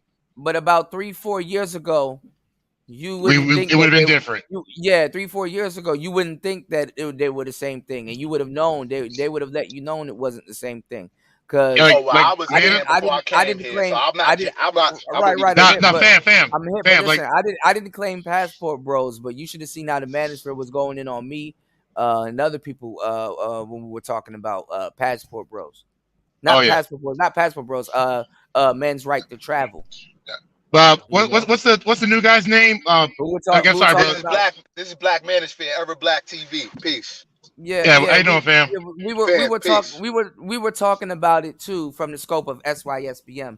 So we didn't really get into the Passport Bro aspect of it. But you know me, I'm very thorough. So I did get into the Passport Bro aspect of it. Well, let me ask Era. But Era, you've been here for like 2-3 years? No, I've been here since for 8, 9, 10 years, maybe. I don't know. I've been here since a lot of the beginnings. You know. Yeah. I'm a king and a general in my mind. You know what I'm saying? In this space, I'm a king and a general and a god. Trust me. Like you're talking the same thing, man. Like I feel the exact same way. Like in this space, I got power. Like I feel the same way. Right. So now I'm a leader of men. You know, I want the best for all men. I want happiness for all men, and I'm gonna aid that, and I'm gonna be behind that. But I won't be behind us killing ourselves or knocking our own happiness. You know what I'm saying? Or being scared of it. Being scared. Here, I'll put it this way: you wouldn't be in Kuda's chat room if you didn't believe that. So I take your word for it on that one. Yes, sir. Like, cause Kuda, like we know Kuda cares. No doubt. Yeah, man. A little bit too much. I'd be getting fucked up behind that shit too. You know? Yeah, so do I. It happens. Yeah, it happens to all of us. You know what I mean? Yeah. So, we understand. Yeah. Now, like you got women in the space now trying to tell y'all what it's like to be red pill or what a red pill man should do or act like and stuff. They're gonna start shaming y'all with that red pill shit too. Oh, they already started. Yep. They've been started. Yep. Yeah. But that's why I said like there's never going to be a women's sector in the manosphere just because of that. They can't agree on basic talking points. Well, they're just they're regurgitating what they're hearing. Even Pearl kind of reveals that. And then they kind of try to add in their own little bullshit, and then that's when it's like, no, that don't sound right. Right, because we see the breakdown of the woman's perspective, Danica Marie, Crimson Cure, Pearly Things, all type of women can come in here and get some money off of the talking points and things, and you know what I'm saying, and get some attention. Not all sorts. Not all sorts. We seen black and white. We seen black and white at this point. The thing about like let's say like the breakdown, and I would even say Jessica X at one point, and like a couple of other women that are here. The Manosphere knows them. You know what I'm saying? They're homegrown. They've actually sat in these discussions and things of that sort. You know what I'm saying? So like and a lot of the women know this too. So they get called, they get excommunicated in some cases because being associated with this space, and they get called male identified. They call them male identified women. So you know, and they've taken arrows. So you know, they have a little bit and more pull than the average woman around here. So you know, so to me, it's a money maker for them. For me, it's a money maker for them. You know what I'm saying? They I wouldn't say that. I would say it's more of not even a brother. I would say that they have their own congregation of men that they can talk to, and sex is not on the menu at all. Like look, we can flirt with the girls here all live long day, but if we ain't getting their phone numbers, this is the thing. You know, there can be women in the space, but that doesn't stop men from acting like men, or for that shouldn't slow us down. You understand what I'm saying? But when you have a white woman running the space, or you have other goofy shit going on in the space, then now you have a problem. Because then now you're gonna have women trying to tell you what is manosphere and what isn't manosphere, and then they're going to be women. Women are going to be women wherever you go. So then they're going to start trying to shame you with your own rhetoric. Right. And the men want to be men too. The men want to sexualize the women. They want to read the women their rights. Men want to win the arguments between men and women. But not even You that. know They're what I'm not saying? even Then blow their trying back outs. No, they're not even trying to do that with women. They're trying to get women to understand where men are coming from, and that's a fool's errand and a failed mission. Absolutely. Women are not going to try to. They'll know, and Women not will even, pick the special no, but guy this that is they want no, to but no, but no, but this is, hold on. the But only this way is to the get thing. Hold on, but they're not even going to feel sorry for you. You're not going to get women to see it from your point of view. They may understand where you're coming from, but Right. they're not going to see it from your point of view. You can't get a woman. First of all, you're trying to give a woman to give up the fantasy world that a lot of guys or some guys in her life made true. created them, right? Facts. Yeah. Facts. So if that's a deal in their mind, you're not gonna make a woman snap out of reality. I mean, snap out of her fantasy world and come back to reality. No, she's gonna fight to stay in that fantasy world. That's why the only way to really tame these women Absolutely. is through combat. Like you We're gotta, not, we we're gotta. not through combat, and I don't want to openly say that because that's gonna get flipped. That can get spun. Well, not taken out of Sorry, my context. bad. Allegedly, Yeah, no, allegedly. you're good. Yeah, you're good. No, but I mean, it's basically. I hate to say it like this. I think men have to take over the household. They're not ready for that argument yet. But once men Yeah. start taking over the household and regaining the household, then you can regain control and show women more of a realistic world that they can deal with. Because the thing is, it's like, I can't get a full grown lion. I can't domesticate a full grown lion, but if that lion's a cub, I can domesticate that lion. Yeah. You can domesticate a lioness. No, That too. that's not how it works. Well, No, That's but not how it works. she said, "Right." What's going on, Toya? Welcome to the show. Jump in. yo, this is the problem. Women do not listen. I am a woman. I have talked to many women who refuse to hear the words that I speak. Instead, they hear what they want and respond to what they think they heard. So that's the major problem with women. Everything you guys said is so true. It doesn't matter how you explain it. We will never see it from your standpoint. However, some of us, a very scant few of us, have logic and understand that when we are being spoken to, our only job is to listen. But it's the thing, Toya. Even if they do see it from a man's standpoint, that's all the reason why she not gonna want to live it from the standpoint where I'm supposed to see it and then now turn around and live it with you, nigga. No. No, but what I'm supposed to do is honor you for living it because I'm not. Right. But see, a lot Fair. of women. That's fair. But see, a lot of women aren't obligated to the men that's trying to get them to see that. So they're like, well, yeah, that's fucked up. But hey, listen, man up, because I heard men had there's men that lived in more rough times. So And if like y'all Fab very said, true. like Fab said, happy hoes ain't hating, hating hoes ain't happy. ain't happy. There you go. There you go. But you don't want to give them the game though, because then they start getting mad when you use the G word. So. But let me see. I don't know why. I just don't view Pearly the same way a lot of the dudes do. And like, I'm not trying to like say, oh, I'm just infatuated with her white skin. Her white skin. Like I'm not saying that, but I like how I can see that she's bullshitting. Like I literally can see it.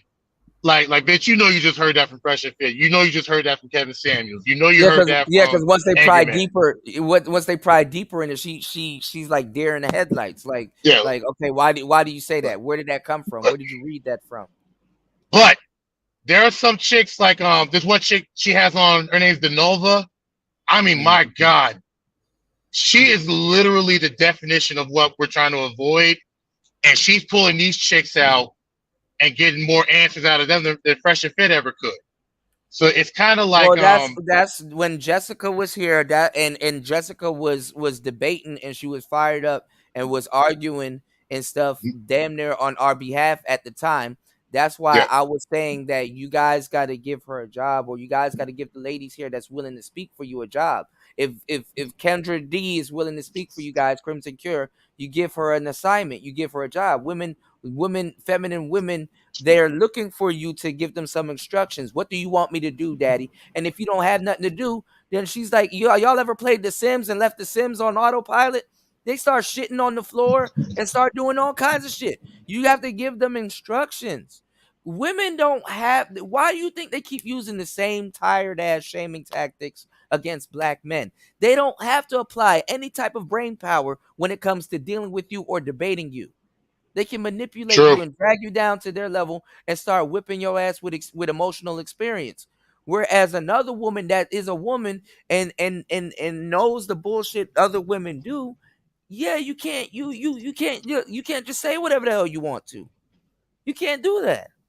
It don't work like that. True. So that's why when you have a woman that can argue or that can debate or that can get the real answers on your behalf, or possibly because what y'all trying to do, you're trying to teach women. And the thing is like what Ty City and Ramil said, they know. And the reason why they're keeping you in that position, trying to explain it to them, niggas explain to them, is because they know. They're just pretending like they know. They don't know. Just like this woman right here was guilty, giggling and laughing and pretending like she don't know what goes down at Carnival. Look how long Carnival been going on. You mean to tell me you haven't heard not one case of people getting fucked? Are you kidding? We knew this. We knew she was lying. They just lie. Look. That's the first thing they're gonna do is lie. Like my only problem with Ramil and Ty was when they said hoes are winning, they really should have like expanded on it. No, they didn't have to. But see when people, I think what a lot of people are asking was, what are they winning exactly? Because if we're saying simps, is that really winning? If we're saying cash, well, how much cash are we talking? If we're talking, like housing, kids, like that's what I think. We gotta stop trying to. They're winning in a bunch of different ways, but not just one way more than the other. That's why they just say hoes are winning. That's up for you to figure it out. And then once you figure out what they're winning, you're gonna realize, damn, they're winning in a lot of areas in life. Are they losing in a lot of areas in life? Of course, but they're still winning in a lot of areas too that people thought they were losing in. Well, you want to know the funny thing? See, this is why I'm a nerd. Like, if you ever watch Star Wars Clone Wars, one of the strongest storylines told was around the end where the main character Ahsoka spent about a year fighting a war. All the men that she watched die, it all led to the moment where she caught her target. And then Execute Order 66 happened, and then all the people that she literally fought aside, she spent years fighting with, they all turned on her at the exact same time. Mm-hmm. And that's kind of like what I see is going on. Like when you say hoes are winning, I'm thinking like, yeah, they're gaining ground. They believe they're winning. They're getting bread, they're getting degrees, and they're getting all this other stuff. But in the end, they're not happy. It's like, okay, they're winning because they can be men better than men in certain cases because they're not men, and they're using things that men have built. And then they fail. Like, yeah, they fail. They're not happy. Because like there's also the Brittany Renner thing, no doubt about it. She might have been winning. She might have been getting the baby and getting all the kind of guys that she wants and stuff like that. But guess what? Even a woman that wins because she played a stupid game, she won a stupid prize. Even the woman that claimed as being a man and that's getting all these benefits and all this stuff, even when she wins, she loses because guess what? At the end of the finish line, it wasn't meant for her anyway. It wasn't meant for her anyway. So she did all of that shit, wasted her time, and then everybody's getting married, having better lives with their children. Hell, even PJ got another baby with another woman, and she bad, and remarried, and had another kid, and she's still sitting over there, figuring out who she gonna play next. And she realized, like, damn, there's no happiness at the end of the rope, even if you win. Because to win in her case is to still lose. Look at Amber Rose. She lost. Look at Wiz Khalifa. Wiz Khalifa doing better. Way better. See, even Kanye to a certain extent, he's doing better than Kim. You can't play a man's game and then try to get out like as a man and stuff like that, because what makes a man happy and what makes a woman happy are two different things. And then in the end, you don't have stability because damn, now your kid don't have a stable father. Damn, you don't have a stable man. Damn, you're getting older. Damn, Your income it's sucks. hard. It's hard to date now. You sitting in a car eating ice cream, listening to Dixie Chicks Landslide, and you start crying because it's like, God damn, the Dixie Chicks putting up bars.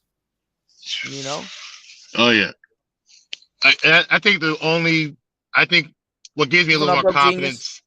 confidence, what gives me a little more confidence that like dudes is going to at least turn it around, because as long as men stay simple and don't overcomplicate shit, then it's always simple always wins. Because at the Not end of the really. day, It depends on what you mean by simple.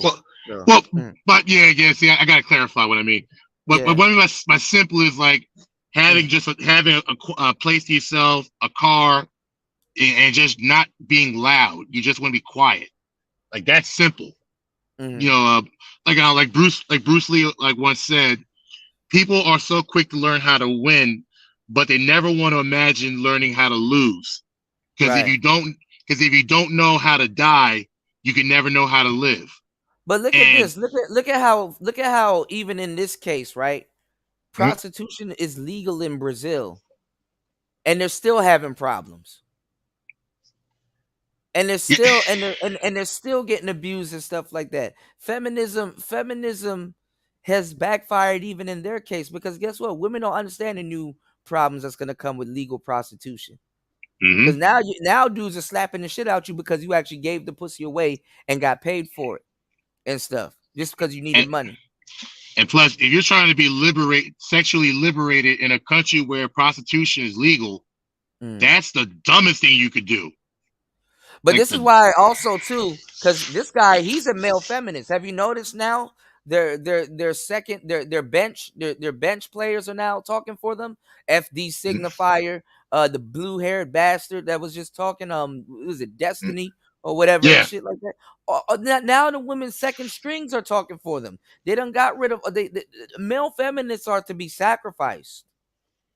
They're the ones that's supposed to give up their boat tickets when the boat is sinking and stuff like that. Derek Jackson's out of the picture, so they on their third string, as a matter of fact, not their second string, they third string. What's going on, Broke Genius? Because thank you for dropping $1.99 on Super Sticker. Because they could have used their first line of defense was those grunts, like in street niggas that didn't know no better. They fucked that up. Then their second string was like the Derek Jackson types, dudes that are obviously lying. He fucked up. People saw through it. Fuck that up. And then now they got the feminine guys. FD Signifier, feminine. Destiny, feminine. This guy right here, feminine. Feminine as fuck. There you go. So their third string is out. And what? It's Steve Harvey's next. He's like the last resort. Like when they get to like the mainstream level dudes. You said Steve Harvey's the final boss. He's the final boss. Like, and I hate saying this because when I started listening to him, he was like dark purple pill. Like he was heavy purple pill. Like, and sometimes he would say some red pill shit. I was like, yo. Yeah, he says a lot of stuff, but that's that old man game. They're dying out, man. That's that Kings of Comedy shit. It's that old man game dying out, man. Yep. Because as soon as he hit that female audience market, he switched. Because feminism isn't about being women anymore. It's about being a man. It's about the right to be a man, but not even be a man, because women aren't even being men. They're being what they think men are. And we hate it. And the sad thing is that they're in the driver's seat, but women don't know true power, because if they knew true power, they would know they wouldn't want it. They couldn't control it. Yep. You know. So that's why the smart ones, they sit back and they're like, you know what? I love being a woman. I'm just gonna sit back and be the womanly woman I'm supposed to be. You know. We're gonna start seeing more like strong men step up. Like it's coming. Well, it's to a degree where strong men don't even have to step up. They're just gonna start destroying themselves one by one. In a good way or a bad way? In a bad way. A lot of women are destroying themselves. Feminism is in I thought you said the men, like the men. What we talking about? Yeah, feminism is imploding, and then not even just that. These gay people about to be on these women's asses. So all you gotta do is, as a man, is just stay straight, literally, sit down and just watch. That's it. Enjoy the Yo, popcorn. I can't wait for like Jubilee to do. And we're not gonna have a desire to do anything or protect them. Yeah, we're not gonna lift a hand. We're just gonna let them die on their own. Because they made it impossible for you to protect them. If you can't give a woman instructions, there's no way in hell you can protect her. Just let them go. Did y'all hear Six the Goddess say, "How you gonna protect a woman you can't pick up?" Right. Oh, that's a good one. No, that's some real shit. Like if the house, that's real shit. Yeah. No, for real. Like if the house catch on fire, I just gotta run my black ass outside, and hopefully you can make it outside. Because I can't pick you up and run towards the exit. But if I can pick you up, I'm carrying you out that exit. I'm saying I'm 160, y'all. So I don't know if you can pick up 160, but I can let you up. That's fine. Women gonna have to pick us up.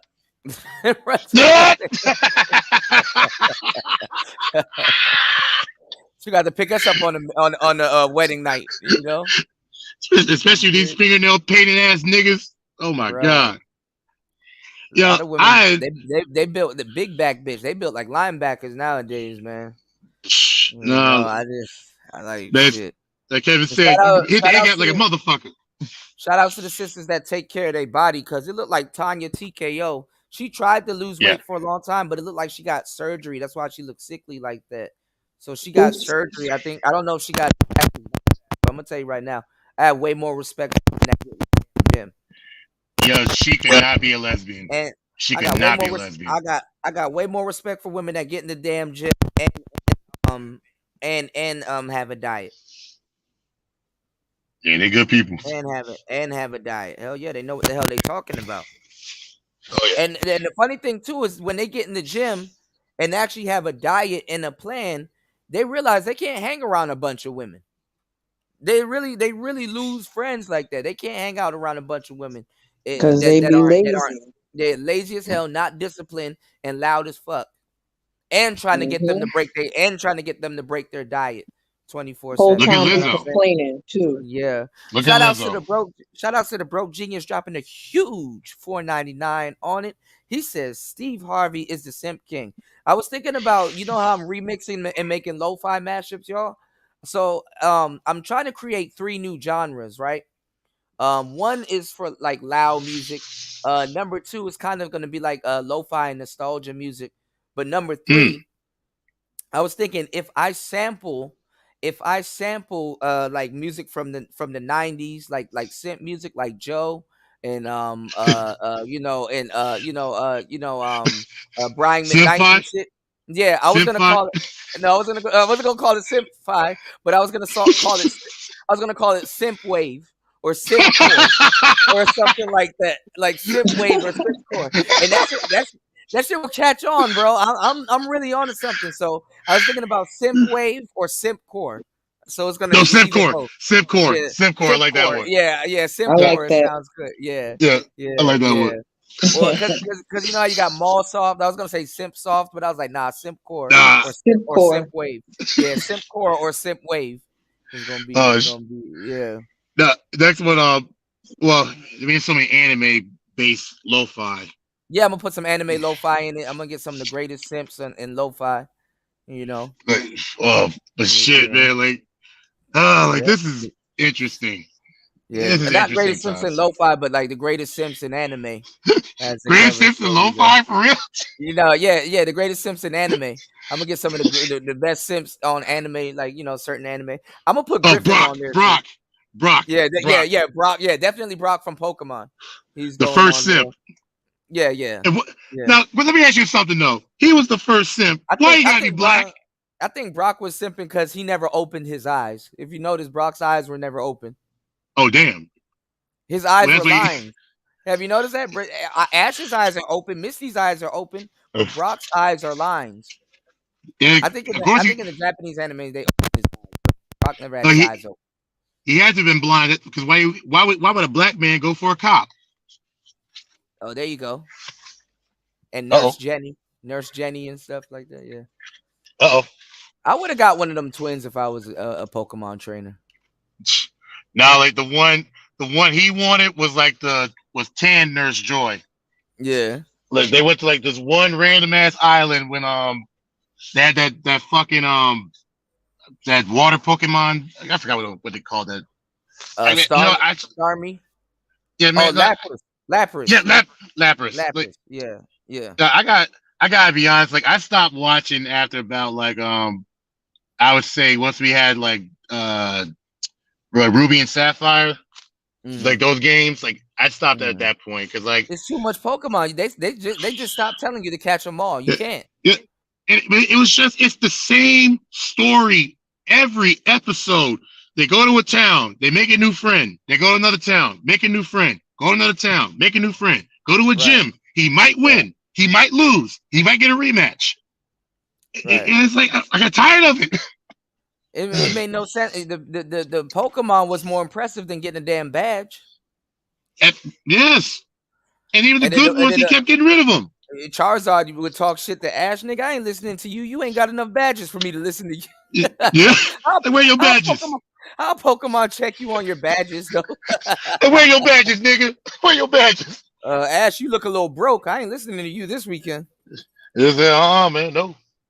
He's like, give me a flamethrower. Man, here's a flamethrower. Talking about spending your money on great balls. You needed to spend your money. Take your ass down to that gym and win that badge. You know? But Charizard, you be smashing Misty right now. Prepare for trouble and make it double. I got you questions in the class. I'm gonna have to. Yo, simp wave and simp cores on his way. Okay. Like Team Rocket on that ass. Yeah. I want to see Tanya TKO get mad at other women, OnlyFans, and recruiting them and stuff like that. I want to see these women go hard at these mama sons because they more stomped down than these male pimps and stuff like that. The future about to be funny as hell if you know the game. Oh yeah.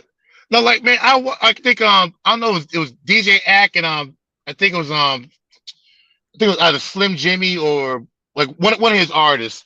They had one girl on and she was talking about, I'm not about that life. It's just one of my friends introduced it to me and I was amazed by it. Then I started doing it. That's how much money I made.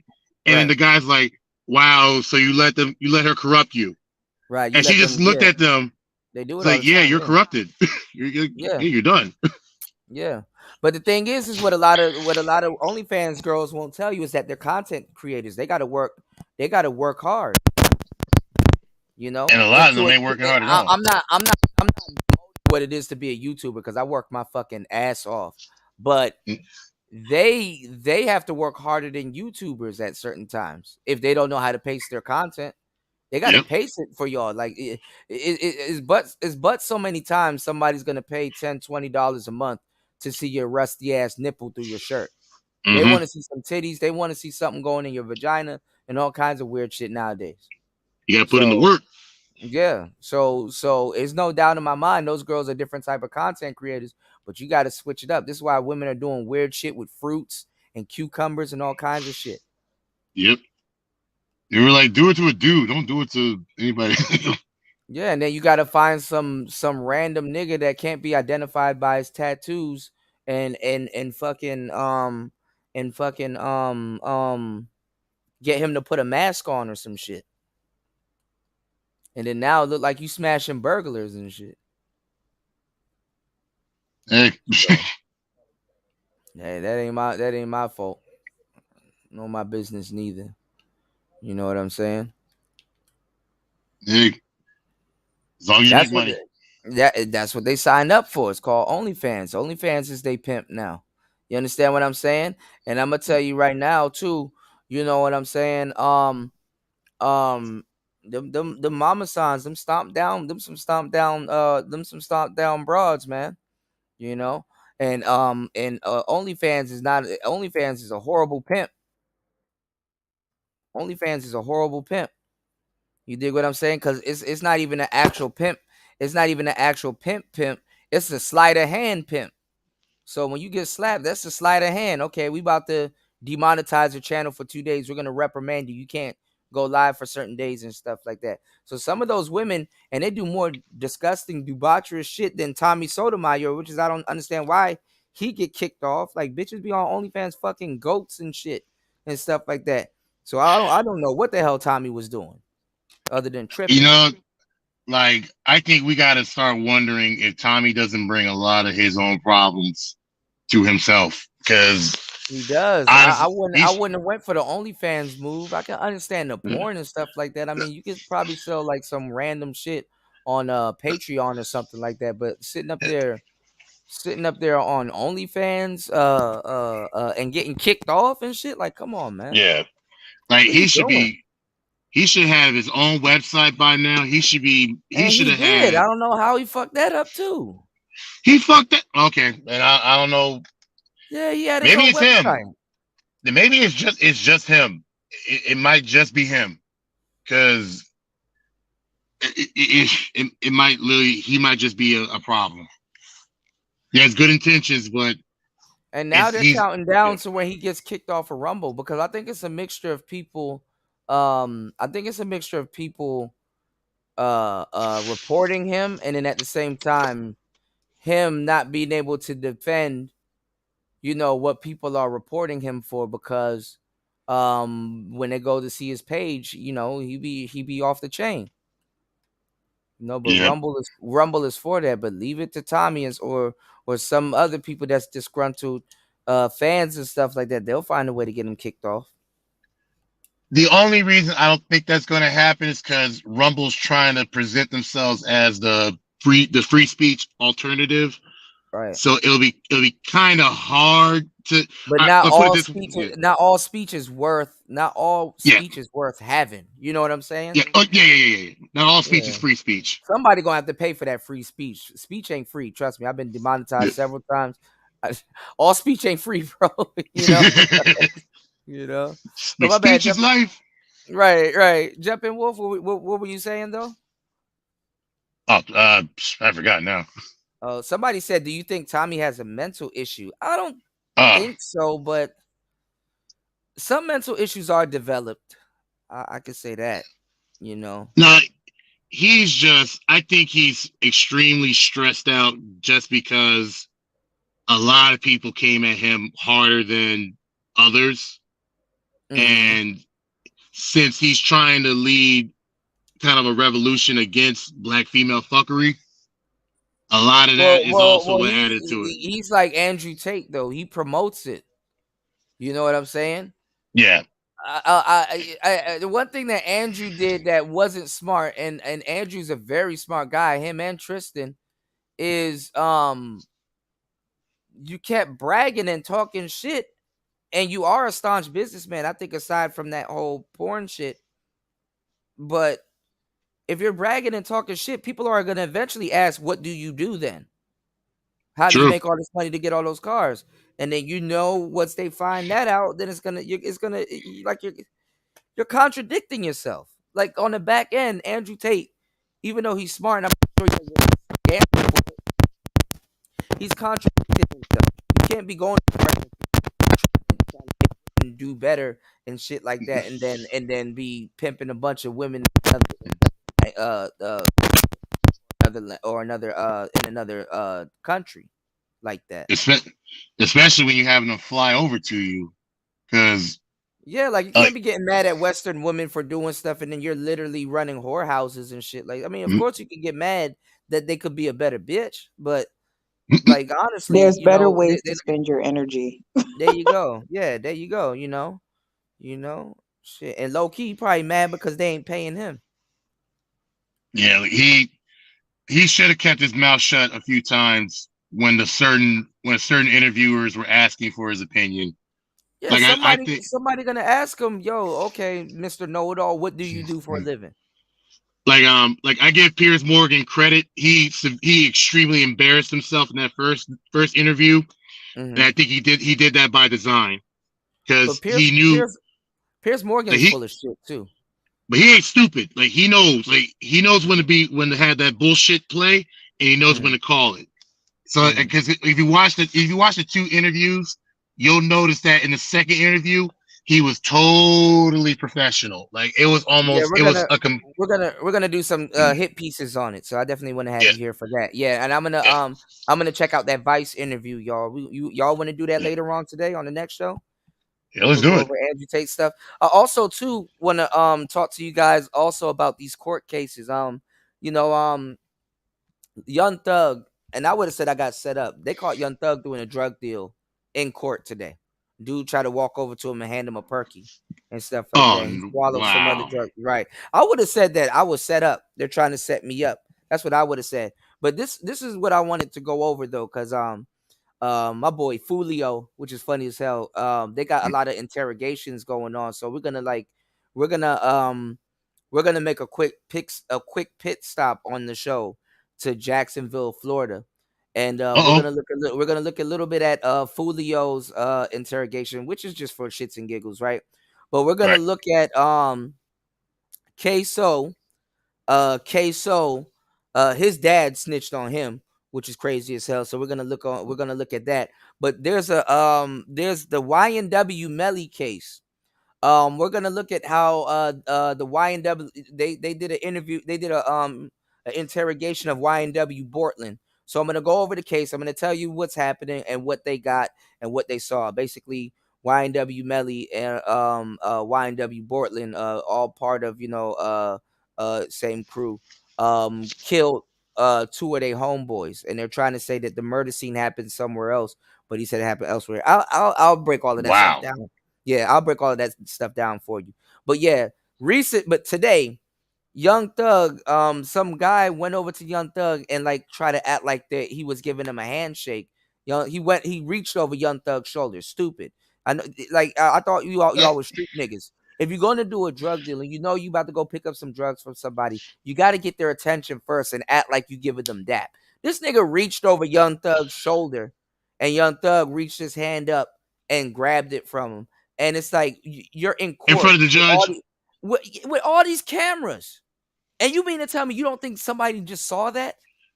Like you need it that bad? You got to have it in court? So yeah, and you could have got it in the penal system another way. All of those drugs are behind the wall either way. They're getting cell phones and shit like that. Nowadays, you can't get a degree no more in jail, but you can get a cell phone and some good service. And they need good service too, because they listen to these dumbass niggas tell on themselves in jail. But anyway, it's crazy. The dude, they caught him with some perkies on him and some weed, and then the other drugs that he had on him, he tried to swallow them. In court? In court. High profile case, all of these cameras and stuff like that. So my thing is this. I would have said that that's a setup.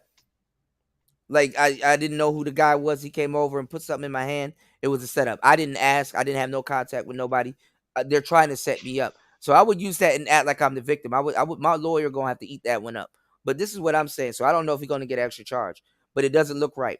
Then the judge is making fun of people in the juror, because there was a juror that was supposed to be there, but that person traveled out the country, I think to Mexico or something like that. And then now that person got to write a paragraph, like a full page letter, and an apology to the court. 30 pages. Yeah, 30 pages. Yeah, apology. Yeah, 30-page apology to the court and all this other shit. And then the judge is even talking about how he's not respecting snitches, because there's people that's talking about the case on their way there and stuff like that, and outside of the courtroom when they shouldn't be talking about it. And he was like, you want to know how I know? Because somebody is snitching on y'all to me and telling me who is doing it and who is doing it. So they even showing you that they don't respect snitches. So I'm telling you, man. I'm telling you, man. The next couple of pre-records, y'all watch out. I got some heat for y'all. Yeah, it is so funny how this country can literally adopt practices from other races and not even know it. Like that was some cold gangster shit that judge said. It's like the only reason that he knows that is because they deal with gangster shit on a daily basis. Right. So like if anyone understands snitches is them. So wow, this is fucking crazy, bro. You need a perk that bad, that you had to get it in court. You Yes, could have sir. snuck into the bathroom, like no homo, but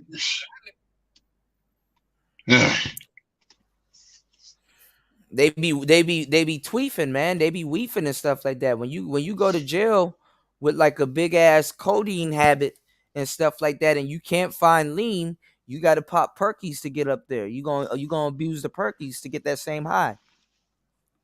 oh, not gonna work. It's not for long. Nah, like y'all know the deal. Like the first time I took an oxycodone, it was because I just gotten my gallbladder removed, and I felt good after it. But it was after I took it, I just realized if I took more than one of these pills, how long would it take for me to become addicted to it? And like I know my body, like it. I don't do hard drugs. I don't do a lot of alcohol. So anytime like I know if I take 2 oxycodones, I will be addicted almost instantly. Like if I know for a fact if I had sex way more often, I'd have a huge sex addiction. Like I just know my person. And when it comes to pills, like I can't do it. Like I don't. Well, I mean, it's convenient. It's quick. You know, all you gotta do is hurry up and put that shit in your mouth, and you know what I'm saying. And then you gotta just wait 15, 20 minutes for the high to kick in, or whenever your body digests it and stuff like that. But honestly, bro, like you don't do drug deals in courts and stuff like that. And I mean, if he had gotten away with it, he would have got out and rapped about it. Yep. Stuff Oh, like definitely. That. Yeah, but Doug. I mean, I would have. If something like that was to happen, I would have. I'm a millionaire, so I should know about shit like this. I would have set that up to be like, okay, look, there's people outside of the court trying to set me up. I didn't know what he was placing in my hand. You know what I'm saying? Yeah. I didn't know what he was placing in my hand. So I'm being set up behind bars and in bars and stuff. Out like as soon as I got put right back into the back in custody, I would have wrote a detailed letter to the judge and made sure it got out on social media. And since the judge want to read my lyrics and shit, yeah, read that in court. How I'm being framed. That would change the case. Yeah, Definitely. that would. I mean, not even just change the case. That would have been a little. I mean, you probably would have gotten a little bit of sympathy. Because at this point, that's what you really need. You need sympathy. I mean, I'm pretty sure Thug turned his life around. No, he didn't turn his life around, but I'm pretty sure he did a lot of good things for his community and stuff like that. A lot of people. He put in a lot of good work for a lot of people and stuff. There's some good to the man, but that's what you're gonna have to be banking off of. Oh, while I'm thinking about it, does Fetty Wap still got that RICO charge on him? He's in jail. He's done. Oh, he's done. Yeah, he locked up already. Yeah, I didn't hear how many years they locked him up. How many years? I don't know. I think like 12 or something like that. But last time I heard of him, me and Toya was singing, "Can I get to them yams? Sweet yams. Show me the way. Shorty, won't you come my way?" Man, I don't know how he fumbled. I don't know how he fumbled that. He only has. Well, he has only one eye, so maybe he could. Oh, that's fucked up. Well, I don't know how he fumbled that. All right, let's get back to this real quick, and then I got something else we could probably dissect. Let's go. Yeah, let me head out, man. The way you gone, Wolf? I just got home. I gotta get out of these clothes and do a quick prayer. Okay, yeah, no problem, man. Oh, okay. Peace to you. Thank you, Wolf. Definitely, it's always a pleasure. Tune into the show. When you get settled in, we might still be on. Yeah, I'll be in the chat. Okay. I might come back up. Like you never know. All right, take your time. Get settled in. All right, fam. Talk to you soon. All right, peace, broski. All right, peace, bro. All right. And then there was 2. Toya, you there? Uh-oh. It is early in the morning. Toya probably getting ready for work. Last day before the weekend. So let's go. Hold on. It's like there is an image as I can see, of Brazil being a place to have sex, or we are all around having lots and lots of sex. But I don't see how can it connect to the predatory behavior issue, because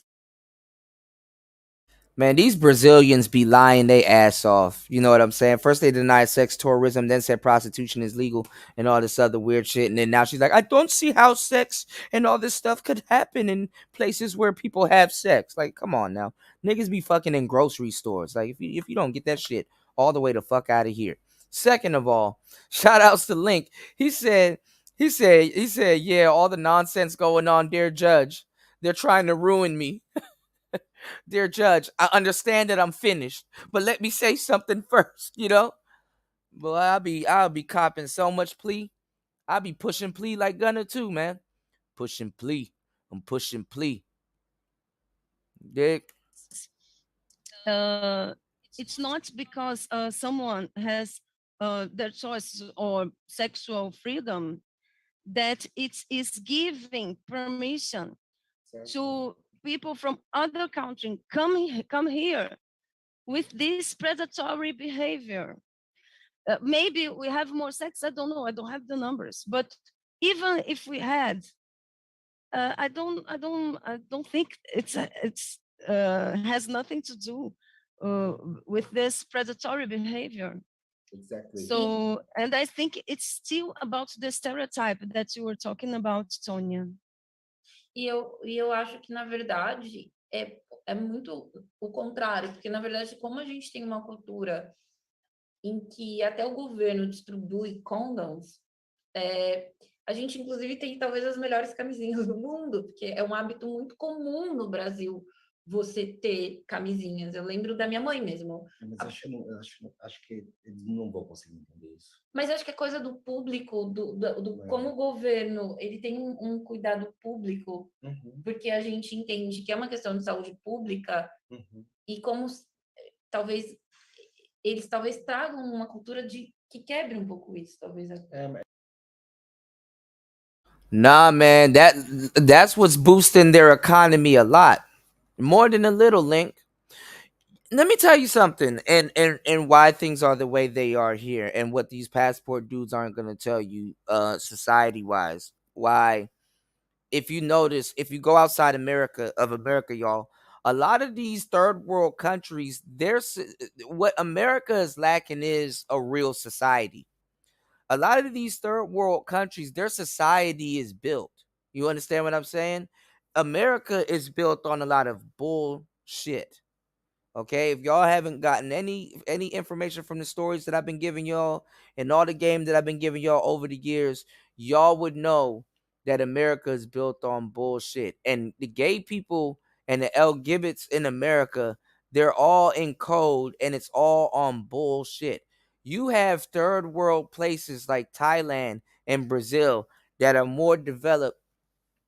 have more developed societies than America.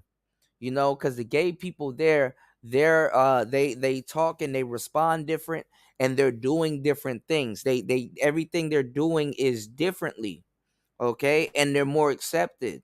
Why does Thailand get the rep that it does? Because people from all over the place, Australia, the UK, and stuff like that, they come to Thailand and all these places. But guess what? Thailand is like Vegas on steroids. And guess why people go to certain places and come there to go to Thailand? Because they have ladyboy. They have ladyboy economy. There's a ladyboy economy. And all those tricks are coming through and getting these ladyboys.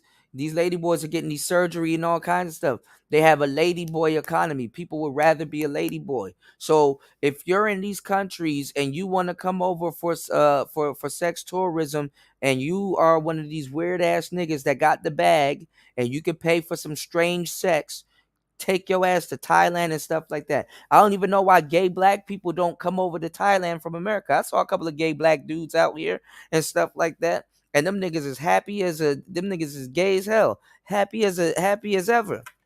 There's an economy out there for that. Where in America, you got to exploit yourself and do all kinds of stuff. Whereas if you want to come over here and be a damn lady boy, okay, you might have to exploit yourself, not as much as America, but at least you can sit down and chill.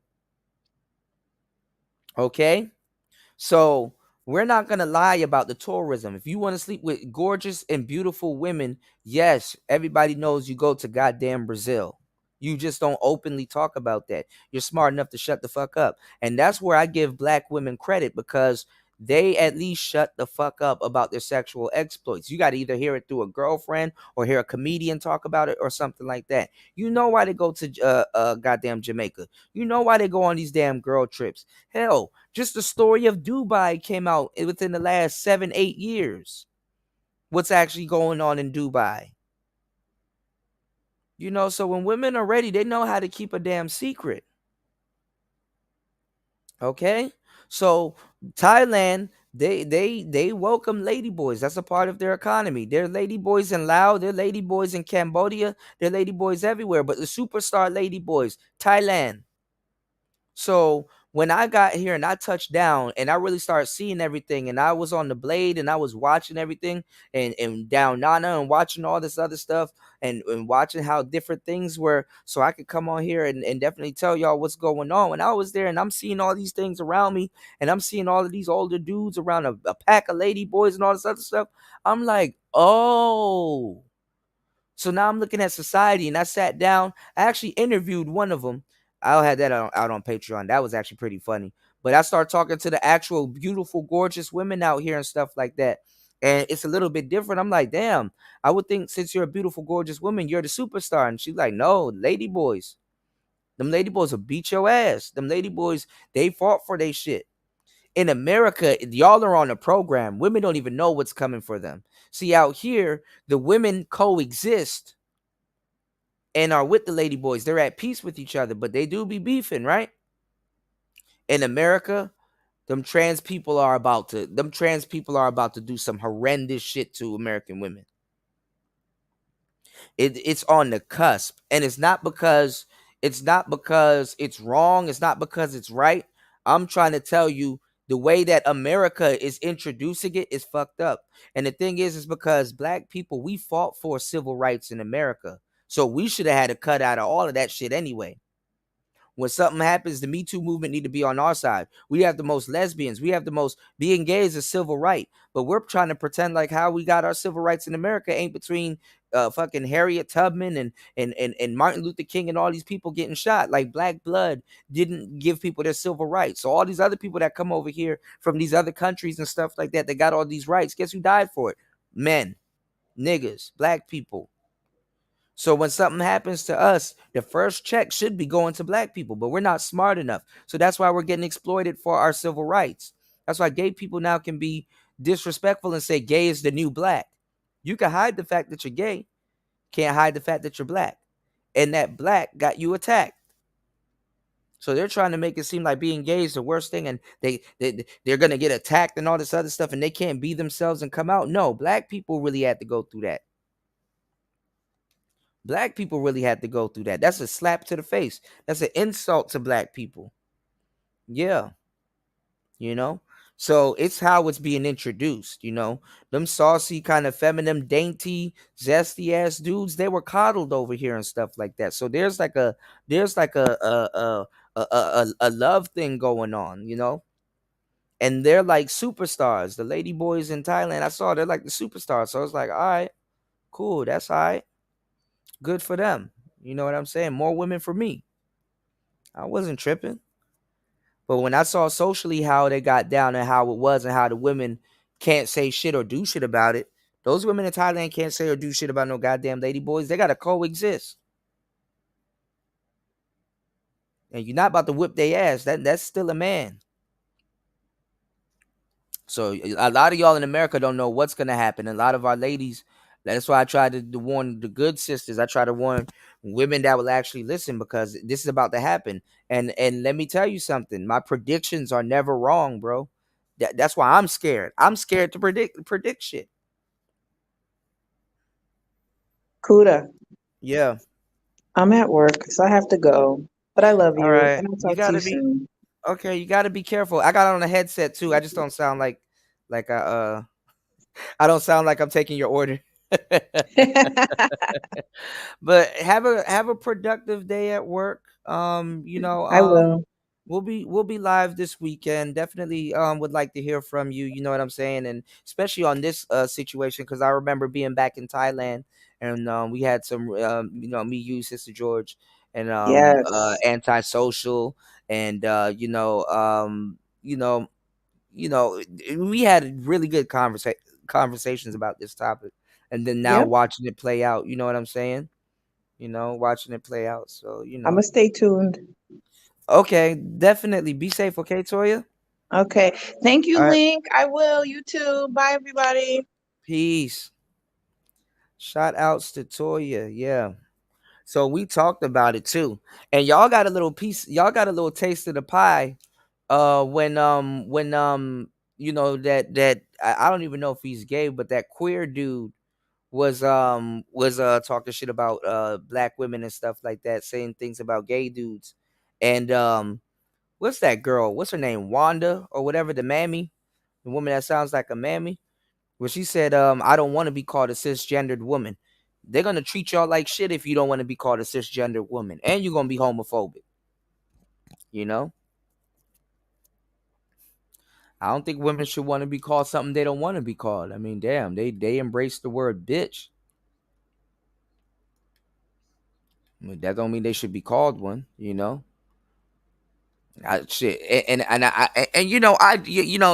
This is the crazy part about the bullshit, right?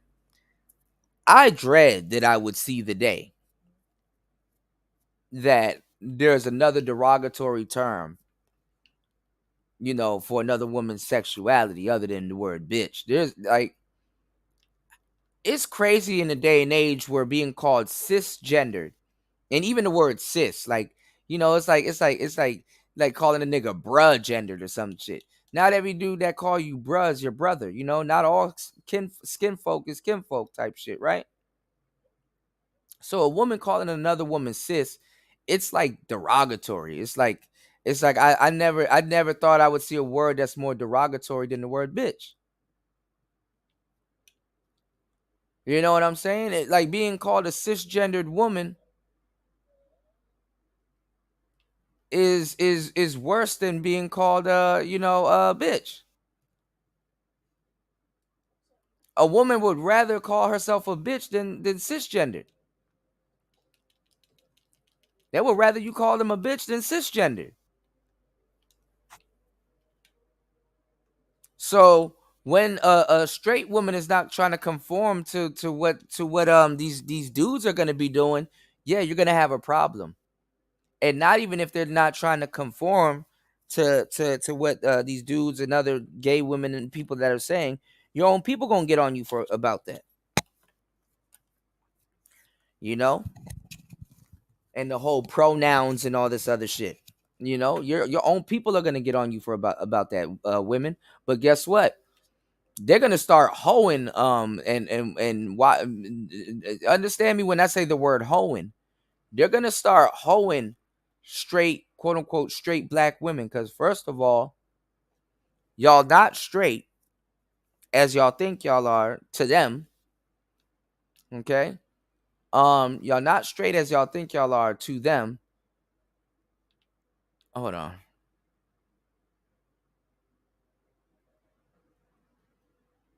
Okay, yeah, y'all not straight as y'all think y'all are to them, and they've been listening. They've been listening to you. They've been listening to you call straight men gay. The last man I've ever heard on the planet get called gay was an actual gay man. They listen to y'all call straight men gay. So they're gonna be using that word against you. Sower, it's written like this. I'm gonna put it in the chat. It's written like this. Cisgendered. CIS.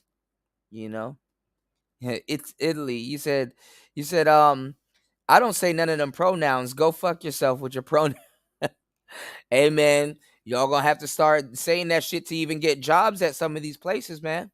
Keep telling y'all better open up some online stores. You said I don't play those games. I would not use their language. Shit is dumb. Yeah.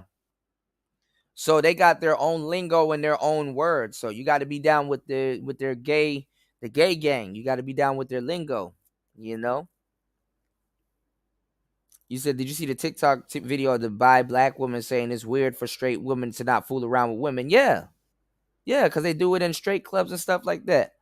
They used that stuff, that women on women stuff. The security would get women about the clubs back in the day. That used to be for gay clubs and stuff. But then now they hit the bounces with, oh, you don't like the girls being on girls and stuff, and dudes would sit back and watch two girls twerk on each other. So, but what I'm saying is this, the next couple of years is gonna be crazy as hell. The next couple of years is gonna be crazy as hell.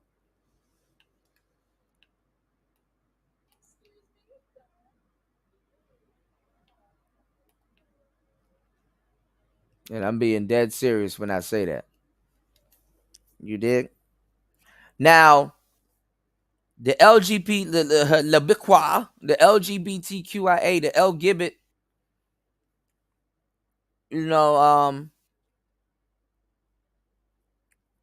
not the queer, but they got the P coming. For pedophilia. If a man is queer and you have another young gay man or a young man that believes that he's gay,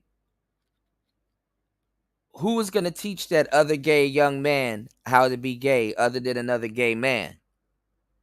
So that's where the argument of pedophilia is going to come in.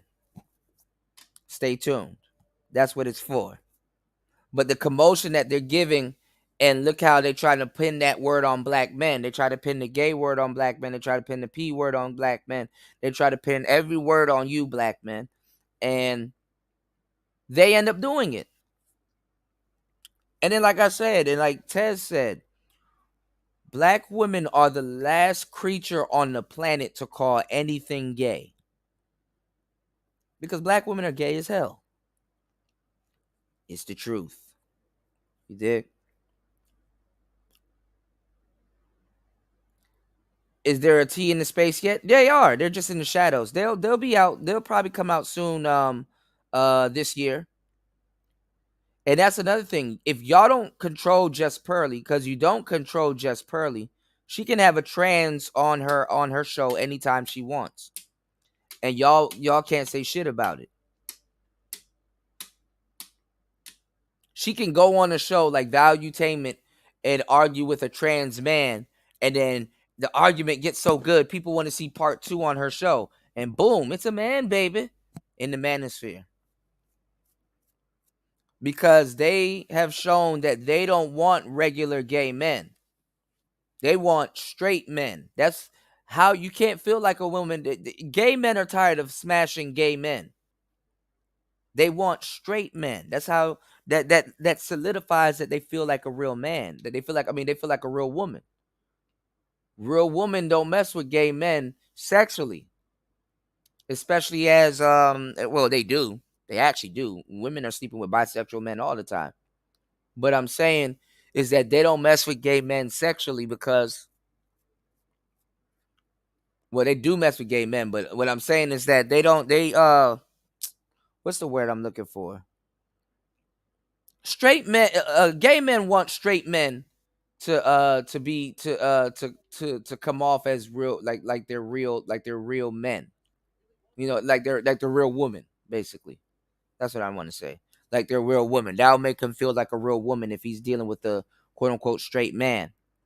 And how they're trying to do it is, in a lot of women, and this is why a lot of women get mad at certain black women, because they cis dirty macking, dirty sissing. That's what we call it. You know what I'm saying on this show. We coined it on this show. They're trying to tell the man that woman that he's married to, that's a man.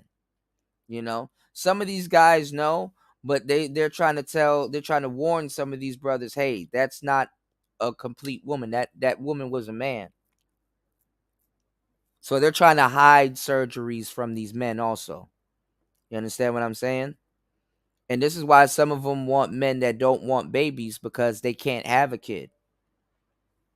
You know, which is also a insult to actual biological women. But we'll get into that later. Not our problem, but okay. You know, you said black women love, then they love gay men, and they talk shit about them in front of their face. They love gay men at the same time, using gay to emasculate men that stand on their square. It's amazing, right? Amazing. You said let Destiny it's only a matter of time. Yeah, Destiny, I'm not saying he's gay, but don't let no, that's how women used to get got. Don't let no man hiding behind a marriage and some kids fool you into thinking that he might not be gay. You are a cool fool if you think that's the truth. You know, I pity the fool.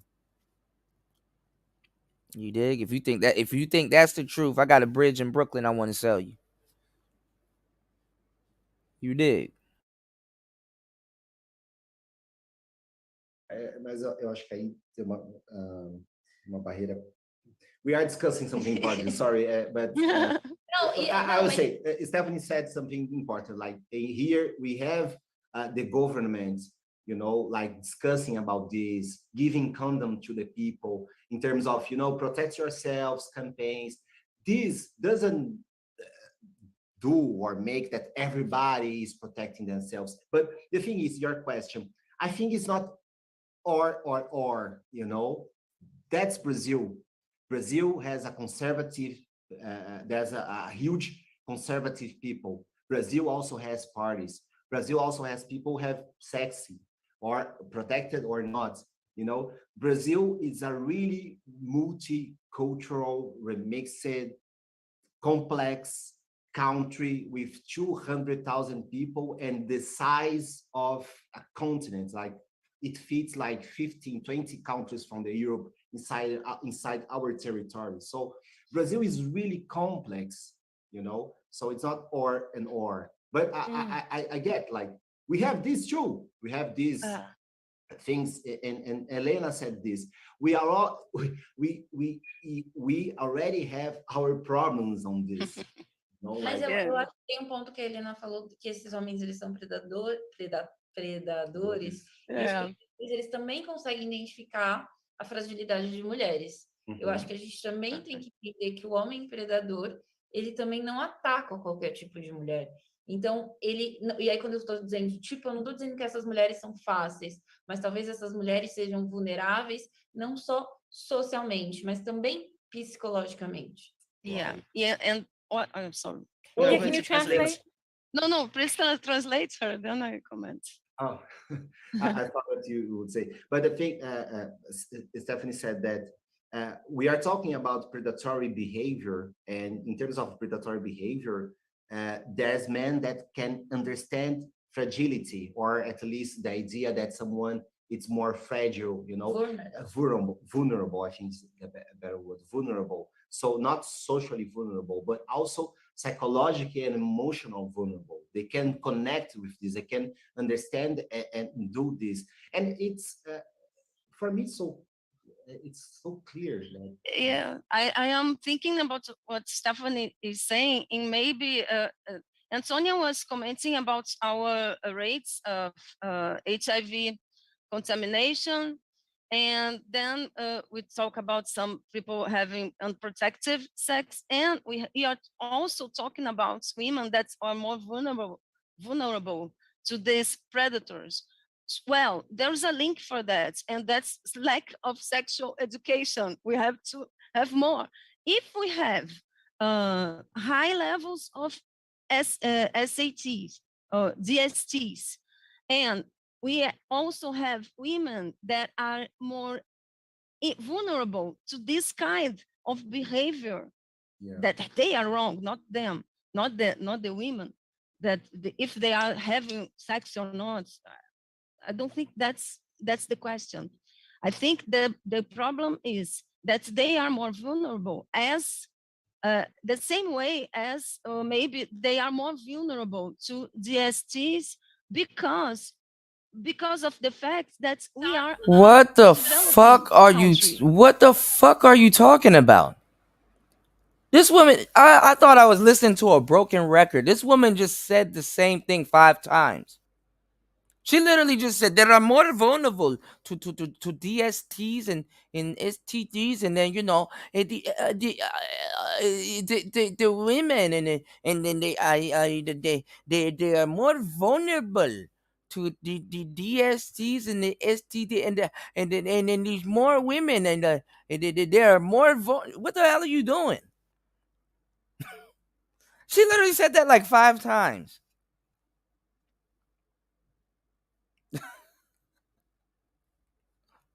And Okay. So just this just so predator. just to clarify, DSTs are the sexually transmitted diseases. Yeah.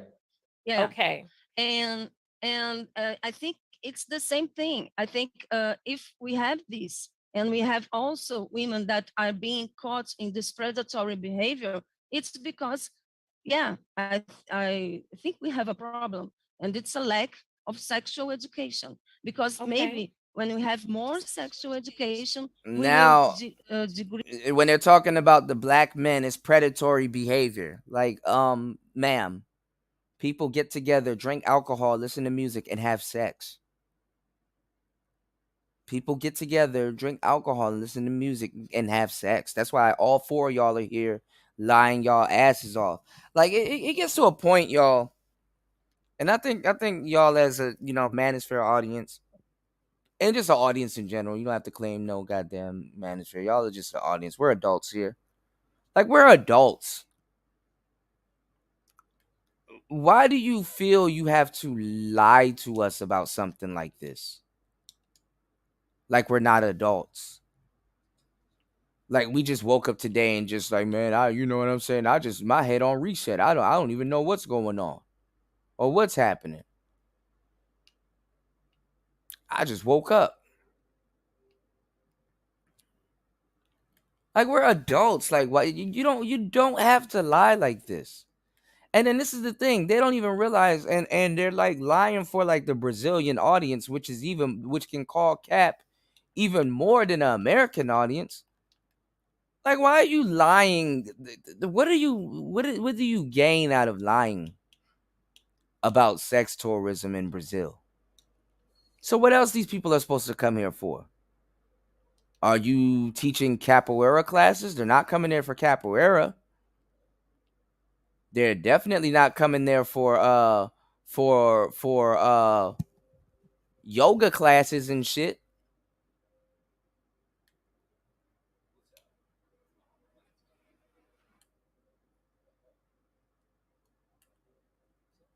You teaching jujitsu or something? They're not coming there for no goddamn jujitsu class.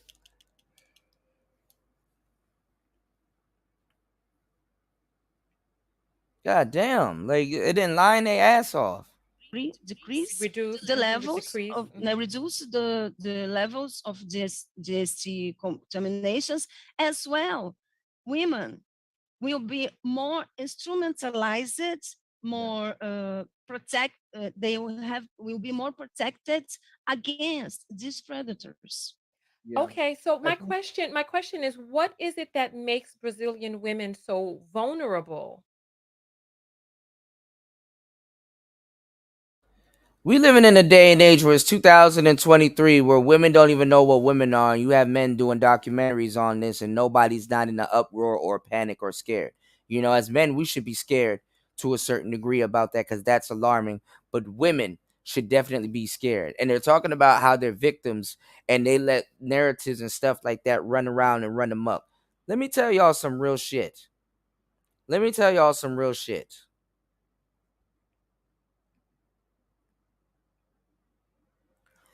You, Tanya TKO, Cynthia G, and all these bitches are not about to tell women to stop having sex, and these hoes are going to sit up there and listen to you. It's the dumbest shit I've ever heard. Oh, we're going to do a no sex movement. We're going to stop having sex. Shut your stupid ass up. Women couldn't stop having sex if it was to kill them. Do you know how much billions upon billions and billions of dollars hip hop and music industries and Cardi B and all these other people put onto sex, into fashion, into movies, into music, into books, into literature, into everything women do. They put sex into it, into social media, Instagram, Facebook. Sex. Y'all trying to get Glorilla to get a BBL so she can sell y'all some more sex. You, women, yes, you. I'm talking to you. So, tell me where again are women going to stop having sex? Women ain't going to listen to another woman saying, hey, man, we got to stop having sex. And do what?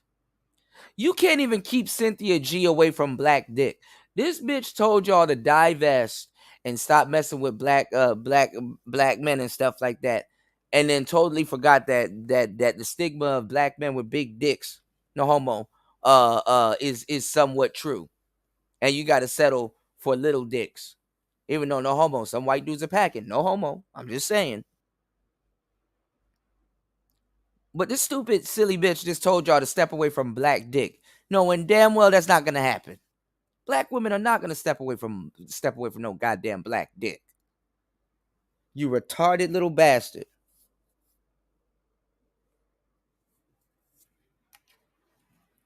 So y'all can run with these stupid ass movements. Like, we know you're bluffing. And dudes will be incels. You got femcells. And let me tell y'all, fellas, why a lot of women are mad. It's not because they're femcells. And honestly, femcells take on a whole new connotation when we're talking about these certain type of women. These certain type of women are still sleeping with black men. They got their circle of black men that they can have for themselves, but these are not the type of men that they want to be with, or the type of men that will commit to them. So this is why they're frustrated. They're not frustrated because they're not getting dick. It's because they're frustrated is because they got a dude that they deal with, but they're not getting the type of man that they want, or the type of D that they want. Because even then, even though they get D on command, that's still not they settle for it. That's still not the type of D that she wants.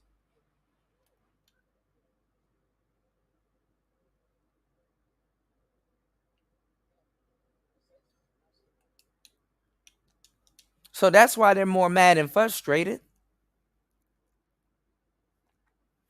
It was Cynthia G's birthday. All y'all divesting bitches found out the hard way. She's like, I'm going to get me some B-Day D. And it's from a black man. She can't even find a white man that would want to lay down with her on her birthday. And then not even if the white man wants to lay down with her, does she want to lay down with him? Like, who are you fooling? And you know how much divested women were mad as hell at Cynthia G. Like, damn, dog. So you mean to tell me I'm sitting up here adjusting my life and going through all the shit that I'm going through right now, trying to readjust and get with a white man, and the woman that I let lead me and held my hand on this quote unquote divestment journey is still sleeping with black men? And she got to sleep with black men. She's still got to deal with black men, because guess what? That anger and that and because y'all are dealing with black men too, that anger and that rage that y'all feel when she talks, that conviction in her voice. Imagine just all of a sudden at nighttime, overnight, she gets herself a nice, decent white man, and he's doing everything right and stuff like that, and she's happy and she's doing her content. There will be no need for her to ever do her content ever again. So divestment women, by definition, can never get the men that they want, because then they would have to change up their content. What else would you listen to Cynthia G talk about if it ain't about F black men and get with white men? What else are you going to listen to? What else can she say? You're not even interested in hearing what she has to say. She has nothing to say to you no more.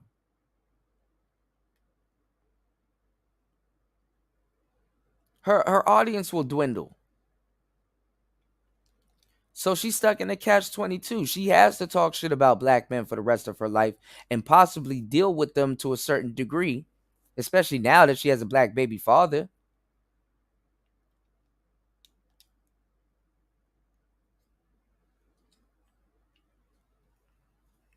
And y'all sat up there and listened to this dumbass woman. There's a such thing as being so smart you're dumb. You're dumb, son. You got to balance that shit out. You know?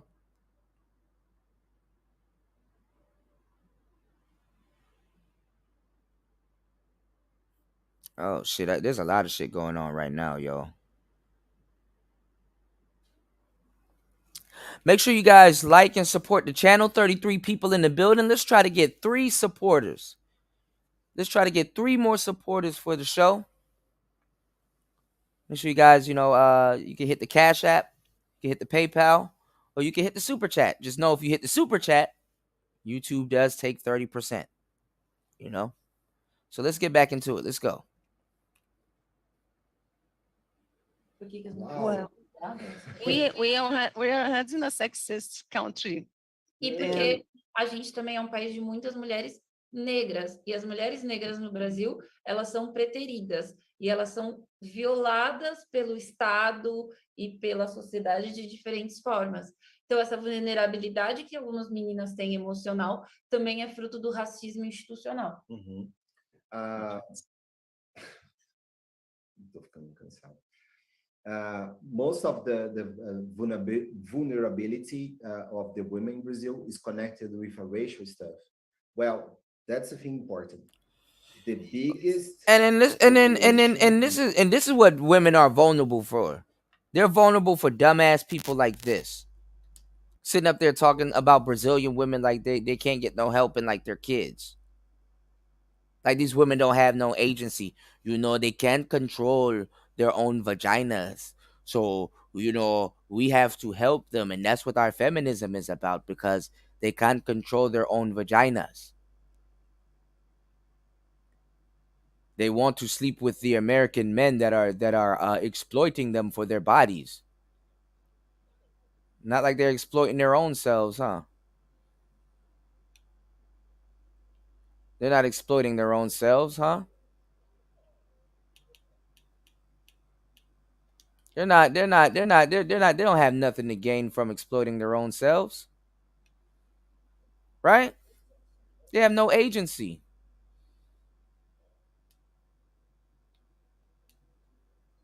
They have no agency. These are grown little kids.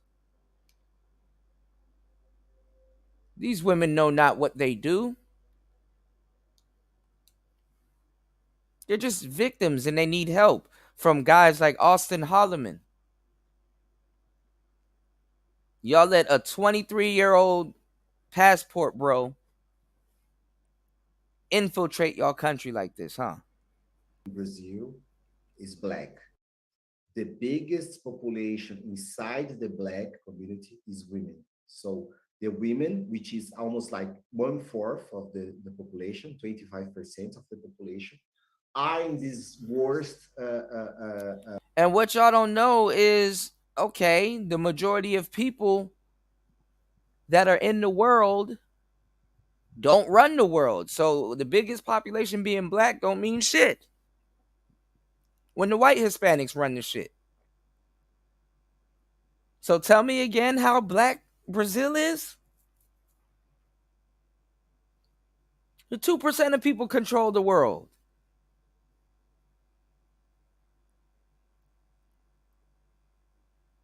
What's going on, James? 2% of people control the world. So tell me how huge. Tell me again how huge of a black population they got there. Because they're racist as hell in Brazil. That's why they don't give the black people there the spotlight that much, because them black people would sit up there and tell it. Hell, the white Hispanics tell it. After a while, they get tired. You only like me because of my skin tone, and they'll speak up more too. Because I've seen white people speak up. Like, I don't fuck with black women that talk that divestment shit because you only fucking with me because I'm white. They'll speak up more being white than somebody black would. See, the reason why somebody black is bringing their skin tone into the conversation is because that's why people don't fuck with them.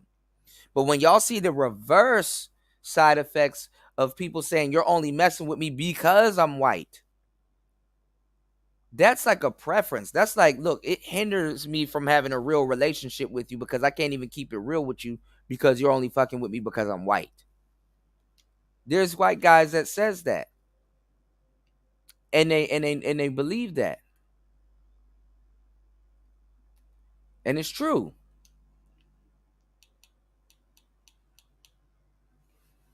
And even if they liked you, that shit goes out the window because it's like, damn, now I know why you fucking with me. It's even worse than somebody saying, "Oh, she only messing with me for money," you know? A situation of Because that type of stigma carries over to their children. And trust me, Brazil knows all about that. They know all about that. vulnerability, which is a social vulnerability, economical vulnerability, and other things, health, take care, etc. So that's why. But also this question, Brazil is a country that is inside the peripheral capitalism. We are global south. We are inside of something bigger, and which is the global constitution of the relations of the country. So the vulnerability is not just about the Black woman in Brazil, but it's a vulnerability as a country, as some problems and challenges that we have, you know. And the idea of these men that they can come here to get the girls is the idea that perpetuates this place, perpetuates the idea, the stereotypical idea that Brazil is a place inferior, that you can go grab your girls over there, mess up, have fun, and travel to another place that you can, you know. So this line of how the things are connected, that we are, at least me, trying to put here, you know. The vulnerability has connection with historical problems that we have in Brazil. So are you saying that the darker skinned women are more vulnerable in Brazil? Is that what you're saying? Yeah. But even though even how we do the racial discussion in Brazil, also something, for example, we are talking more about the colorism for what's like going on, Red? 20 years from now, you know. I mean, I don't know what country doesn't want to be known for beautiful women and are saying, hey, you could find a beautiful woman here. I don't get it. It's this is ass backwards, and it's like, bruh, y'all are married. So why are y'all into single people's business again? I think people would want to go to Brazil to go find a girlfriend. Brazil actually wants people to marry up. Like y'all have an uneven advantage. Y'all have too much women. Women outnumber the men. You need people coming over there and marrying up some of y'all women. Stupid. Yeah, it does get worse. You said a sower of seed. Shout outs to a sower of seed. Did you get to reach out to Austin? Hopefully he responds. That's why I'm making sure this live stream is long as hell. He said, I remember years ago, I seen a video of a black woman being dragged outside of a police vehicle of a police vehicle in Brazil. The driver behind was honking to get their attention. That's all I needed to know. Right. Shout outs to Red. Good morning, bro. Yes, sir. You know, putting in that work. You dig? Lou said this is all just cleanup. Feminists trying to rebrand Brazil. It won't work. Yeah. I guess she trying to there's something in it for her, you know? And that's exactly why she didn't want to speak to the young black man, because she knows how to speak more English than what she's leading on to. And he would have got her. He would have triggered her. You know? And I've seen Austin Holloman fall into all kinds of holes when it comes to debating. You dig?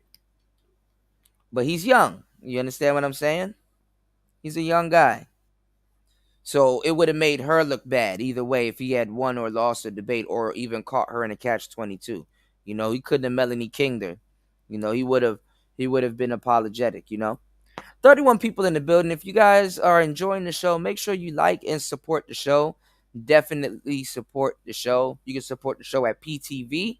$ is PTV 888. That's $ PTV 888. You can also support the show via PayPal, and you can also support the show via Super Chat. He said, "Yeah, I commented under one of his latest vids. We'll see." Okay, so y'all are here with me. You know, it's not like it's me. Shout outs to a Soul Seed. I appreciate you, bro. That man need to get a lawyer. And if she takes this down, Austin, you have it here on my page. And I gave you all the clause. I gave you all the clause that you can, the banners you can sue under. So I don't know what to tell you. Because when we say black in Brazil, Negro. in Portuguese we say What's negro, going on, Larry? We are talking about the black, the people that are dark skin, but also we are talking about the people that have medium or kind of light skin. Os mestiços. Which is mestiços, but we call pardos. Because the idea of the miscegenation through the colonial story, you know, we have a huge black population that is not just dark skinned people. We take the part, for example, we are almost 60% of the population in Brazil, the blacks. But if you take just the dark-skinned people, the pretos, it's like 8, almost 10%.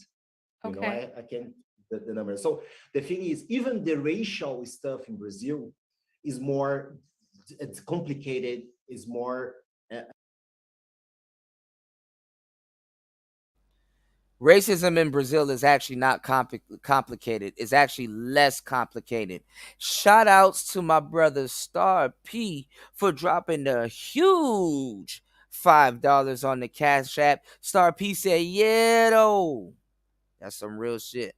Shout outs to my brother Star P dropping a big 5 on the Cash App. Shout outs to Larry Legend in the building. Mr. O in the building. He said, "Damn, he did Fox in Houston." Yeah, they made sure they put it on in Houston where he's from. You dig? You dig?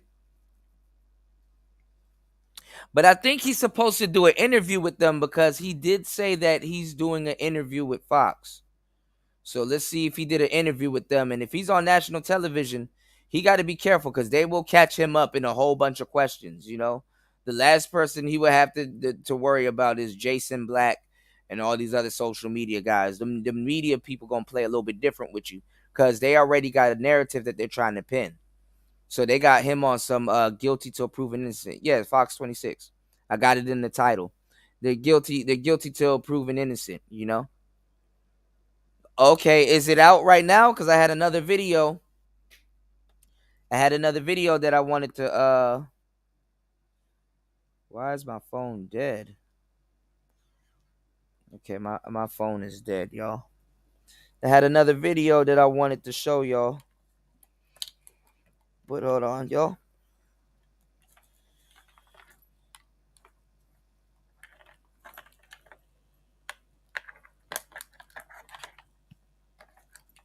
I don't know why my phone is dead. And none of my chargers are conveniently close by. Oh dear. He did another interview. It's on Baller X. Okay. And he did another interview with a passport guy, you know. So he's on the world tour.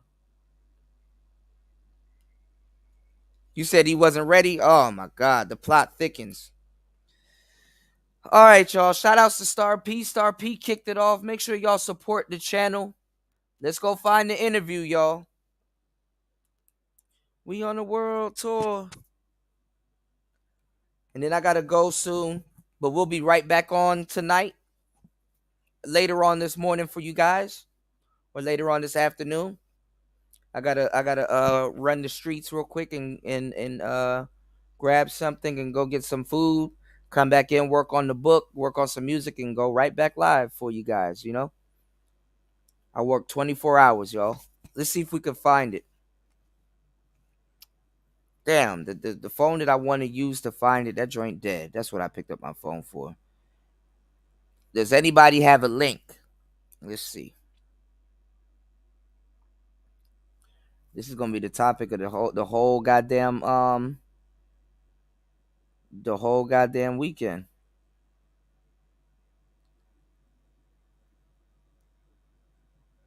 Hold on. Who Wants Smoke Challenge is a trend where TikTokers film their friends pointing their cell phones at the camera like a gun, using a slow motion effect, which resulted in the suspension of over 50 high school students for posing a threat.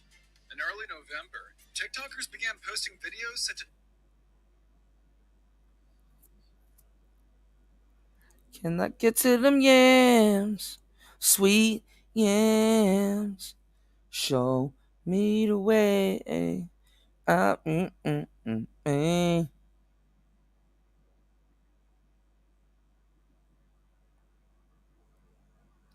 Fox 26. Bollocks. Bollocks. Oh my God. Real Talk with Yanni covered this topic. Ugh.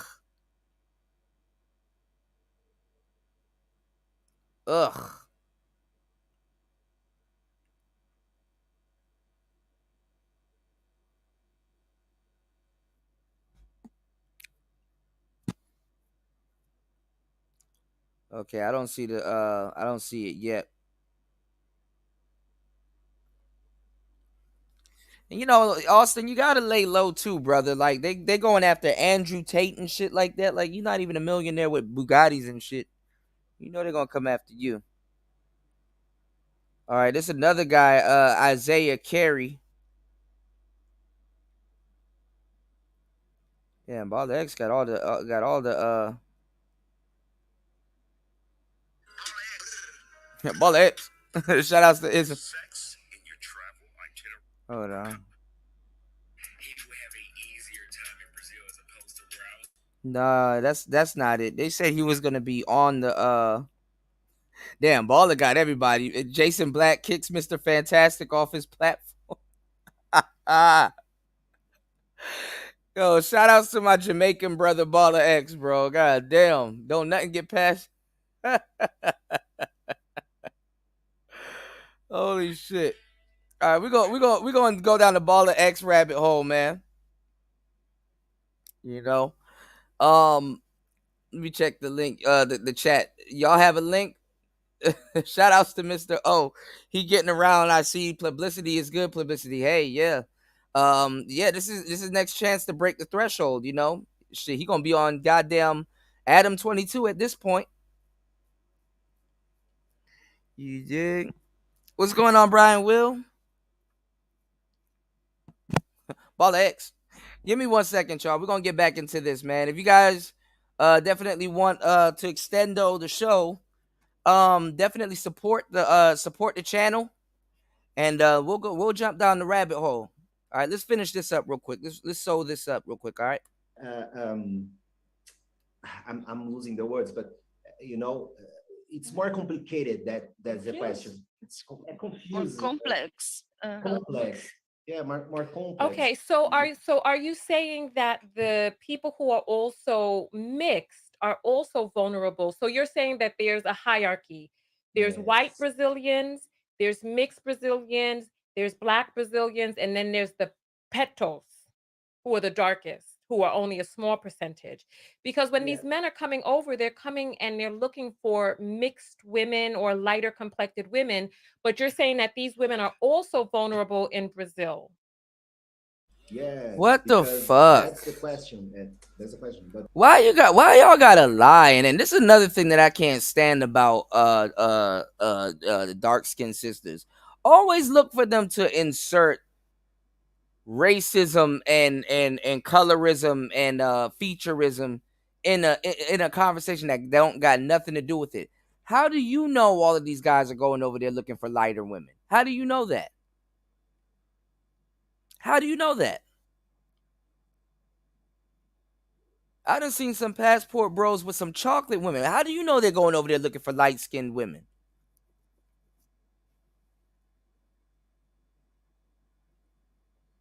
Man, I can't stand this. I can't stand this stupid shit, man. there's the thing about the place, the position that Brazil is in this relation between countries, you know. So there's this idea that they can hear, and that's the thing that Stephanie was saying, talking about, you know, the objectification of the women, because you go to the supermarket Brazil and you can grab any type of women that you want. You have the white milk, you have the chocolate one, you have the mixed cappuccino, blah, blah, blah, blah. And the racial stuff in Brazil is huge in this, because we are already well known in the world, and as a country that is all mixed. So even the idea of racial, that they can come here and, you This know, nigga said choose cappuccino. any type of color, skin, What's going on, Raven? hair, and whatever, you know, this makes part of this Objectification. Yeah. Okay, that's really good information. But just to educate people, what is it that makes the women vulnerable? What makes them more vulnerable? What is it what's happening in Brazil that has the women so vulnerable? What's going on? Cultural colonialism, capitalism. I would take like 3 hours to explain why. So you're saying that there are people who are at economic disadvantages in Brazil. Also, but racially true and culturally true. Mas you ao know, mesmo the tempo, inequality here is a gente também tem uma huge. cultura em que as mulheres são muito donas de casa também, né? Muito, as mulheres elas detêm muito o controle financeiro. Então existe, acho que talvez uma... You know what I just noticed, and nobody's gonna point this out? I don't think these two people have kids.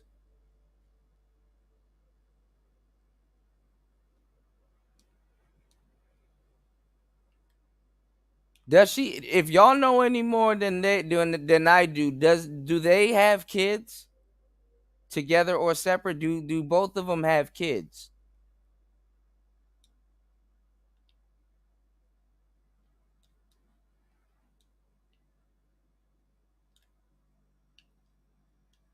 I'm really good at reading people. Do they have kids? Because how they talking about this young man, it's as if they don't have children or have no compassion. Not saying that Austin Holloman is a kid. I mean, he's a young guy. I mean, to me, he's probably a kid. You know, like damn, I'm old as shit. I'm like 11 years old. God damn.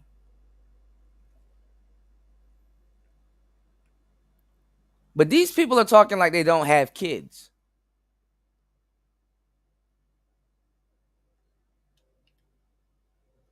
And usually, you know, when people are in a great marriage and they're having a good time together and stuff like that, and they're enjoying themselves, they do talk about their children. You know, they'll say, well, I have children and I don't want my children to, you know, become victims to this, that, and the third. Do these people have kids? You know, more responsible adults or people would have been mentioned if they had kids. I'm just saying. And it does count. It does matter, you know. Uma vulnerabilidade emocional construída dentro dessas opressões. Uau, esse é ótimo ponto, né? Respirar, porque isso é complexo. We also have a culture of we could say housewives, but it's not really like this. The families that women takes care of the money, takes care of the almost matriarchal, kind of matriarchal, but the importance of these women in those families. And in Brazil, we have a large number of families that has women as the owner, the chief of the family, you know, and most of these women are Blacks, you know. So even though we have vulnerability, social vulnerability, economical vulnerability, we also have another cultural stuff, cultural connection that these women, especially Black women in peripheries, neighborhood, poor neighborhoods in countryside, that they are powerful too, you know. Okay. For example, in religions from Africa, African, Brazilian, Candomblé, for example, most of the terreiros, which is the place that take care of the candomblés, Umbanda, most of the terreiros are owned by a woman, black woman, you know. So we have this woman also, even though they are vulnerable, they are. These niggas don't even hear themselves. They are blacks. You know, the blacks. They blacks. Like this nigga done called, like, first of all, do you know how much nicknames for black people they have there? This nigga just called them Tejero, and then this nigga they negro, and then all this. How much? But white people, you know who's white. But you talk about something else. They're blacks. The blacks.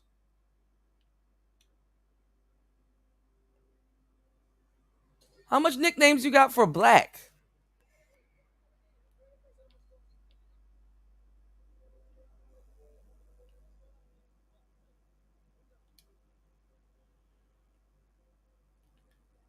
They got about like 15 nicknames for black people. Yeah, they can't stay on script. And she acting like she don't know how to speak English. They are in these spaces, these spaces of power too. So it's more complex. E acho que tem um outro ponto que é complex. Mas tem um ponto que é muito importante. A gente também tem muitas mulheres brasileiras que também desejam se relacionar não com homens americanos, mas com homens negros. E esse é um ponto importante do They go negro again. Talvez eles também consigam tanta abertura com moças em vídeos e tal. Isso é importante. Mas eu sei que você tem que falar, porque eu... Yeah. This is another huge question, which is, especially in terms of black women in Brazil, they want to have to interact, to have a connection, relationships with black men. Não americanos, né? Not Americans, but black men. Like the idea of the black men. So when these black men comes, you know, they also, some of them believe that, you know, there's a possibility to make a connection, to have a relationship. But this is a topic really complex also too, because we must talk about the situation of affection of the black woman in Brazil. We have What do you mean? Several concepts of this. The loneliness of the black woman. Black women are lonely in Brazil? Yeah, this is another. See, they like Wait, why are they lonely? Lonely because they act like you. See, this is exactly what I'm talking about. They don't do their history before they get online and start talking shit about black men. You know? Now, one of these motherfuckers said, okay, well, like, why are men going over there other than sex? Right? Those women over there need another group of men to date. The women over there are lonely. And a lot of them don't want to be lesbians. Sitting up there confused. Why are they lonely? You know everything else. Won't you tell us? They dumb as hell like you.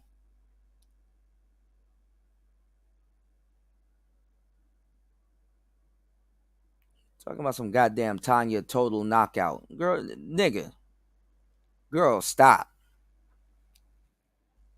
for black men?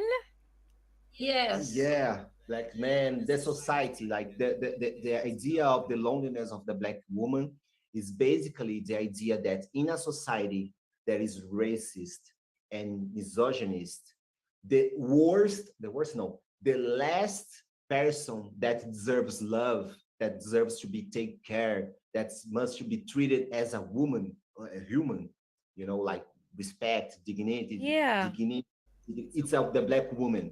So the black woman usually. So, and this is what I'm saying, y'all. It's like, bruh, literally,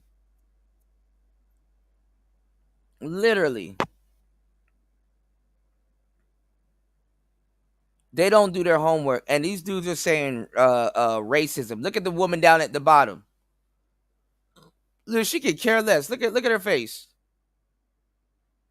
She got that face like when white people call the police on you and you're talking to them, and no matter what you say, they're like, I don't care. They're coming. They're coming.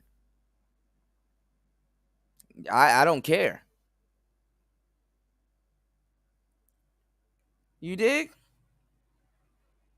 This is what happens when women don't do their damn research. They think they're better than people. They don't have to do their damn research. You know? And they'll never apologize to black men because somebody that'll never apologize to you in their heart of hearts believe that they're better than you.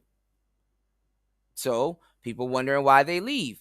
Their racism and stuff like that goes back to what we've been talking about on this show. They're racist as hell out there. And these two people don't want to say nothing about White Zaddy. They'll play a little YouTube game with you, but they're not willing to cash in their cards in real life. You know? So here come these people. The more they speak about their culture, they contradict themselves. And then here come this silly, pretentious Tanya TKO. They're lonely? How? They're great black women. No, they're not. Unfortunately, y'all are going through the same fate also. And the little Helena Morano or whatever, Morale, she's sitting up there. She's like, because she benefits. She benefits from lighter privilege.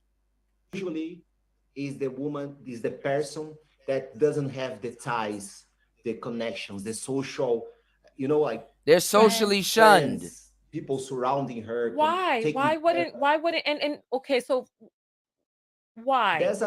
There's a disease.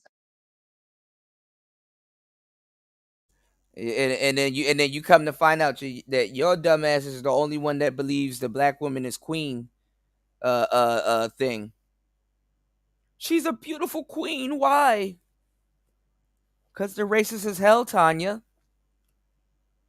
And you can't talk about anybody turning their back on somebody because, number one, you had 3 chances to say or practice integrity with Austin Harleman. Number one, he's a black brother from the United States where you are.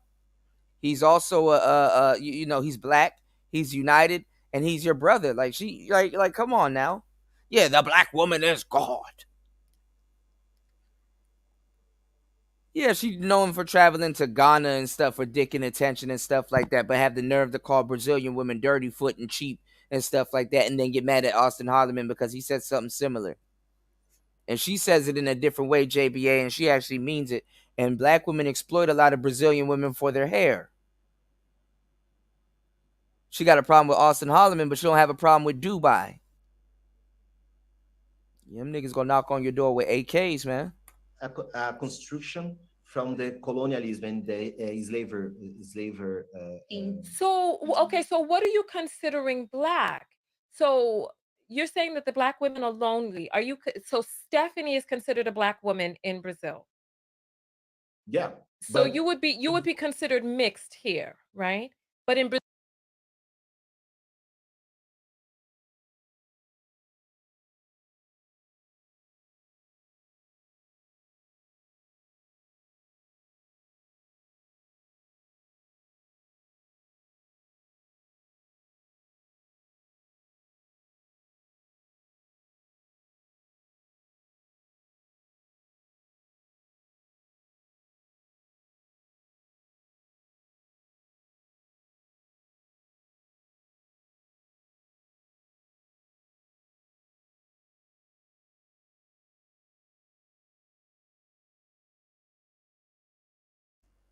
All right, thank you, Dusty. No, okay, now listen.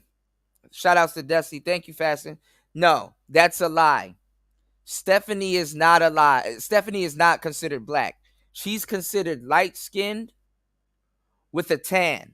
She is not black. This is why her hair is blonde and not black. So she already tried to make her commitment to kind of lightening herself up with the dirty blonde hair and stuff like that. She's considered light-skinned black with a tan. He is considered black, her husband. Okay? She's more considered light-skinned with a tan. And that's why she has the blonde hair. Okay, she has more Eurocentric features. She's Negropean. Okay, she Negropean. Okay, so they can hit y'all with all the truth. Make sure you guys support tonight's show or this morning's show. By the way, you can support at PTV 888. That's PTV 888, and you can also support via PayPal or Super Chat. This woman, Stephanie, is considered light-skinned with a tan. Her husband will be considered black. So they're playing games with you now. She has to say that she's a victim, so people will feel sorry for her, and then people will be like, "That's why she's a feminist." Brazil, you're considered black. Yes. And so you're saying women like you would be lonely. But she didn't answer inside this question. See how she didn't answer that? She did not answer that. So who is more lonely? The darker skinned woman, the poor woman, the fatter woman, woman from the uneducated or even educated. But the thing is, like, even inside this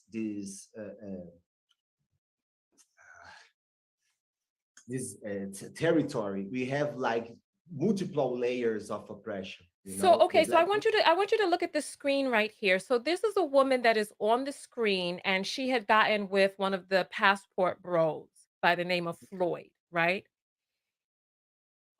What would she be considered? Would she be considered black?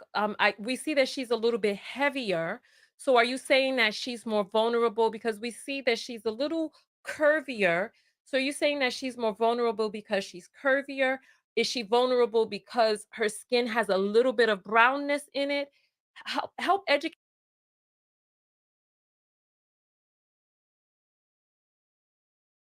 This is why I can't. This is why I can't deal with black people. When are we gonna stop with the bullshit? The woman in that picture is white. You fucking idiot, and you racist prick. The woman she's considered white. Yeah, D-Mac, and doxing people. They should sue too. Educate us on that.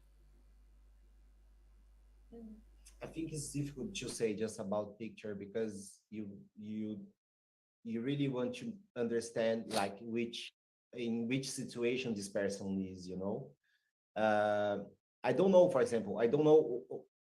I'll give a quick example. For example, he was in Salvador. Yeah. Salvador, this girl, for example, parda, né? In Brazil é mestiça. Yeah. Didn't they just lie and said that they didn't watch too much of his videos and what they saw, they were disgusted with it? Now, all of a sudden, they knew Austin Holloman was in Salvador?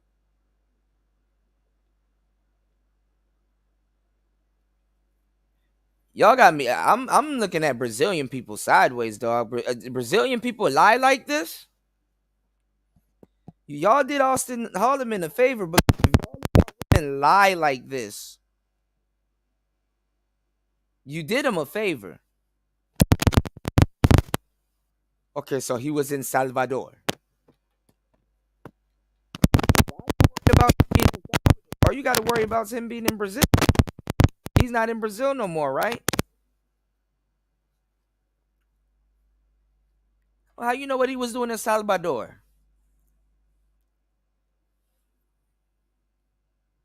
Yeah, but these people have been lying their ass off since they got up here. Brazil, she's a mestiça, but she's a mestiça that in our racial logic, but you can see how she tries to cover up her blackness. You know, it's really complicated. Really? But the thing is, that woman is white. Sorry? No, I said really. Okay, so yeah.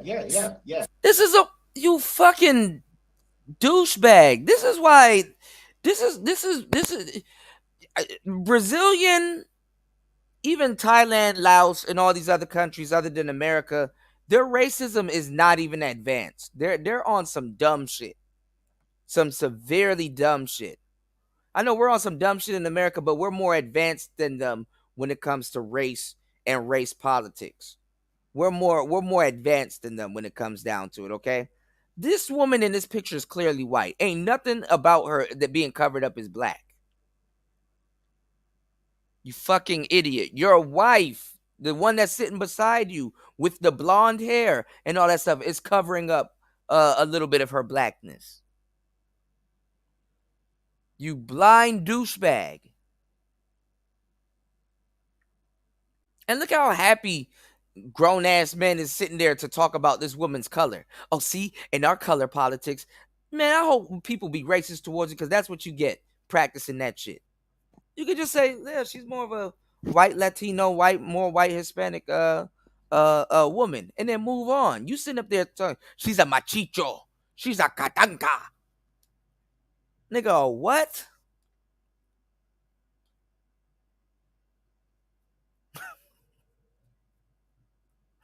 Make sure y'all like and subscribe and support the show, bro. Nigga, I'm losing my patience right now. So you're saying just a This motherfucker little said she bit covering up of her blackness. inside of you lowers your worth, makes you more vulnerable. So even a girl like her, who would be considered a preference among black men here, she would be already somebody who is vulnerable in Brazil. And then so she would be an easy mark for these black men. But why would a woman in a colorist society want a black man? Wouldn't they want a mestiço man as well? Yeah. Por que as mulheres querem homens negros numa sociedade colorista? É que o colorismo. See, and this is where Tanya TKO is pretending like she don't know shit and she's playing race politics with them. This is where she's playing race politics with them because technically a black man that looks like that shouldn't be able to go to Brazil or all of those other places and pull a beautiful white woman like that, but he can. Black women play that game with y'all niggas too here in America, where instead of getting an actual white man, a lot of black women cannot get an actual white man. So what they do is they go after white Hispanic men. That's another party trick they try to pull on y'all. Okay? So now you got 4 idiots here. And now you got, I mean, you do got a show. Don't get me wrong. 4 idiots, that'll make a show. But now you got 4 idiots here talking about some stupid shit. And they're actually mad that he can pull a type of woman like that. Look how he's smiling. He's smiling harder than her. Yeah. Yeah. The fuck out of here. Também tem a ver com gênero, né? Eu acho que tem talvez um desejo de compreensão. Uma ideia de que um homem negro, eu me identificando como uma mulher negra, vivendo numa sociedade racista, que um homem negro vai me compreender mais e me respeitar mais. Porque também a gente vive num país que os homens brancos são extremamente violentos. Então, acho que são várias camadas. She said that she believes that it's probably because for Black women, the idea that the Black man can understand her better, can connect better, with the suffering, the experience of life, and in a country like our country, just sat up there and call that white woman black. A lot of white men, really violent, really racist, that can't see the humanity of the Black people. She believes that probably is because of this. E tem outro ponto. Eu sou vista como uma mulher negra, mas eu sou colocada no lugar da mulher negra dentro do Brasil, sensual, sexy, festiva, que é essa figura lasciva. Uma mulher negra talvez fosse mais escura do que eu, não seria colocada nesse mesmo lugar. O que não significa que eu estou num lugar melhor, mas significa que a gente nós somos vistas de forma diferente, conforme a nossa tonalidade de pele. E se tem um imaginário da mulher negra mestiça como sexual, e da mulher negra mais escura como forte, trabalhadora. She said, well, for example, she's seen as a black woman, but because So these dudes, these type of people in Brazil, what they do is they sit around all day and pontificate and talk about race politics and stuff all day because they're somewhat slightly accepted because they're more tan. Remember, it's hot in these countries, so people have more tan. Even Abraham Lincoln, who was a black man, looked more tan and black that people called him black, right? I'm gonna tell you some real shit. Deep down inside, both of these people here that's talking all of this race shit wish they were white. And when they socially start talking about people and things like that, they're talking like they are white people, y'all. And this is why they have such a problem with Austin Hollerman and not white men and other guys too, because they view them as the same. These are domesticated coons that believe that they're white. I'm being dead serious. I know it's funny. Look at this nigga's face. He looks like Zab Judah. I know it's funny. This nigga look like cannabis. Can I bust ya? Apply enough pressure to crush you. Like nigga, you black. But you cannot tell these people that are talking right here on the screen that they aren't white. Socially, they believe that they're white. These people got color dysphoria. Okay? This nigga look like Keith Murray. Yeah, they think they're white. And they're using their class to really talk about other black people where they're from like this. They're racist as hell. Because if she goes right back on that white person topic, watch they start breakdancing again. Of her traces, her phenotype, she's seen as a sensual woman. That racist shit abroad is a trip. More sensual through sexuality. But in Brazil, we are talking about Brazil. Someone told them that they're white. We are Brazilians, we are talking about Brazil. The place, not the place. So, but another woman, darker skin, is not seen as a sensual. Is seen more a woman to work, someone that will serve you, stronger, that can take whatever you give to her, she will do. She will make it. And this is a slavery heritage. I know that is everybody's tired, Yeah. After I was saying, but this is important. Oh my God. And then they keep talking about slavery. This is a slavery heritage. And then look at this fuck bitch down at the bottom with cracking a smile.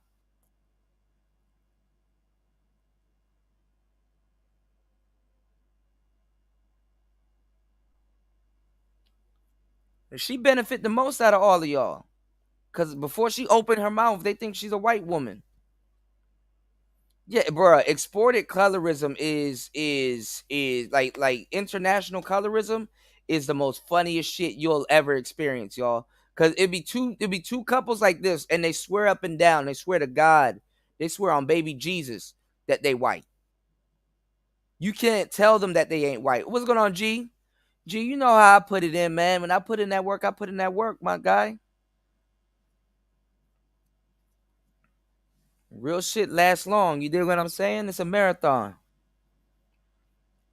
You say every time I see hoop rims, I think she's a hoe, she's a hoe, she's a hoe. Right.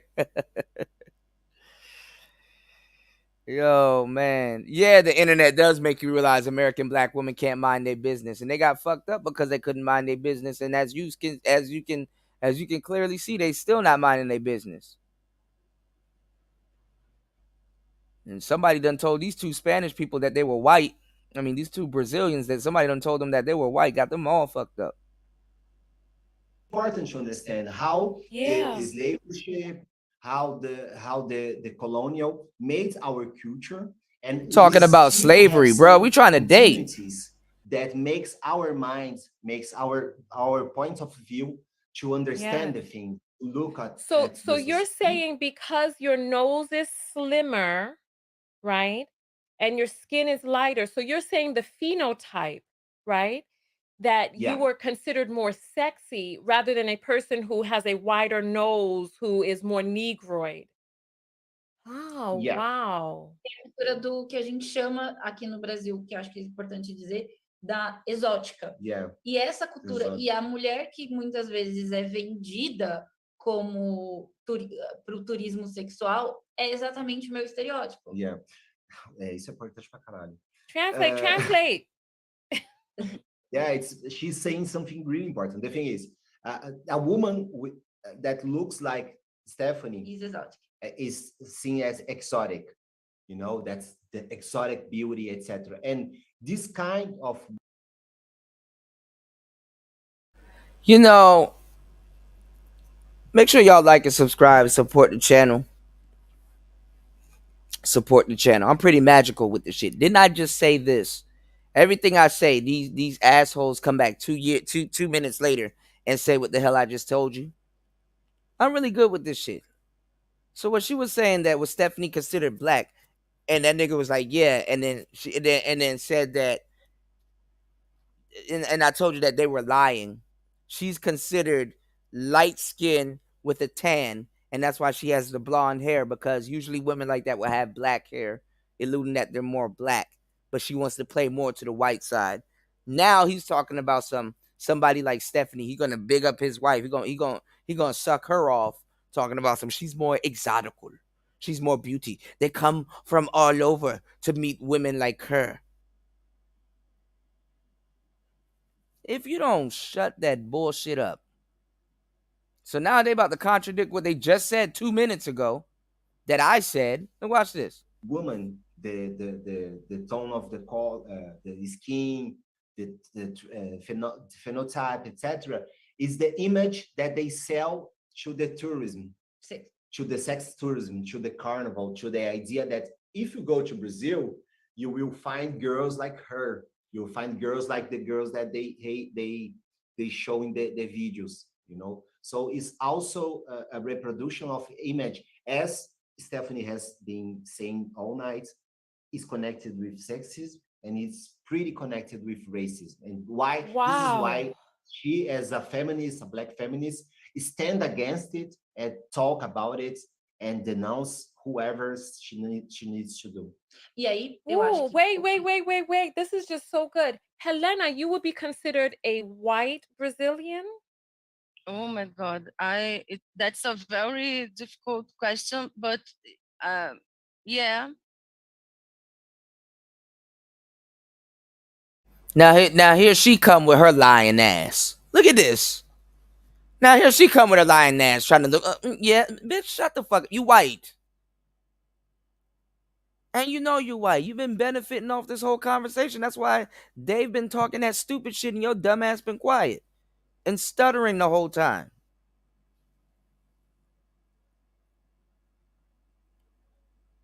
Like this motherfucker don't know she's white.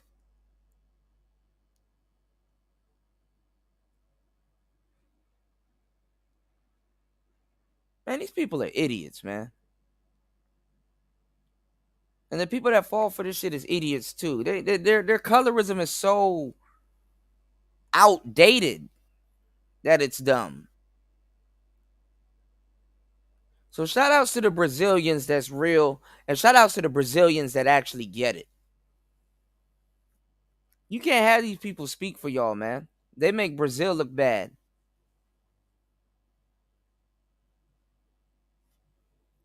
Yeah. I have a friend that said to me that, no, you are parda, né? Is it mestiça? Mestiça.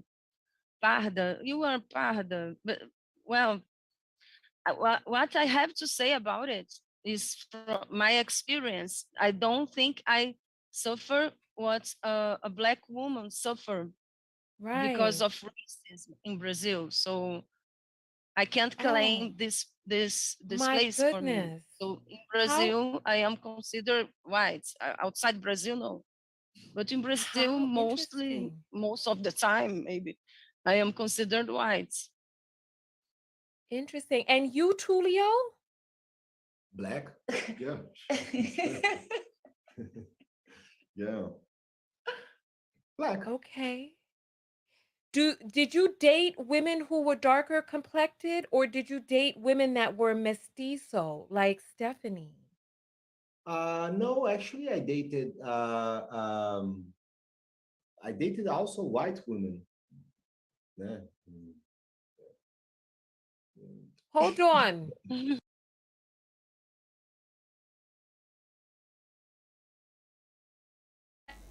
Here she come with her instigating ass. Spanish, like people like that's from Brazil and stuff like that, their body language is so easy to read.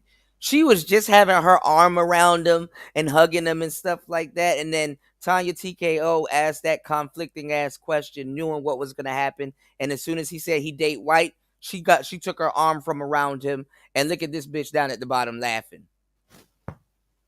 Like, they're so easy to read. And then I know y'all didn't peep it. Like I said, that the feminist woman, she's running the relationship. If you look on her right arm, if you look on her right hand, she has a ring on her pointer finger. That's all you need to know. And your dumb ass sitting up here. This is why your wife gonna kind of get a little bit vexed with you now. Now she about to have an attitude. Look, watch how that smile about to leave. He about to have an attitude because he dated white women. So she's mad because this is how deep colorism goes. She's gonna be mad because he dated a woman with a shade lighter than her, and now you got this woman down here at the bottom smiling, and now that smile about to she about to rock back and forth. I already know how women are. She about to rock back and forth, and that smile about to go away for a little bit, and his dumb ass gonna take the bait because his dumb ass shouldn't even be having this conversation in the first place around women anyway. You know what real men do in situations like this? They excuse themselves from the room. Y'all ladies have a good night. Now watch this dumb shit. I asked whether you dated black. Yeah. Oh, yeah. Also, darker. He went out of his way to say white.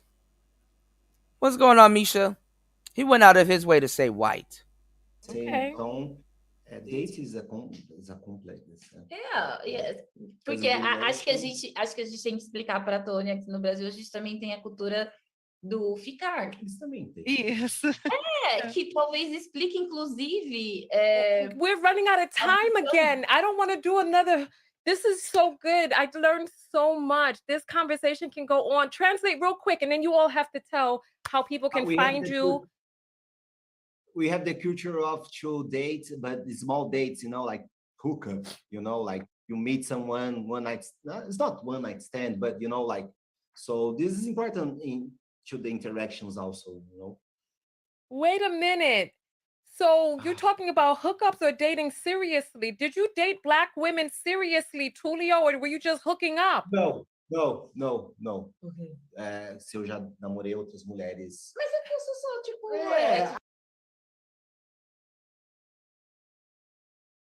That's what I said. You could tell she runs him. That ring on her pointer finger, you could tell she runs him. He didn't even put a ring on her left finger.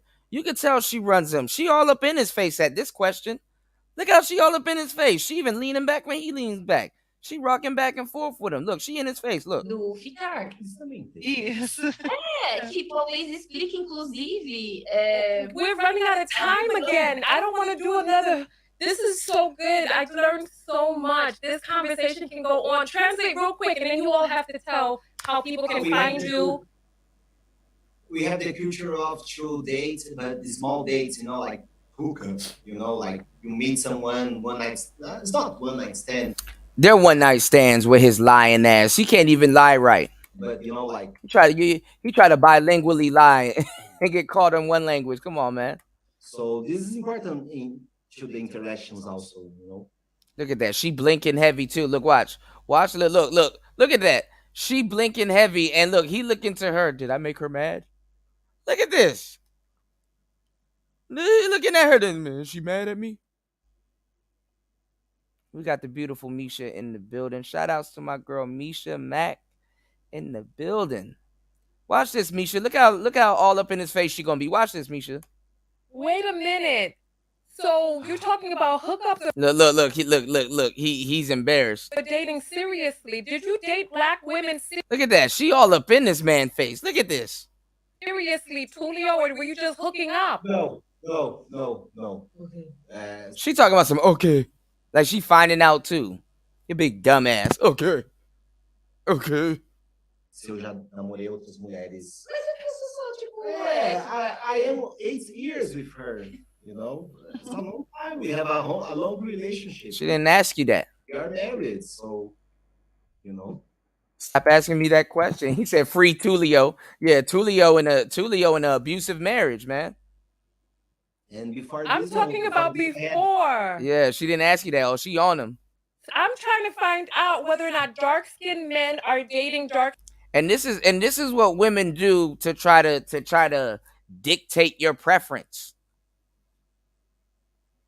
Yeah, they about to cancel Tulio the simp. Yeah, that's what simps are for, Carlton. They about to, now Tulio need to grab the Tulio. They about to cancel him. Yeah, he fucking up the brand. Let me find out you like white woman. Misha up here laughing. Look, Tulio need to get saved, man. You gotta get Tulio up out of there. Look, now she trying to act like she not looking. Look, Dark-skinned women in Brazil. well, she up there finding out about him. Existe? Yeah. Existe homens negros namoram mulheres de Oh my Lord, the thing is gonna end again. Listen. Yeah, get them fighting. That's what you need to do. They're not even together like that. Listen.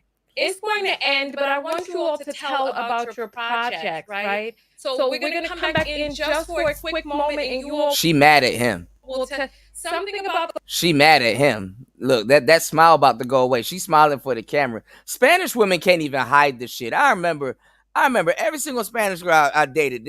I'm like, man, she mad, and she'll be smiling. I'm like, yeah, look, just give me the food. Let's go. She mad. She gonna give me $1 billion when we get. She gonna get this nigga $1 billion when he get off air. This nigga she about to get this nigga $1 billion when she about to max out. White woman, huh? That's what you like, huh? That what you like? That what you like? You know what, Filio? that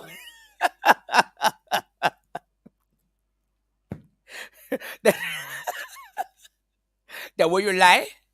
You know what, Filio? the look on your face and Tulio, it's over with.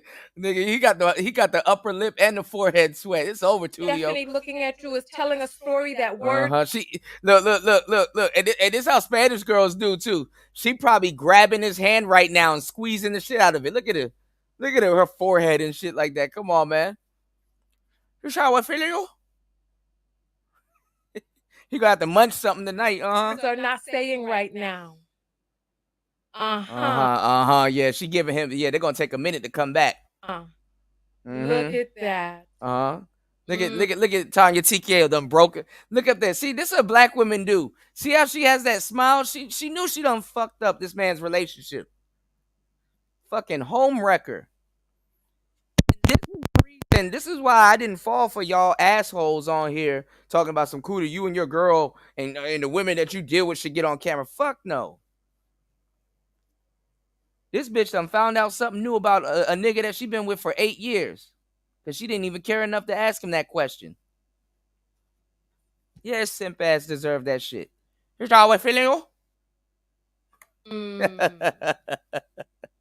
Listen.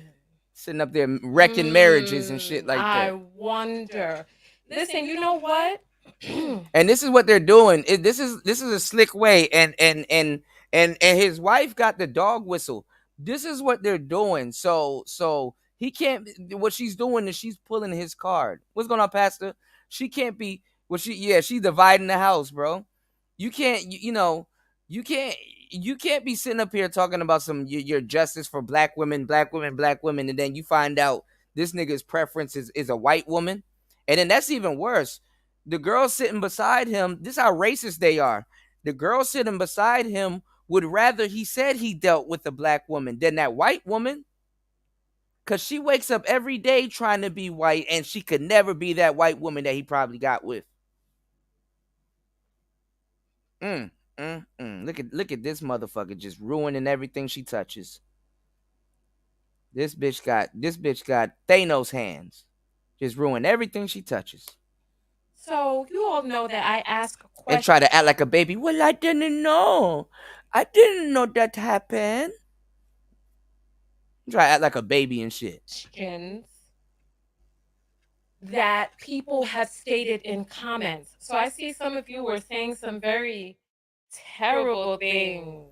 Yeah, they were watching about me. But listen, you know, I'm going to get to the heart of the matter. So we're going to let them back in real quick. Somebody's saying this is getting stupid now. Child, if you feel that it's stupid, don't stay. You know what to do. People love to wage their insults.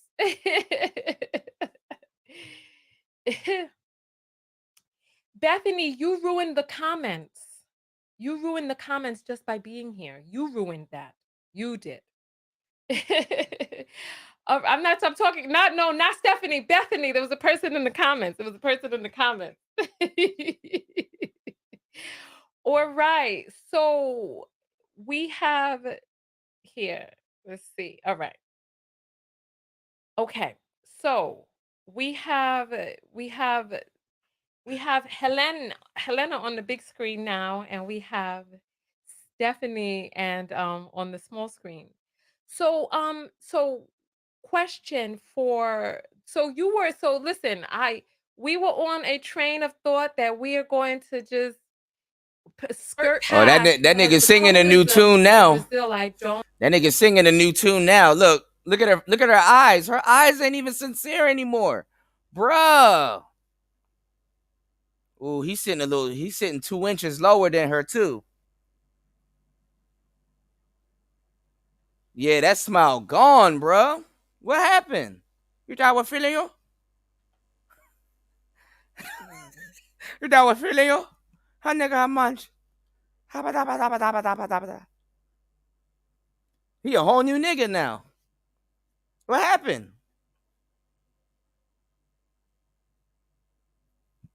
She about to answer all these questions in English now.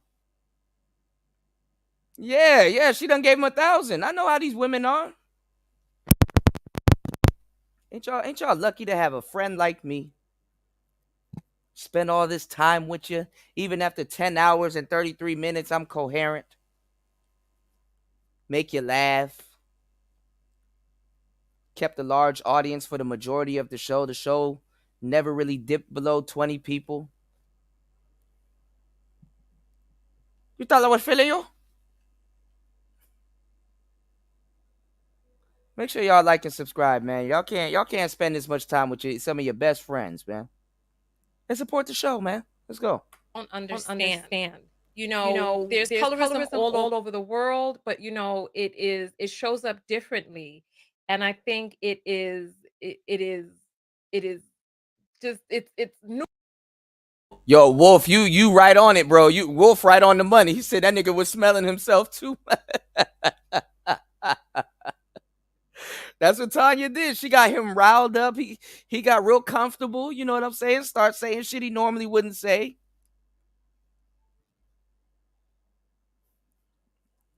Shorty done got him up out of the paint. You thought I was feeling you?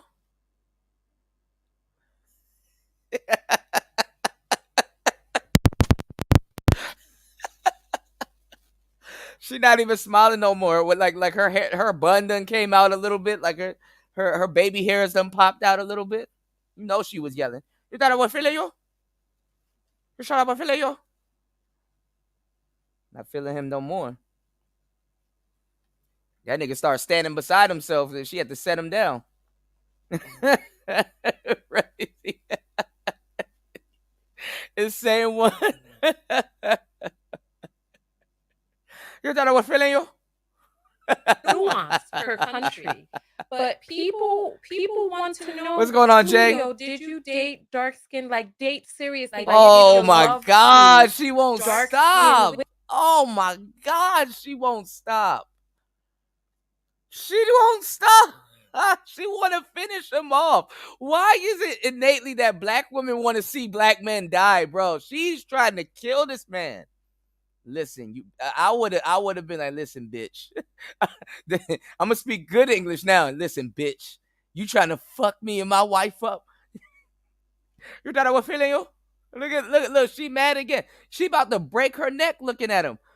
If you with your man and you know your man, why you gotta snap your neck looking over at him to see his confirmation? Oh, he ain't gonna answer that question good this time. I would have got up and gone and got some water. He trying to get my wife to kill me.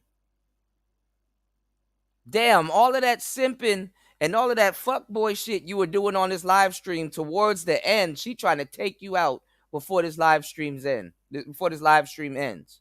That's cold, player.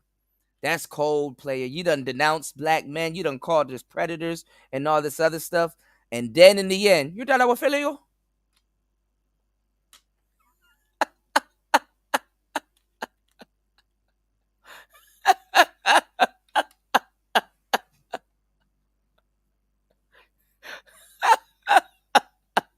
You thought I was feeling you?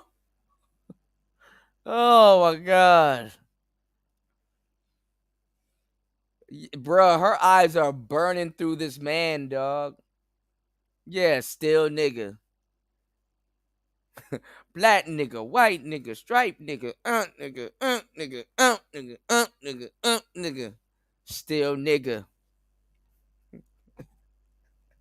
I'm not black, I'm OJ. Okay. What's going on, Stefford? She thought he was feeling her? Uh-oh.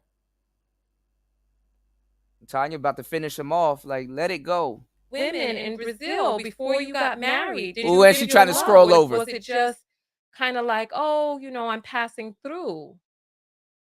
Eu acho que a gente deveria explicar que, na verdade, Yeah, no Brasil, a gente praticamente é that exceção, né? nigga is not happy no more. She got to answer for him. Well, I'll answer that question for you, Tanya. She got to answer that question for him. He not even answering questions no more. Porque nós somos negros de classe média se relacionando entre nós.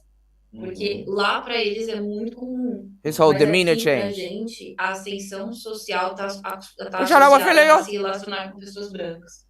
Então acho que você devia explicar isso para ela. Nigga, she just asked you a question. That it's an important thing that we as a couple is more an exception in the right, freshest in Brazil in terms as we are, because the social uplifting in Brazil for blacks. She didn't ask you that. Ask him again, Tanya. Marriage, to relate, to dates, to relate with. I ain't gonna lie. If you want to use a black woman to be annoying, they are super effective.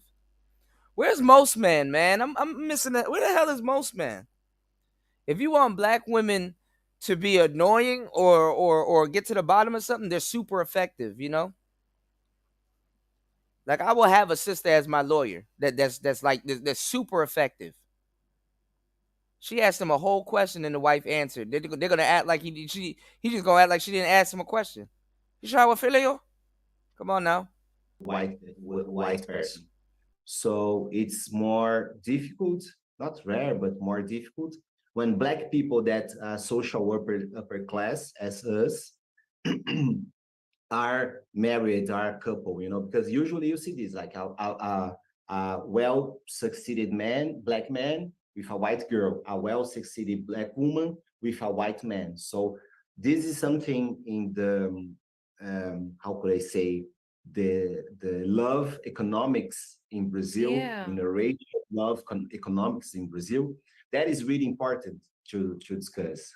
So you're saying that Black people and even brown skinned people is rare in Brazil. When you're upper socioeconomic, it'll be a Black person with a white person in Brazil. And that the white person is raising the status of the Black person. But then wouldn't the white person's status be lowered by being with the Black person? Sorry? Wouldn't that white person's status lower down by being with a Black person?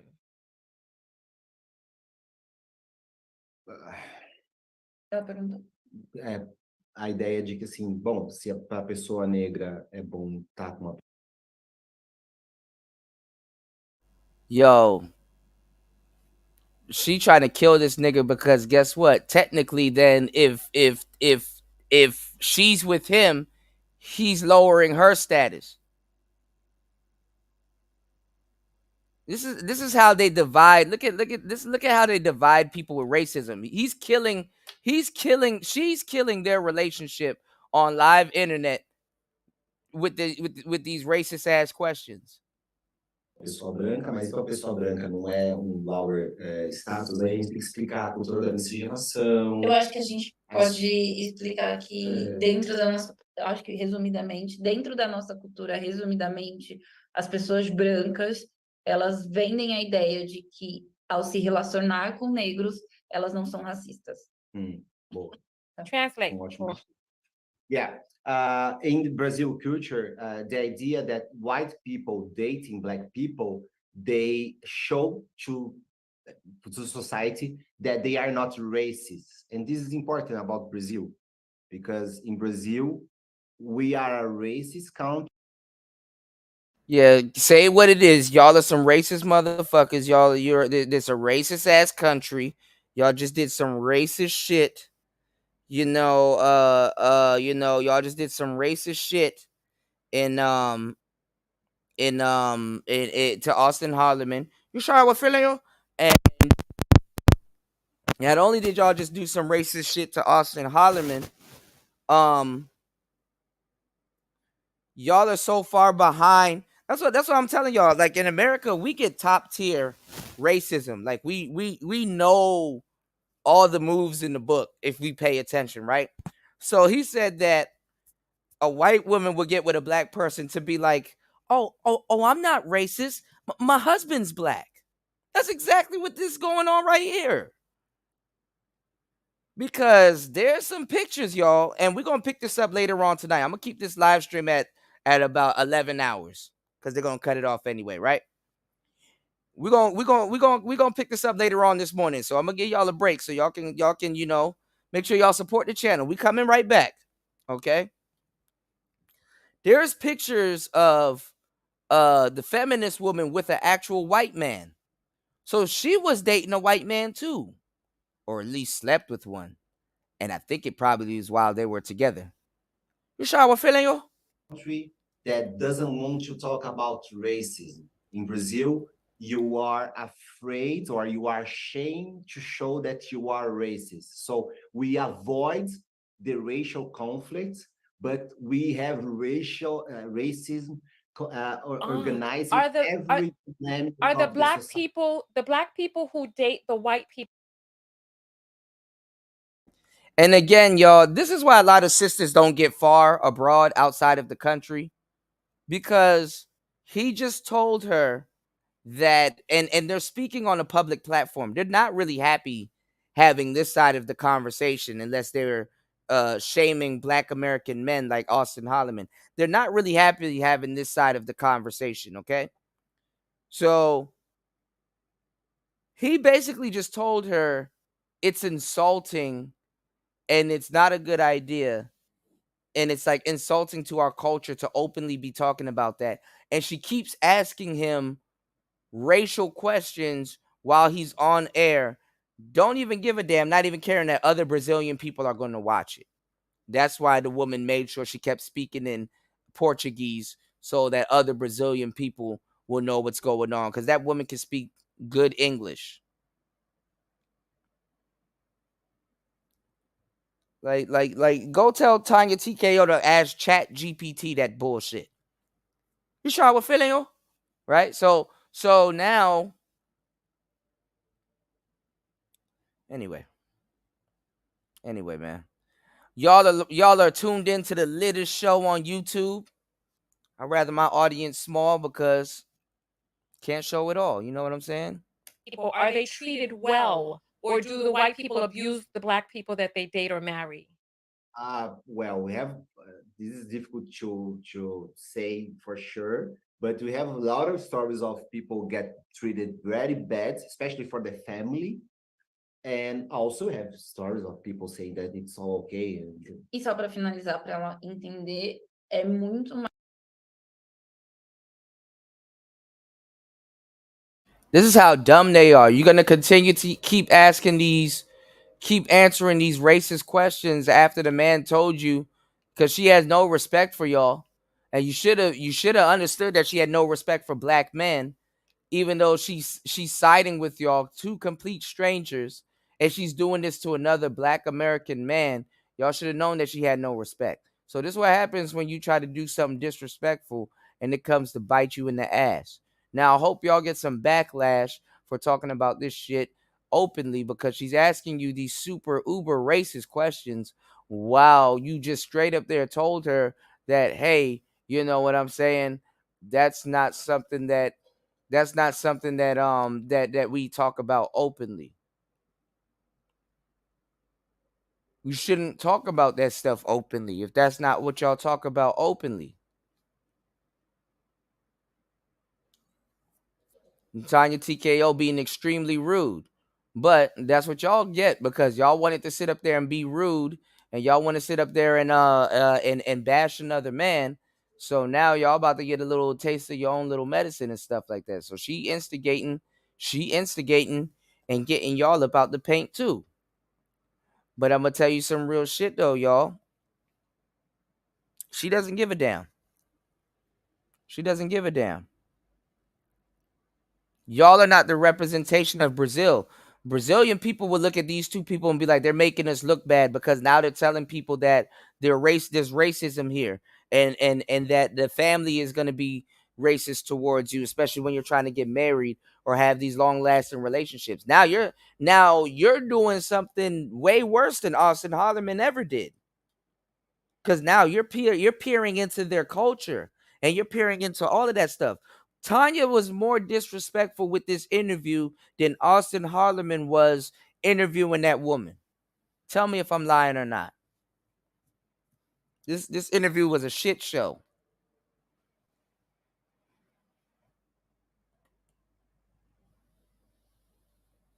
Yeah, man. This shit is a shit show. So let me tell y'all, man.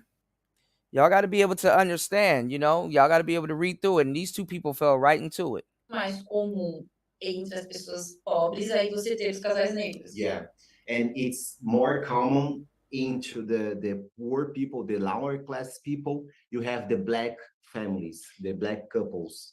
Por isso que mulheres negras de classe média muitas vezes almejam um homem negro. Por isso que homens negros americanos ou até mesmo africanos fazem tanto sucesso aqui.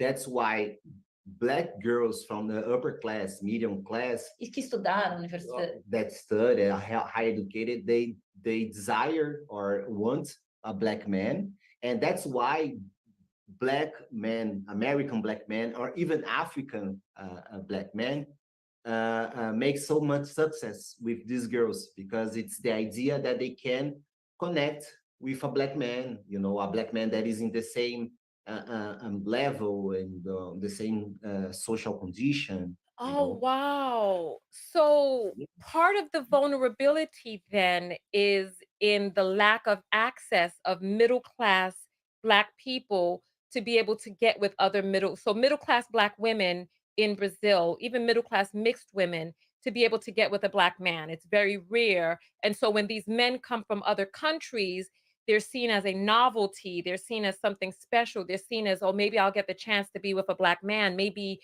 he will marry me and take me back to the States. Maybe I'll be able to have that Black family, because it's so rare. Yeah, but this is a part, I don't.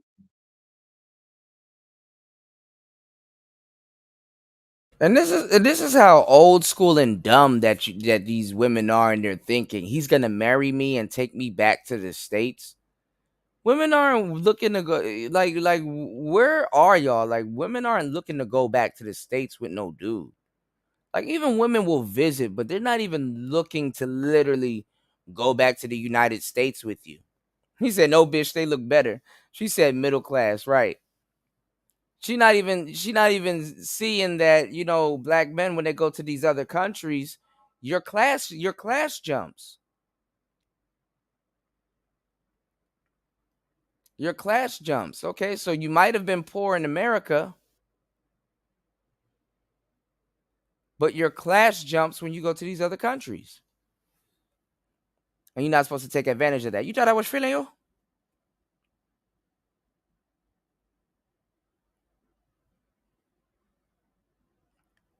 Right. He said, bitch, if a black man works in that McDonald's, could be remote, and he will be a novelty over there. Exactly. Just because you think not to treat that man right, that don't mean somebody else could.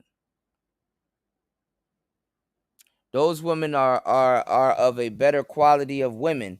Those are the ones than the ones over here. So they realize, wait, I can get a middle to top tier black man from the United States and elsewhere. They're better statistically off. Yeah, and then this is the thing though, in saying one, it's a win-win for them because they don't have to come to the United States. A lot of women don't want to come to the United States. Imagine have to go through the whole visa system and stuff like that. They don't want to have to go through that shit. So these people are still old thinking like, oh, we got to get the green card and all this other stuff. Nah, nigga. We can stay where we at. They're used to spending their money than trying to spend yours, nigga, in their country. Totally believe this is something important that Stephanie brought. Tanya was calling y'all in terms dirty of foot. passport bros, Yes. I don't believe that that's the case, because most of the girls that we are seeing these videos in the things, they are not these girls that we were talking about, the upper class black woman, dark skin, etc. Okay. It's the discussion is nice. We are, bringing the Okay. whole panel.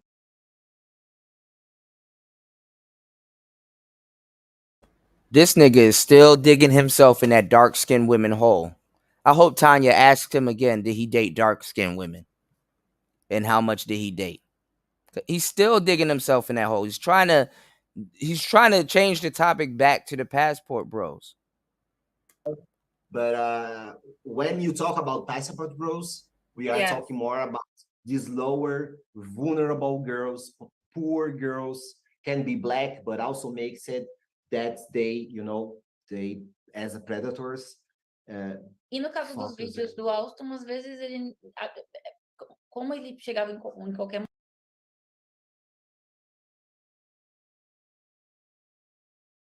They're lower quality, cheaper girls, predators.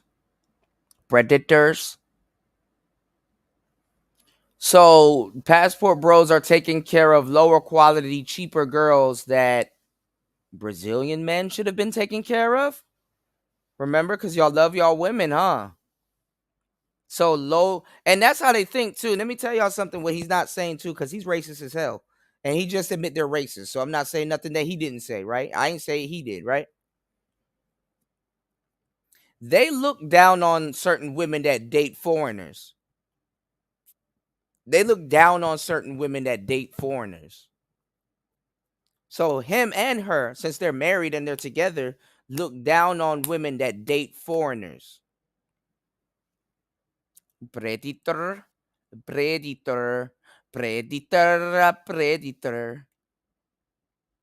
mulher fazia uma pergunta e ir embora, são mulheres que às vezes estudaram e tal, mas a abordagem que elas tinham, a abertura que elas davam para ele tem mais a ver com o fato da gente ter essa cultura da abertura, da educação, do que necessariamente um interesse afetivo delas com ele. Oh yeah, this is important. Sometimes even the video, like the way that he approached them, sometimes they are just answering. Someone arrives with you on you and asks something about the beach, the city, and they were being nice. Nice. Yeah, like being polite. And the way that they up here judging every single woman that he ran into. So every single woman that Austin Holloman ran into and talked to, they're cheap and stuff. But you got mad at him. You just sat there and got mad at him for calling those women cheap and easy. And then you get on this live stream and you said all the women that the passport bros and Austin Holloman who he's talking to were cheap and easy. Are you fucking kidding me? And that's the word I was looking for, Jay Cavassier. What I was looking for was they have a very ignorant unsophisticated form of racism. The racism that they exert is unsophisticated. Yes, that's exactly what the word I was looking for. Their racism is unsophisticated. They don't even understand how stupid they look and how dumb they look. Their racism is underdeveloped. That's like you know, us Americans, our racism, we're like a fully cooked scrambled egg that's fluffy and they got the pepper on it and it's diced up and everything. Theirs is like a sunny side up, runny yolky type egg. It's like, ugh. Use a filter, nigga. Upgrade your racism. This is horrible. These niggas are using racist talking points from last week and shit. Nigga, they racism is still in 2003.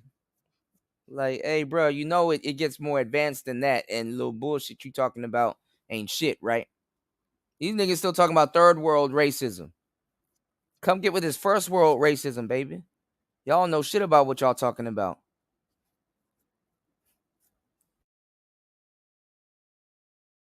He used this, the image, the title, the way that he was commenting or letting the people comment, because this is also something interesting. I'm a sociologist, like, so everything's interesting for me. But sometimes he doesn't need to say anything. He puts the image and the people, the crowd, they comment. So if he doesn't say something, he is allowing them to say, you know. So he doesn't even need to say something, because all these guys, all the crowd of these crazy predators, they are already saying for him, you know. What do you mean saying? Saying what? They're saying all the guys, they're crazy predator. They predator. Oh, so you're saying the girls don't even speak. They just show them, and then the guys are saying that, like, kind of like a grocery list, like showing. Okay. Exactly. Okay. And he's not So saying to them, you know, don't say this, that's wrong. You should not. got you, No. got you, got you, got you. So you're saying, so just last up to say, and then I'm going to let you all just give your closings, right? You're saying that they're not getting with the middle class women. They're not getting with the upper class women, that they're getting with women who are poor, vulnerable, desperate, and desperate in more than one way. Desperate for a Black man, desperate for maybe a nice date out with an American, just desperate for I don't know what else. Yeah, that's why I would not like to mix, because I think it's different conversation. So now you unsophisticated, dumbass people that talked shit about Austin Holloman and ran him out of Brazil, so to say, are now coming back to say that what Austin Holloman said was correct. Let me know if I'm wrong, y'all. Let me know. You know, I've been on here for almost 11 hours. Let me know if I'm wrong. Let me test my comprehension skills. So now you're telling me that she got heated and she got mad because Austin Holloman said that those girls are easy, $10 or whatever he was saying. He was saying some big wild shit, and she got mad at that and did all of this shit. And then you turn around and have a whole podcast only to say what Austin said in the first place and had to turn around and apologize for. And you are agreeing with Austin Holloman, saying that now those girls were cheap. Those girls were whatever. So now you're so this whole time you done set this on this wild goose chase. You literally was agreeing with Austin Holloman.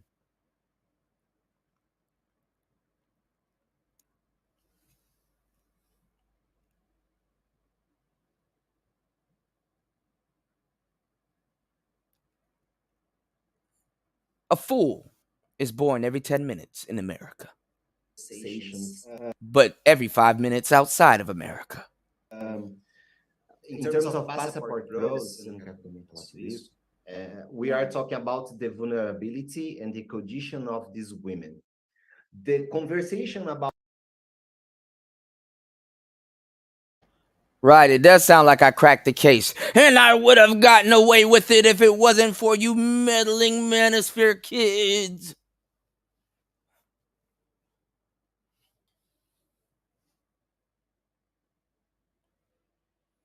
This is like Seinfeld, like it was just a big waste of time. black men, the desire for black men, the difficulty for the upper class black couples, etc., and such. I think that we should not put in the same bowl, no, because can mix, and I think that's make more confused and even wrong in terms of to be a little bit more specific. So the thing is, which brings, for as much as I know, as much as Stephanie told me about, as much as I have saw the videos. Right, at this point, he's using bimbo babble and tramp talk. How this woman is tramp in talk. this place, and social, economical, and because of this, also, as Stephanie spoke, emotional vulnerability that makes them kind of more vulnerable for this predator behavior that these men bring to come here to do. Eu tenho tanto exemplo que é o que eu estava lendo agora. Um homem negro americano me mandou mensagem dizendo que ele sabe que eu sou patrocinada por um daddy branco. Porque, na visão desses homens, é impossível se chegar no Brasil e ter uma mulher negra arquiteta que vive bem, que mora bem e que ainda tem um relacionamento com uma pessoa negra. Eles têm já uma visão estereotipada do que eles vão encontrar aqui. Vamos lá.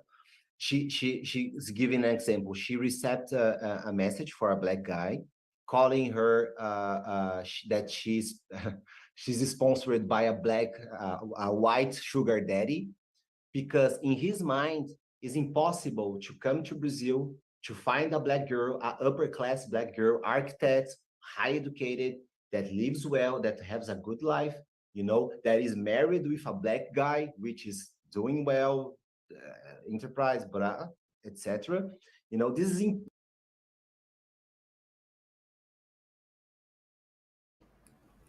You just let them talk and you could just say in the back of your head, these niggas are racist than a motherfucker.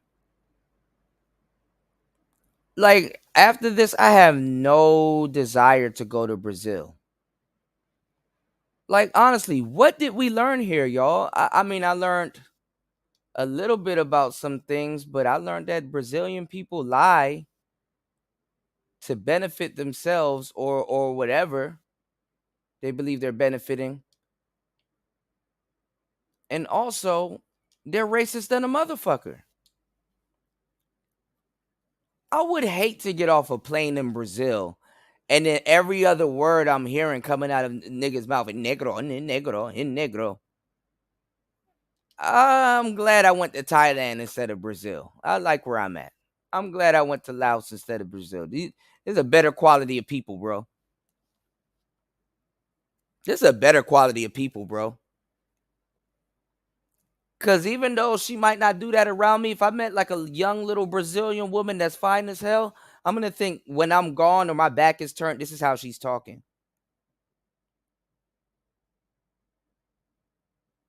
Yeah, it reminds me a little bit of dishonest Nigerian talk. Everything akata, akata, akata, akata. These people think that they're white. Yeah, Zab. Brazil ain't the move, bro. I'll see y'all in like 2025.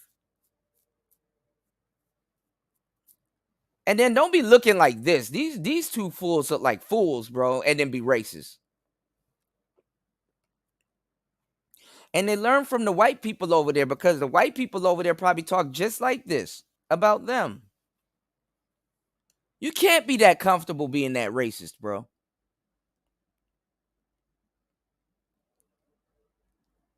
This is impossible, So they make all these projections, all these fantasies. That, That's what well, you're if this doing. Y'all did woman, this the this whole black night. woman is behaving like this, probably she is sponsored by a white. Okay. Okay. Well, you know what? I wanted to talk about that, but we have run out of time.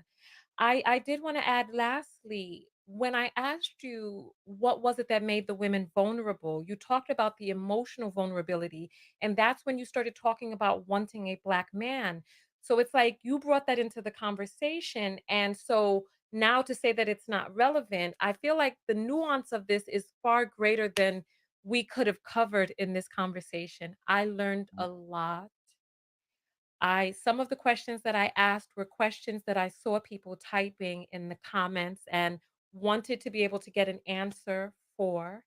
I am going to read the apples after you all get off of the air, but I want you all to tell people about the projects that you're working on, how they can connect with you. There were some people that wanted to know about your manhood project. There are people who want to know about Stephanie and what Stephanie is into and how they can connect and support. So please take this time to let the people know, because I know it's late in the United States. It's even later in Brazil. So I am going to let you all give your closing, and then we're going to jump out of here. We're going to talk to the couple first, then Helena. We're going to let you give your closing. Helena, but you've been quiet for so long. Give me your final thoughts on everything that we talked about, even with the colorism, everything. Just final thoughts. Yeah, I am learning a lot with this wonderful couple. And my final thoughts is I think we shouldn't focus on whatever it's happening on any culture, but really put the highlights in the predators, take the highlights and bring to them.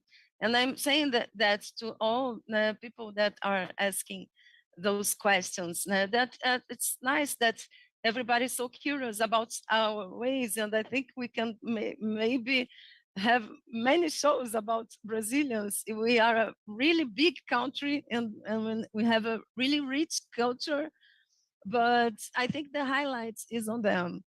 The highlights is about this passport bros and why they shouldn't keep doing what they're doing. Yes, thank you. Thank you, thank you, thank you. I appreciate that. And then now, Tulio and Stephanie, please give us your final words on the whole conversation. Everything from beginning to end, just your final words on that. Eu acho que eu queria finalizar dizendo que eu estou muito feliz que a gente tenha trocado, porque eu acho que é muito importante a gente entender que, independente das diferentes culturas, a gente está pensando no bem-estar de mulheres e pessoas negras pelo mundo. Ponto. Então, eu acho que é muito mais importante a troca. E que eu tenho amigos americanos, o Túlio também, e que nós trocamos no sentido de trocar e conhecer, aprender, entender, se abrir para uma outra cultura. E esses homens dos Passport Bros, eles não estão fazendo isso. Eles estão vindo numa lógica de deixar um rastro de destruição e não de compartilhar, trocar e compreender a nossa cultura e nós enquanto pessoas. That's beautiful. She's really happy for this conversation, this exchange. We have American friends, and we have been talking with them about this. And so, even though, despite the cultural differences, we think that we can get a connection, bring a dialogue, and to learn from each other. And for her, it's really important to talk, to denounce, to expose these passport bros, because unfortunately they are not they are not pursuing the connection, they are not pursuing the dialogue, they are pursuing exploration, and they are pursuing domination, they are pursuing oppression. So this is not how we should talk about cultural exchange. So that's why it's important to talk about this. And as a feminist, she believes that this kind of behavior affects us, the women, and the whole society. E você quer falar alguma coisa? Não. Fala alguma coisa. Fala. Fala outra coisa. Fala, não, fala. Agradece. Yeah, I really would like to thank you. I'm sorry the craziness because I spent the whole day working and giving classes and studying French and well.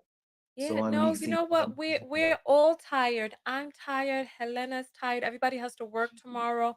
But I thought the conversation was really important. And so I appreciate you all coming out and having the conversation. I appreciate you all answering tough questions and answering personal questions and answering cultural questions, as best as you could. So I am appreciative. Thank you for that.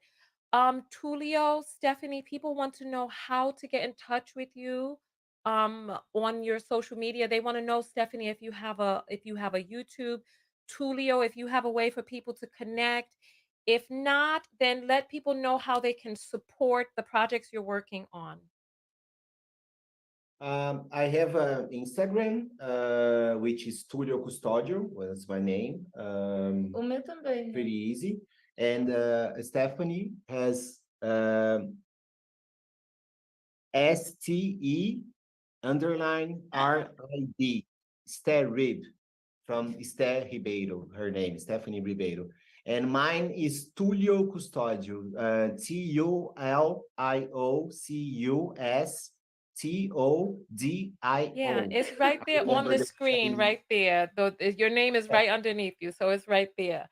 All right, perfect, wonderful. Helena, how do people support you? How do people stay up with what you're doing? Well, I work as a psychotherapist. Yeah, you are a psycho. All right, guys. All things good comes to an end.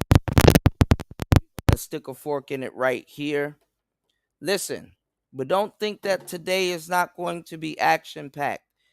I am going to go run the street a little bit, and I will be back in a couple of hours, which is later on in the morning for you guys. If I'm not back in a couple of hours, I will be live towards 12 p.m.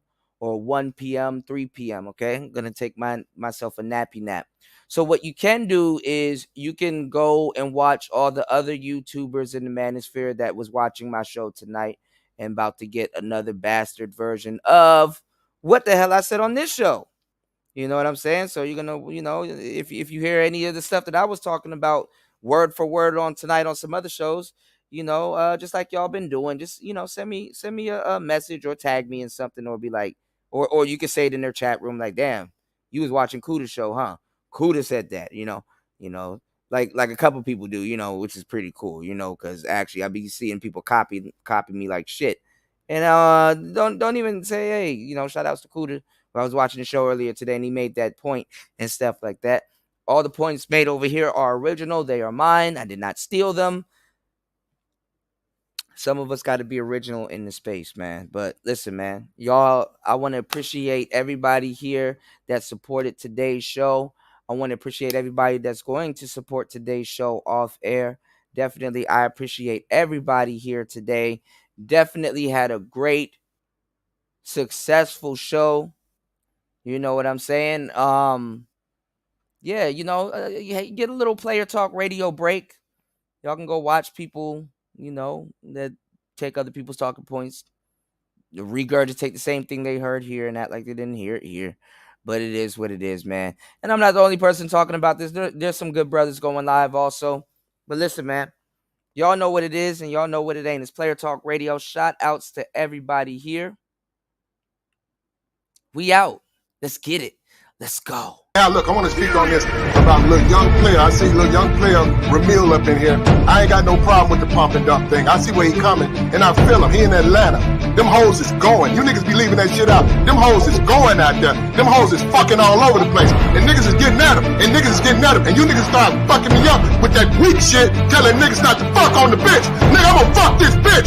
That's what I'm gonna do, nigga. I'm getting tired of you trying to check my motherfucking game, nigga. I'm in this shit. I'm gonna knock on this bitch, nigga. Fuck you. And I'm getting tired of you, nigga. You can't take it. I'm in this shit to win this shit. And I'm sick of you weak ass, over the hill, dust ass niggas. You wanna go smoke smoke cigars with some old white boy in the exclusive Moose Club, nigga, fuck you. I'm out here with these bitches, nigga. I'ma hold it on. I'ma get it in. I'ma get it in. And you nigga gotta be out there. It's about having your motherfucking game. It's about being a motherfucking player out here. It's about being a real nigga. You niggas don't understand what it is to be a real motherfucking nigga. You don't know how to talk it up. You don't know how to get it in. You niggas weak in this shit. I'm sick of you niggas. Them hoes over there fucking with Kevin. Them bitches looking to get married. Them some married-minded bitches. I ain't trying to fuck on no hoe like that.